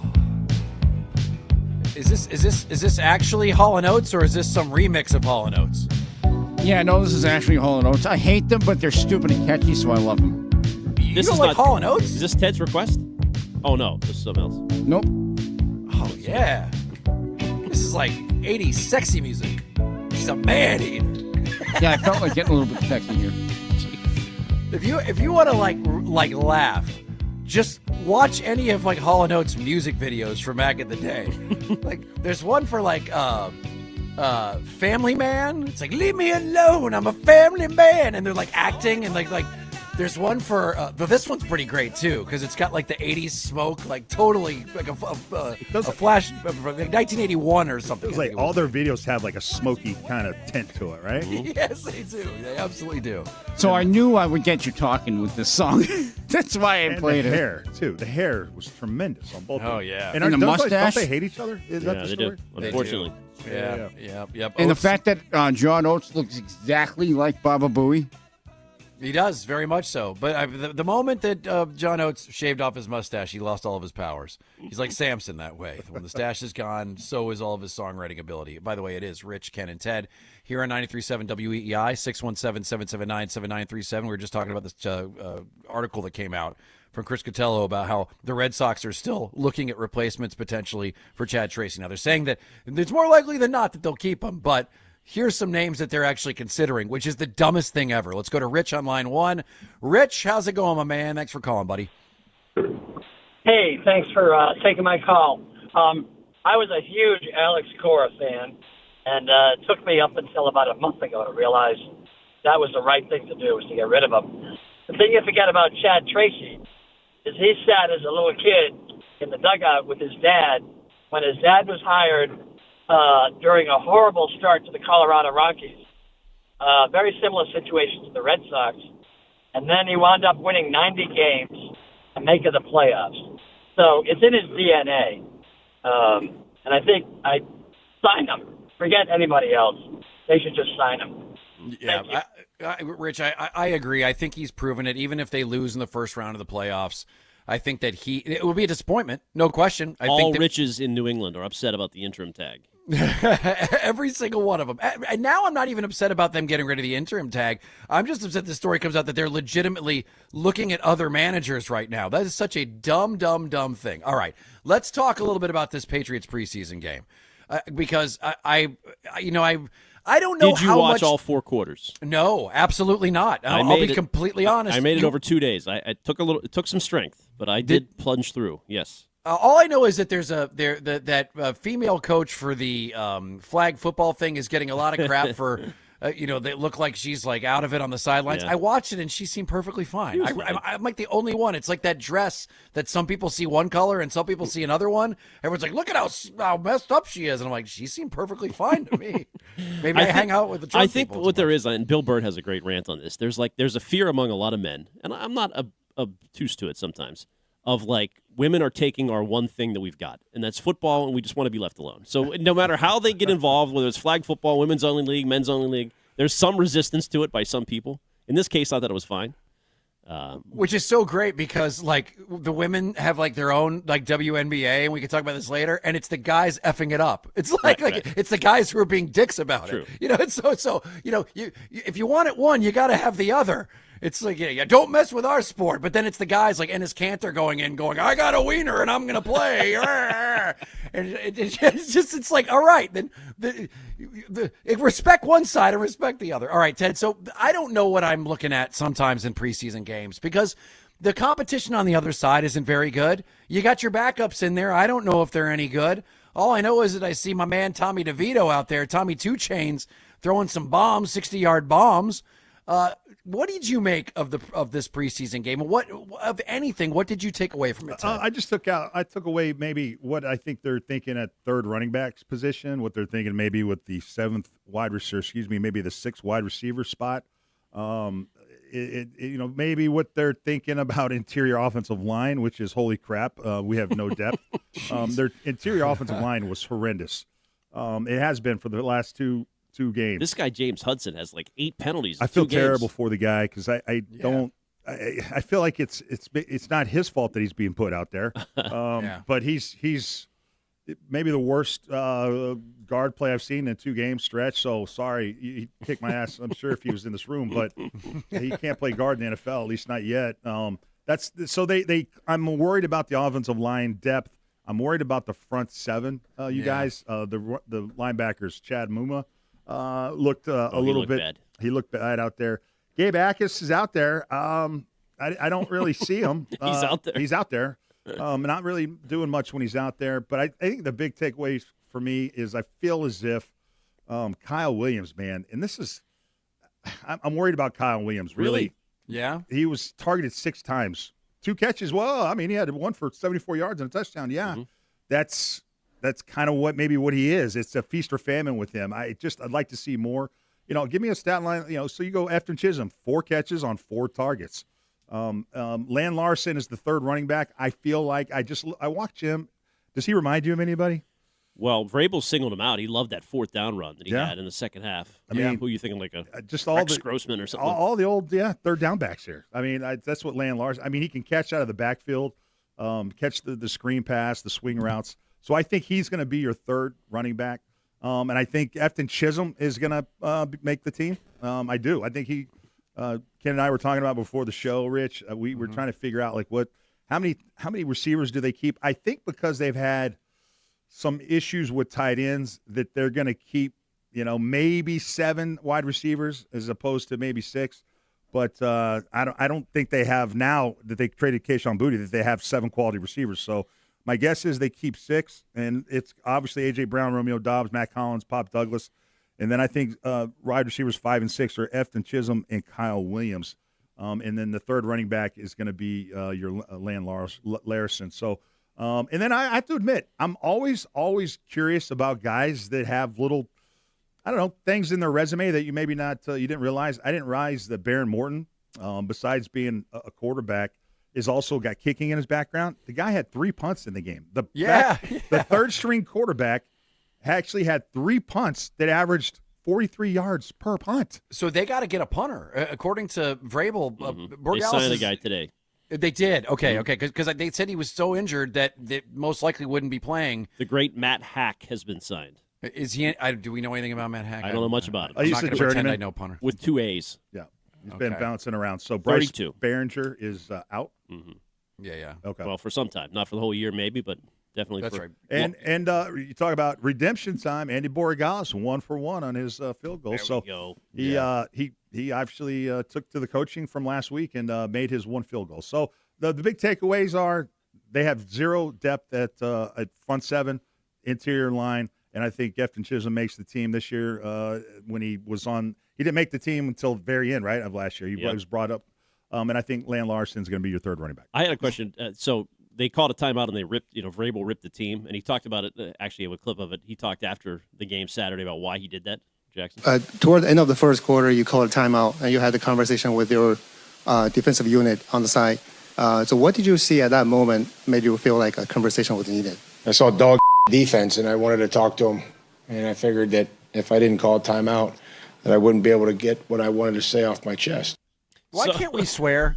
Why can't we swear? It's like it's become so acceptable everywhere. Like it's like coaches and players are saying it at post-game press conferences on TV. Like they can say they. Yeah, come on, FCC. You can say it on FX. FX, I think you get away with a little S-bomb here and there. Yeah, it's like we're at a point now where everyone's cool with it. Nobody cares. It's not even taboo to say it like, on television at a press conference. It is such a weird, but come on, change the narrative a little bit. But he used the timeout like a basketball coach to just like lay into the team. Did that ever happen in the regular season ever when you played, or not really? It rarely does, but yes, it has happened. It's a uncommon occurrence for a coach because a lot of times the coach doesn't want the other team to know how they're thinking. So if you call a timeout and give them a rip, and then it's like you give the other team fuel. I mean, it's like we're just like.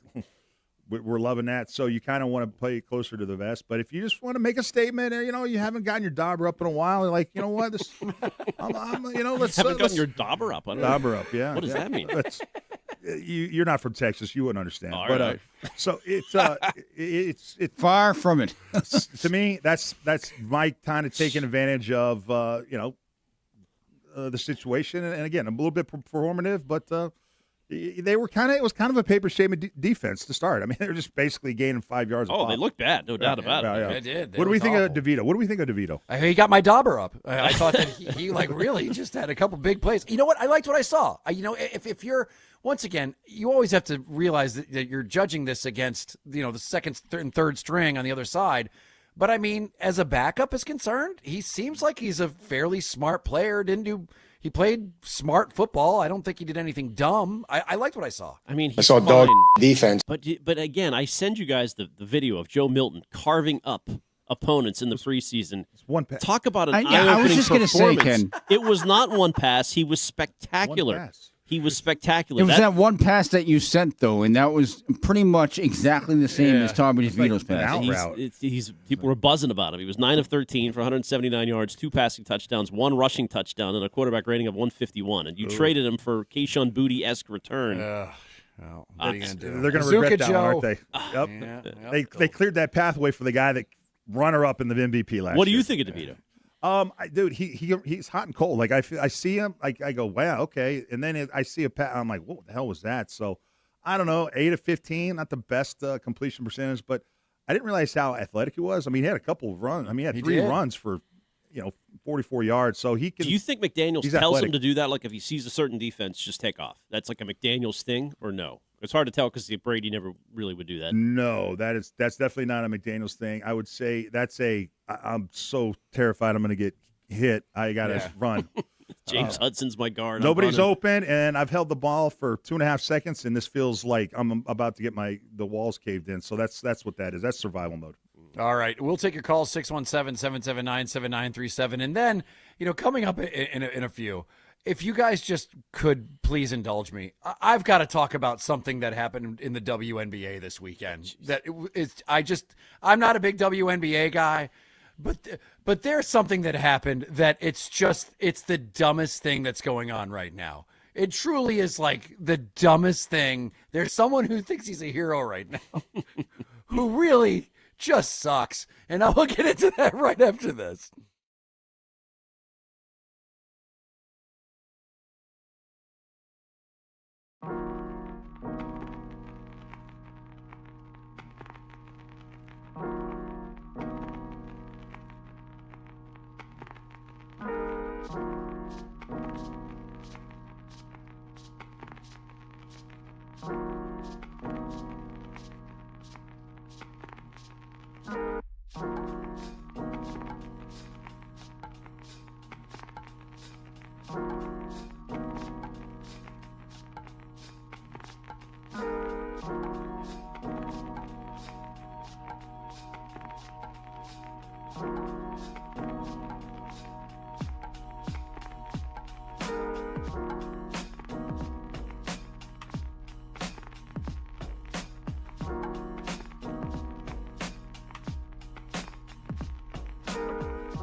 99.37 WEEI. Rich Certainly, Ken Laird, Ted Johnson, 617-779-7937. I'm not one who watches the WNBA. I'm not very versed on it. I know that Caitlin Clark is a superstar, and I know that she is one of the most marketable people that we have seen. She's on every commercial. She's everywhere. And she's obviously, as I said, if you were to fall out of the sky and say, what is the WNBA, you would believe that it was just people beating the hell out of Caitlin Clark, because that's what gets like hits. Everyone's outraged about one thing or the other. Okay, fine. So apparently this weekend, Enes Kanter, although I'm sorry, his name is now Enes Kanter Freedom, because it's all about freedom, who was for a hot minute on the Boston Celtics, and boy was he good. So he apparently there's like this loophole in the WNBA's deal that it's not even like anything that says that trans people can be in there. It's not. It's just that the league says that that it's for women, but it reportedly doesn't contain more specific language governing gender identity or sex assigned at birth. So that's not the same as saying that, hey, anyone could come on in. Blah. So Enes Kanter took this as being like, I can't wait to go on TV. I'm going to declare for the WNBA. Please do. That would be the greatest thing if you went there. You want to know why? He sucks. And if he got into the WNBA, those women would embarrass him. He sucks as a player. He's not any good. And so, yes, it would warm my heart if you went and you actually entered there and got embarrassed in front of everybody. But that's beside the point. So this weekend, because he got a bunch of pops saying that I'm going to enter the draft, and all these like people like on these talking head shows, like he's going to show the hypocrisy. By the way, there is no transgender people in the WNBA. This is not a problem. Like he's literally he's inventing creating a straw man problem, right? Yeah, he's creating a problem so he can protest a problem that is not happening in the WNBA. So he shows up, and by the way, he shows up at a Fever versus Sky game, which was in Chicago. And he's wearing and he has like a crew around him, people who are filming him, like ready. Like the Cantor Freedom crew? The Cantor Freedom crew for social media. Here we go. And he's wearing a shirt that says woman, noun, adult, human, female. I think the women playing know that because they are one. Once again, there are no transgender people in this is not a problem. This is something he has created in order to be outraged. So he ends up getting a courtside seat after he's already said he's like declaring everything. And at one point, he like is sitting there and he's got his shirt on and standing that. And one of the women from the WNBA says something like, "I don't care how hard you want it. Sophie's not going to date you." Like yells at something like that. And he stands up with his hands up and he's like, "Oh no, why are you coming at me? I can't believe this." And then he walks onto the court and he's like, "Oh, I can't I'm just here to watch a game." Well, that was he got what he was coming for, right? With some attention, yeah. so he laid it on thick. He's like, I'm the victim here. He like sat down on the court, walked out of the court. It's like, oh, this is an injustice. He went there looking for exactly what happened. This wasn't some random fan that accidentally got into this argument. He showed up courtside in this T-shirt, and it's so great. Because he stepped onto the playing surface. He's like, I can't believe they're kicking me out. What is this? I mean, it's like, and the whole thing is being filmed, and like he's talking as if he's the victim, like throughout this whole thing. This was like a radio stunt, like you and Bobby Valentine. You trying to grill Bobby V. Which totally was. And what's so great about it, too, is that all of the guys who played with him, like all of these players in the NBA that had a moment with him, are killing him on Twitter right now. Like Mikal Bridges just calling him a straight loser. And like Kyle Kuzma's just like, all right, you got your hits. Like, I mean, they're all calling him like the idiot. He's like, oh, like he's this huge victim. You are fighting a battle that doesn't exist. There is literally no one transgender in the WNBA, but you gotta have that. You have to have that. You've got to create something so people can get all fired up and say, I'm on your side. It's the ultimate straw man argument, and then you're the victim for getting kicked out. Please play. Well, now, so when you've brought up this topic a couple times, the most common response on the text line is that you're wrong, Rich. Kanter would dominate in the WNBA. That's the thing people get most upset about that you say on this. He would get killed. He would go in there. I mean, this texter says I would get 10 points in a game. I think that's a little strong, but I mean, the women in the WNBA are really effing good. I mean, listen, Kanter would go out there thinking he would just dominate out of nowhere, and they would embarrass him. And you know what? I hope they hit him in the face like they do Caitlin Clark, too. Let's go to Joe and Lowell on line one. Joe, what's up, buddy? How are you doing? Hey, guys, after he got kicked out of this game over the weekend, I think he should be referred to as Penis Cantor because he is just being a complete dick. Yeah, right. Anus Freedom Cantor, whatever the hell his name. I think he pronounces it Ennis. Oh, yes. Okay, yeah. What were you saying? I'm sorry. No, I'm just saying that when he first came on, he was on Fox News, and they were talking about it, and he was talking about the idea and the debate of it. But now he's going to these games as if in like WWE style, being the villain, and he's like you said, Rich, making it all about himself. I mean, he's going to take a walk. Right. And it's like, I love how he has this shirt that says woman, noun, you're someone with blah, blah, blah. And it's like these women don't know. Yes, they are women. They understand this. Maybe there's no issue. No one's transgender is playing basketball. There's not even anything written in the rules that says transgender can play. It just says this is a league for women. And they didn't go any further or anything like that. He's like, oh, I found a loophole. Let's go. Put me on with the talking head Jesse Waters and all this stuff. God, it's so great because almost universally, everyone that ever played with him was just like, this dude sucks. This guy really, and the whole hands in the air. Oh, I can't believe they kicked me out, dude. You walked on the court. Yeah. Oh man! And But to your point, it probably will cause the WNBA to issue some kind of a policy and refine their. Don't walk on the court during a game. Well, that too. Anyway, what a sideshow. All right, sorry. I just saw that this weekend, and all these people, and it warmed my heart that everyone who played with him was just like, yeah, this dude's stupid. He's not very smart, and he's not very good. So he's 6'10". I mean, just being 6'10" alone. There's some He tall would women in he'd the score a few WNBA. points. Are there 6'10"? I don't know about 6'10", but there's some tall women in there. Tallest woman in NBA. There you go. So and people get so fired up about the WNBA. I don't know what it is. It's it has nothing to do with the basketball itself. People got to find something about the WNBA, and it's all. You're right, Ted. You're talking about or maybe it was you, Ken, who was saying that the women got to Bill Burr said women got to ruin my favorite thing in football having her on there. It's like, well, now it's the dudes effing up the women's basketball. Right, They finally have their own thing. Yeah, what do you want? It's like, so I guess you can have a penis in play. I gotcha. What a dummy. All right, we'll take a quick break. Sorry, Ted. Ted didn't have a lot to say on that. All right, we'll take a break and be right back.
is 93.7 WEEI. Rich Shirtenlieb, Ken Laird, Ted Johnson here in the Catch Us Law Studios. No fee unless you win. You can call us at 617-779-7937. Well, it's that time of year, Ted and Ken, where you've got any kind of team that's got some doubt of who's going to be your starting quarterback. You're starting to find out right about now over the next maybe week or so. And with the Browns, they are just doing Browns things. First, they gave one of the worst contracts.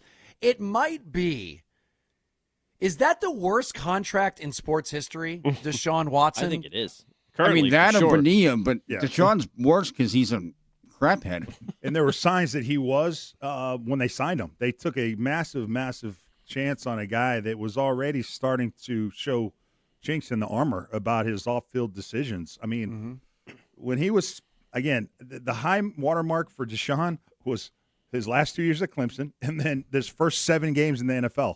That he was unbelievable, but that's really it. And then all these lawsuits were starting to come down. I believe the Browns traded for him when that story had broke, but it was kind of like there was 2 women, and it obviously it ended up being over 20. But they still took a chance on a guy that had a couple women accuse him of this stuff. And gave him a fully guaranteed? It was one of the first fully guaranteed quarterback contracts for, I think it was like $250 million. It was somewhere in that neighborhood. And I remember at the time, and Ken, correct me if I'm wrong, wasn't he already suspended for like half a season or something? Like he wasn't going to be able to play immediately. I think when he got there. Well, the NFL eventually did suspend him, but I think the grand jury declined to indict him right before the Browns finalized the trade. So I think there was some legal thing that was passed, and then they ended up suspending him anyway, right? I do forget the exact timeline, but I just remember when it happened, everybody knew that this was a bad idea, and it probably pissed off every other team in the league guaranteeing that much money to a quarterback because that changed everything. I mean, for the players, listen, if there's one thing that came out of it, the players are probably fairly happy because it was this massive, you set the precedent. You all of a sudden now you got this $250 guaranteed money is on the table, and it changed everything forever for quarterbacks. But it's one of the worst deals ever, and obviously we know how little he's been able to play and how he hasn't been very good. Yeah, well, and by the way, so the trade was March 18th, 2022, and then he was suspended 11 games in August. So, yes. 11 games. After he settled all the lawsuits over the course of that summer. So that was settlement summer for Deshaun. Yep, and Shadur Sanders is now right there as a member of your Cleveland Browns, and just yesterday they ended up naming Deshaun Watson your starting quarterback after he had a not very good preseason game. As a matter of fact, not only did he not have a very good preseason game, the way he handled the media. So I want you to hear this. I want you to hear this clip. And Ted, I know you've seen this, and say to yourself, if you are a decision maker with this team, is this the guy you want leading your organization? Is this the guy that's the leader of men? Forget all the stuff that he did in the massage parlors, the stuff that got him in trouble with the law, that stuff that got him suspended. Forget all that. You want a guy like this to be the one that's leading your team? Let's take a listen. Man, I didn't have no reaction. I think the biggest thing is, I think you guys know too, and I think the whole world knows, it has nothing to do about the performance. It's a little bit personal than that. So I think that's it's a disrespectful thing. So, yeah, I mean, I'm going to keep whatever I feel with me and my family internally on how I feel about that. And, yeah, just move on. But don't you think, Deshaun, that winning and playing better would eliminate some of that booing? Last time I played on this field, I tore my Achilles. And that same fan base, they cheered. So does that have to do with, what does that have to do with anything about performance? When a person get hurt, especially for your own city, and they cheer. Does any of that make you regret coming here? No, I don't regret anything in my life. I think the Lord put me through situations for a reason, so I don't regret anything at all. But, I had different thoughts on how it was going to be, but, it is what it is. Sometimes, the tables turn, and I'm patient enough because I'm a child of God to, wait for that time to change. So I'm not tripping on it. Okay. The GOD, when you bring GOD into it, you can't say anything negative about it, right? Yeah, right. That's the shield. It's the God shield. We know man. that. And it's always people who have done something wildly immoral that just say, yeah, God is on my side. And then it's like, oh, wow, if God's on your side, then I guess he wasn't looking when you allegedly fondled those masseuses. I'm a child of God. He was obviously tone deaf in that it comes off bad. I mean, he was obviously very hurt by being, cheered when he tore his Achilles there, or ACL on the field. Achilles. But kind of bringing it up, then it's not going to land well, right? And so people are outraged. Like, how can you have this guy's your starting quarterback? You named him the starting quarterback this 2 days after he said those comments. Have you seen Shedeur Sanders play, though? How bad was he be? Like, dude, to me, it's night and day difference. Like, who's got better ability? Yeah, is Deshaun a good, it doesn't seem like he's a good guy, but, dude, I don't think it's even close to who's the better quarterback. I think Deshaun Watson's clearly the better quarterback. Okay, but here's my problem with it. And let's just do purely well, first of all, let me play this first, because the head coach, Todd Monken, was asked about the booing of Deshaun Watson. And I just want you to hear what he had to say. Here is the head coach. Let's take a listen. Hey, how's it feel to get booed? I mean, it's a pretty easy question. It sucks. I don't want to get booed. It comes with the territory. You don't want to get booed? Let's play good football. Let's play good at quarterback. Let's play good on offense. Let's play good as a team. And then you don't have to worry about all that, because it can turn just like that. Win, play good football, and everybody will be fine. That's just part of it. I mean, so I told him, you good? We're good. Part of what we do. What did you see on the internet? Hey, how's it feel to get booed? Yeah, I mean, it's a pretty easy question. Yeah, it's on a loop it now. Suck. Yeah, that's right. People go, why don't you go into coaching? Because before the season starts, that's how Todd Monken sounds. Like, exhausted. Right. Like he can't even talk, and they haven't even played a game yet. But you talk about Shedeur Sanders, and you're right. He isn't very good. He isn't. But the Deshaun Watson thing is perplexing, because there's almost no upside making him your starter. You already know that he's not your future. He's got 9-10 in Cleveland. He hasn't played more than 7 games in any season as a Brown. Meanwhile, you don't know what Shedeur Sanders is. He's not very good right now. He wasn't good as a rookie, but that's why you play him. Sanders, he gives Cleveland a little bit of information. Every Watson start gives Cleveland history. He's not going to be your quarterback of the future. So why not take a shot on putting Shedeur Sanders in there and seeing for sure whether or not he can give you anything? Well, I don't know why you go all in with Deshaun Watson when nobody wants him to be the quarterback, when he's not going to be the quarterback after this. And certainly after this year, but he's got so much dead money left there on the hook for $127 million, no matter which way they cut it. But Watson apologized today, I guess. I just see him quote, my comments were not intending to go at any fans around the city. I thought I was going to get a little different response. The emotions got the best of me. I can imagine if you're a Browns fan, you just want to boycott the season, right? You don't want to. This guy slapped you in the face, and then they named him the starter. You're like, why would you go to a game or watch a game? How do you slap him in the face? Other than he just basically said, he didn't like that he didn't like cheered. the fans. He basically said, I hate the fans. The fans that cheered when he got right. hurt. They cheered when I got hurt. Well, hang on. He added that afterwards. He was asked about why they were booed beforehand, and he said, well, it's for other things. Yeah, it's because of all the stuff you did with the masseuses, with multiple masseuses. So yeah, that is why. Because you're a bad person. You're not a good human being. I mean, if we're booing Rafael Devers just because he wouldn't play first base, you bet your ass you're going to boo a guy who got in trouble for allegedly molesting people. Come on, what are we doing here? On top of that, Deshaun Watson didn't necessarily force their hand in the preseason. He wasn't very good. I'm looking at his numbers here. He was 5 of 12 for 36 yards and an interception. Force their hand is a bad choice of words. Sign me up. Yeah, that's a good point. But yeah, he's not a guy that all of a sudden goes, wow, he's just like a head and tails better than Shedeur. Shedeur ain't good, but 5 of 12 for 36 yards and interception ain't great either. But as the texter says, 603 texter, we've seen the talent. It's in there. They must just be hoping he reclaims some of that at some point. It just has an epiphany. It all comes back to him. And maybe Shedeur, they know, doesn't.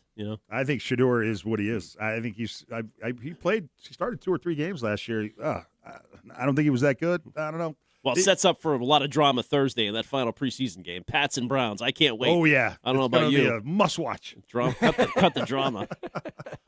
Yeah, I take it Shedeur's going to be in there now that they know who the starter is. You got to rest him. You got to rest Deshaun. For goodness, Deshaun's played a whopping 19 games for Cleveland in 4 seasons. Dude. So he's an Iron Man. Dude, Cleveland had Baker Mayfield. I know he wasn't great when he was in Cleveland, but he's all right. To me, that's kind of what you want in Cleveland is like a Baker Mayfield. Yes. type quarterback, and the fact that they let go of threw him away for just 3 first-round picks and $230 guaranteed for this guy. What a doesn't make any sense. What a It does. disaster. Just every time you hear a story like this, be glad you got a guy like Drake May. I mean, because if you don't have a quarterback, you don't have a team. Can I real quick? I'm going to give you the list of names before Baker Mayfield came in 2018. Oh, sweet Deshaun Lord. Kaiser. Deshaun Kaiser. Remember him? Oh, this the guy that has a famous shirt with all these Cody names Kessler. Remember him? Josh McCown. Hey, Brian Hoyer, you're the man. Hell yeah, Brian. He was a hell of a player. He is a hell of a player. Jason Campbell, Brandon Wheaton, Colt McCoy, Brady Quinn, Derek Anderson, Trent Dilfer, Charlie Fry, Jeff Garcia. Shall I go on? Oh, like you talk about a franchise that's been, them and the Jets have been probably cursed with the quarterback position more than any teams in the history of the NFL. What's the most loser of the loser franchises in pro sports? Is it the Browns? It was Tampa Bay before Tom went there. I think it's but it's the probably Browns. the Browns. It's like think of the length of time they've been losers. I can't even. There's not a basketball team that's a bigger group of losers. There is not that's a joke. There's not Clippers, maybe Clippers. They've had some the Clippers success recently. They just haven't done it. But they've had good teams. Honestly, how many playoff games have the Browns had in the last 20 years? The fumble. Yeah. They had some 80s teams. That's about it. But in 20 years, how many playoff games have they had? Maybe one? Maybe one. But the Jets are close. But Jets they won a title. had the Rex Ryan years, and they had a little bit of a pop. Yep. So give them that. 2 years there with Vikings. I don't know. Vikings, but Vikings had Favre there for a little bit, and they did all right.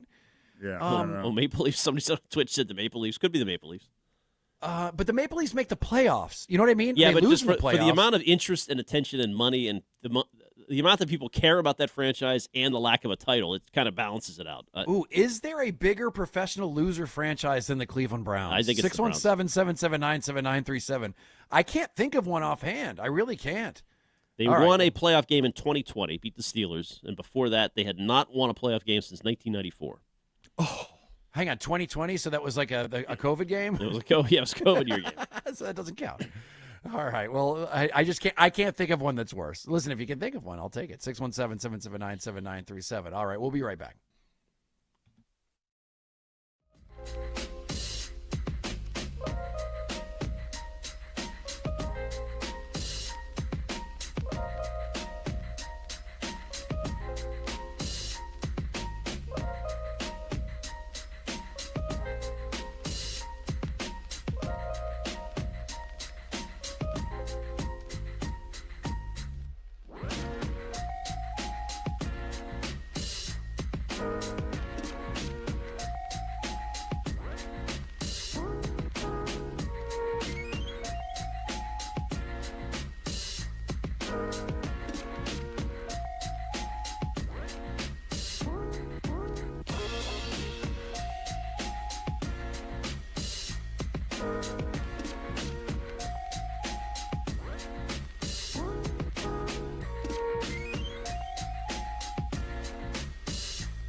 Ken Laird, Ted Johnson on WEEI.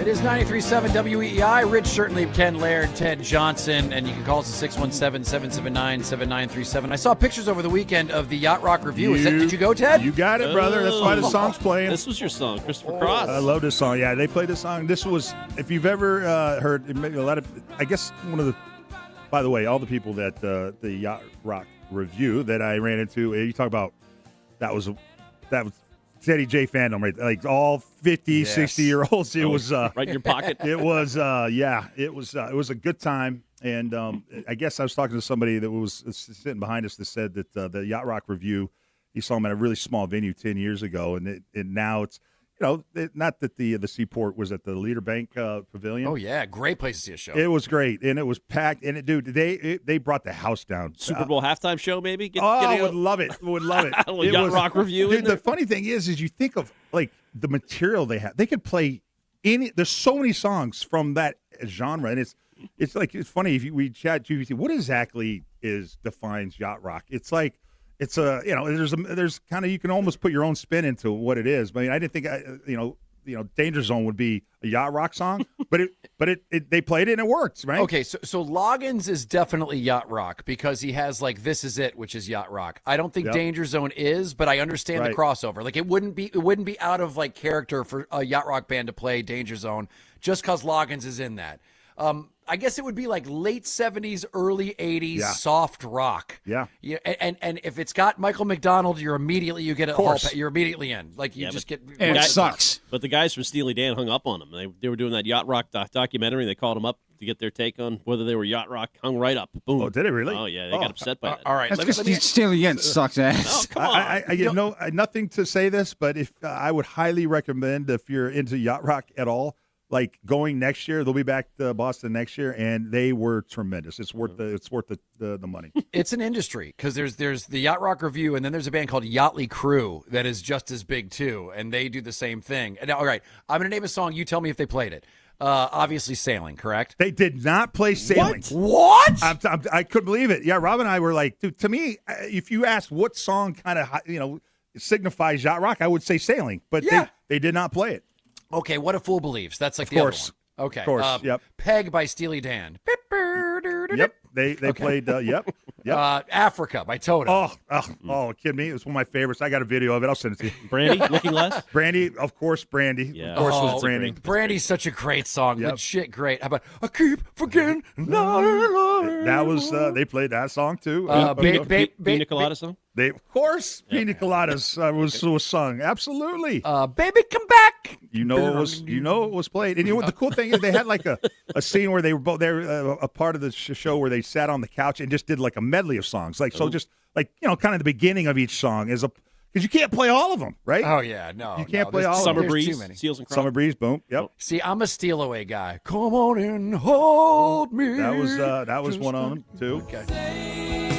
See, I did not play Sailing. I don't think that's a good song. I think that was a wise move. If you're going to cut any song from the Yacht Rock Review, Really? Sailing's kind of a lame-ass song. It's kind of low energy, listen, I guess. the singer's a hunk. We know that Christopher Cross is a good-looking guy, and maybe it was too intimidating.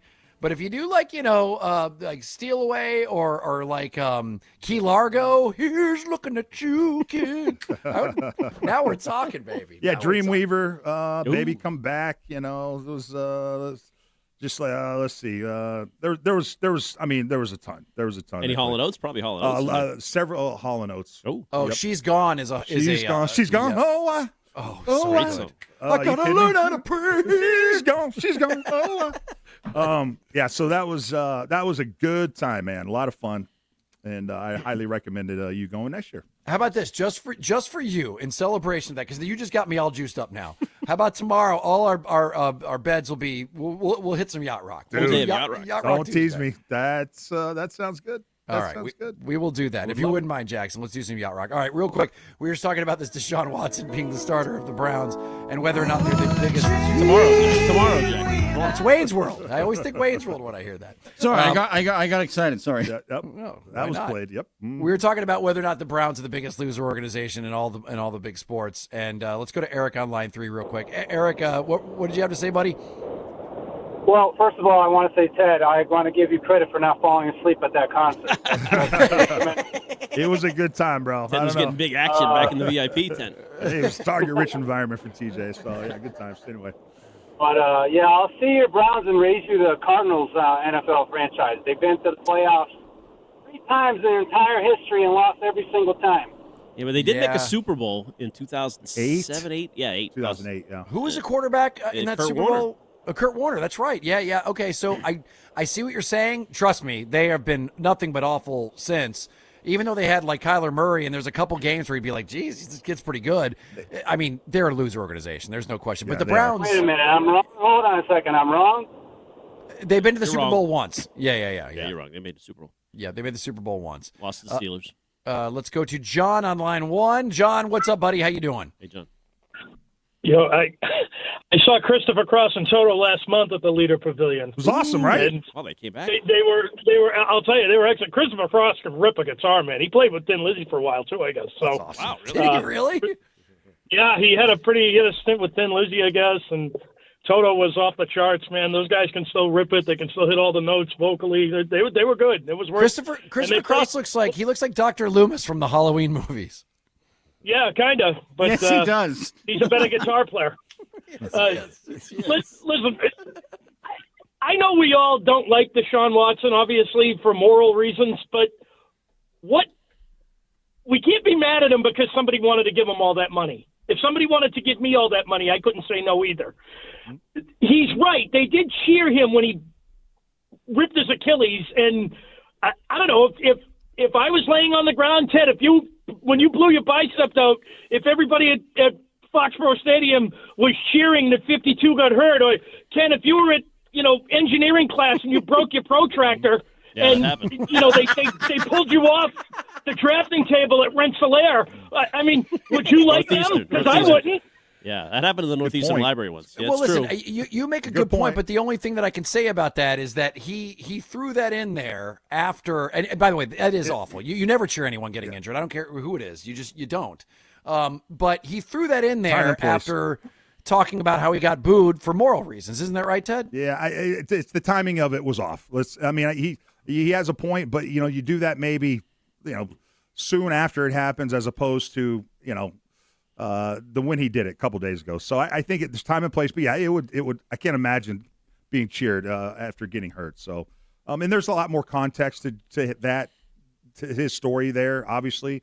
But this time and place, it was probably the wrong place to inject that opinion and that thought that happened the year prior. Isn't it crazy how you can be so bad for so long and not even accidentally hit on a draft pick at quarterback? Being that bad gives you the best shot at getting the best quarterback constantly, and you continue to miss over and over and over again. It truly is astounding. Well, they do have two. They have two now next year because of the Myles Garrett trade. So maybe that's what they're hoping for. One more year of Deshaun, and then we got to hit next year. Next year's the year. We got two firsts. How about Myles Garrett? You talk about just jelly up, man. He gets all that money, and then he gets to go play for the Rams. Crazy. Yep. No question. All right, 617-779-7937. Speaking of football, Kayshon Boutte no longer a member of your New England Patriots, and Christian Gonzalez returns to the field.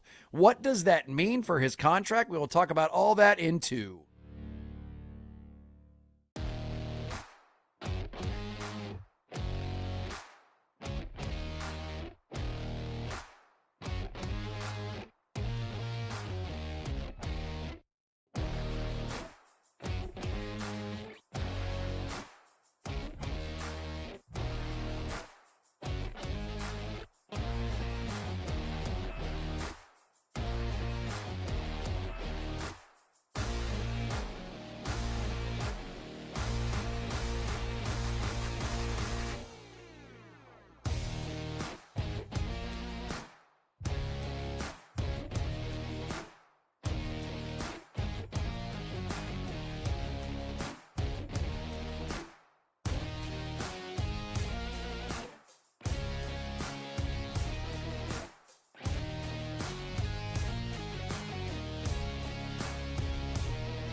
Now, here's what's in our feed.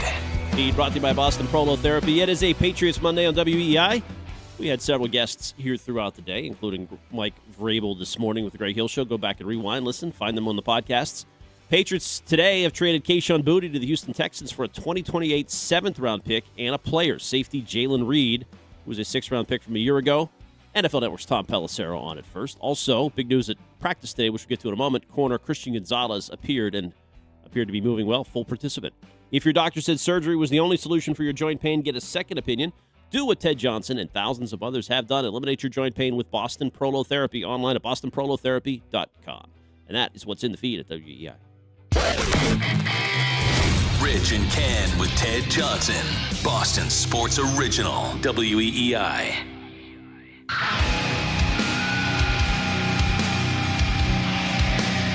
Well, this is not Yacht Rock. It is 93.7 WEEI. Rich Certainly, Ken Laird, Ted Johnson. Whoa. Jackson reclaiming his throne here. Damn right. This is Jackson Toto Rock song. right here. My band. Okay. This is the B-side to Sailing. You can call us at 617-779-7937 or go to the Odyssey app and you can press that little microphone button, leave us a message. We'll play it later on in the show. And it's been an interesting day for the Patriots. I'm kind of upset, to be quite honest. I was rooting for Kayshon Boutte. I was hoping that he would make this team. I understand the reality, though, and it's actually a good reality to have. Kind of a fan favorite at this point, wouldn't you say? Yes. I mean, for a guy who's not that consequential, like I get what Ted is saying, people would do overrate Boutte. However, he's handled this kind of well, and he's just a bit. I'm impressed with a 6th-round pick and what he's delivered. We've seen a lot worse. He did everything he could do to stay on this team. He said all the right things. He played his ass off. There were a lot of different practices where he was the best one out there. It's weird because now that he's gone, there's a whole lot of clips going around from last season. Dude had some unbelievable highlight reel plays. Yeah, he did. Like he became somewhat prolific. I mean, it's not like he was just a guy who every once in a while would do well. Like Kayshon Boutte became almost a comfort blanket for a while for Drake May, which is one of the reasons I thought he was fairly valuable here. And Ted said it best. The Texans needed somebody. Like their guy's out for the season with a torn ACL, I believe it was. So the Patriots were in a position of power, and that's why it was so shocking that all they got back was a dude who was drafted in the 6th round, Jalen Reed, who's a safety, 23 years old. He's entering his 2nd season, didn't play that much last year, and a 2028 7th-round pick. Which is almost nothing. I mean, it's basically a swap of former 6th-round picks who both went at the same exact slot, pick 187. Yeah. But again, it's Vrabel maybe choosing defense over offense, or maybe you think there's something behind the scenes. I do wonder if, like, Boutte put on a pretty good face to the media, but was he grouchy? Just is Drake getting tired of him? Are some of the other guys more endearing? Like, does he love Kyle Williams and Chisholm? And it was just, you got to get rid of him. There was no choice. I mean, this seems like a got to get rid of him type of deal, although I've seen zero indication. There's been not even anybody saying anything. Right. Nothing Vrabel has said, nothing any of the players have said, nothing he's done on the field indicates that. But, man, isn't it funny how, like, for the past, 6 months, we've had these impressions of what somebody's worth, and then it ends up being worth crap? Right. I mean, the Jaylen Brown thing, it's like, what? You got Paul George? Right. And the Kayshon Boutte thing, listen, it's obviously two different worlds, but, I mean, I thought they would at least get, like, a 4th-round pick for this. Actually, which is more shot when you put it that way, because we thought, you're right about Paul George had to be packaged with a 1st. Yes. So you traded Jaylen Brown for a 1st-round pick. Mm-hmm. Is that more shocking than getting, I mean, what do we think? 3rd-round pick for Boutte? Oh, yeah. We thought 3rd-round pick. It's definitely Jaylen Brown. I mean, Jaylen Brown was an MVP candidate. I mean, he was somebody that, helped. He had just won a championship. This guy is, I mean, top 20 player in the NBA, and you got Paul effing George, and which, as we were saying, usually had to be packaged with, you had to give the team, like, they would have to have given the Sixers a pick along with Paul George, a 1st-rounder, just for you to take on that contract. Right. So that's worse. But it is funny, though, when you step back, we think we know everything. You think you know the market. You think you can judge it. You can look around and see what someone's value is, and then in reality, it ain't worth anything, and that's exactly what happened with Kayshon Boutte. Unless you're trading Adley Rutschman, then you get a haul. Then you get a Red Sox haul of prospects. Right. Worth every single asset. It's been okay. He could step it up a little bit for my liking as well, but he's been fine. Yeah, coming back from injury. We'll give him a little bit of grace. Right. Give him a little bit of grace. So, we will see with Adley. It would be nice if things panned out with that. On top of that, other news with the Patriots is that it was the return of Christian Gonzalez to the field. And that's interesting because, you're wondering whether or not it's because there's any kind of advancement in the talks or just because the group practices, like the practices of other teams are over with. Mm-hmm. And that this is like one of the first times he could come back and be in a place where he feels safe because Mike Vrabel would kick the ass of anybody that breathes on him wrong. And to me, I thought that this is him trying to show not only the team but fans as well that, hey guys, I'm a team player here. I'm doing whatever I can to come out here and show you that I really want to be a member of the Patriots. But I'm protecting my ass too. I don't want to get injured while I'm in the middle of this negotiation. So if it comes to me going up against the Eagles and these guys who want to try to make a name by roughing me up, I am out until we get this thing signed. And he's still. And I wonder if the Patriots were fine with that. Like, do you think he came to Vrabel just on a former player level and said, "Look, I'm going to play this year no matter what happens, and I'm going to practice, but it's too. You're asking me too much to go up against other teams in these joint practices." And Vrabel said, "All right, agreed. Sit out. We'll come up with an injury." Like, that seems plausible to me. That Mike would agree with that. It's, okay, to a point. When you said he would come up to them and say, "I'm going to play no matter what," I think that's not in any universe what he said. I think that is his value. That is his power right now, is that he can sit out. Sort of, but he has to play at some point. Otherwise, we get fined and won't collect $1. So. Sure, but I mean, players have done this before. Players have sat out. I mean, Le'Veon Bell, I think, was the last one to do it, and it didn't work out so well. He started a rap career and a bad MMA career, but I mean, I guess, some guys have chosen to go the 10-week route or whatever it is. Yeah, and I don't see this happening. I think that they're going to get to a point before the season starts where he ends up, becoming the highest paid corner. I don't think he's going to be the highest paid defensive player in the league. Like, there's some, kind of rumors. As I said, I just believe that that's where the agent started, and then they would negotiate it down to being the highest paid at his position. I don't read too much into him being out there. It just seems like he's not. It seems like he's trying to almost like just show them and show his teammates, I want to be out here with you guys. And I think it's a good move for him. As, just stay the hell away from anything competitive and do not get injured, because look around the preseason. There's dudes getting injured all over the place, and that sucks. And you do not want to, in the middle of this moment where you could turn, $2 million into $34 million a year, you do not need to go effing up your body and jeopardizing that. Now, it is interesting. Gonzalez posted on social media today about the booty trade. Kayshawn had a post on there, and he sort of on Instagram said, "Go do what you do, fam, 100." So that was the whitest thing I've ever heard said on this station. Well, I'm just trying to be accurate to what it was said. Go do what you do, fam, 100. So he's supporting a guy who had some issues with the team, right? Do you take that as like solidarity with a guy who's not seeing eye to eye with the Patriots front office sort of thing? No. I think that's just a guy saying, "Hey, dude, good luck to you. You were a friend of mine." I'm not reading anything into that. Okay. That's not. Now, should I read into when he posts a song that says, "Well, should have been done by now," which somebody figured out said it should have been done by now? Right. That's a clear sign. Apparently, it's not like Drake was getting waterboarded or something when he played that. I couldn't understand a word, whatever filter that thing was going through.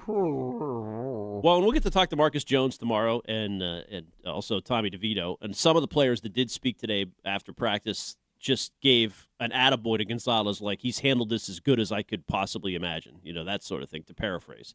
And he has. I think he's well liked. Yeah. I think he's well liked around there. As a matter of fact, everything we've heard from all the players and everything we've even heard from, the coaches, they all love him. And it's not like in a Robert Kraft, we love coaching type of way where it's like a negotiation technique in public. Yeah.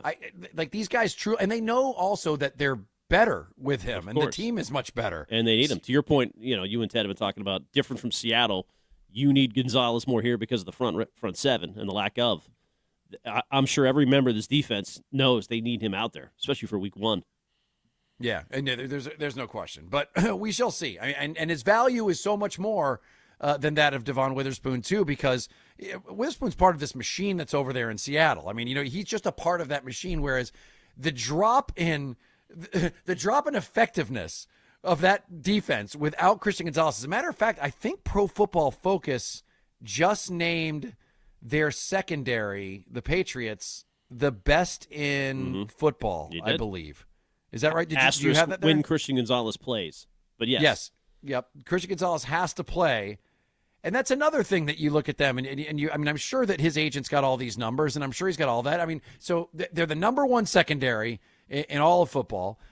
He's the highest rated on Madden, which I know you don't think means a lot, but it means a lot to these guys. And I also think it means a lot to teams because it means they're more marketable when you are number one in Madden. That's a big deal because of all the people who buy that video game and know at each position who the guy at the top is. So you know who's pretty good in Madden too?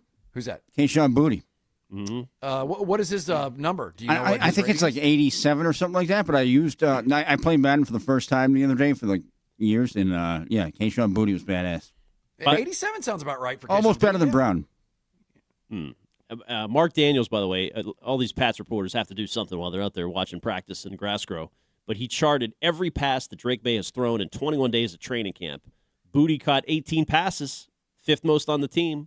So Drake had a little connection with him. And they're keeping the guy, Kyle Williams, who had 2 catches from Drake so far. Yep. I wonder what Drake thinks about it when you put it that way. Well, I mean, I'm sure we'll find out soon. You know, Mm-hmm. I'm definitely personally upset because I thought that I was rooting for the guy. I love when you hear stories like that where there's a guy who's on the fringe who just kills it in camp and does everything he can to stay a part of this team, says all the right things, shows up to work, plays his ass off. I love that kind of story, and unfortunately, then immediately gets traded. It's a little ironic, too, because this is the day after, or in the days after, the coach said, we don't have a lot of depth. And then they just traded their position of most depth on the team. Yeah. Because if anybody gets hurt now, you will be putting a lot of pressure on Kyle Williams to deliver, and that's the one thing we have seen. Booty's at least a proven product a little bit. Yeah. So I think, we put a poll up, and it's kind of mixed. About 50% said fair trade, and about 50% said it sucks. So, and I'm sure about 90% didn't know who the hell this guy was they were getting back before they Googled it. That's true. Because I certainly didn't. And Ted had to ask his friend out in Houston what the deal is with this guy. I don't think we have a very deep team. Yeah. It's not anymore. You just traded deep. Booty. Yes. Mm-hmm. All right, 617-779-7937. Your Red Sox had a hell of a weekend. Devers got up there, got his home run, and then sucked afterwards. And your Red Sox continue to win. There's something about this team, man. I'm a believer. I'm absolutely. Weekends like this make you go, there is something about this team and the chemistry. Will the return of Trevor Story and Roman Anthony F it all up? We have some news on that front, too, by the way. A little reporting. We do? Okay, well, we will get to that 2 minutes right back.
It is 93.7 WEEI. Rich Shirtenleaf, Ken Laird, Ted Johnson, and Classic Pantera. Thanks to Jackson.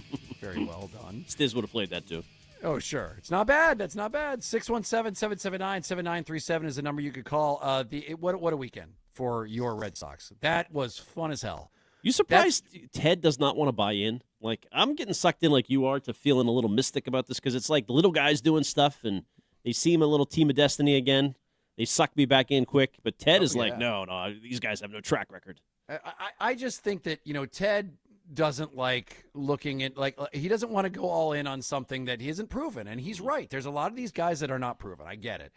But I also am taking a look and just seeing how, the Stars are playing well. Okay, and that's obviously to be expected. That Contreras home run on Saturday was absurd. It was Friday, yeah. Oh, was Friday the one that was? Okay, you're right. You're right. Moonshot.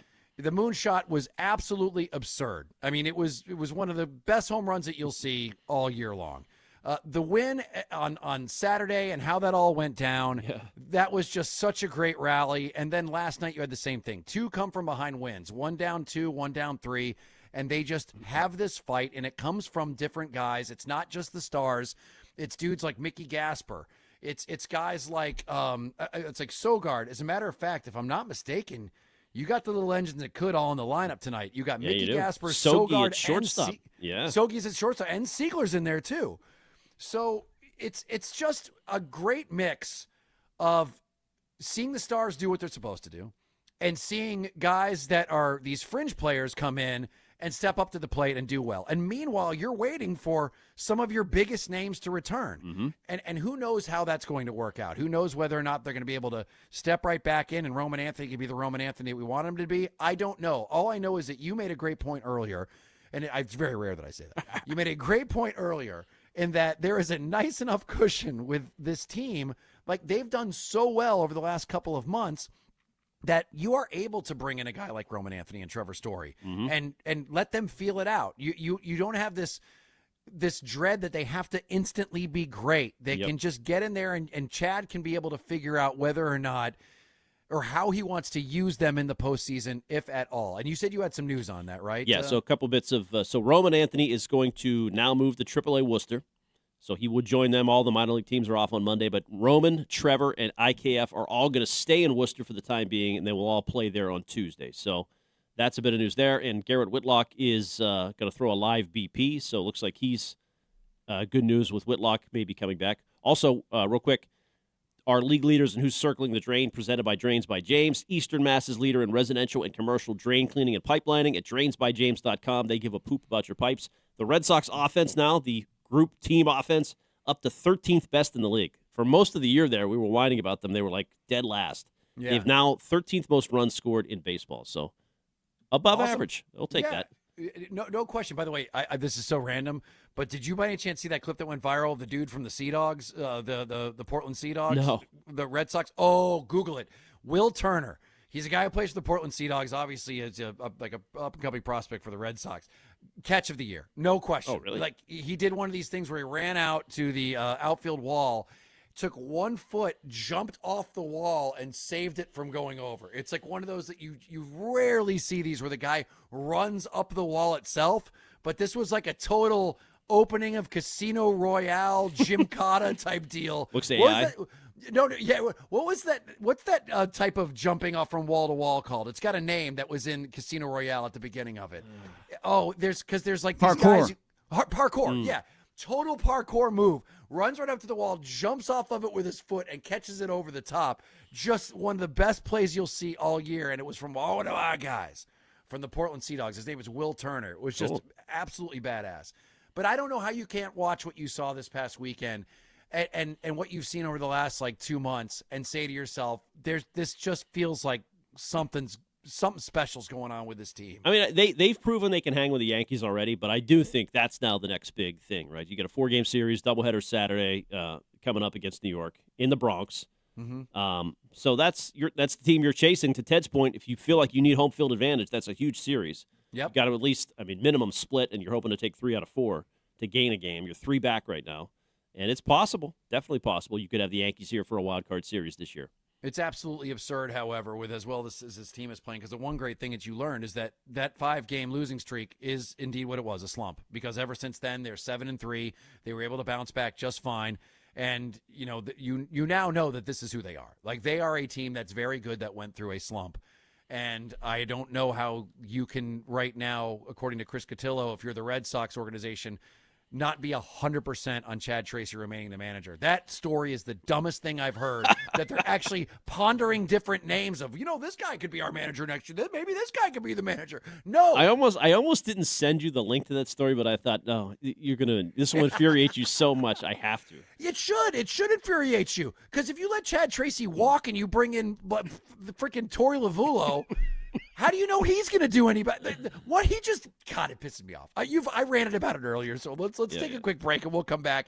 But yeah, Chad Tracy it's not a given. We got to see more from this guy. Took the worst team in history to one of the best teams in history since then, with nobody, with the stars are all injured. God, what a dummy. I like Cotillo, though. He found that they're talking about it. Good reporting, Cotillo. As reported by Chris Cotillo. That's a guy that needs to get a plug. Tom Pelissero, who cares? That stuff was already out there. All right, we'll take your calls next.